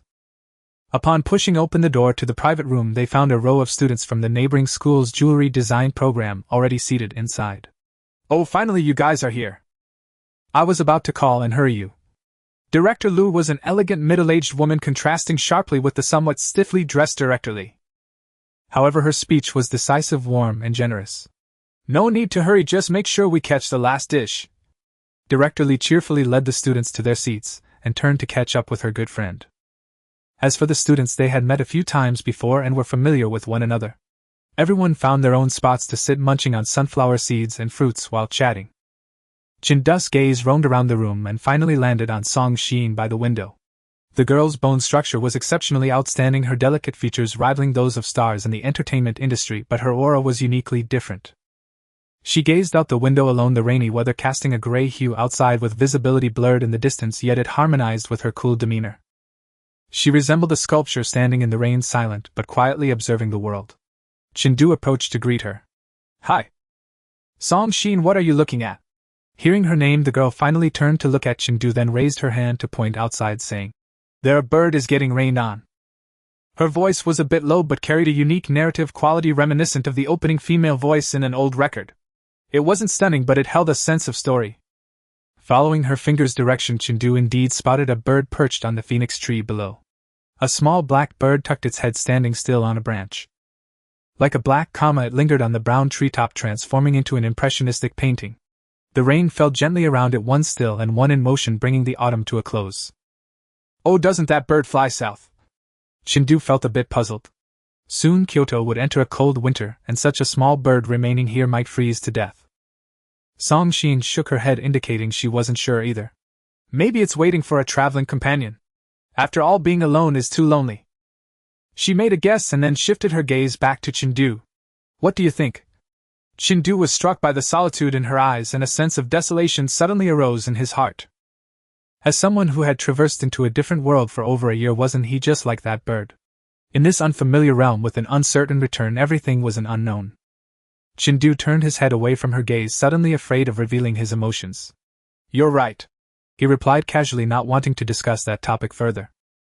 "The more you say, the more tears." He then pulled out the chair next to Song Xin and sat down, starting to talk about food. "By the way, do you have time in the next few days? Song Xian's eyelashes fluttered slightly like a butterfly flapping its wings. She lifted her gaze and a puzzled expression appeared on her gloomy face as if asking him what was going on. Chindu scratched the back of his head, feeling a bit embarrassed as he said, "Last time I mentioned treating you to a meal, but I was always busy. These days I just happened to have some free time, so I wanted to check if you were available." So he really had been busy, not simply forgetting. Song Xian's heart leaped like a little dancer moving inside her. Even her little pinky hidden under the table couldn't help but perk up, revealing her cheerful emotions. Indeed, posting online for inquiries proved useful. Moreover, it was directed to him personally. "I'm free on Friday night." The girl's voice was soft, lacking emotional fluctuations, but to Chindu's ears it sounded like an agreement. He chuckled happily and said, "Great. Then let's have dinner together on Friday night. I'll message you then." The two exchanged smiles, a silent understanding flowing between them. Chindu felt delighted for keeping his promise. Song Xian was also very happy, not only because she met Chindu today but also because she finally had the chance to be alone with him. Her gaze dropped, resting on Chindu's hand. Long and fair with distinct joints like a piece of art carefully sculpted by an artist. "I and my body both miss you." About 10 minutes later the dishes were mostly served and everyone began to eat and chat. Surprisingly, the few girls from the jewelry design group had astonishing drinking capacities. Chen still remembered that when he first dined with them, the strong men on his side were already flushed while the girls showed no signs of intoxication. Except for Song Xian, who seemed to struggle with alcohol even a little, made her face turn bright red. When she wanted to decline, she could only say, "I can't drink much." However, such words were evidently insufficient in front of seasoned drinkers and were easily dismissed. Moreover, due to her beauty, the boys particularly enjoyed toasting her. That time, feeling cornered, it seemed that she had to drink with them. It was unclear whether her alcohol tolerance had improved after all this time. While he was deep in thought, a glass of white liquor was suddenly poured in front of Chen. He was taken aback and looked at the person pouring the drink, a girl with twin ponytails. She smiled and called out to Chen, "You're Chen, right? I remember you. You can drink a lot. Show me what you've got today." Those nearby turned their heads with knowing looks. "Wow! You've caught Dongdong's attention. You're in trouble. Dongdong is the best drinker among us, Chen. Let's see who is better." "Ha ha, Chen's drinking capacity is unfathomable. I'm telling you, don't ask for trouble." Chen's teammates rallied to support him, trying to scare off the girl. Yet the girl named Dongdong remained oblivious. Instead, she plopped down on the other side of Chen, rolled up her sweater sleeves, and prepared for a showdown. "Humph, the more you underestimate me, the more I want to try." Saying that, she filled her own glass and was ready to challenge Chen. Chen was somewhat bewildered, not knowing how he got drawn into this drinking contest. "Wait, wasn't I here to have dinner? How did I end up drinking again?" Many eyes were now fixed on the two due to Dongdong's words. Even the mentors cast amused glances, seemingly eager to see the spectacle. Drinking is meant for enjoyment, competing for superiority is pointless. How about this? Let's finish this glass and call it a friendship. Chen smiled, trying to defuse the drinking battle. After witnessing the drinking capacities of these individuals, he indeed lacked the confidence to win. He did not want to become a drunkard being carried home in a stupor. Dongdong pouted, clearly displeased. "Fine, if you don't want to drink, then don't." As she said this, she stood up, preparing to leave Chen's side. The atmosphere became somewhat awkward. Suddenly, a low, husky female voice stopped her. "I'll drink with you, Dongdong." It was Song Xian speaking. Chen's eyes widened in surprise as he turned to look at her, unable to believe that this was something Song Xian would say. "Ah, no way, girl, can you even drink? With your alcohol tolerance." Who was it that got all red after just a little? Yet Song Xian's expression was serious, not joking at all. She seemed genuinely willing to take the plunge and drink with Dongdong. After thinking it over, she felt she owed Song Xian, and couldn't just watch her drink herself under the table. Chen paused, ultimately deciding to step in himself. A sudden surge of negligible heroism arose within him, compelling him to act as the brave one once more. "Damn it, I'll take her on. You rest, I'll handle it." Chen reached out, gently patting Song Xian's arm through her clothing, signaling her to step back. Then he turned to Dongdong and smiled disdainfully. "Come on, let's drink." This declaration immediately drew the attention of several people nearby, who eagerly joined the fray, eager to declare a champion. The two mentors generally ignored the affairs of the young people, only instructing them to take care of their health and not drink to the point of needing hospitalization. After finishing their meal and settling the bill, they slipped away, leaving a group of young people drinking to their heart's content, oblivious to their surroundings. Empty bottles were scattered all over the floor and the dishes on the table had mostly been devoured. Even the plate of peanuts was nearly empty. On the sofa behind, one lay on the left, and another sprawled on the right. Two were hugging a pillar. In the end, only 3 people remained capable of coherent conversation. One was Song Xin, who hadn't drunk at all, and the other 2 were Chen and Dongdong, who were still debating which came first, the chicken or the egg. Ultimately, the situation concluded with Dongdong breaking down in tears over the chicken bones left on the table. Wah! My chicken. The girl reached out wanting to hug the imagined chicken, but her mind lagged behind her body, and with a thud she collapsed onto the table. Meanwhile, Chen revealed a victorious smile and loudly declared, "I told you I was the best." Song Xin frowned slightly, wanting to check if he was okay. However, in the next moment, Chen also slumped over the table. In the end, in the entire room, only Song Xin remained sober among the dozen or so people. She stood in the center of the room, looking somewhat troubled. "Sigh, it seems unlikely to take you all back." Finally, she called the waiter and requested a few nearby restrooms on the 3rd floor, sending the group into several rooms. Before leaving the room with Dongdong and another girl, she heard a quiet murmur. "Xin, I really went all out this time. You have to seize this opportunity." It turned out that Dongdong was not drunk at all. She simply wanted to lower Chen's guard. Chen's drinking capacity was indeed impressive, but he couldn't match Dongdong. She had been drinking since she was 6 with no rivals. Thus today's outcome was inevitable. Just as Song Xin was about to leave, she turned back and thanked her. "Thank you?" She exited the room and arrived at the VIP lounge at the end of the corridor. The room had a luxurious bed and a bathroom decorated to the standards of a 5-star hotel, making it the perfect choice for those who had nowhere to go after drinking. Chen was sprawled on that bed, completely unguarded. Song Xin locked the door step by step, approached the bed, and gazed at Chen's handsome face, feeling an overwhelming desire surge within her. It seemed she heard a sigh from the depths of her soul. Finally, the wait is over. The night was silent and still in this room. Even the slightest sound would be magnified multiple times. Yet there was no conversation, only the prolonged breathing of a drunken man. The person by the bed stood quietly for a long time. Eventually she slowly sat down at the edge of the bed, reaching out to smooth the wrinkles on Chen's clothes. The surface of the shirt became smooth again, but it could not ease Song Xian's inner restlessness. She could hear the cries from every part of her body, yearning like a solitary traveler crossing the desert, longing for an oasis. Before having the chance to get close, this restlessness could still be suppressed, but once the opportunity presented itself, it became uncontrollable.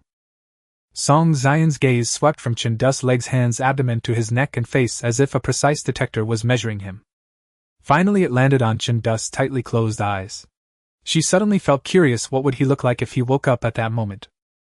At last she lifted her fingertip and placed it on Chen's finger.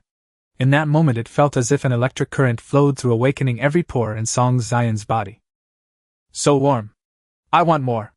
Though both of their hands were long and fair, the difference between male and female was significant. One was soft and delicate, while the other had distinct joints appearing perfectly matched.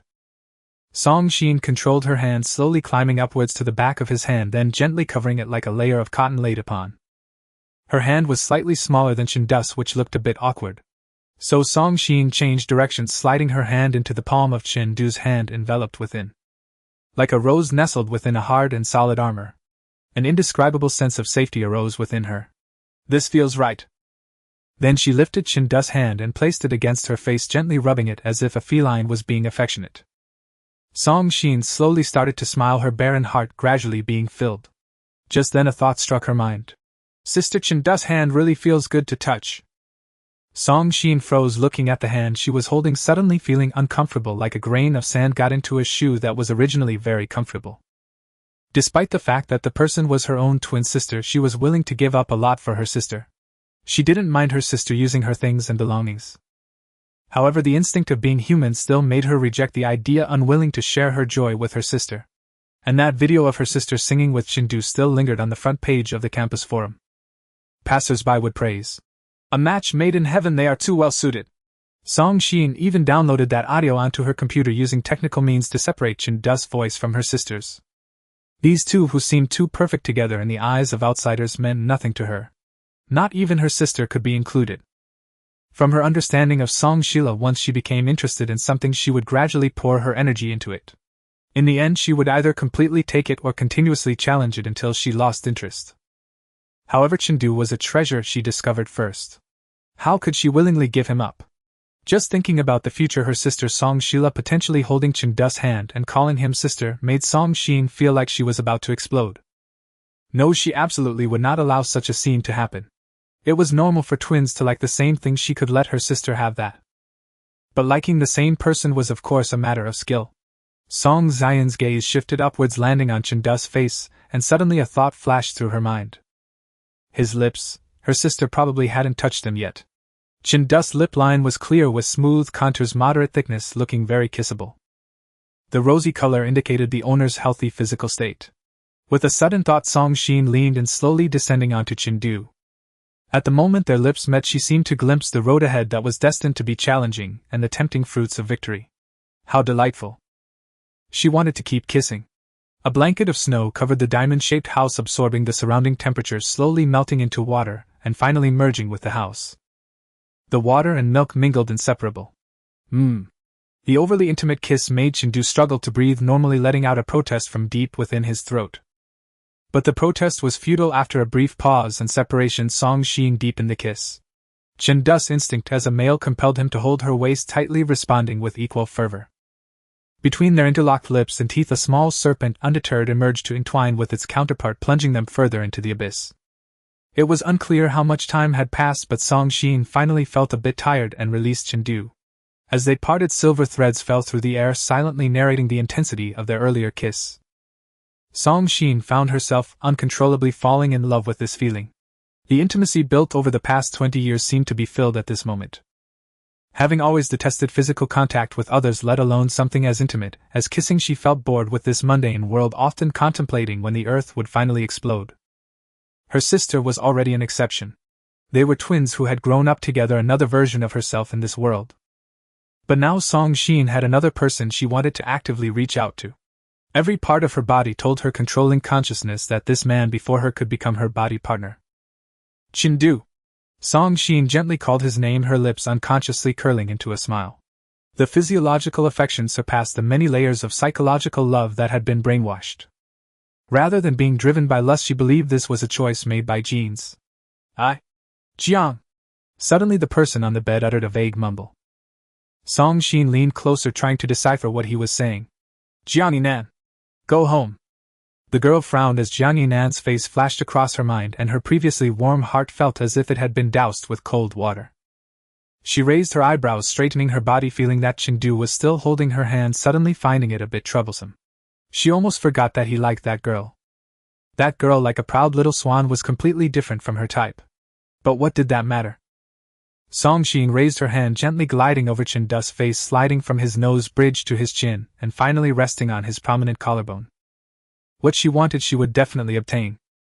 Chen Du had a dream in which he found himself entwined by a snake. This snake slithered and coiled around him. The slick tongue of the snake felt like a cold and slimy ribbon, slowly sliding across his cheek inch by inch. Each subtle movement brought a chilling sensation. It seemed as if the snake intended to smear its secretions all over his skin. The pain jolted his alcohol-dulled brain awake, but it faded quickly. A gentle female voice whispered softly in his ears, soothing him. It doesn't hurt, don't be afraid. It was not a particularly beautiful or melodious voice, yet it seemed to possess a magical quality, allowing him to easily let down his guard. Then Chen Du simply gave up struggling. This must be a non-venomous snake, he thought. When Song Xian's kiss landed on his neck, he seemed a bit unaccustomed and wanted to push her away. But she would not easily give up, soothing him a few more times, and after easing her strength he stopped resisting. The girl continued to slide upward, reaching his chin. The contours here were distinct, truly marvelous. The rest was a place the tomato wouldn't allow to be described. After enjoying herself for a while, Song Xin didn't do anything further. A drunken man was truly a sage. He merely leaned against Chen Du, playing with his hair, quietly savoring this rare moment of tranquility and peace. Song Xin found it hard to put this feeling into words. It was as if the dry and cracked heart suddenly experienced the rain, rejuvenating everything and breathing new life into it. Sharp, tender sprouts began to emerge from the ground, which perhaps would grow into towering trees after becoming seedlings. She liked this feeling of cultivation and harvest. On Friday she would have dinner with Chen Du when he would be sober. She wondered if there would be an opportunity then. Suddenly Chen Du's phone on the nightstand rang, disrupting her thoughts. Blood burn. The originally melodious female voice from watching from the wall now sounded like noise in Song Xian's ears. She didn't want to respond and simply waited for the ringtone to finish. But alas, the ringtone was too loud, echoing through the room, amplified several times, disturbing her thoughts. Song Shin had to stand up and glance at his phone. The caller ID displayed bad woman. She raised her eyebrows, suddenly intrigued by this label. Who is this bad woman? How bad is she? Why is she called bad woman? Such labels are usually reserved for intimate relationships. But Chengdu liked Jiang Yinan so much, would he label her as bad woman? Clearly not. So it must be someone else. A piece of Song Zion's once full heart suddenly felt empty, as if lamenting Chendu's popularity. Indeed, he was quite popular. Then let me see this bad woman. Song Shin thought, directly tapping the green answer button on the phone screen and switching to speakerphone. Chengdu. It's already 11 o'clock, why aren't you home yet? Are you out there fooling around? The female voice on the other end was crisp, yet carried a hint of allure, easily evoking thoughts of a rose. Her tone also bore a subtle hint of worry and dependence. Hearing this, Song Shin's fingertips moved lightly, pinching the soft flesh around Chendu's waist. Could this be his sister? It didn't seem like it. Song Shin's sixth sense told her it probably wasn't. Who would name their sister bad woman?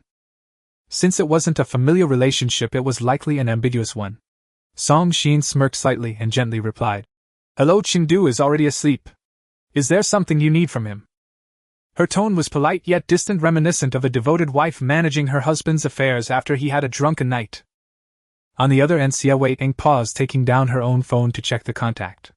It was indeed Chengdu. What the hell, did this guy already roll into bed with someone? Who is it? Jiang Yinan. No, that girl seemed not so easily won.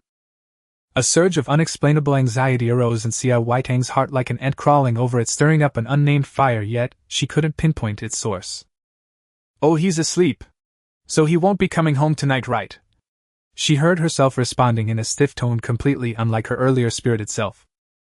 Song Shin smiled, a hint of tenderness spreading in her eyes like a feather falling on a lake, creating slight ripples. Were they still living together? Chengdu actually didn't live in the dormitory, he lived outside. So this woman is his roommate. She looked at Chengdu's tranquil, sleeping face, contently informing the woman on the other end. Yes, he won't be going back tonight. If Song Sheila were here, she would surely be shocked, for her sister's expression was unusually gentle, with a hint of provocation in her eyes. Such a demeanor was something her reclusive character would never exhibit. Xia Wei-Eng suddenly felt her throat turned a bit hoarse and her voice sounded strange. It felt as if there was sand stuck in her throat, unable to rise or fall. She swallowed, and it seemed the grain of sand slid down her esophagus into her heart. Rolling in her heart, it made her feel a bit uncomfortable. How strange, how could sand enter the heart? Xia Wei-Eng tightened her grip on her clothes, gently clearing her throat, and dryly said, All right, I won't wait for him then. I'll lock the door. Then she hung up the phone, watching the minute hand of the clock on the bed point directly at 11 o'clock before slowly sliding elsewhere. The night felt long, suddenly becoming a bit unbearable. Song Shin put down her phone again, contentedly hugging Chengdu lying in bed and closing her eyes while inhaling his scent. Suddenly she sat up again, looking for the call log. A glint of darkness passed through Song Zion's eyes as she noted down the number, preparing to check who it was later. In truth, she didn't need to care so much, she just needed to secure Chengdu.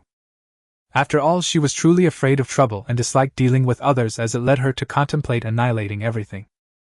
But before the enemy had a clear understanding of her true self, she would disguise herself with a friendly demeanor, getting closer to him. This would make it easier for him to lower his defenses and breach the walls. A high-end hunter always appears as prey. As the clock struck 12, the night outside was pitch black while the room remained brightly lit. Song Shin did not turn off the lights, she simply held Chengdu close and quietly closed her eyes, savoring this rare warmth. Whenever she slept alone, she found it difficult to fall asleep if there was even a hint of light. Thus her room always appeared dim and mysterious. Most of the time the curtains were drawn tightly, as if they were a solid barrier completely blocking out the light from the outside. Moreover, the material of these curtains was exceptionally thick, allowing not a sliver of light to penetrate, resembling a solid black wall. Song Shin often felt like a nocturnal creature, only finding a sense of peace when enveloped in the deepest, densest darkness. This darkness for her was not merely a description of the environment, it was more like a refuge and a sanctuary for her soul. But today there was no need to turn off the lights or draw the curtains, simply breathing in Chendu's scent was enough for her to fall into a deep sleep like a tranquilizer. So when she was jolted awake by her phone vibrating, she felt a bit annoyed. She had originally intended to ignore it, but the incessant vibration stirred her heart, making her restless. Glancing at Chen, she noticed his brows slightly furrowed as if he was about to wake up. She quickly switched her phone to silent mode. Waking up at this hour was not a good thing for her. They hadn't spent enough time together yet. Song Xin did not want this hard-earned opportunity to go to waste. She raised her hand to check the caller ID, and upon seeing it was her younger sister Song Xia, her irritation diminished by half. It was her sister, so she could let it slide. Song Xia sent a video call invitation, and the moment she picked up her phone she could see herself resting on Chen's arm. Song Xin put on her headphones, straightened her posture, and adjusted her background to a white wall and a headboard before answering the video call. Hello? She saw her sister wearing a fluffy pajama set sitting in her own room with jewelry design sketches laid out on the table that she had been working on recently. Sister. Why haven't you come home yet? Didn't we agree to sleep together tonight? Song Xia's voice was cheerful like a lively lark. Due to her long wait, there was a hint of accusation and grievance in her tone, creating an illusion that she was still a child pouting for attention. Song Xin was momentarily dazed, thinking her sister was completely different from her. Throughout their lives she had always been the most popular one. Wherever she appeared it was as if she were a doll from a traditional painting or a lucky cat receiving praise from everyone. Naturally, Song Xin didn't feel jealous of her sister, nor did she wish to compete with her. She liked her sister. So under Song Xia's gaze she gently lifted the corners of her lips, revealing a rare smile. She softly said, "Sorry, I'm not coming home tonight. You can go back and sleep by yourself." Song Xia, just like when they were children, loved sticking to her sister even during sleep. Although Song Xin had rejected her several times, Song Xia remained persistent. So they agreed that they would sleep together once every 2 weeks, and today happened to be the scheduled day. However, Song Xin was destined to break this promise. She saw her sister on the other end of the video pouting, looking somewhat aggrieved, like a little bunny that had lost its way. Song Xia quietly accused, "Why are you doing this? What are you doing outside?" It seemed she had heard her sister mention a gathering with her mentor. Why wasn't she coming home? It wasn't a business trip, nor was it a late-night work session. Song Xia was filled with confusion and wanted to get to the bottom of it. However, it proved that it was best not to forcefully inquire about matters others did not want you to know, because you might receive shocking or unacceptable answers. She saw her sister on the video, a hint of warmth flashing in her eyes, with her lips curving up into a smile that was even brighter than before.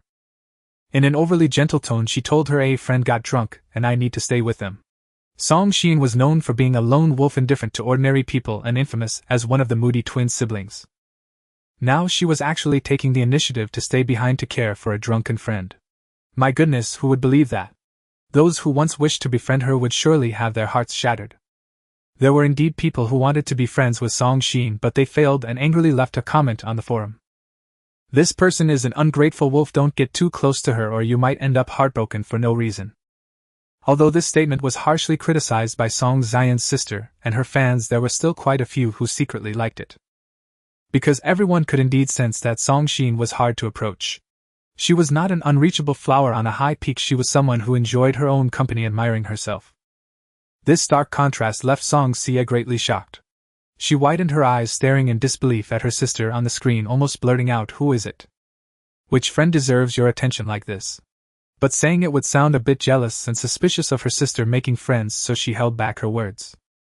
Her sister making good friends should be something to be happy about. To be taken care of by you, that person must be really lucky.